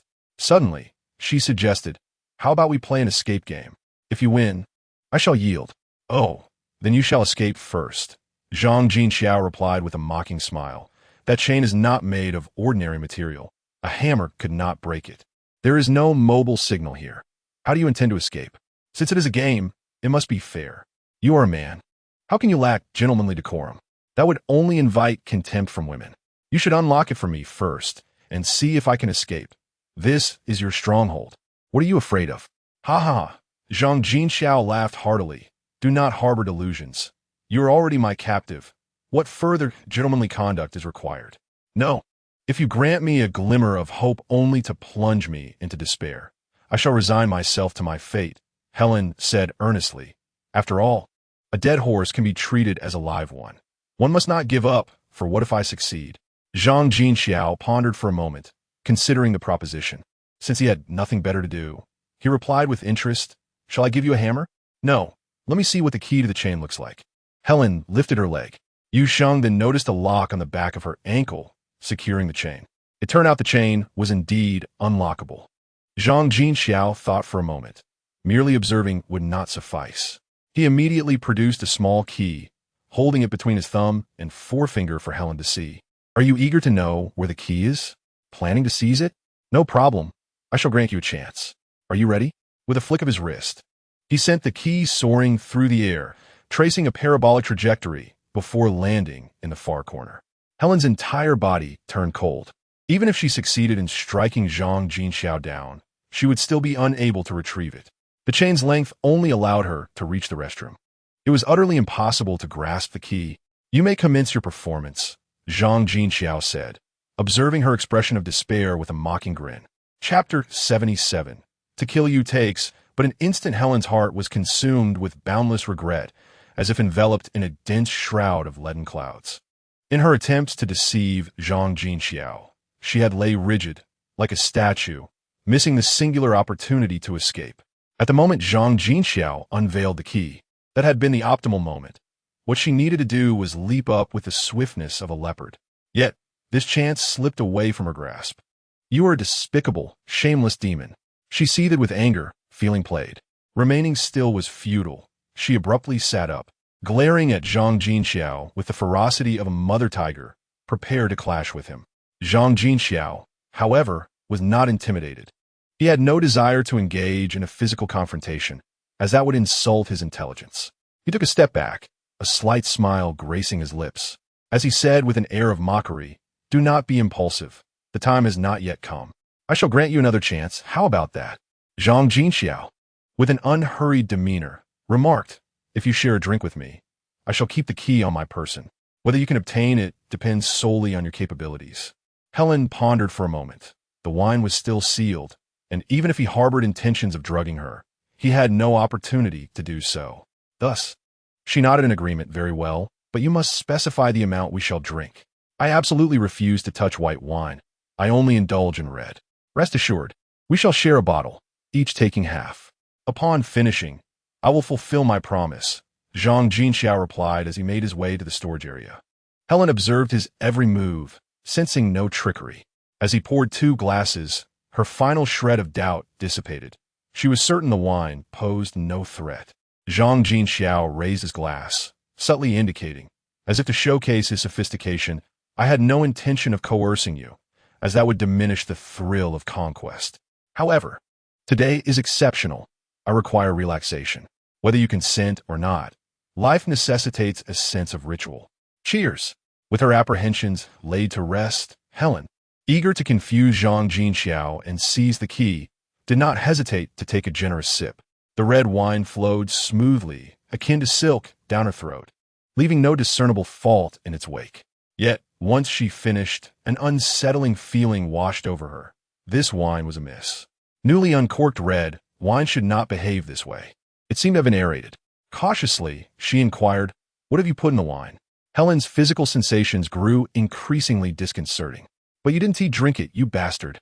Anger illuminated her understanding of the nuances of language. Certain phrases cannot be carelessly extended without altering their meaning entirely. Alas, it was too late. At that moment, she felt as if ignited, desire roaring within her, yearning for indulgence and surrender. Zhang Jinxiao smirked insidiously and murmured, "You are truly Navi. How could I drug you before your very eyes?" The deed was done prior, and then the wine was presented. He slowly extended his hand, supporting Helen's body. Like the final straw that broke the camel's back, her willpower crumbled, and she instinctively embraced his waist, entwining herself around him like a vine. In that instant, Yu Sheng, consumed by rage, could no longer contain himself, declaring, "Let me handle this." With a resounding crash, the wine bottle struck Zhang Jinxiao's nape with force. Like a limp noodle, he crumpled, and Helen fell into Yu Sheng's embrace. Dusk descended, leaving him alone with his sorrow. No, it was already midnight. Yu Sheng wished to convey his melancholy, to prove he was not a scoundrel, yet he found himself devoid of emotion. Well, he was quite content. Finally, he was no longer a novice. Now it was the witching hour, and Helen had finally quieted, drifting into slumber. Approaching her, he reached out, only to discover a grim reality. He had not anticipated the wine bottle's sturdiness. From his limited cinematic impressions, a bottle usually shatters with a crash, while the individual remains unscathed. Some films depict characters merely fainting. Yet Zhang Jinxiao had met his end. Clearly, he had succumbed to the folly of film and television. Those foolish screenwriters truly wreak havoc. He speculated that Zhang Jinxiao might possess a foot clamp, the sort used for climbing utility poles, but he was too lethargic to search for it, as his own physical capabilities would suffice for the ascent. Straining his ears, he detected no one outside and pressed a switch. The small door slid open silently. He leaped through.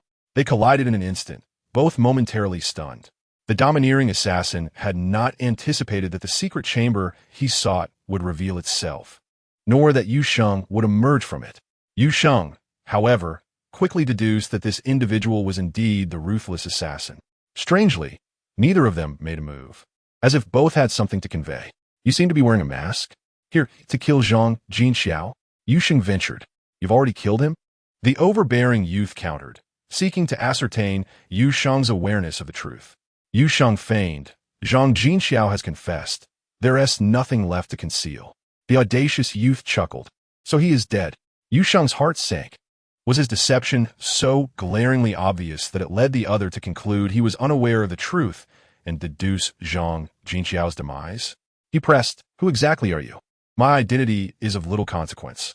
My sole mission is to eliminate Zhang Jinxiao. Others are irrelevant. I intend to descend and take a look. You do not wish to obstruct me, do you? Of course. Please proceed. Yu Sheng stepped aside but did not withdraw. The audacious youth shook his head slightly. You go first. Then you need not descend. Yu Sheng prepared to act. Helen was below, and he could not allow the youth to descend. Moreover, he wished to capture him for interrogation without revealing his stealth. It was also a perfect opportunity to test the extent of his enhanced physical abilities. The domineering youth's gaze sharpened, and he slowly stated, You overestimate yourself. To kill you requires but a fleeting moment. Are you prepared? Yu Sheng felt a tremor of apprehension. He could not discern whether he was being presumptuous, lacking any point of reference. Let me first gauge your speed. Come at me, he beckoned. Chapter 78. I have a girlfriend. Do not harbor fantasies. Both men fixed their gaze upon each other, neither retreating a step, nor engaging in a frantic, erratic movements typical of a sparring match. They sought a decisive strike. Inaction was prudent, yet any movement could lead to fatal consequences. However, Yu Sheng could not kill. The stakes were higher. The domineering youth belittled Yu Sheng, a mere psychological tactic to breach his defenses, not a genuine dismissal of his opponent. The fact that Yu Sheng had located Zhang Jinxiao in the secret chamber made him acutely aware of the threat posed. Yet he could not fire, for too many people linger below. A crow cawed into the night. The domineering youth sprang into action, gliding like smoke, swiftly closing the distance to Yu Sheng. A finger poised at his throat, a feint that could prove lethal if Yu Sheng failed to defend himself. Yu Sheng's heart raced. This individual was faster than the assassin he had encountered earlier, yet he remained fully aware, with no sense of being caught off guard, evidence that his reflexes exceeded those of his opponent. Regrettably, he lacked combat training, choosing to exploit his strengths. He aimed to win through collision. With a slight turn of his head to evade the throat strike, he charged directly at the domineering youth. This caught him completely off guard. Yet the audacious youth required no deliberation. His instincts, honed through countless drills, took over as he spun and delivered an elbow strike to Yu Sheng's temple. Shielding technique. In that moment, Yu Sheng comprehended the disparity. He was but a novice. While he could grasp the basics of combat from watching television, understanding was futile without the muscle memory forged through relentless practice. Lacking such training, even with swifter reflexes, he could only endure blows, and continued engagement would spell his doom. As he swiftly retreated, he suddenly vanished. The domineering youth anticipated an easy kill. Yet Yu Sheng's abrupt disappearance took him by surprise. Instinctively, he drew his firearm, but he had no target. How could Yu Sheng still be in place? In mere seconds, Yu Sheng's advantage of invisibility revealed itself as he plunged a knife into the youth's temple. The gun fell, and the body crumbled. The battle concluded. The domineering youth died with unseeing eyes. Yu Sheng calmly closed them, murmuring, You met your end unjustly, for you were never my match. It was only because I required you alive that you had a chance. Alas, capturing him alive was impossible, and he had no choice but to end his life. However, Yu Sheng peeled back the youth's clothing, discovering a silicone mask beneath. He removed the mask, yet the face remained unfamiliar. This was not unexpected. His intention was merely to expose the individual entirely. He then signaled for Jing Fong to take over. they would surely uncover the identity of this individual. Subsequently, he began searching for Helen's attire, quickly locating a bag in the cloakroom containing everything, including shoes. He also retrieved the domineering youth's phone and sent a message to Yin Ni, detailing the events but omitting the more sensitive elements. In the remaining days of his life, he wished to delay time, awaiting Hailuan's awakening. This required prior communication to ensure that his presence remained concealed. It was prudent to inquire with his mother, for the assassin had stored Yinjing's number in his phone, which could potentially lead to the mastermind behind it all. He promptly sent over the contact list and began his search for evidence. After a thorough examination, he found nothing of significance. There were 3 safes, all of which were impenetrable. Unfazed, he turned on the computer. The space was remarkably tidy, suggesting that Zhang Jinxiao seldom utilized it. It appeared merely as an ornament. He had a feeling that all crucial items were absent from this villa, which was merely one of Zhang Jinxiao's lairs. How unfortunate! He decided to wait and ceased his search. At long last, a message from Yanni arrived. His mother insisted that the assassin must disappear or there would be endless repercussions. For that individual was a top-tier agent. Further investigation was ill-advised. Hailuan had been quietly rescued, and this matter must remain undisclosed, for it pertained to the reputation of Hailuan's family. It would be best if Zhang Jinxiao also vanished. His subordinates would attribute the assassin's disappearance to him, and the assassin's vanishing act would be pinned on Zhang Jinxiao. It was crucial that the disappearance be genuine. Yuxing was taken aback, but quickly realized that this was indeed more favorable. The deaths of the assassin and Zhang Jinxiao aligned perfectly with his style. An attack to the back of the head could easily evoke thoughts of Tang Laoda. A precise strike to the assassin's temple was also Yuxing's trademark, as evidenced by Biaozi's demise. He swiftly procured a large box and concealed the assassin within. Then, he closed the secret door. Wearing the assassin's mask, he descended the stairs with the box in tow. Fortunately, the subordinates on the first floor were bustling about, allowing him to pass through unobstructed. Once outside, he donned the mask without fear of exposure and hailed a taxi at the entrance of the Dreamland Manor, instructing the driver to hurry to the steel factory, as he had urgent matters to attend to. "Brother, that's too far.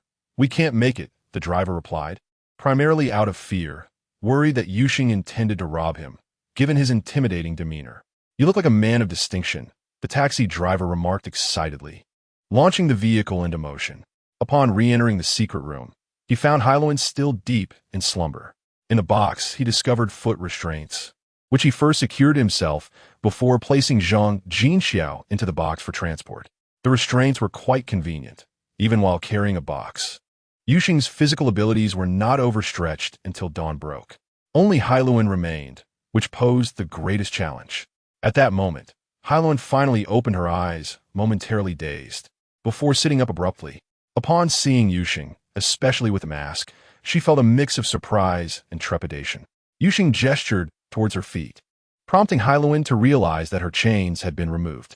A flicker of joy washed over her, mingled with fear of falling into yet another trap. "I freed you. Can you trust me?" Yuxing inquired. "I trust you," Hailuan responded, though she felt she had no other choice. He tossed a bag to her, and upon seeing its contents, she grew more convinced, quickly dressing herself. Yuxing rolled up the sheets, placing them in the box to prevent any identification that might lead back to him. "We must exit quietly and swiftly, or they will soon discover Zhang Jinxiao's absence. The method is simple. I am wearing a mask of their own. You will conceal yourself in the box, and I will escort you out." Hailuan felt a surge of panic. Hiding in the box would leave her vulnerable, and she had barely escaped one grasp only to fall into another. Yuxing, growing impatient, declared, "It's a matter of life or death. We have no time to waste." Ultimately, Hailuan nodded, choosing to place her trust in Yuxing. Yet she hesitated, asking, "Were you the one last night?" "Indeed, but it was you who initiated it. If I rescue you, we are even. I have a girlfriend, so do not harbor illusions." "Very well," Hailuan replied, feeling disheartened that someone could be so unyielding. She indignantly crouched down into the box, still reluctant, asking, "What about Zhang Jinxiao?" "He is dead," Yuxing replied, forcefully pushing her down and zipping the box closed. Chapter 79. "Thank you for allowing me to see your privacy." He was Hein Manba, Zhang Jinxiao's trusted confidant, specializing in smuggling, much like Feng Laowu from the gambling den, serving as Zhang Jinxiao's right-hand man. Concerned when he could not reach him by phone that morning, he hurried to Dreamland Manor for a check. To his astonishment, he discovered the secret room door ajar, revealing his ignorance of its existence. Yuxing sighed inwardly, realizing that this was a classic case of seeking one's own demise. As Haimamba leaned in to inspect the secret room, Yuxing struck from behind with a powerful kick. Haimamba fell, letting out a cry as he tumbled down, landing with a thud from the secret room. He likely sustained serious injury. Yuxing removed the mask and discarded it, framing the brazen assassin. He pressed the lamp switch, restoring the decorative relief. Yuxing successfully exited the villa, putting distance between himself and Dreamland Manor. Once in the park, he found a secluded spot and released Hailuan from the box, abandoning it. Hailuan stretched her arms, savoring her newfound freedom, her heart swelling with joy. In the sunlight, her beautiful eyes resembled a clear blue lake, with long eyelashes like butterfly wings, and her luscious lips bore a rich, enticing hue, complemented by a noble and graceful smile as she gazed at Yuxing. Now, this is your true self, isn't it? I vaguely recall that you are much more pleasant to behold without the mask. Yuxing, possessing a childlike simplicity, merely nodded before asking, "Where do you intend to go?" "I have lost all my identification. I need to call my family. Can I stay at your place until someone comes to pick me up?" Hailuan's beautiful eyes held a hint of sorrow, as if conveying unspoken words. "Very well. My girlfriend is named Yanni. She has a fiery temper, so do not take offense. Additionally, she is aware of your situation, so no need to explain," Yuxing cautioned. Hailuan nodded obediently, understanding. Upon returning to the garden, they coincidentally found Yanni and Hongmei preparing breakfast. "Zhenni, you're awake. Come, sit down for a meal," Yanni called out as she spotted Hailuan, who smiled warmly. Yanni was well aware of Hailuan's identity and referred to her as Zhenni to keep an eye on Yi Hongmei. If Yi Hongmei reported to Yang Shiji, it would undoubtedly lead to trouble, as Yang Shiji could easily connect the dots and unveil the truth. Hailuan, being highly intelligent, chose to adopt the role of Zhenni, since Yuxing remained silent, smiling as she took a seat. Yet, she felt a tinge of unease. Yanni was extraordinarily beautiful, even by Western standards, ranking among the most stunning women. No wonder Yuxing remained steadfast, fearing that this lady might cling to him. "Zhenni, this is my bodyguard, Yi Hongmei," Yuxing casually introduced. "Hello," Hailuan greeted with a smile, aware that this bodyguard likely had ulterior motives. "Indeed, Zhenni is truly beautiful," Hongmei said, bewildered, silently questioning who Zhenni was and when she had arrived. Yanni and Hailuan exchanged light-hearted banter, appearing as if they were quite familiar with one another. Just as they finished breakfast, Yanni's phone rang. "Yanni, I have received some news. There will be an underground artifact auction in the presidential suite at Shanghai Grand Hotel this morning. It is said that there will be national treasure-level artifacts. Should we pursue an arrest?" Yanni sighed. "This seems rather brazen. What if they are forgeries? What if we arrest the wrong people? Let me confirm first." After hanging up, she turned to Yuxing with hope. "Do you have time?" Yuxing smiled. "Hongmei didn't tell you? We have an auction for jade at our house at 10 o'clock. Yanni shot him a glare, remaining silent, and directly left for work. Yi Hongmei chuckled softly. "You are quite foolish. Why not just say you forgot to inform her? Must you emphasize that you knew while she didn't?" Hailuan chimed in, stating that Yuxing was too naive. For a woman would be cautious only if she cared about you, clearly indicating a distinction. Yuxing countered, if communication between partners requires constant mental exertion, it may be manageable for a moment or even a year, but if it persists for a lifetime, wouldn't that be exhausting? The ideal solution is that either they should not be together or they should not overthink to avoid enduring the pain of division. Hence, it is Yanni who must change. Both women felt something was amiss, but found themselves at a loss for words. Unable to refute him, they had to admire his eloquence. Stated, "All right, Hongmei, tidy up a bit. Zhenni, come with me to the bedroom." Hongmei gazed at him in silence, feeling that his boldness in broad daylight was quite shameless. Zhenni winked at her and chuckled softly, hyacinth teeth thinking it all. Then she followed Yu Sheng into the bedroom. Hongmei felt discomfort in her heart, realizing that both women were his wives while she was merely an outsider. Upon entering the bedroom, Yu Sheng powered on his phone and called Yang Kai. Please purchase a new phone, registered under your name, and load it with 1,000 yuan worth of credits. Bring it to my bedroom. Understood. Yang kai acknowledged. Yu Sheng then explained to Helen, my phone may be tapped, and there are frequent checks on my call records.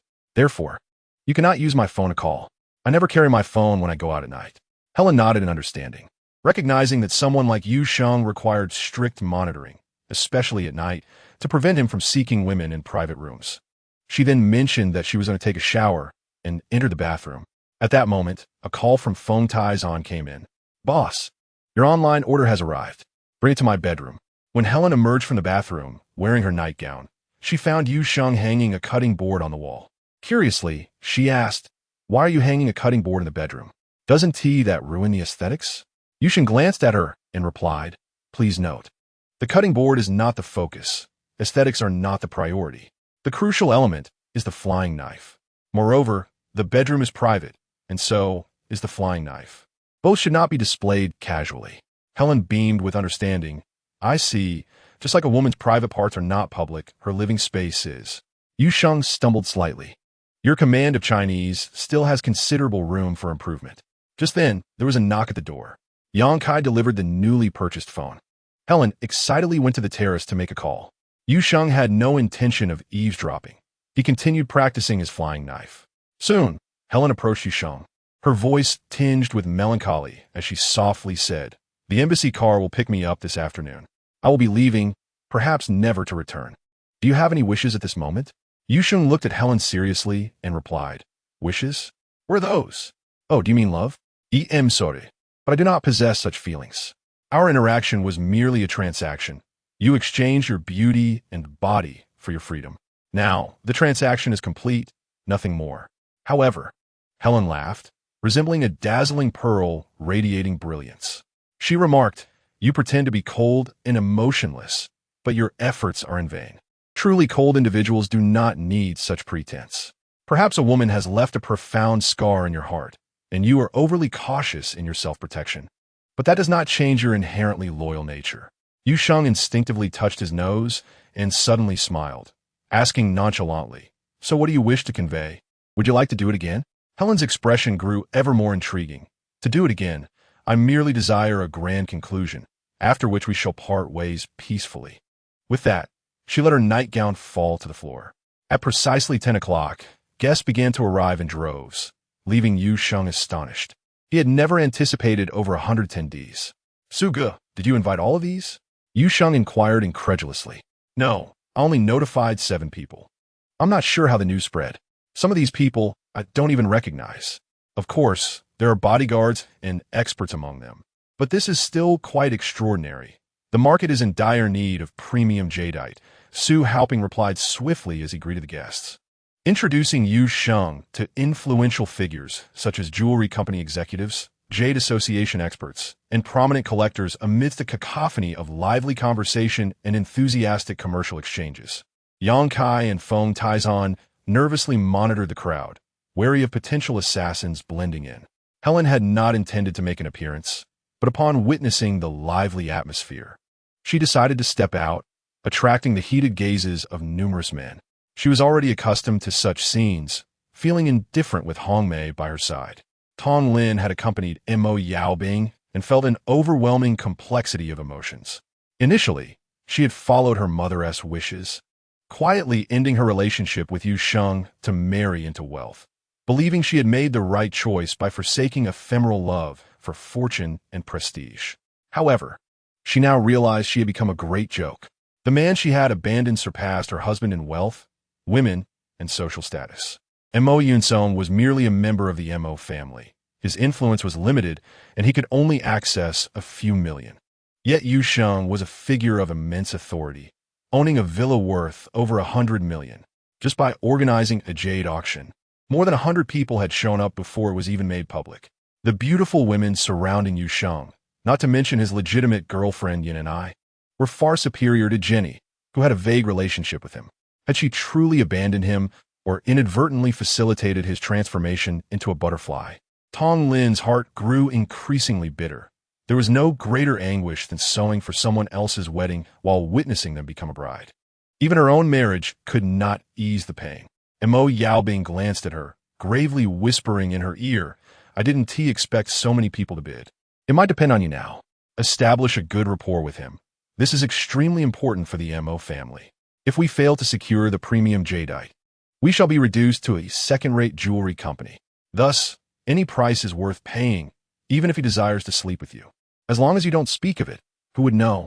Tong Lin was taken aback, never having anticipated Mo Yaobing would utter such words, especially given her relationship with Mo Yunsong. Mo Yaobing added, "You're not a young girl anymore. What is there to fear? A woman's greatest asset is her body. Use what you have to obtain what you desire. This world is often cruel yet fair." Tong Lin felt a sense of discomfort. She did not wish to bow to Yu Sheng, wanting to preserve her dignity. Yet she found herself compelled to yield to Mo Yaobing. Faced with her aunt's pressing gaze, she felt powerless to resist, as Mo Yunsong was also incapable of opposing her. A sense of sorrow enveloped her. This was the path she had chosen, and she would have to walk it to the end, even if it meant doing so on her knees. Finally, she bit her lip and nodded. Mo Yaobing then felt slightly reassured and walked over to Yu Sheng with a smile, saying, "It's about time. Let us begin." "All right." Yu Sheng's voice suddenly rose, capturing the attention of the entire room. He continued, "Today we have many friends present, so the jadeite will be displayed in the basement. Due to space limitations, it would be best if the bodyguards refrained from joining us for the moment. Follow me." Yu Sheng led dozens of people into the basement. The attendees were impressed. Everything appeared highly professional, equipped with all necessary tools. On the long table in the center lay neatly arranged polished jadeite, showcasing colors and varieties such as imperial green, icy blue, and exquisite violet. Whatever the market lacked, it was available here, leaving onlookers breathless with excitement. Even the jadeite that was not of the highest quality was still rare and desirable, particularly the evenly matched four-color material, which captivated several carving masters from the Jade Association, who were determined to acquire it at all costs. Yu Sheng announced, "Look carefully, assess thoroughly, and consider wisely. The auction will commence in 20 minutes." With his words, the guests wasted no time, pulling out tools to measure each piece of jadeite to determine how many bracelets could be crafted, a necessary calculation to ascertain the precise value. Tong Lin casually approached Yu Sheng, cautiously asking, "Yu Sheng, may I pose a question?" "Oh, feel free to ask," he responded casually. "If you had to choose between harming me or harming yourself, which would you choose?" Yu Sheng paused, taken aback. How familiar this question was. Tong Lin had asked him the same during their school days. Back then, his answer had been immediate and unwavering, to harm himself. The outcome proved to be prophetic, and he was indeed deeply wounded. However, Tong Lin's inquiry now clearly indicated her desire for an updated response. Yu Sheng nonchalantly remarked, "Such a choice does not exist. We no longer inhabit the same dimension. What you find insurmountable may merely be fundamental operations in my eyes, hardly worth mentioning. If such a day truly arrives when you find yourself in a quandary, simply speak the truth, regardless of who it concerns or what the matter is. Just tell me." Tong Lin never anticipated such an answer, her heart tumultuous with questions. What had she truly missed? To what extent had she erred, even if she had caused him pain? He was willing to shield her from the storm. She felt a surge of emotion and instinctively asked, "Do you still love me?" The question was light, yet Yu Sheng heard it, casting her a surprised glance before replying coolly, "You think too much. Wealth allows one to be their truest self. Without it, one can only play the role of being likable. You still need to pretend to like me, while I no longer seek to be liked. My intention is not to touch you, but merely to commemorate the love that has perished. I can now close my eyes." Yu Sheng sighed deeply, as if he had seen through the ages of humanity. Tong Lin felt an overwhelming sense of shame and anger. The riches she had acquired through betrayal were merely a joke in his eyes, and she still found herself needing to please the impoverished. The most piercing realization was that the one she had to appease was still him, and even in the act of pleasing him, he would not reciprocate. This was more humiliating than mere touch. It was disdain, it was an affront. Regret washed over her, and she realized her mother had erred. Had she known this would be the outcome, why had she acted as she did in the first place? As Tong Lin and Yu Sheng whispered to each other, the onlookers, keenly aware, feared the two might reach a private agreement, and promptly sent someone to disrupt. "Mr. Yu, Could you share where you acquired the raw stone? The quality is remarkably high. I would like to pay a visit as well. The speaker, with a jovial demeanor akin to Methriel Buddha, was Yin Fuchi, the owner of Hung Yuan Jewelry. Yu Sheng, unconcerned, knew it was impossible to keep it a secret. With so many influential figures around, it would be easy to uncover the information. He chuckled, in Pingzhou. But it was not purchased from a single place. I visited 8 establishments. Yin Fuchi was taken aback. Although the jadeite had been divided into several pieces, there were only 8 raw stones in total. To acquire one from each establishment meant Yu Sheng had accurately selected the sole, exquisite jadeite. Yin Fuchi's astonishment was palpable, his eyes reddening as he inhaled deeply and said with a smile, "Brother, you know I am a person of integrity in the industry, with diamond-level credibility. Shall we collaborate?" "Of course. I will invite you to the next auction," Yu Sheng replied with amusement. "No, I meant the Nanjing public auction." Yin Fuchi lowered his voice. "I will provide the funds, you bid, and we will share the profits equally." This offer was a golden opportunity for many, but for Yu Sheng, it was merely a means of taking advantage of him. He was not in need of money. However, he saw no harm in leaving a door open for potential collaboration. Thus replied, "Let us see how it goes. I may not have the time." At that moment, an idea flashed through Tong Lin's mind. If a trade were to occur, the Nanjing public auction would indeed present the best conditions. As she pondered how to articulate this, Yu Sheng glanced at his phone and declared loudly, "Time's up." The atmosphere fell silent, and all eyes turned to Yu Sheng, their anticipation palpable. "The auction begins now, starting with the ice-type floating flower. This piece is quite large, so I have divided it into 5 segments for closer examination and reduced risk. Let us commence with the first piece." He raised the first exquisite ice-type floating flower, polished to perfection, its beauty breathtaking and lacking any impurities or cracks, an exceedingly rare quality that drew intense gazes from the crowd. Starting price, 50 million. As soon as Yu Sheng finished speaking, bids began to rise. 60 million, 70 million, 80 million.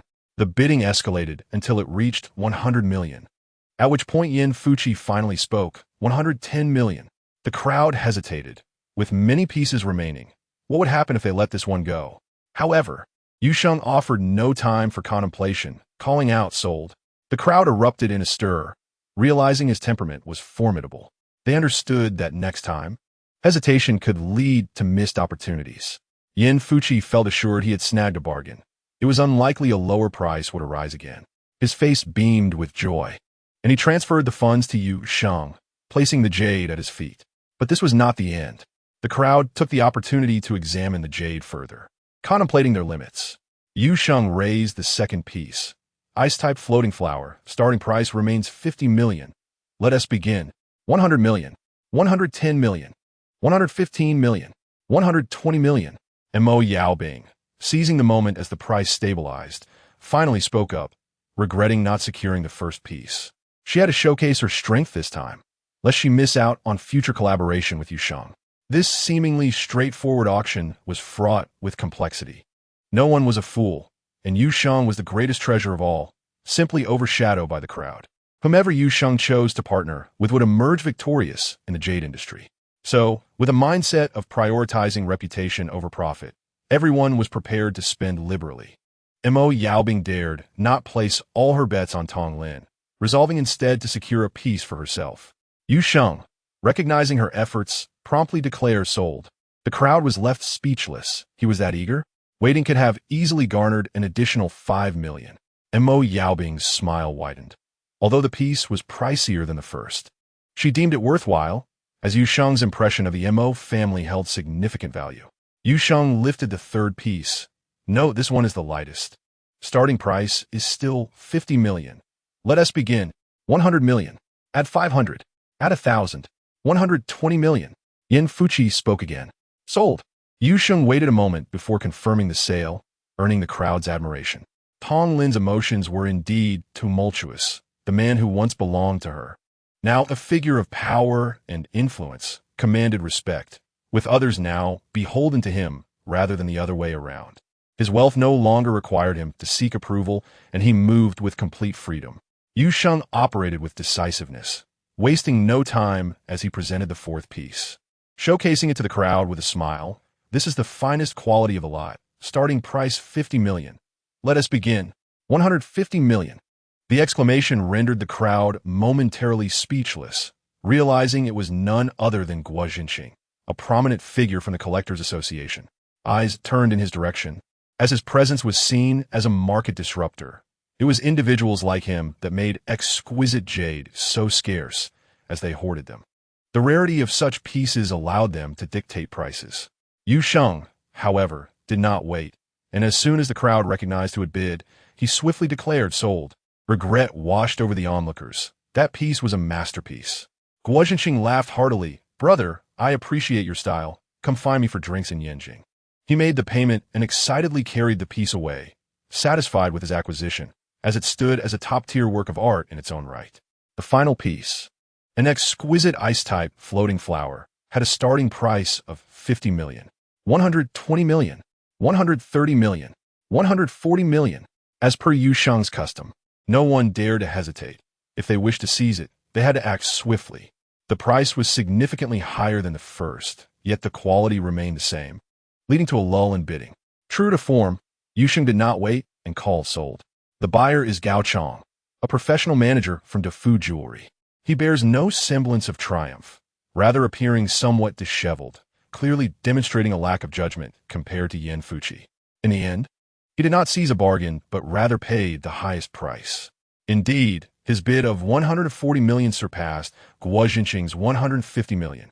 Consequently, onlookers regarded Gao Chong not with envy, but rather with a sense of amusement. The finished product would only yield profit through price appreciation. Nonetheless, Gao Chong felt compelled to make the purchase, as he could not leave his customers with the impression of a lack of high-end goods. Even at a premium, he could not afford to be without them, and variety was essential. The crowd reflected that this auction by Yu Sheng had not alleviated the scarcity, but instead escalated the prices of exquisite jadeite jewelry. Chapter 82. A smile like a blooming chrysanthemum. Next, we auctioned the ice-type violet jadeite. Yu Sheng presented a piece he had purchased for 18 million, now valued at over 180 million.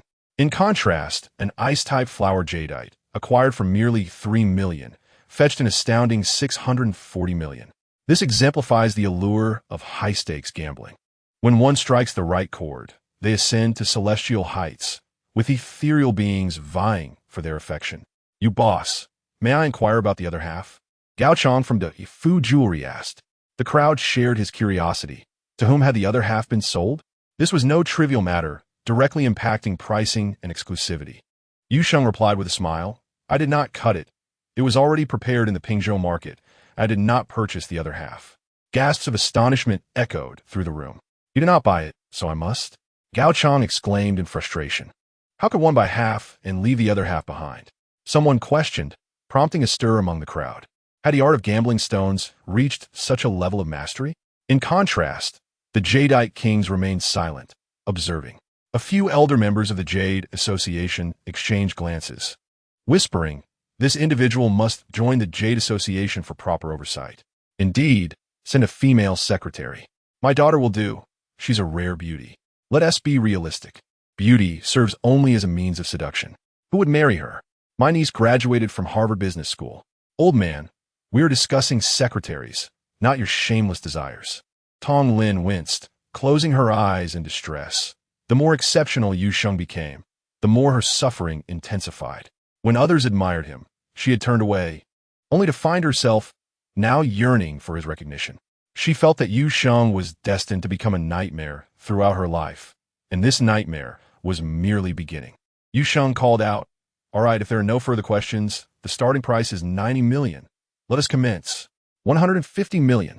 Gao Chong shouted first, hoping to conclude decisively. 160 million. Someone disdainfully followed. 180 million. Gao Chong hammered down again. In a moment of hesitation, Yan Fuqi decisively interjected, 190 million.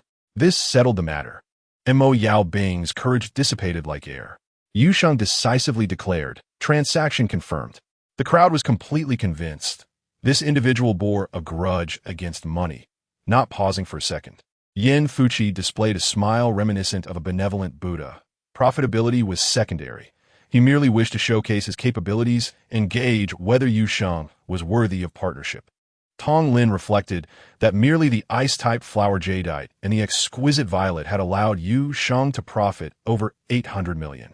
Finally, Yu Sheng grasped a piece of imperial green jade, slightly larger than a fist, yet was the king among jadeites, crystalline and translucent, embodying an astonishing purity. Women, unable to resist such temptation, gazed fervently. Even the typically serene Yi Hongmei could not help but stare. It is essential to understand that jadeite jewelry valued over 100 million is predominantly imperial green.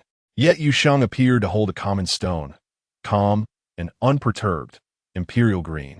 Starting price 45 million. Let us begin. 60 million. 70 million. 75 million. Yu Sheng was somewhat taken aback. He had estimated its value at 90 million. But these individuals did not concur. This demonstrated Yu Sheng's lack of professionalism. An imperial green bracelet could not be of a small size. Similar to how a child's toy cannot be a Ferrari. Without the capability to wear the bracelet, its value significantly diminished. Just as Yu Sheng hesitated, a melodious voice rang out, 1 billion. The crowd erupted in astonishment, all eyes converging on none other than Jenny. Expressions of incredulity spread among the onlookers. Was she truly raising the price, taking them for fools? Yu Sheng chuckled. If you like it, consider it a gift. Why shout? He casually handed the jadeite to Jenny. The crowd realized their misunderstanding. However, Jenny's move was indeed shrewd, acquiring an imperial green without cost. Yet, Jenny smiled and replied, "Rest assured, I never shout whimsically." And thereafter fell silent. Tong Lin again closed her eyes in despair. The subsequent Zhengyang green jadeite was purchased by Gao Chong for 90 million. The remaining materials included a piece of exquisite blue jade, a piece of Fu Lu Shou Shi, and a piece of red jade.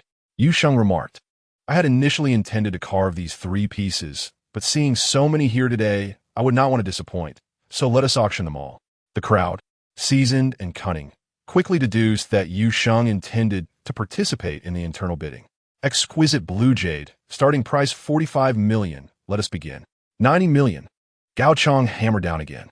1 billion. Mo Yao Bing ignited the bidding, as the Mo family had displayed insufficient strength.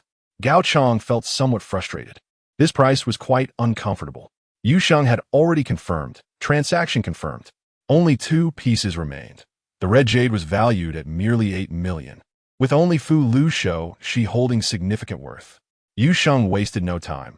These 2 pieces will be auctioned together, starting price 50 million. Let us begin. Hold on. I have something to say. The crowd sighed. This was a request they could not refuse.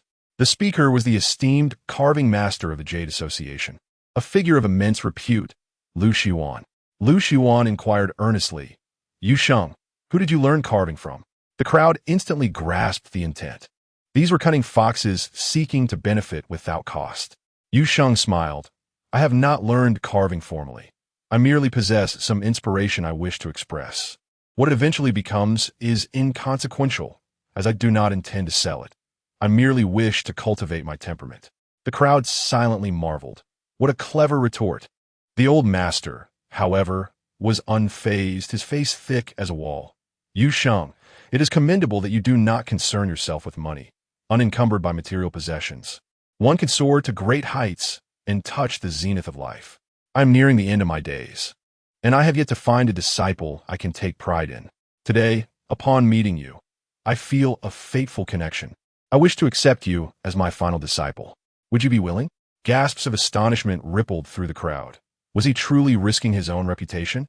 If Yu Sheng were to refuse publicly, it would be a grave offense. Only Yin Fuqi sighed, recognizing the cunning nature of the old master.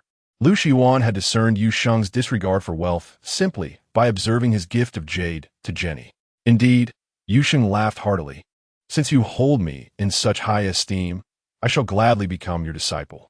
Consider these 2 items my token of apprenticeship. I hope my master will graciously accept."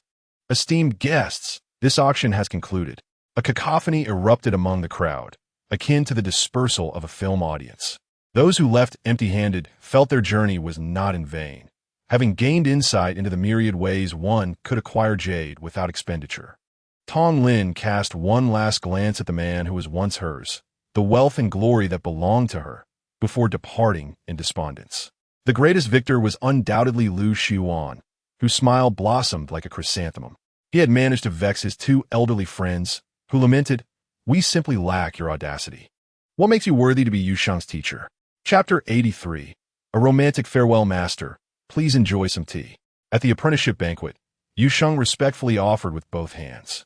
The guests in attendance included the two sculpting masters from a Jade Association, Yang Haining and Lu Zongwen, along with Su Haoping, a director from the Collectors Association. The self-proclaimed famished Yan Fuqi, who claimed he could barely move, clearly grasped the essence of shamelessness under Lu Xiuan's demonstration and naturally chose to stay. Meanwhile, Helen and Yi Hongmei were also present. Although Hongmei's role was that of a bodyguard, she exhibited no hesitation in her awareness. To her, all beings were equal. Whether sitting with an emperor or a donkey, she showed no preference. With a smile, Lu Xiuan accepted a drink and began his customary admonishment. "Yusheng, do you know who the patriarch of the carving industry is?" He was unaware of Yusheng's background, having no time to investigate. However, judging from his performance at the auction, it was evidently remarkable. Thus, he intended to start his teachings from Zhigung to prevent Yusheng from thinking that this master was beneath him. Little did he know, Yusheng was entirely oblivious to it and unabashedly thought it irrelevant to him, declaring with a beaming smile, "Of course, it is you, master." Laughter erupted among the crowd. Yang Hating guffawed, slapping his thigh to amplify the humor directed at his old friend. "Yusheng, your flattery is rather crude." Lu Zongwen teased with a hearty laugh. Yan Fuqi suppressed his laughter, ensuring to stand united with his brother at that moment. He had no idea who the patriarch was. Su Haoping, known for his generosity and calmness, could not help but chuckle. This younger brother was indeed a talent. Helen, though unaware of the answer, comprehended that Yusheng had made a jest and cooperatively laughed, feigning knowledge. Only Yi Hongmei was amused by the comical expressions of others. Lu Xiuan's face darkened instantly. Though he appeared thick-skinned, he was merely a player in the game of life, having seen through worldly matters. He was fundamentally traditional, and disrespecting the patriarch was a grave sin. Yet, he understood that he should not have posed that question, acknowledging it was not entirely Yusheng's fault. With a mix of amusement and exasperation, he remarked, "You are putting your master in a difficult position. Even a master of iron and steel cannot withstand the criticism of the masses. Please refrain from such crude flattery in the future. Although you lack a foundation in carving, I am certain you are naturally suited for it, as you possess a pure heart unbound by convention. While the experiences of predecessors must be inherited, your own insights are the most precious, which is an essential quality for any great carving master. I shan't elaborate on your character. Rules are rules, and you are you. No one can change that, and there is no significant fault. Please take a seat." Yusheng showed no sign of shame. He did not rely on carving for his livelihood and cheerfully sat down. The others immediately congratulated Lu Xiuan, as was customary. After several rounds of drinks and cheerful banter, Lu Xiuan broached the main topic. "Yusheng, although you have auctioned only a small number of jade pieces, they are all exceptional, which has already established your significant influence in the industry. You understand that without support, one can be crushed by power. You should apply to join the Jade Association." Yang Hating promptly added, "Do not fear the hassle. Just write an application, and the rest will be taken care of." Lu Zongwen chimed in. "We three will co-sign to guarantee you a title as a Jade Original Stone Appraisal Consultant. Mind you, this is a unique opportunity." Yan Fuqi was taken aback. This was indeed a substantial investment. While stone appraisal consultants were plentiful, none existed within the Jade Association, where only experts resided. Who would Yusheng serve as a consultant? Yet now a position was being custom-tailored for him. What a high status it would bestow. He thought to himself that this would surely secure Yusheng's loyalty, leaving him no role to play. He then humorously added, "As long as you fulfill the appraisal duties, that will suffice." The old fellows shot him a glare. "You sly one." Yusheng was keenly aware that they aimed to rein him in, which had its advantages and disadvantages. While he would gain a backing, there would also be expectations. He chuckled, "Master, I have no time. Rest assured, it will not delay you. I will arrange for a secretary to handle all industry communications, making everything far simpler for you in the future." Lu Xiuan assured him earnestly. Very well. Yuxing decided to trust his master and agreed readily. The three old fellows were satisfied. Lu Xiuan smiled. You do not have a house in Yanjing, do you? You aren't short on money, so you should buy one soon. What type do you prefer? A Sihiyuan? I can help you arrange that. Yuxing chuckled, feeling as though the reins were tightening. Master, the house is not urgent. I have a lot on my plate. By the way, Su Ge. He turned to Su Heping. Wasn't there an auction for the presidential suite at the Jianghai Grand Hotel? Weren't you invited? Su Heping looked puzzled. Didn't you know? Because you were auctioning jade. They changed it to start at 2 o'clock in the afternoon. I'll be going over this afternoon. Yuxing laughed heartily. That's splendid. It seems the national treasure is still in play. I'll accompany you. Is that all right? Of course, it's perfectly fine, Su Heping replied matter-of-factly. If you aren't qualified to attend, then who is? The three old fellows realized that this could not be rushed. He was also engaged in artifact collection. Understood. Master, you can rest assured, Yuxing assured repeatedly. He certainly intended to go to Yanjing, as he had yet to unravel the grievances with his parents. After bidding farewell to Lu Xiuan, Yin Fuqi also had to take his leave, but Yuxing promised him that if cooperation was needed, he would be the first choice. Yin Fuqi left contentedly, feeling his efforts were not in vain. Soon, a car from the embassy arrived. Yuxing escorted Helen to the entrance of the Imperial Garden, where a black plate extended Lincoln awaited. Su Heping, who had come out to see her off, felt a chill. He recognized the vehicle as that of Ambassador Brandt, which was exempt from inspections wherever it went. This Jenny has a formidable background, Su Heping marveled. A military officer opened the car door and respectfully gestured, Please, miss. Get in. However, Helen suddenly turned and embraced Yuxing, bestowing a farewell kiss upon him in public. Su Heping felt awkward. What was I even doing here? Now I feel out of place. Yi Hongmei is surely Yuxing's woman, or else why would she be such a pampered bodyguard? I shall take my leave. The rest is in God's hands.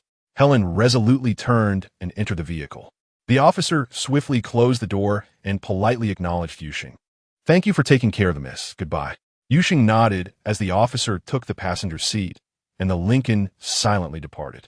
Su Heping exhaled in relief. Yet Yi Hongmei earnestly reminded, she took the jade. What about the promised 100 million?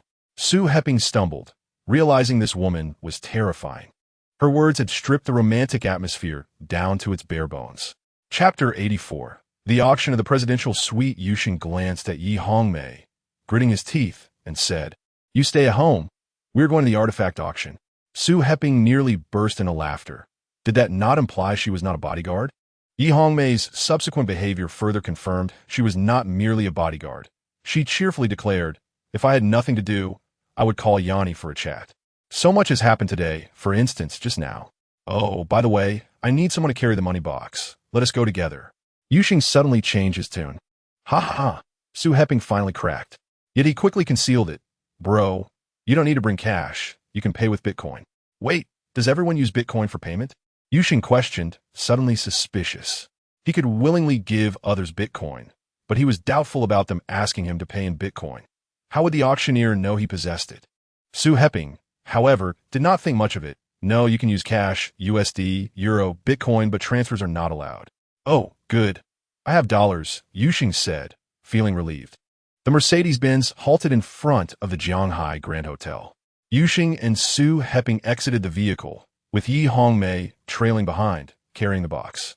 They smoothly entered the elevator, and Yuxing could not help but inquire, Su Ge, don't you find anything amiss? An underground auction should be rather discreet. Shouldn't it? One would need to be led to find it.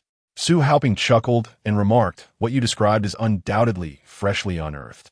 However, there are numerous private auctions where, like you, the items are legitimate, merely seeking to fetch a high price. Like me? Then why not auction at home? Why not accept bank transfers? Yuxing questioned. Yi Hongmei widened her eyes in agreement. Su Heping, however, was both amused and exasperated. My dear brother, the world is rarely black and white. It predominantly exists in shades of gray. For instance, if Li Chongqing accepted a national treasure as a bribe, it would certainly be a heritage treasure. Otherwise, he would never have received it. Yet, in his possession, it becomes a bombshell. So what should be done? Should he auction at home? What a joke.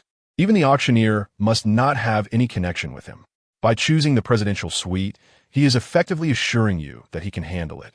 So you can buy with confidence. Yu Sheng felt enlightened. Even Yi Hongmei was convinced perhaps this was a cover-up. Upon exiting the elevator, they encountered two young men in suits standing guard at the presidential suite door. Mr. Su, the bodyguards do not permit entry. One of the suited youths unexpectedly recognized Su Haoping. I cannot afford such wealthy bodyguards.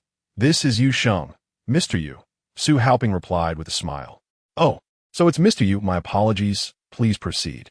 The suited youth wasted no time, as the delay in the auction was due to Yu Sheng, thus allowing them entry without hindrance, not even stopping Yi Hongmei, who was acting as a bodyguard. Upon entering, Yu Sheng was taken aback. Over 30 individuals, and he recognized more than half of them. Was this a gathering of friends?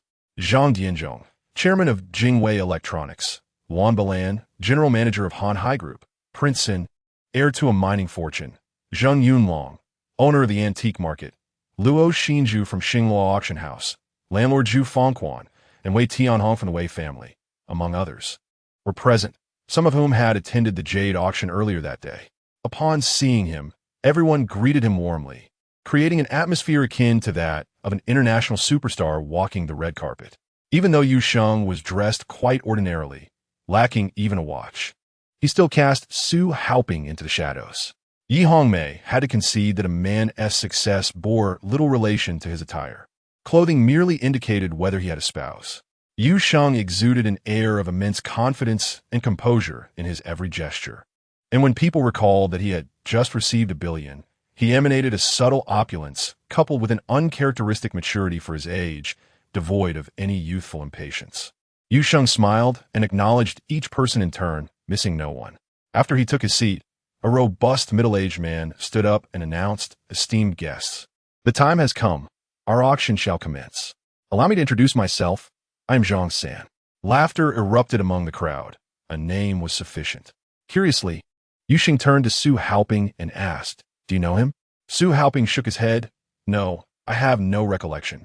Zhang San continued, "I realize everyone is here for the national treasures. Otherwise, you would not be granting me this honor. We will first showcase the items for auction, a total of 10, each a masterpiece. Due to space constraints and the fragility of the artifacts, please refrain from handling them. We will invite 2 esteemed authorities to authenticate, followed by public disclosure of their findings. Thank you for your cooperation." With a clap of his hands, for assistants emerged from the bedroom, orderly placing the 10 artifacts on the table. Everyone looked towards Su Haoping and Yu Sheng, which made Luo Xinju blush. As the owner of Xinghua Auction House, she felt the lack of trust. When it came to credibility, Yu Sheng and Su Haoping were highly regarded. In fact, even Yu Sheng's adversary, Wei Tianhong, trusted that he would not fabricate anything, as no one could bribe him. Without any pretense, both men approached the table. Su Haoping, with a touch of propriety, donned a pair of white gloves first. Yu Sheng, however, unabashedly reached out to grasp a stone tablet, from the Jin dynasty, then noticed he couldn't decipher any of the inscriptions. He nonchalantly placed it back down, leaving such matters to Su Haoping. Yet, he was certain this was not an item that had been excavated. It had never been buried. His assessment was swifter than Su Haoping's, almost instinctively picking it up, glancing, and then setting it down. Luo Xinju mentally scolded. Is this even an assessment? Are we being toyed with? Yet, the crowd held immense faith in him, which was a result of the aura surrounding that collection of exquisite jade. Such an impressive individual, capable of discerning ancient jade with his eyes closed, was only to be expected. In the blink of an eye, the 10 items had been reviewed, and none had been excavated, at least none post-establishment of the nation. Yu Sheng felt a flicker of doubt. He did not feign ignorance. Once Su Haoping finished examining, he directly asked, "Brother Su, which item qualifies as a national treasure?" The crowd's eyes widened. Su Haoping sighed. "It is this stone tablet. The designation of a national treasure is unrelated to market value. It is not necessarily the most expensive, but it is unique and holds the greatest cultural and research significance." He then proceeded to expound on the tablet's inscriptions, provenance, historical importance, and research value, which could fill a cultural void. The audience listened intently, not surprising for an expert. Yet, no one dismissed Yu Sheng. Each had their strengths. And why not let Su Haoping take a blindfolded test? Indeed, Yu Sheng's subsequent performance proved he was not merely a FAAD. He accurately reported the ages of the other 9 items and emphasized, among these 10 auction items, there are no legally defined excavated artifacts. According to the law, items excavated post-establishment of the nation belong to the state. In the antique community, excavated specifically refers to this regulation. If unearthed during the Republic period, they are consensually categorized as part of a heritage lineage. In other words, all 10 items were eligible for auction. The crowd sighed in relief, knowing this fact sufficed. Zhang San's eyes gleamed with surprise at Yu Sheng's performance, leaving him somewhat anxious, feeling he had lost his grip. Chapter 85. I lack culture, I just adore beauty. Zhang San boomed. I extend my gratitude to both experts for their authentication. The auction is officially underway. The first item for bid is the Qianlong blue and white plum vase. As the attention of all was captivated, Yu Sheng seized the opportunity to discreetly message Yin and I. No excavated artifacts. Do not apprehend anyone. I sense this is a trap, though I am unsure who it targets. This was closely tied to the assessments made by both men, especially those who had transacted with Yu Sheng, all brimming with trust. Thus the price soared. It is rare for underground auctions to reach such heights. Su Haoping turned with regret. This price has lost its significance. By the way, are you waiting to bid on the stone tablet? Yu Sheng replied with a smile. No, I do not fancy stone tablets. He had no intention of buying anything. He merely wished to observe Zhang San's next move. Su Haoping did not press further, knowing Yu Sheng preferred to scout for flaws. Yet today was evidently not the day for that. He could not deceive everyone into thinking something was fake just to find a bargain. The first item sold for $9,500,000, acquired by Prince N, who joyfully paid in dollars.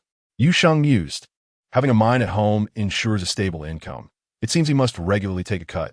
The second item, a Ming Dynasty 3-color child chariot figurine, commenced bidding at $500,000. Zhang San's gaze inadvertently swept over Yu Sheng before quickly averting. Yu Sheng's suspicions were raised. Was he waiting for me to place a bid? Could I be the target? The more he pondered, the more suspicious it became. Initially, he believed that without an invitation, he could not possibly be the target. However, now he felt differently. There was no need for an invitation, as Su Haoping would extend one. The major point of suspicion was the timing of this auction, which had been postponed due to his jade auction. What had seemed reasonable now appeared dubious. Yu Sheng's fighting spirit ignited. How dare they seek their own demise? Yet, he still had not figured out how this trap was designed. Did they intend to frame him? Even if these artifacts were stolen, it would not matter. Yu Sheng was unaware of their illicit origins, and dozens could attest that he had purchased them. As he pondered, the second item was swiftly sold, once again to Prince and the unsuspecting lamb. Yu Sheng could only shake his head in disbelief. It appeared this lucrative opportunity was ubiquitous. However, it is evident that Zhang San's target cannot be Wang Ziyan. If the objective were me, the auction for the steel should commence now. The reasoning is quite straightforward. If one refrains from purchasing the most expensive and the least expensive items, the only option left is to auction off a national treasure. Indeed, Zhang San declared loudly, we shall now begin the auction for the national treasure steel, with no reserve price. Let's begin, without a shred of doubt. The target was none other than himself. This absence of a reserve price sparked a sense of euphoria among the crowd, as if they had stumbled upon an extraordinary bargain, igniting a fervor that set the entire venue ablaze with excitement. For the first time, dozens of individuals began to bid simultaneously. Zhang San's gaze swept over Yu Sheng once more, as he continuously announced the highest bids. 1,800,000, 1,900,000, 2 million. Boss Wan has bid 2 million, 2,100,000. Mr. Zhang has offered 2,100,000. Is there no one willing to raise the bid? The crowd fell silent, for after all, it was merely a stone. Zhang San's eyes again flitted over to Yu Sheng, but he directed his inquiry to Su Haoping. Mr. Su, do you find this price for the national treasure reasonable? Su Haoping chuckled. The price reflects the contradiction of supply and demand. It has no correlation with value. Suddenly, Zhang San posed a question to Yu Sheng. May I ask, Mr. Yu, why do you not hold the steel in high regard? Laughter erupted among the crowd. Yet, Zhang San fixated intently on Yu Sheng. The laughter echoed once more. Disappointment flickered in Zhang San's eyes, yet his mental fortitude prevailed, and he declared decisively, 2,100,000 sold. The subsequent auction items spanned various categories, ensuring that any avid collector would find something to their liking. Yet, Yusheng did not place a single bid. Even Yi Hongmei, intrigued, leaned close to him and inquired, "Do you only collect women? Oh, is it that obvious?" Yusheng responded, surprised. Yi Hongmei rolled her eyes at him. "With your expertise in identifying antiques, what exactly do you collect?" Leaning closer to her ear, Yusheng replied, "Fool, I have told you before, it is about sensing the aura." Yi Hongmei instantly understood, realizing that expertise in appraisal is not synonymous with collecting, and her admiration for him grew deeper. Soon, every auction item had been sold. This auction concludes here. Thank you all for your patronage. Zhang San bowed gracefully, not casting another glance at Yusheng. The crowd bustled and departed. Su Haoping followed Zhang San, having purchased the steel. Yusheng, while declining the invitations of acquaintances, pondered whether Zhang San had any further tricks up his sleeve. As anticipated, Zhang San seemingly nonchalantly approached Yusheng, whispering, "Mr. Yu, I possess some rare treasures that are unsuitable for auction. I wonder if you have time this evening?" Yusheng immediately displayed keen interest. "Certainly, I will come over after dinner." The two made arrangements, and Yusheng quickly took his leave. Upon returning home, he entered his bedroom and messaged Yan and I. "This auction was directed at me, but unfortunately it failed. Zhang San has invited me to visit him tonight. I suspect he is going to present some terrestrial artifacts." "Understood. Moi." Yan and I seemed quite pleased. Yusheng paused for a moment, only to realize what delighted her. She was preparing to catch antique dealers. Unable to suppress a slight twitch at the corner of his mouth, he wondered if that was truly what he meant.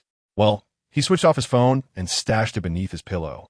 When he returned to the entrance of the presidential suite, the two henchmen had vanished, and the door was closed. Yusheng waited for a while, but no one entered or exited. Should he resort to a ghostly knock? Just then, a woman emerged from the elevator, and Yusheng's eyes lit up. This woman exuded a mature charm, akin to a ripe peach, ready to yield its sweetness at a mere touch. A perfect embodiment of what one would call flesh made of water, exquisite and translucent, shimmering with allure. As the woman approached the door, she knocked lightly. In merely a second, the door swung open. Evidently, the two henchmen had been guarding it. The woman appeared startled, clutching her chest with both hands, and in a delicate voice said, "Two is not enough. How many are you?" "Crap, it's just us two, come on in." "Oh, very well then." By the time the woman finished speaking, Yusheng had already stepped inside.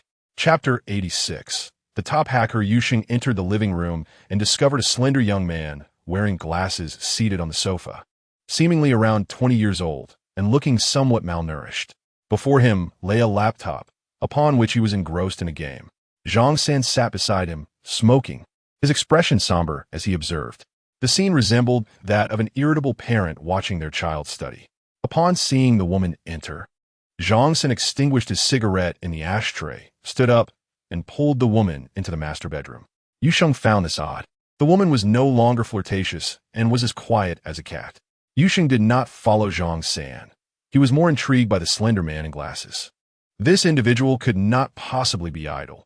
He must earn his living through intellect, for he was no match for anyone in a physical confrontation. At that moment, the four henchmen were expelled from the master bedroom and took seats on the sofa. Yusheng's thoughts raced. Were they monitoring this glasses-wearing young man? The young man slowly closed the game, and a screen displaying a graph resembling an electrocardiogram appeared. After switching screens a few times, he suddenly looked up and said, "Yusheng has power down. What the hell?" Yusheng's eyes widened in shock. The four henchmen exchanged glances, all of them in disbelief. One of them threatened, "This kid is too cunning, always trying to stir trouble for Brother Zhang. Should we give him a beating?" Another feigned goodwill, "Li Bin, why bother? If you cooperate, this matter will conclude, and you'll be a billionaire. Brother Zhang is a man of his word." The slender youth Li Bin suddenly chuckled. "All right. There's one more thing I forgot to mention. At the start of the auction, Yusheng sent a message to Yin and I. Do you want to report on that?" The faces of the four changed, and they asked in unison, "What message? Are you sure this information is something you should know?" Li Bin simirkit. The four exchanged glances, hoping it was best not to know. They were aware that Li Bin's fate had long been sealed, he was to be silenced. Knowing too much invariably led to being silenced. However, if they disturbed Brother Zhang's sleep and emerged unscathed, that would be disastrous. If it were indeed important, and they failed to report it, the consequences would be dire. The four ground their teeth in frustration, wishing they could hurl Li Bin off the building. Finally, one henchman dialed a number and relayed the information. After a while, Zhang San emerged from the bedroom, his face dark and furious, and waved the four henchmen away.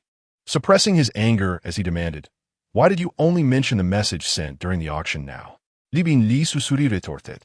Should I have announced it in front of everyone as I exited the bedroom? Why not say it after the auction concluded?" Zhang San's anger intensified. Li Bin sneered. "You've already arranged for a transaction tonight. What difference does it make if I say it now or later? Do you still want to hear it? Fine, go ahead." Zhang San, trying to contain his ire, sat down. Yu Sheng warned, "If no terrestrial artifacts are produced, do not apprehend anyone. I suspect this is a trap, though I'm still uncertain whom it targets." Zhang San's expression grew grave. Li Bin continued, "There is one more thing. I hacked into Yu Sheng's phone and found no Bitcoin. In other words, he has never used his phone to make Bitcoin transactions. His payment method is likely through his home computer. For instance, he could call someone at home to make the payment. Thus, you will need to wait for an opportunity when he is online to control his computer. Therefore, your transaction with him tonight may not succeed unless you allow me to visit his house." Yu Sheng comprehended fully. This Li Bin was a top-tier hacker, and he was after Bitcoin. If he truly made a Bitcoin transaction today, it would undoubtedly result in all his Bitcoin being transferred away, leaving him empty-handed. A bead of sweat trickled down Yu Sheng's brow. Such wealth was alarmingly insecure, easily acquired but equally easy to lose. Those privy to his Bitcoin holdings included Wan Ting and his son, Su Haoping, none of whom aroused suspicion, as they were unaware of the quantity. The most likely candidate to know would still be Qiao Haitao. Yu Sheng pondered, how could he be certain it was in my possession? Or perhaps, there are others who know? Zhang San's cold smile revealed a sinister intent. Are you going to his house? What if you run away? You could send someone. Just insert a disk into his computer and start it up. Lin Bin, sensing the murderous glint in Zhang San's eyes, suddenly changed his tone. Of course, it can be done without going there, but we will have to wait for him to go online. Once I control the computer, you can proceed with the transaction.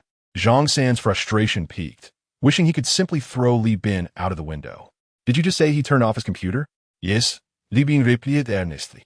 He probably hasn't noticed. He likely just wants to avoid distractions, just like you, sleeping.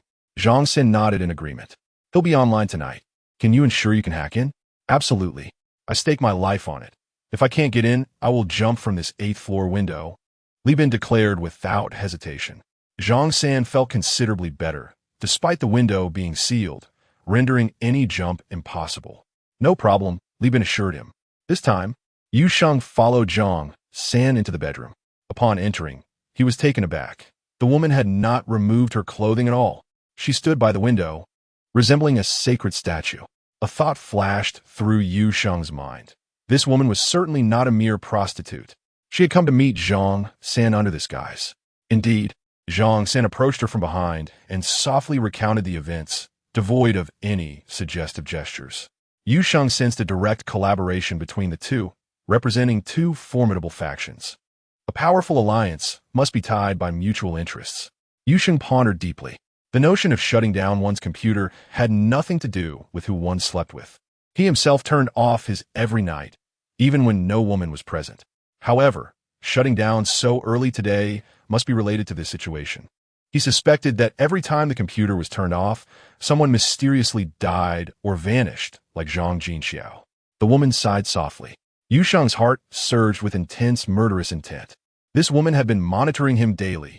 Zhang San's cheeks twitched slightly as he incredulously asked, "Does Yu Sheng realize I am targeting him and has come to kill me?" The woman finally turned around, her gaze icy as she remarked, "Is it so difficult to kill you?" Zhang Jinxiao was so powerful yet vanished. And although his subordinates claimed it was the work of a ruthless assassin, I do not believe it. Yu Sheng, consumed by vengeance for his parents, had done nothing but attend a cultural artifact auction, unless he was certain that Zhang Jinxiao was already dead. The only thing he couldn't fathom was how Yu Sheng managed to orchestrate all this.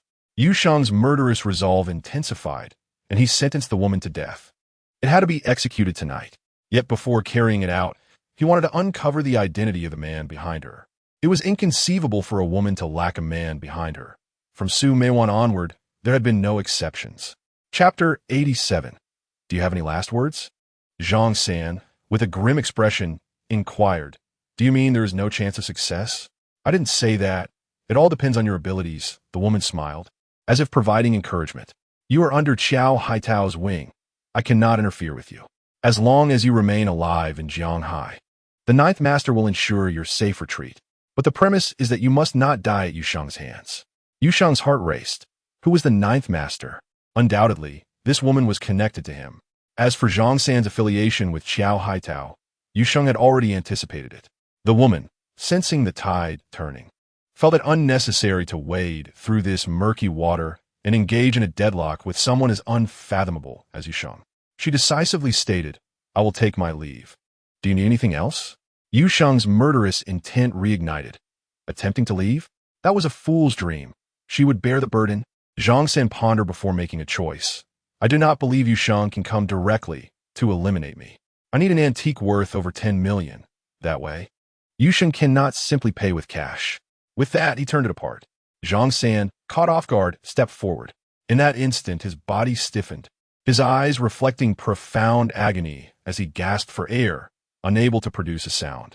Then, terror gripped her eyes as she beheld Yushang's sudden appearance.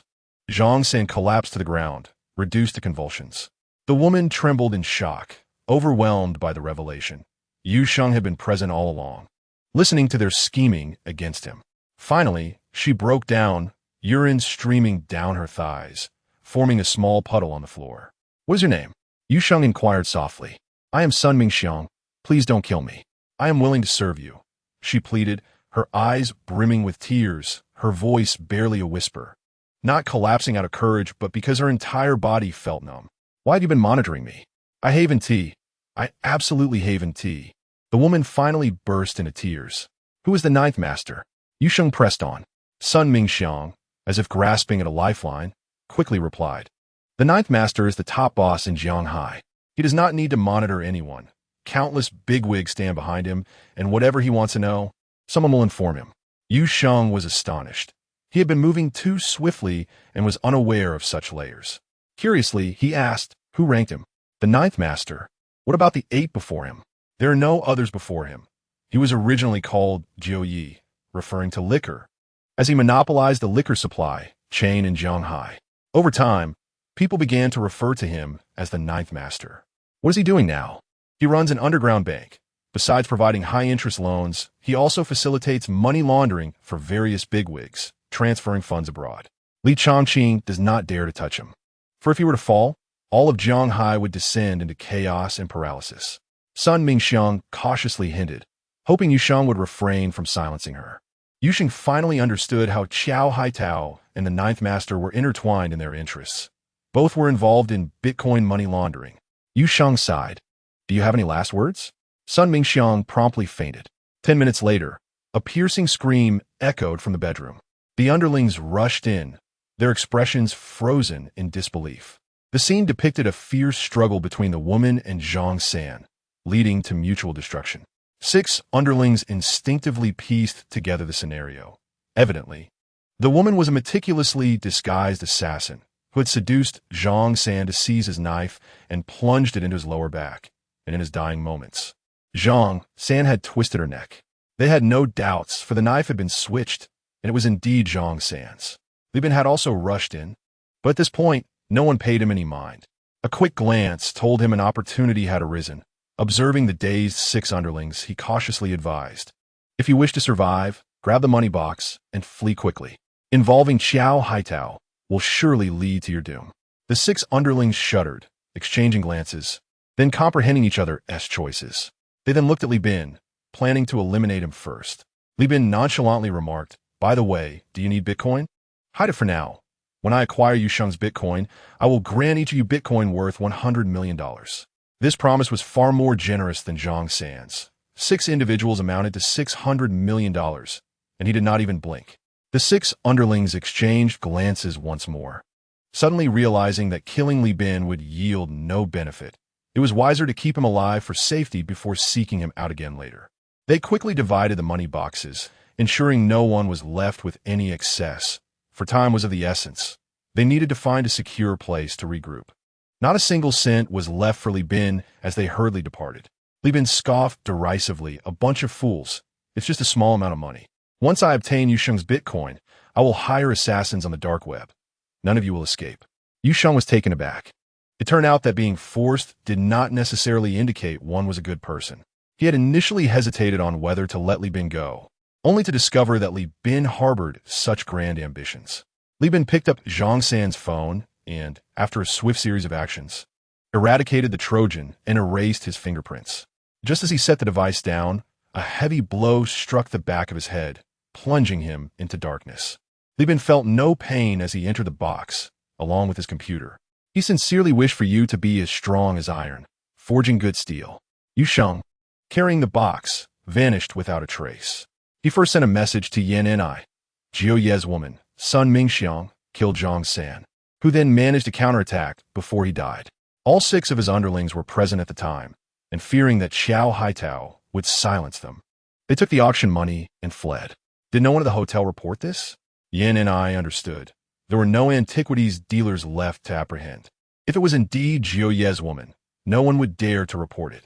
The hotel would notify Jiu Ye, and soon all traces would vanish, guest records erased, surveillance footage deleted, as if nothing had ever happened, forever absolving him of any connection.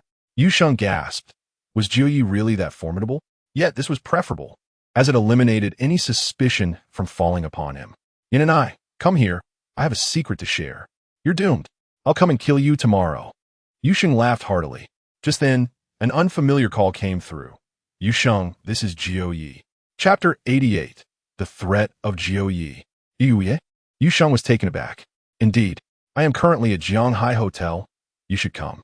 Jiu Ye's tone was entirely commanding, devoid of any courtesy. Yusheng paused for a moment before calmly inquiring, "Who do you think you are?" Jiu Ye remained unperturbed, replying evenly, "I have given you an opportunity. Seizing it is up to you.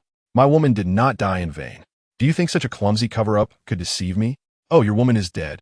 At Jianghai Hotel? Very well, I shall report it." Yusheng hung up, unwilling to engage in an open confrontation, as that was not his forte. He preferred to deal with matters discreetly. Moreover, someone had to take the blame. He adhered to this principle, as he was a man of conviction. He promptly called Yin and I. Jiu Ye called me, stating his woman is dead. You should handle this. He is at Jianghai Hotel. Yin and I understood and sighed. All right, I'll take care of it. Don't be too stubborn. This matter cannot be mishandled. She reported directly to Director Jia. Subsequently, Jia Xiushan personally visited Jianghai Hotel and met with Jiu Ye in the presidential suite. Jiu Ye stood by the window, appearing to be in his 50s, his hair meticulously groomed and not a strand out of place, exuding an aura of authority. Someone reported that your woman is dead. I am here to investigate. Director Jia felt compelled to speak, sensing that Jiu Ye could maintain his arrogance until dawn. Jiu Ye finally turned around, his gaze sharp and profound, as if he could see into one's soul, rendering anyone unable to meet his eyes. He resembled a sovereign of the dark world, able to decree life and death with a single word. Director Jia's pupils constricted, fully aware of the terror this man represented. At least 3 missing persons cases were linked to him, yet no one dared to touch him. Jiu Ye calmly asked, "You know Yusheng has killed many. Why have you not apprehended him? Evidence?" Jia Xiushan inquired succinctly. Jiu Ye smiled, yet his grin bore an invisible weight. The evidence is your concern. I need not gather it. What I observe is that anyone who has crossed paths with Yusheng has perished, including Qiao Gongzi from Pingzhou and Zhang Jinxiao, whose remains are non-existent. Do you not find this strange? Do you not wish to question him about how he accomplished this? Jia Xiushan's expression darkened.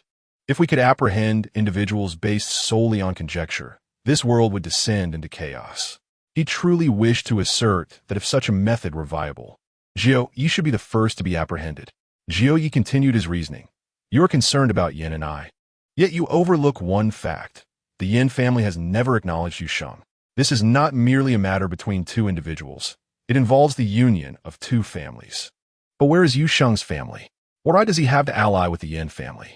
Jia Xiaoshan felt a headache coming on. He and Jiu Yi were clearly not on the same wavelength. He genuinely did not regard Yin and I with concern, for Yu Sheng had eliminated only unsavory characters, particularly Tang Tiance, Zhang Jinxiao, and Haim Mamba. Their deaths were of no loss, saving the department countless troubles, a most fortuitous circumstance. Thus, he was quite willing to turn a blind eye. Furthermore, he could not find evidence to prove Yu Sheng's involvement. However, Jiu Yi made a valid point. The coincidences were simply too numerous for anyone to dismiss. All who had a conflict with Yu Sheng had perished. Where is your woman? I wish to examine the scene. Perhaps I can uncover some evidence. Director Jia attempted to deflect. He did not believe there would be any evidence at the scene, and from his experience, it would be difficult to frame Yu Sheng. Jiu Yi sighed. I did not report it. Understood. Then you should rest early. I take my leave. Director Jia departed decisively. Jiu Yi slowly sat down, turning the massive gold ring on his finger, seemingly showcasing his wealth and status. 8 underlings silently entered, standing behind him, each robust and vigilant. Ahui, have you found anything? Jiu Yi, the surveillance footage shows no suspicious individuals entering this room. Instead, one person, a frail young man wearing glasses, has inexplicably vanished. Vanished? Jiu Yi pondered, slowly articulating, this must be the hacker, taken away in a box. This implies that someone must have carried the box away. Ahui promptly added, all 6 underlings were carrying boxes. Jiu Yi fell silent. The missing individual was not the crux of the matter. The key question was how Yu Sheng accomplished this. Jiu Yi, is it possible that Yu Sheng never came at all? Perhaps he bribed those underlings? Irikususi suggested. Did he pay them in Bitcoin? Jiu Yi mused to himself, suddenly realizing that this notion was quite convenient and made perfect sense. All loyalty stems from the inadequacy of betrayal stakes. No underling could withstand the temptation of $100 million. With a series of thuds, 10 flying knives struck the chopping board. Yu Sheng remained silent for a moment, astonished by how swiftly he had mastered the art of throwing knives in his practice of stealth. After just one night of obsession, his technique was indistinguishable from Hong Mei's, though his strength and speed had vastly exceeded hers. Jiu Yi, are you prepared? Yu Sheng sheathed his flying knives, ready to catch Jiu Yi off guard by visiting him during the day. He then walked into the dining room. Hong Mei had prepared breakfast, smiling as she said, let's eat. I feel like I'm becoming your mother. By the way, Yin and I didn't kill you last night, did she? Yu Sheng sat down, smiling faintly no. Thank you. Hong Mei only mentioned that fleeting kiss from Helen, a detail too conspicuous to conceal. In contrast, she knew of Yu Sheng's rendezvous with Helen in the bedroom, yet chose not to comment. Hong Mei increasingly admired this man, playfully stating, now you know my prowess, right? You must take me with you wherever you go today. I'm going to kill Jiu Yi. Would you accompany me? What is wrong with that?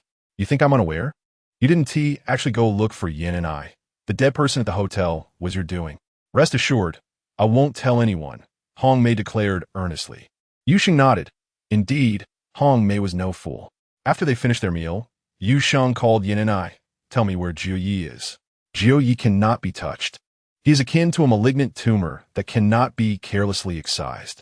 The financial resources he commands are immense. His death would disrupt Jianghai's financial order, leading to the collapse of numerous small and medium enterprises, thereby triggering social unrest. If the capital city intervenes to investigate, your troubles will escalate significantly. Do you mean to wait for him to kill me? Not necessarily. I've already asked my mother to intervene. What a joke. He is merely the owner of an underground bank. It would be a wonder if your mother could sway him. My mother need not negotiate with him. She only needs to let it slip that an investigation into that bank is forthcoming. The relevant big shots will take action and withdraw their funds. This approach will effectively reduce the bank's influence and minimize the risk of you making too many enemies, thereby averting a backlash that could cost you your life. Very well. After Yu Sheng hung up the phone, he remarked to Hong Mei that he wagered that Jiu Yi would not wait and would send someone to kill him today. Hong Mei laughed and said it was splendid. Since they had nothing to do, they might as well find something to occupy themselves with. Yu Sheng was left speechless, contemplating the audacity of this war profiteer. In Chapter 89, the feeling of profound resonance emerged. Yu Sheng questioned Hong Mei's incredulity that Jiu Yi would directly send someone to assassinate him. With a skeptical expression, Hong Mei replied, expressing her doubts about such a direct approach. Yu Sheng shook his head slightly, asserting that it would be too lacking in sophistication for someone like Jiu Yi. Typically, individuals of this nature believe themselves to be more clever than others and delight in employing schemes and deceptions. At that moment, Yu Sheng's phone rang again, displaying yet another unfamiliar number. Mr. Yu, I'm a friend of Li Bin. May I inquire if Li Bin is still alive? I do not know Li Bin. Yu Sheng responded. I possess information about Jiu Yi that you would find quite intriguing. The only price is to inform me whether Li Bin is alive. Not interested. Yu Sheng replied resolutely. Have you misunderstood something? Jiu Yi intends to kill you, yet you show no interest? All I wish to know is whether Li Bin is alive. Came the increasingly agitated voice from the other end. Yu Sheng promptly ended the call. Suddenly, Hong Mei interjected. That person is not sent by Jiu Yi. Yu Sheng nodded, acknowledging that the last statement did not sound quite right, but he reiterated that he did not know Li Bin. Hong Mei stated earnestly, I understand you cannot admit to having killed Li Bin, but why does he believe you can provide the answer? Because he is mistaken, thinking that Zhang San has killed him. In other words, he has maintained contact with Li Bin and is aware of his situation. Yu Sheng sighed. The misunderstanding stems from his ignorance of Zhang San's death. If I claim Zhang San did it, it will eventually be exposed. A hacker's friend can only be another hacker. Otherwise, how would he know about Jiu Yi's intelligence? I do not wish to deceive a hacker. Such dangerous individuals must either be eliminated or avoided. Understood. Hong Mei nodded. Yu Sheng then recalled the domineering assassin and suddenly asked, Will you teach me combat skills? Hong Mei smiled. Is it still timely? Very well, let us begin. The two retreated to the bedroom, as the floor here was resilient enough to absorb falls. Facing each other, Hong Mei instructed, You come at me as if to kill. Yu Sheng was momentarily taken aback, pondering why he, despite reacting faster than Hong Mei, could not evade her. Hong Mei chuckled. 1,000 techniques cannot rival one that is mastered. Your move is clearly learned from an assassin. Absurd. It is better to throw a flurry of punches, as at least that is cohesive. However, you only know the initial movement. The moment I crouch, you become an onlooker. Do not learn such frivolous tactics. Let's practice this move first. Crouch, spin, and sweep the leg. It must all be executed in the blink of an eye. Quickly, it must be quick. After several attempts, Yu Sheng felt he had perfected the technique, almost instinctively able to execute it without thought. Yet, Hong Mei was critical and persistent, pointing out, do not sweep without contact. This will yield no results. It is best to have a tree to practice against, as its resilience would spare your legs. Yu Sheng suddenly perceived Hong Mei as akin to a tree. This was evidently an illusion, and he shook his head, proclaiming, I feel I am already quite proficient. Let us move on to the next technique. Hong Mei grinned before repeatedly pinning Yu Sheng to the ground, applying various moves with increasing effort. Yu Sheng's rapid learning astonished her, not due to his skill alone, but also because his strength and speed resembled that of someone who had trained for a decade, perhaps even more ferocious than her. Meanwhile, Yang Kai and Feng Taizhan stealthily approached, believing that an assassination was underway upstairs, and began to pound on the floor. Upon discovering the two were merely sparring, they deemed it unnecessary to intervene, noting that their leader was not at a disadvantage and even seemed to have the upper hand in stamina. They quietly retreated. Jiu Yi's face darkened like a charred pot. One after another, influential figures were withdrawing their investments, all possessing formidable connections in Yanjing. It was evident that the Yin family had taken action. Misunderstood. Yu Yin murmured. The Yin family does not recognize Yu Sheng as a son-in-law, yet they acknowledge him as one of their own. Of course, the Yin family would deny any such acknowledgement. Everything required the subordinates to discern for themselves. Regrettably, he had misjudged the situation. Jiu Yi gritted his teeth, unwilling to seek assistance from any major players, fearing that even the uninformed would become aware of the situation, leading to dire consequences. He truly regretted his decision. It had been too unworthy to risk everything for a woman.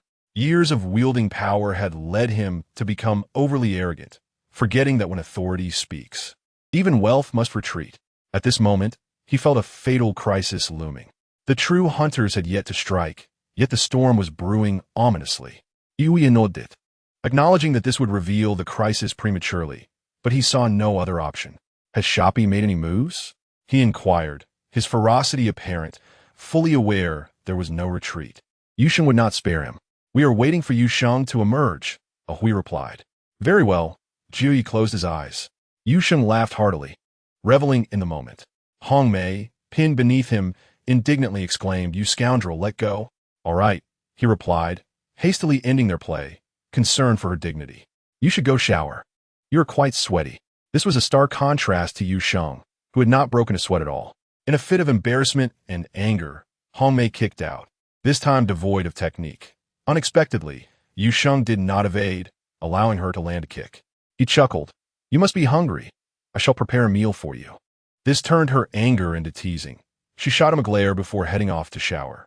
In the kitchen, he prepared a pot of meat and a pot of rice.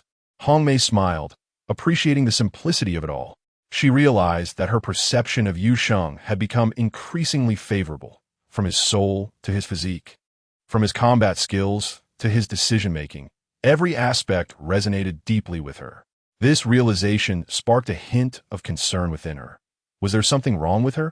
She then adopted a serious demeanor as she ate. Yusheng, with a grin, suggested, Let us venture out later. I bet I will be met with violence as soon as I step outside. Hong Mei scoffed. Would Jiuyi employ such tactics?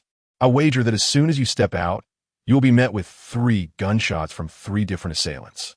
Yusheng was well aware of the imminent danger. Yet he offered Hong Mei a chance to assert her dominance, preventing future complications. Suddenly, the phone rang. Yusheng answered, Darling, are you missing me? Missing my foot. Do not go outside. Shoppy, Jiuyi's top enforcer, is lurking at the entrance of the Yuhua garden. Do not think that simply driving away will keep you safe. His habit is to collide head-on and fire upon stopping.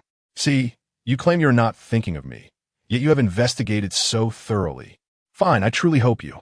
You scoundrel, stay safe and continue to annoy me. Yin and I concluded the call. Hong Mei beamed with delight, feeling increasingly perplexed by her inexplicable happiness. Yusheng continued to eat calmly, having made up his mind to eliminate Shoppy. In Chapter 90, the gunfight at the entrance of Yuhua Garden unfolded. After finishing his meal, Yusheng had made a decision. Hong Mei, I need to place a box of drugs in Shoppy's car. Do you have a way to do that? Hong Mei's eyes widened in disbelief. What did you say? You have a box of drugs? Yes, not much, just 24 kilograms. Do not tell anyone else, he replied, adopting a look that suggested he was confiding a secret. Originally, he intended to use it for long-term framing, but after the incident at the airport, he had changed his mind. It had become too obvious. Undoubtedly, someone would suspect he had drugs on hand. If things escalated, it could lead to cross-border enforcement action, resulting in a search of his residence, with the stakes being either his life or being framed. Most critically, if he wanted to investigate his parents' deaths in Yanjing without worry, he needed to clean up any potential evidence. Targeting Shoppy was the most suitable course of action. Akin to splattering Jiuyi with filth, he could wash it off slowly. Hong Mei finally gasped in astonishment. This audacious individual dared to hide such a considerable stash of drugs at home? She quickly understood. You intend to publicly execute Shoppy? Indeed, Yusheng affirmed. Yin and I has turned Yang Kai and Feng Taizhan into undercover drug enforcement agents. If they do not achieve results, how can we silence the gossiping tongues? Yusheng spoke with an air of certainty. Once Yang Kai and Feng Taizhan eliminate the trafficker and claim their victory, Yin and I will emerge to take command and receive credit for their accomplishments. The only stipulation is that we cannot inform Yin and I in advance. That would be tantamount to notifying Jiuyi. Hong Mei pondered for a moment before stating, as long as we can insert it before the monitoring is taken over by Jingfeng. It's quite straightforward. The challenge lies in the abundance of ultra-high-definition surveillance cameras at the main entrance. They could likely discern even the blood type. Yusheng chuckled. Leave that to me. I will disable them for a minute. Await my text before proceeding. Let's settle the matter. The focus now shifted to Yang Kai and Feng Taizhan.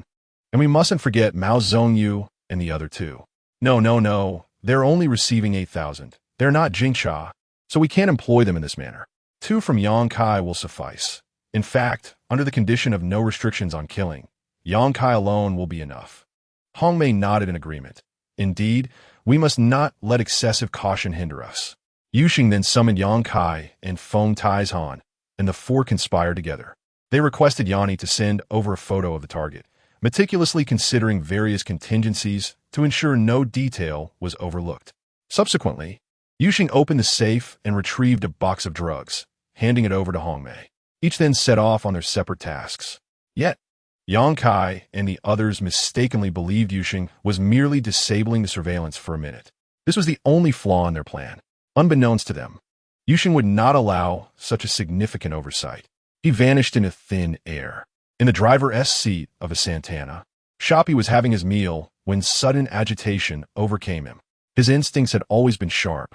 He tossed his boxed lunch into the passenger seat and began scanning the surroundings with a fierce gaze. A quick glance at the other two Wrangler vehicles revealed nothing amiss. Each Wrangler contained 4 lackeys, while the Santana had none, primarily for the sake of concealment. Another reason was that he was the one spearheading the collision, wary of confusing his subordinates. However, if Yuxing did not proceed in this direction, the other 2 Wranglers would undoubtedly ram into him. Should Yuxing dare to exit the vehicle, he could very well be killed in an instant. Shoppy's agitation intensified as he finally focused on Feng Taizhan. He had never met him, but had seen his photograph. Damn, what a foolish appearance. Is he here to solicit a prostitute? Is this the guise of an undercover agent? Nonsense. The whole world knows. He seethed, wanting nothing more than to eliminate him. Shoppy cursed under his breath, his cheeks twitching slightly as impatience grew within him. Yet he could not jeopardize Ninth Master's grand scheme and ultimately suppressed his impulse. Feng Taizhan walked past the Santana, pressing a button on his phone before hanging up and continuing onward. Yang Kai's phone chimed, and he realized that indeed, the prime ambush position was occupied by Shoppy, and there was only one person. Now, they awaited the signal from Yuxing and Hongmei. Both had to be ready before commencing their plan. Hongmei, too, required a disguise. She could not brazenly carry the box to frame someone. At the very least, she needed a diversion, ensuring that if someone inadvertently captured the moment, no flaws would be exposed. Thus, she procured a baby carriage, concealed the box within, and draped it with a trench coat. Everything was set. Soon, Yuxing's signal arrived. According to their agreement, the surveillance would be incapacitated in 3 minutes. Hongmei activated her phone timer and pushed the baby carriage out the door. Yang Kai pressed his timer and continued to wait. In 3 minutes, Hongmei adeptly maneuvered the baby carriage to a spot near the Santana. Suddenly, Yang Kai burst out of the door, rushing toward Hongmei like the wind, waving his arms, wife. Hongmei stumbled slightly. Damn, are you taking advantage of me? Nevertheless, his shout seemed entirely reasonable. However, Shoppy did not find it so. He recognized Yang Kai and knew who Hongmei was. He swiftly reached for his gun, exiting the vehicle with it aimed at Hongmei. His years of experience had ingrained in him the instinct that Yang Kai was diverting his attention while Hongmei was the true threat. After all, Hongmei had managed to infiltrate his circle. Eliminating the nearest danger was always prudent. Yet, he never anticipated that Hongmei would be even more decisive. With remarkable stealth, she spun around, her knife glinting like a lightning bolt, plunging it into Shoppy's throat with dazzling precision. Almost simultaneously, Yang Kai's gun fired, shattering the weapon in Shoppy's grasp. He chose to save Hongmei first, yet she opted to eliminate Shoppy immediately. She could not gamble on Yang Kai's decisions. The moment the door opened, the outcome was sealed. She preferred to expose herself rather than risk her own life. Fortunate that the surveillance had been disabled. Even if bystanders were to witness the event, it would not pose a significant issue. Who had time to raise their phones, especially during a gunfight? The confrontation erupted unexpectedly, and the lackeys in the other vehicles had yet to comprehend the situation before it concluded. At that moment, Hongmei's professional acumen came to the fore. She pushed the baby carriage and dove behind the Santana, appearing to take cover while inadvertently nudging the trunk open. The trench coat swayed, the drugs slid into the trunk, and promptly, the trunk closed as she fled with the baby carriage, retracing her steps from a minute prior, seamlessly connecting the events.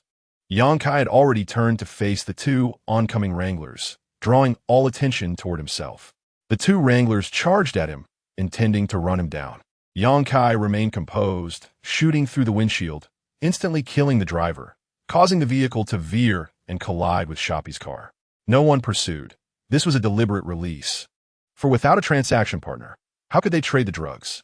The remaining wrangler, with 3 lackeys aboard, was left dumbfounded. "We surrender." The 3 opened their doors, shouting loudly.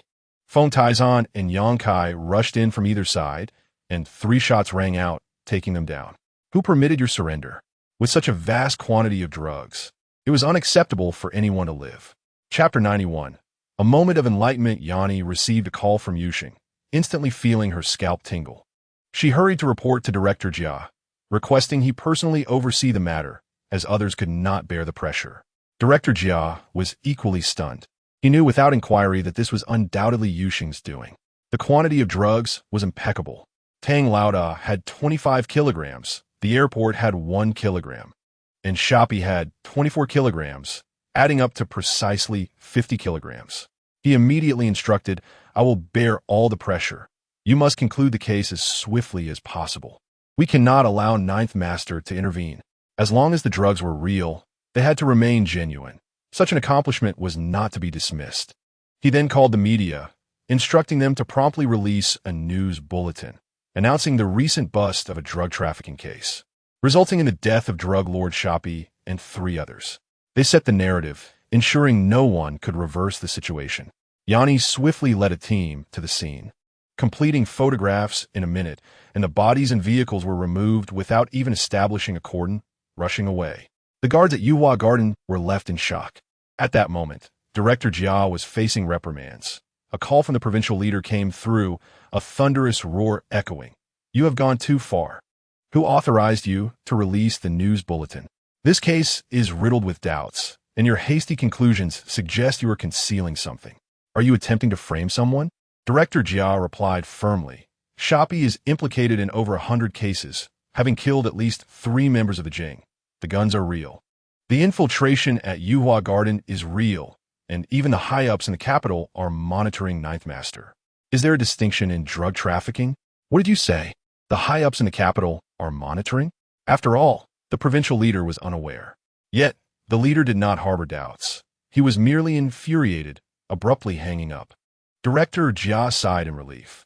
As long as Yanni's words held truth, the outcome could not be altered. Ninth Master slowly set down the phone, his complexion paling, realizing that not only had the leader failed to assist him, but he was also withdrawing funding. Most embarrassingly, the leader had explicitly informed him that he was restricted from leaving the country. Ninth Master felt a profound sense of despair. The collapse was merely a matter of time. The tide had turned against him. "Very well, since you show no mercy, do not blame me for my ruthlessness. What use is a restriction on leaving the country? I have long prepared an escape route. Without such foresight, could one operate a money house? However, before fleeing, he must eliminate Yuxing. Given Yuxing's elusive nature, he would likely come tonight. Excellent. Yuxing, I have prepared a surprise for you. If you can see through my trap, I shall kneel and call you father." Ninth Master sneered coldly. Yuxing's phone rang. Upon checking, he noticed it was an unfamiliar number. "Greetings, Mr. Yu. I am Song Kailang, the senior account manager at the bank. Your client status has been elevated to diamond level, and we shall issue you a black gold card, providing you with the finest personal concierge service, along with all services delivered directly to your door. I am currently at the entrance of the Yuhua Yuan. May I pay you a visit? Please come in." After hanging up, Yuxing turned to Hongmei and chuckled. The Cosmic Bank is lacking. They don't even know how to employ the beauty trap. Quite disappointing. Hongmei rolled her eyes, thinking this was a matter to discuss with Yanni. Soon, Song Kailing arrived, sporting a broad smile and showering Yuxing with compliments. But Yuxing waved his hand to cut him off. "Please take a seat." Without further ado, Song Kailing delved straight into the matter at hand. "Here is your black card. Additionally, we have prepared a small gift for you. This is the latest model of a mobile phone, customized by the bank, preloaded with features from the Cosmic Bank for your convenience." He pushed the phone box and the black card toward Yuxing. Yuxing had no intention of using the phone. He remained highly wary of gifts that came unsolicited. Before Yuxing could voice any conditions, Song Kailang preemptively declared, "The current interest rate for demand deposits is 0.35, and the bank has decided to elevate your rate to 5, calculated based on a 3-year fixed deposit rate. Moreover, We will provide you with a position as a formal bank employee with an annual salary of 300,000. Do you have any special requests? Yu Sheng felt somewhat dazed. He had envied the treatment afforded to major clients when he had no money, yet now that he was affluent, it all felt rather hollow. He merely nodded. All right. I need to consult regarding tax obligations. Is gambling tax exempt? Gambling is tax exempt, but personal income tax cannot be evaded with a rate of 20%. If you wish to avoid taxation, the process is neither complex nor illegal. Yusheng noted how the concierge truly spoke from the interests of major clients, chuckling. The impoverished cannot escape taxation, while the wealthy pay taxes yet seek to evade them. It appears I still possess the mindset of a poor person. Please proceed with my tax declaration and remit the taxes. No problem. All procedures will be flawless, ensuring your rights are not compromised. Song Kailang regarded Yu Sheng with newfound respect. Yu Sheng attempted to embrace Yanni, but she firmly pushed him away. No touching today. Very well. Yu Sheng was elated, as if he were about to enter the bridal chamber, while Hongmei burst into laughter. Yanni, once seated, inquired, with such significant matters, why didn't you inform me in advance?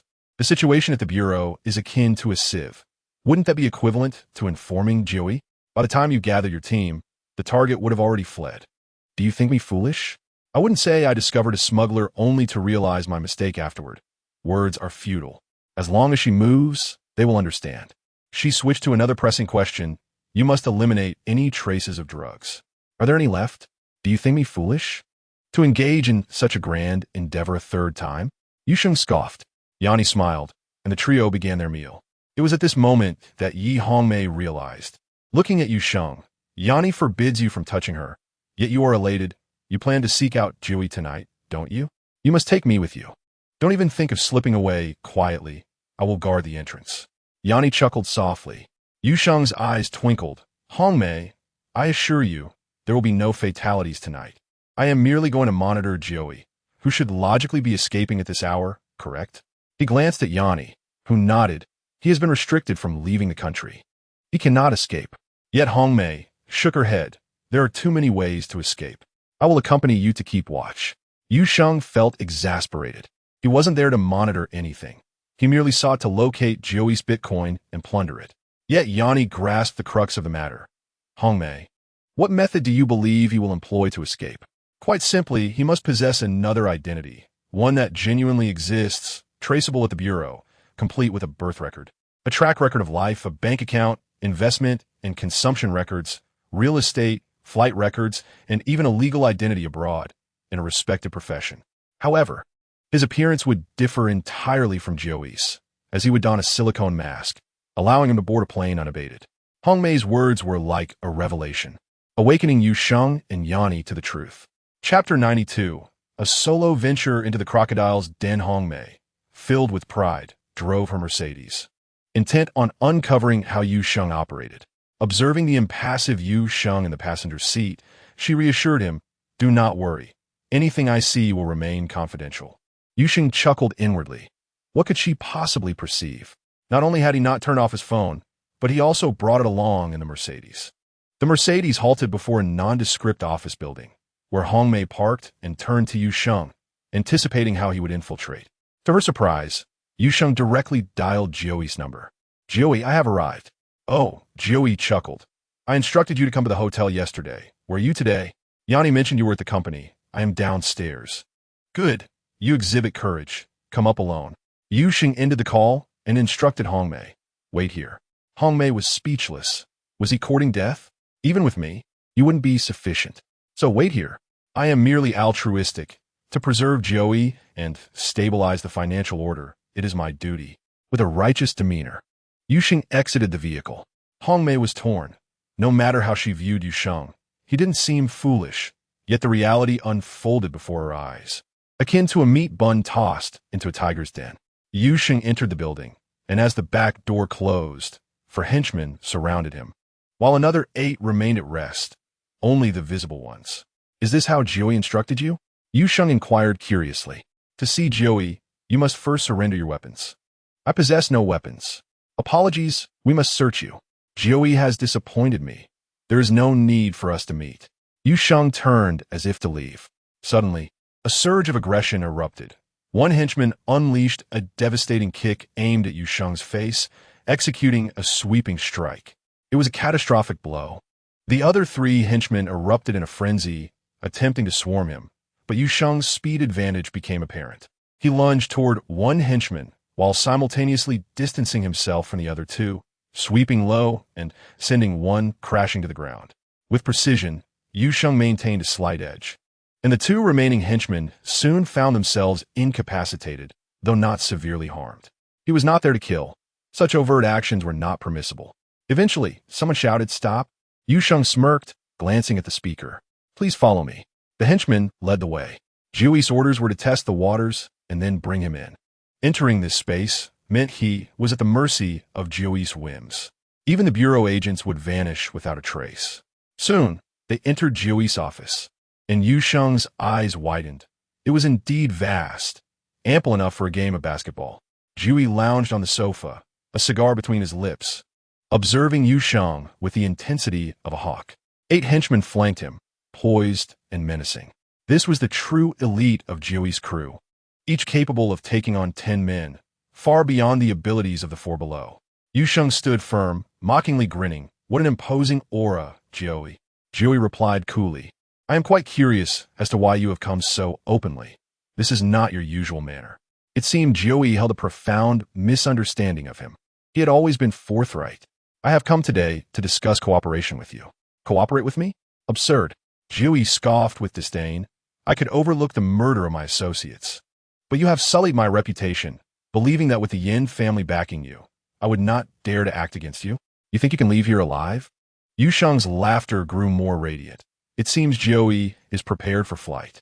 However, I have come today to inform you that your other identity has already been uncovered by the higher-ups. If you doubt me, feel free to don a mask and attempt to board a flight. Let us see if you can succeed." Jiuyi's body stiffened, his expression frozen in shock. A storm raged within him as he pondered how his most closely guarded secret had been exposed. Yu Sheng continued earnestly, "We truly have no need for enmity. You cannot withstand the onslaught from above.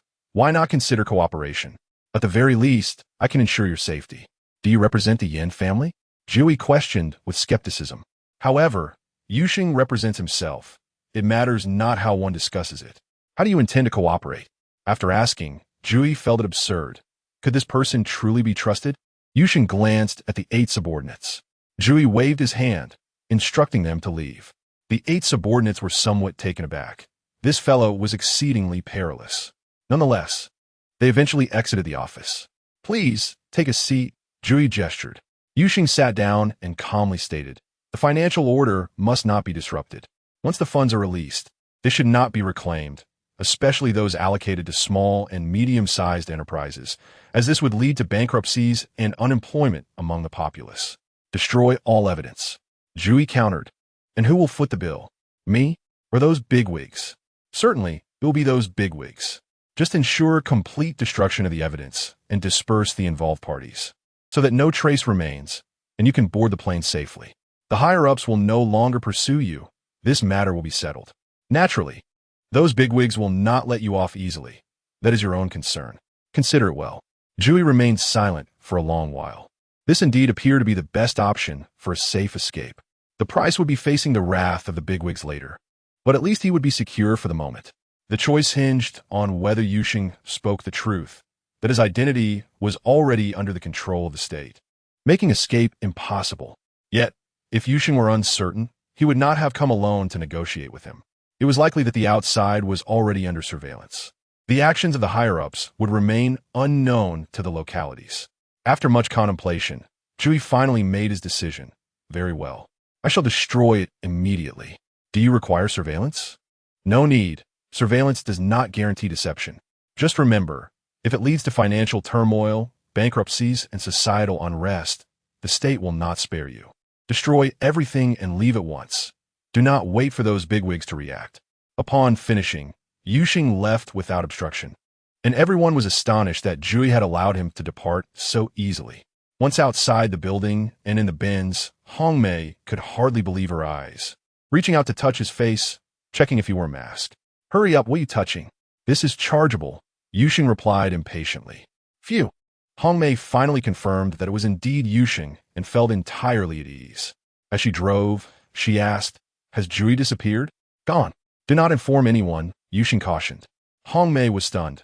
Could it be that Yuxing had directly confronted Jui, causing him to vanish from the building? She was utterly impressed, humbled to the core. They must wait until Jui completed his task, and Yuxing acquired the Bitcoin before Jui would truly disappear. Chapter 93. Skillful Maneuvering. And I was lounging in bed, chatting with her mother, when suddenly Yuxing walked in. Curiously, she inquired, You're back so soon? Yuxing left his phone on, but did not turn it off, anticipating a call from Jui to test him, and Yin and I could handle it. With a smile, Yuxing asked, When will you be promoted? Don't be so blatant. Yin and I replied, feeling a bit shy. All right then. If you yield, I shall yield as well. You're too much. Get lost. Yin and I playfully kicked him off the bed. Once Yuxing departed, Yin and I reported the latest developments. Cheng Wenxiu remarked, He is truly adept, navigating with ease. This is the best outcome. However, he is concealing one thing from you. His target must be Jui's Bitcoin, including Qiao Gongzi's Bitcoin. Otherwise, it would not explain Zhang San's situation. Cheng Wenxiu continued, Fool, he would never disclose his affairs with any woman. As long as I don't see it, I'll pretend to be unaware. Cheng Wenxiu remarked, Fine, but remember, there are no good men in this world.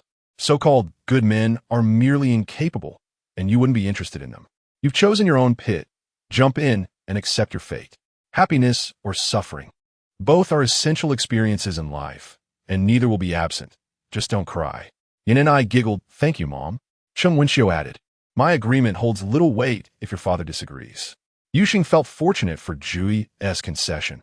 He had not anticipated such a substantial workload.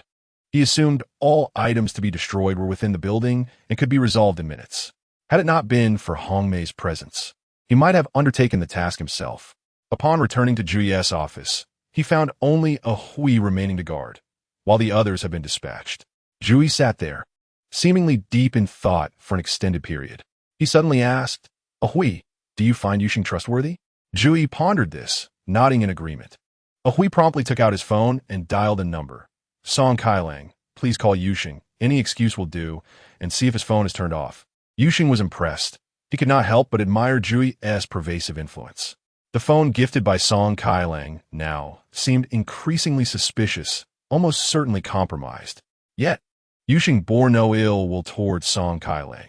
As a major client manager, he lacked the courage to refuse Jui, even if reluctant. A switch in client managers would yield no different result. The correct solution was to eliminate Jui. Engaging with Song Kailang was unnecessary. All right, Hui concluded the call. Yuxing could not help but chuckle. Whether Song Kailang was intentional or simply misunderstood Hui's intent, he had failed to mention it was Yin and I who answered the phone. Without further hesitation, Jui stood and instructed Hui, You will oversee the rest. Distribute the cash to the subordinates, disperse them, and then lay low until I contact you. Off you go. Hui complied and swiftly departed. Jui approached the suite door, pressed a fingerprint lock, and the door opened.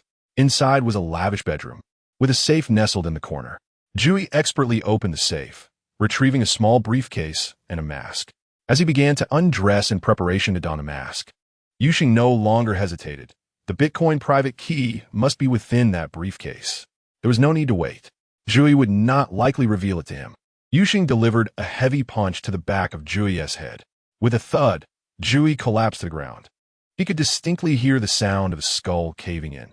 The blow had been fatal. Yuxing realized his physical abilities had once again improved. Had Jui truly perished just like that?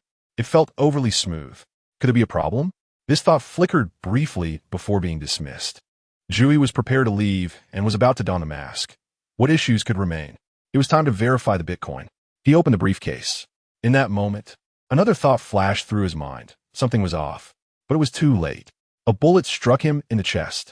The searing pain instantaneously illuminated Yuxing's consciousness. This was a trap set for him. The Bitcoin private key was indeed within the briefcase. Jui, fearing Yuxing might not find it, had deliberately taken it from the secret room and placed it in the safe, which is why everything had felt so seamless. Jui believed that if Yuxing could acquire Qiao Gongzi's Bitcoin, he could also obtain his own. However, Jui did not anticipate that Yuxing would not even search for it. He had simply killed him. In an instant, Yuxing thought he was about to die. But upon checking, something was amiss. Where was the bullet? Not only was there no bullet, but his clothes were also unscathed. He was incredibly astonished. Moments ago, while in an invisible state, the bullet had entered his chest. And after the sharp pain, it vanished? Was this a law of four-dimensional space? Could it be that the four-dimensional law had distorted the three-dimensional bullet? Yuxing suddenly felt he had stumbled upon a monumental secret. The collision of three-dimensional and four-dimensional realms, combined with his unique circumstances, half three-dimensional, half four-dimensional, seemed to have led to a three-dimensional half result. He focused all his perception on the spot where the bullet had entered his sternum and suddenly realized he could actually feel that bullet, as if it were embedded in the bone. However, the excruciating pain had dissipated. It was merely a fleeting moment of agony, as if it had merged with him entirely. In the remaining days of his life, he pondered deeply, harboring an instinctive feeling that unraveling the secret of this principle would yield immeasurable benefits for himself. Yet, clarity eluded him, requiring time for exploration. Time was running short. Upon inspecting the box once more, he discovered not only a gadget capable of automatic bullet discharge, but also an array of documents, identification papers, passports, and bank cards. The identity on these documents was not that of Jiu Yi, but belonged to a masked figure named Kung Fu. Elated, he realized that what he truly desired, aside from Bitcoin, was this identity. In fact, the urgency for this identity surpassed that of Bitcoin. Even more astonishingly, he stumbled upon a hardware wallet. This device, significantly more secure than a simple disk, was specifically designed for storing Bitcoin private keys. Unless the hardware wallet were lost, acquiring the wallet's secret key would prove futile. However, the key of the hardware wallet could only be retrieved through brute force. A thought struck him. The key must be on the phone. Anxiously, he activated Jiu Ye's phone and searched meticulously. Indeed, he was on the brink of laughter as he swiftly transferred the key to his own device. 10 minutes later, masked and carrying two boxes, one large and one small, he stealthily departed from the bank building. Chapter 94.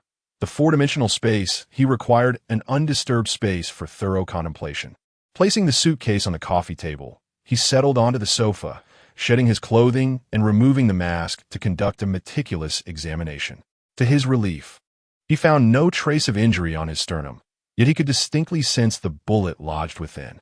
It was his consciousness at that moment that had altered everything. Human consciousness is inherently four-dimensional. Yet due to the inherent weakness of ordinary people's mental faculties, they lack the extraordinary capabilities associated with four-dimensional space. However, upon his rebirth, his mental prowess had already surpassed that of an average individual, and during his invisibility, he had transcended into the four-dimensional realm. Particularly as the bullet entered his body, the influence of consciousness over matter became immediately evident. Does consciousness dictate matter? He was convinced he had grasped the crux of it, taking the pivotal first step. If consciousness indeed governs matter, then matter is subject to transformation. He concentrated his spirit and attempted to purge the bullet. However, there was no response. The bullet had become one with his sternum. Reflecting on his prior state, he realized that the explosive mental energy he had exhibited was difficult to replicate. He could not achieve it now, likely due to the absence of immediate danger. He contemplated and began to try excavating the portions of the bullet not in contact with the bone. Still, no effect. Attempting invisibility once more, he found some success. Yet the bullet remained entrenched. Persisting in his efforts, he noticed the interior of the bullet gradually becoming hollow. Not because he had extracted it, but rather it was slowly merging with his sternum until the first light of dawn broke, revealing the pale hue of the sky. He opened his eyes, astonished by the incredible revelation. The bullet had completely vanished, leaving behind a space where it had once resided. From a three-dimensional perspective, the space retained the bullet size. Yet within, it was four-dimensional and could be expanded with consciousness. At this moment, he had transcended from the size of a bullet to that of a rugby ball. His heart raced as he retrieved the hardware wallet. In a state of invisibility, he willed it to enter the space, and the wallet disappeared. Laughter erupted from him in joyous abandon. Meanwhile, Hong Mei was arranging breakfast and intended to rouse him and Yin and I from slumber. However, Yin and I entered the dining room alone. Wow, how impressive. You brought down such a strong man. Hong Mei exclaimed in astonishment. Realization struck Hong Mei. She understood she had been played by Yu Shang the previous night. Fortunately, after merely 3 minutes of awkward small talk, Yu Shang floated in. The two women's eyes widened in surprise. Is there good news? Hong Mei inquired. Why are you so elated?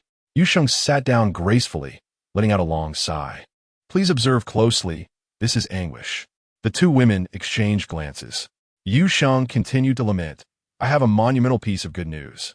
Yet I cannot divulge it to you. Oh, how torturous. In a fit of anger, the two women leapt up and began to strike him. Hong Mei admonished. In such circumstances, a good thumping will suffice. Yu Shang, indeed, laughed heartily as he endured the playful beating. All right. Seeing this, the two women realized there was genuine good news, and they returned to their seats with a ladylike demeanor. They simultaneously speculated that Yu Shang had acquired Jiu Ye's Bitcoin. How much Bitcoin could possibly be the cause of such elation? Hong Mei, with a glint of mischief in her eyes, proposed, in this case, you could reveal 1%. Just a hint to gauge our discernment. Otherwise, how regrettable it would be for you to remain cloaked in secrecy. Ah, how logical, Yu Shang responded, his face lighting up with excitement. Very well, I shall divulge a morsel. Listen closely. I have ascended to an entirely new realm, mere steps away from divinity. Would you care to pay homage in advance? The two women exchanged incredulous glances, uncertain of the veracity of his claim, yet they were certain it was not about Bitcoin. The more they pondered, the less it seemed plausible. Yu Shang was not a man driven by wealth. Hong Mei dismissed the notion, asserting, I need not pay homage. I shall simply cling to your coattails. What benefits could I possibly miss out on? Yin and I, too, chose not to dwell on it, reasoning that her man would gradually research it himself. There was no need to pry in front of Hong Mei. She sweetly suggested, let's eat. It matters not who has spent the night with whom. I forgive you. Yu Shang nearly choked on his food in disbelief. Hong Mei erupted into laughter. The atmosphere during breakfast was unexpectedly harmonious, and amidst their playful banter, they finally finished their meal. As Yin and I prepared to leave for work, she bestowed a delicate kiss and departed gracefully. Hong Mei, suddenly energized, whispered, tell me, and I shall let you kiss me. Yu Shang shivered. I thought you were throwing a bombshell. Who knew it was just a little tease? I dare offer a bombshell. Do you dare accept? Hong Mei questioned, her tone fiery. Yu Shang, overwhelmed, made a hasty retreat. He noticed an unanswered call from Lu Xiwan and promptly returned the call. Master, do you have any instructions? Yes. There is a courtyard for sale, a 3-entry complex with exquisite classical decor. Come quickly to take a look. If you delay, it will be gone. I will have them reserve it for you for a day. All right, master, rest assured, I will hurry over. After hanging up, Yu Shang remained skeptical about the courtyard's demand, understanding that his master was eager to bind him to the capital. Nevertheless, he indeed required a space in the city where he could feel unrestrained. He then sent a message to Yin and I. With a smile, Yu Shang wrote, Darling, you need not worry. I had originally planned to purchase it in your name. Please send me a photo of your ID. No way, I don't look good in photos. I want to look, I promise. Fine. Yin and I send the photo. Yu Shang immediately called Yang Kai, instructing him to book 4 tickets to the capital. Shortly thereafter, Yin and I called back. Are you laughing at me? Not at all. I swear I didn't look. You mean to say you didn't even glance at my photo? All right. How many years do you think I should serve? Considering your contrite attitude, I will forgive you this once. Yin and I replied with a laugh. I will have my mother send a car to pick you up. No need to trouble your mother for such a trivial matter. Silly, be obedient and meet my mother first when you arrive in the capital. With that, she hung up. Yu Shang suddenly realized, a slow smile spreading across his face. Would the Yin family consent? It seemed highly unlikely. Perhaps Yin and I was merely being hopeful. He had no intention of seeking the Yin family's approval. He would only attend if formally invited. Yet, should Yin and I succeed, he would not abandon her. Yu Shang resolved to adopt an easygoing attitude, letting fate take its course. Chapter 95. The woman's test. Chung Wenxiu received her daughter's request with a wry smile. Rubbing her temples, she picked up the red telephone and dialed the most familiar number. Old master, Yu Shang has arrived in the capital and is on the plane. My daughter wishes for us to meet. I have no time. Just convey my disagreement. All right. However, I believe you may be underestimating Yu Sheng's value. I am not underestimating him. I acknowledge his capabilities. However, he is, after all, from humble beginnings. Wealth is not the foundation of one's standing. Power is. When he is able to convert money into power, he can speak to me again. With that, the call was abruptly ended. Cheng Wenxiu sighed in resignation. Having anticipated this outcome, Cheng Wenxiu was elated. Have you changed your mind? No, I believe this is an opportunity. I have always been perplexed by how he accomplishes such feats. Arrange for an expert to test him and ascertain his true capabilities. Sir, is that truly wise? Absolutely. Let us first assess the men, and then we shall try the women. If one style fails, we will explore another. Only I can truly discern the essence of a man. After issuing his instructions, Yin Chengwen hung up the phone. Cheng Wenxiu was taken aback. To try every style? Who could endure such an ordeal? She promptly called Yin and I to relay the events. Yin and I, however, chuckled. Mom, keep your phone on. I want to listen. Let Dad hear as well. Are you so confident in him? Absolutely. You have no idea. Just consider how many women surpass Su Balian and Jiao Wenshu. Su Balian was once found unconscious in bed, stripped of all her clothes. It is laughable for a woman he has just met to think she can capture his heart. Go ahead with the arrangements. I will not inform him. All right. Cheng Wenxiu suddenly became intrigued, preparing to live-stream the events to Yin Chengwen. As the four of them disembarked from the plane, a woman resembling a movie star approached with a bright smile. Hello, Yu Sheng. I am Wei Shufan. Should I know you? Yu Sheng inquired, puzzled by her apparent familiarity. Wei Shufan feigned surprise. Didn't Tian and I tell you? I'm here to pick you up. Please follow me. Yu Sheng nodded, and they all followed Wei Shufan to an Audi. Upon seeing the array of passes affixed to the windshield, Yu Sheng couldn't help but twitch his lips. Such a seemingly ordinary vehicle could access anywhere, explaining its presence at the airport. He closed his eyes, continuing to expand his spatial awareness.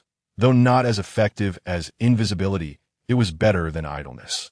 Wei Shufan glanced at him multiple times, her expression growing increasingly astonished. Tentatively, she asked, You seem quite tired? Yu Sheng responded dismissively, keeping his eyes shut. Wei Shufan was left speechless. She felt utterly drained. However, recalling her mission, she steeled herself to flatter. Yu Sheng, I admire your accomplishments. You are truly my idol. This time, Yu Sheng didn't even respond to the grunt. The three in the back seat barely suppressed their laughter. As a member of the Yin family, would Yu Sheng allow her to seduce him? Suddenly, Wei Shufan boldly asked, Do you find me attractive? Indeed, Yu Sheng turned his gaze toward her. Unexpectedly, Hong Mei noticed Yu Sheng's eyes were somewhat vacant. Wei Shufan smiled triumphantly, realizing that he was merely putting on an act. Yu Sheng seemed to see Su Meiwan once more, feeling a wave of nostalgia as he mused. In this world, genuine words are scarce, and those from women are even rarer. Thus, men are easily swayed by a woman's blush, which surpasses a multitude of declarations. You are no longer innocent. It is inevitable that you have adorned yourself with makeup and must use some charms. What did you just say? The impact of that last statement was tremendous. Wei Shufan nearly drove the car onto the curb, her chest heaving with indignation, while Hong Mei burst into laughter in the back seat. Yang Kai and Feng Taizhan, having trained, managed to maintain their composure, though their faces turned slightly red. Meanwhile, Cheng Wenxiu, watching the live stream, was in stitches. Yin Chengwan, seated in his office, was left speechless. That was undoubtedly not an act. Yet, how did he possess such worldly wisdom? His experiences did not align with his past. He quickly called Cheng Wenxiu. Do not test any more women. It is futile. Then he hung up. Cheng Wenxiu chuckled, realizing that if the most beautiful could not succeed, then the others would be even less likely to. Wei Shufan wore a sullen expression, remaining silent. Upon arriving at Yinjing Hotel, the hostess led Yu Sheng away alone, while the others sat at a table in the lobby, with Wei Shufan keeping them company. Hong Mei casually inquired, Who asked you to test Yu Sheng? Don't tell me it was your own idea. You and T dare. Wei Shufan felt a bit embarrassed and replied, I was just joking. Hong Mei nodded, seemingly imparting wisdom. You are being too obvious. You clearly belong to the Yin family, and Yu Sheng is no fool. If you doubt that, try a different setting. He would likely leap at you. Yang Kai and Feng Taizhan exchanged glances, recognizing that she had indeed been on the receiving end of a beating that day. Wei Shufan felt her spirits lift. Indeed, it was rather evident. Could Yu Sheng possibly lack cunning? Was it not her charm that was insufficient? She suddenly found Hong Mei much more attractive. Entering the private room, Yu Sheng saw Chang Wenxiu and greeted her with a radiant smile. "Auntie, do we really need such a large room for just the two of us?" He casually took a seat and poured himself a cup of tea. Chang Wenxiu was at a loss. He showed no signs of respecting his future mother-in-law. She directly stated, "I have no objections to Yin Ni's choice, but your uncle disagrees. The reason being, money is not the foundation of a person's standing. Power is. Speak to me again when you can turn money into power." Yu Sheng nodded in agreement. Uncle Yin possesses remarkable insight, cutting straight to the essence of the matter, and I wholeheartedly concur. Cheng Wenxiu questioned, perplexed, "Do you not wish to marry Yin and I?" Yu Sheng replied candidly, "To be precise, I will certainly live up to Yin and I. That is sufficient for me. I am not one to seek approval. Expecting Uncle Yin to like me seems improbable, so I will not strive for it. If Yin and I succeeds, it equates to my success." Cheng Wenxiu retorted in anger, "What if Yin and I fails?" Yu Sheng, sincere in his demeanor, replied, "I truly do not see a distinction between success and failure. I have come to realize that Yin and I is under divine protection. Any man she detests will meet an untimely end, including Yang Shiji. In my humble opinion, he is likely to perish in an accident. Therefore, I sincerely hope that when Uncle Yin designates someone to marry Yin and I, he selects someone she does not despise. If it's not me, that is fine, as long as Yin and I is happy." Cheng Wenxiu was rendered speechless for a long moment. In his office, Yin Chengwen's face was dark as coal. It was evident that Yu Sheng was issuing a blatant threat. "Whoever you choose, I will eliminate them, unless Yin and I consents." But how could Yin and I possibly agree? She had chosen Yu Sheng. Furthermore, Yu Sheng's track record was sufficient to prove that he was not merely boasting. Anyone he wished to eliminate would vanish without a trace, as if they had never existed, leaving no evidence behind, not even surveillance footage. As Cheng Wenxiu was feeling frustrated, she suddenly received a message and smiled. "Let us have dinner." Yu Sheng became alert. However, he never pretended during meals. One must be well fed to confront any situation. "By the way, who taught you martial arts?" Cheng Wenxiu seemed to recall something suddenly.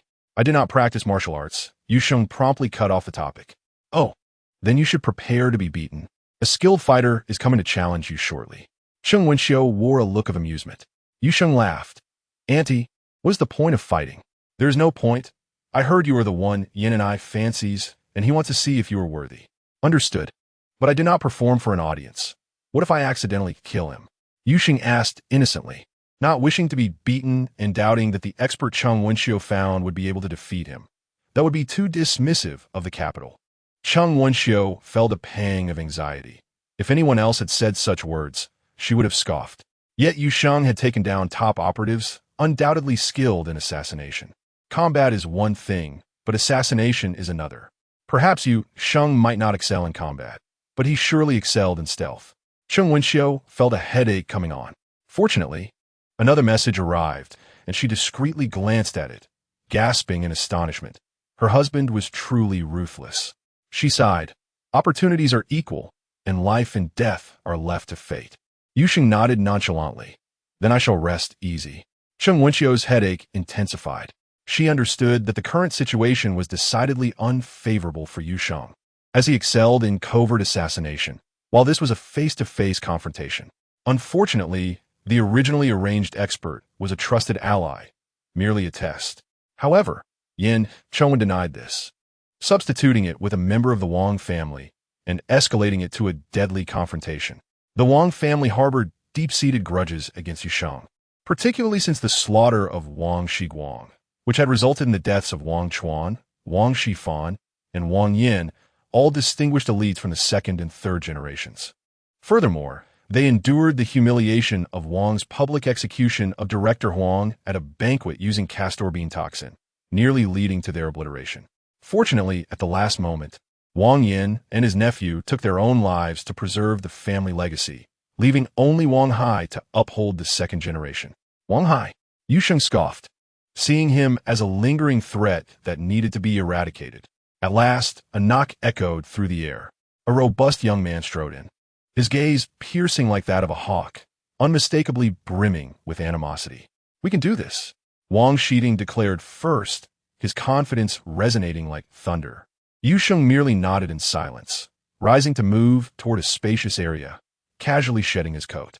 This action raised no suspicion whatsoever.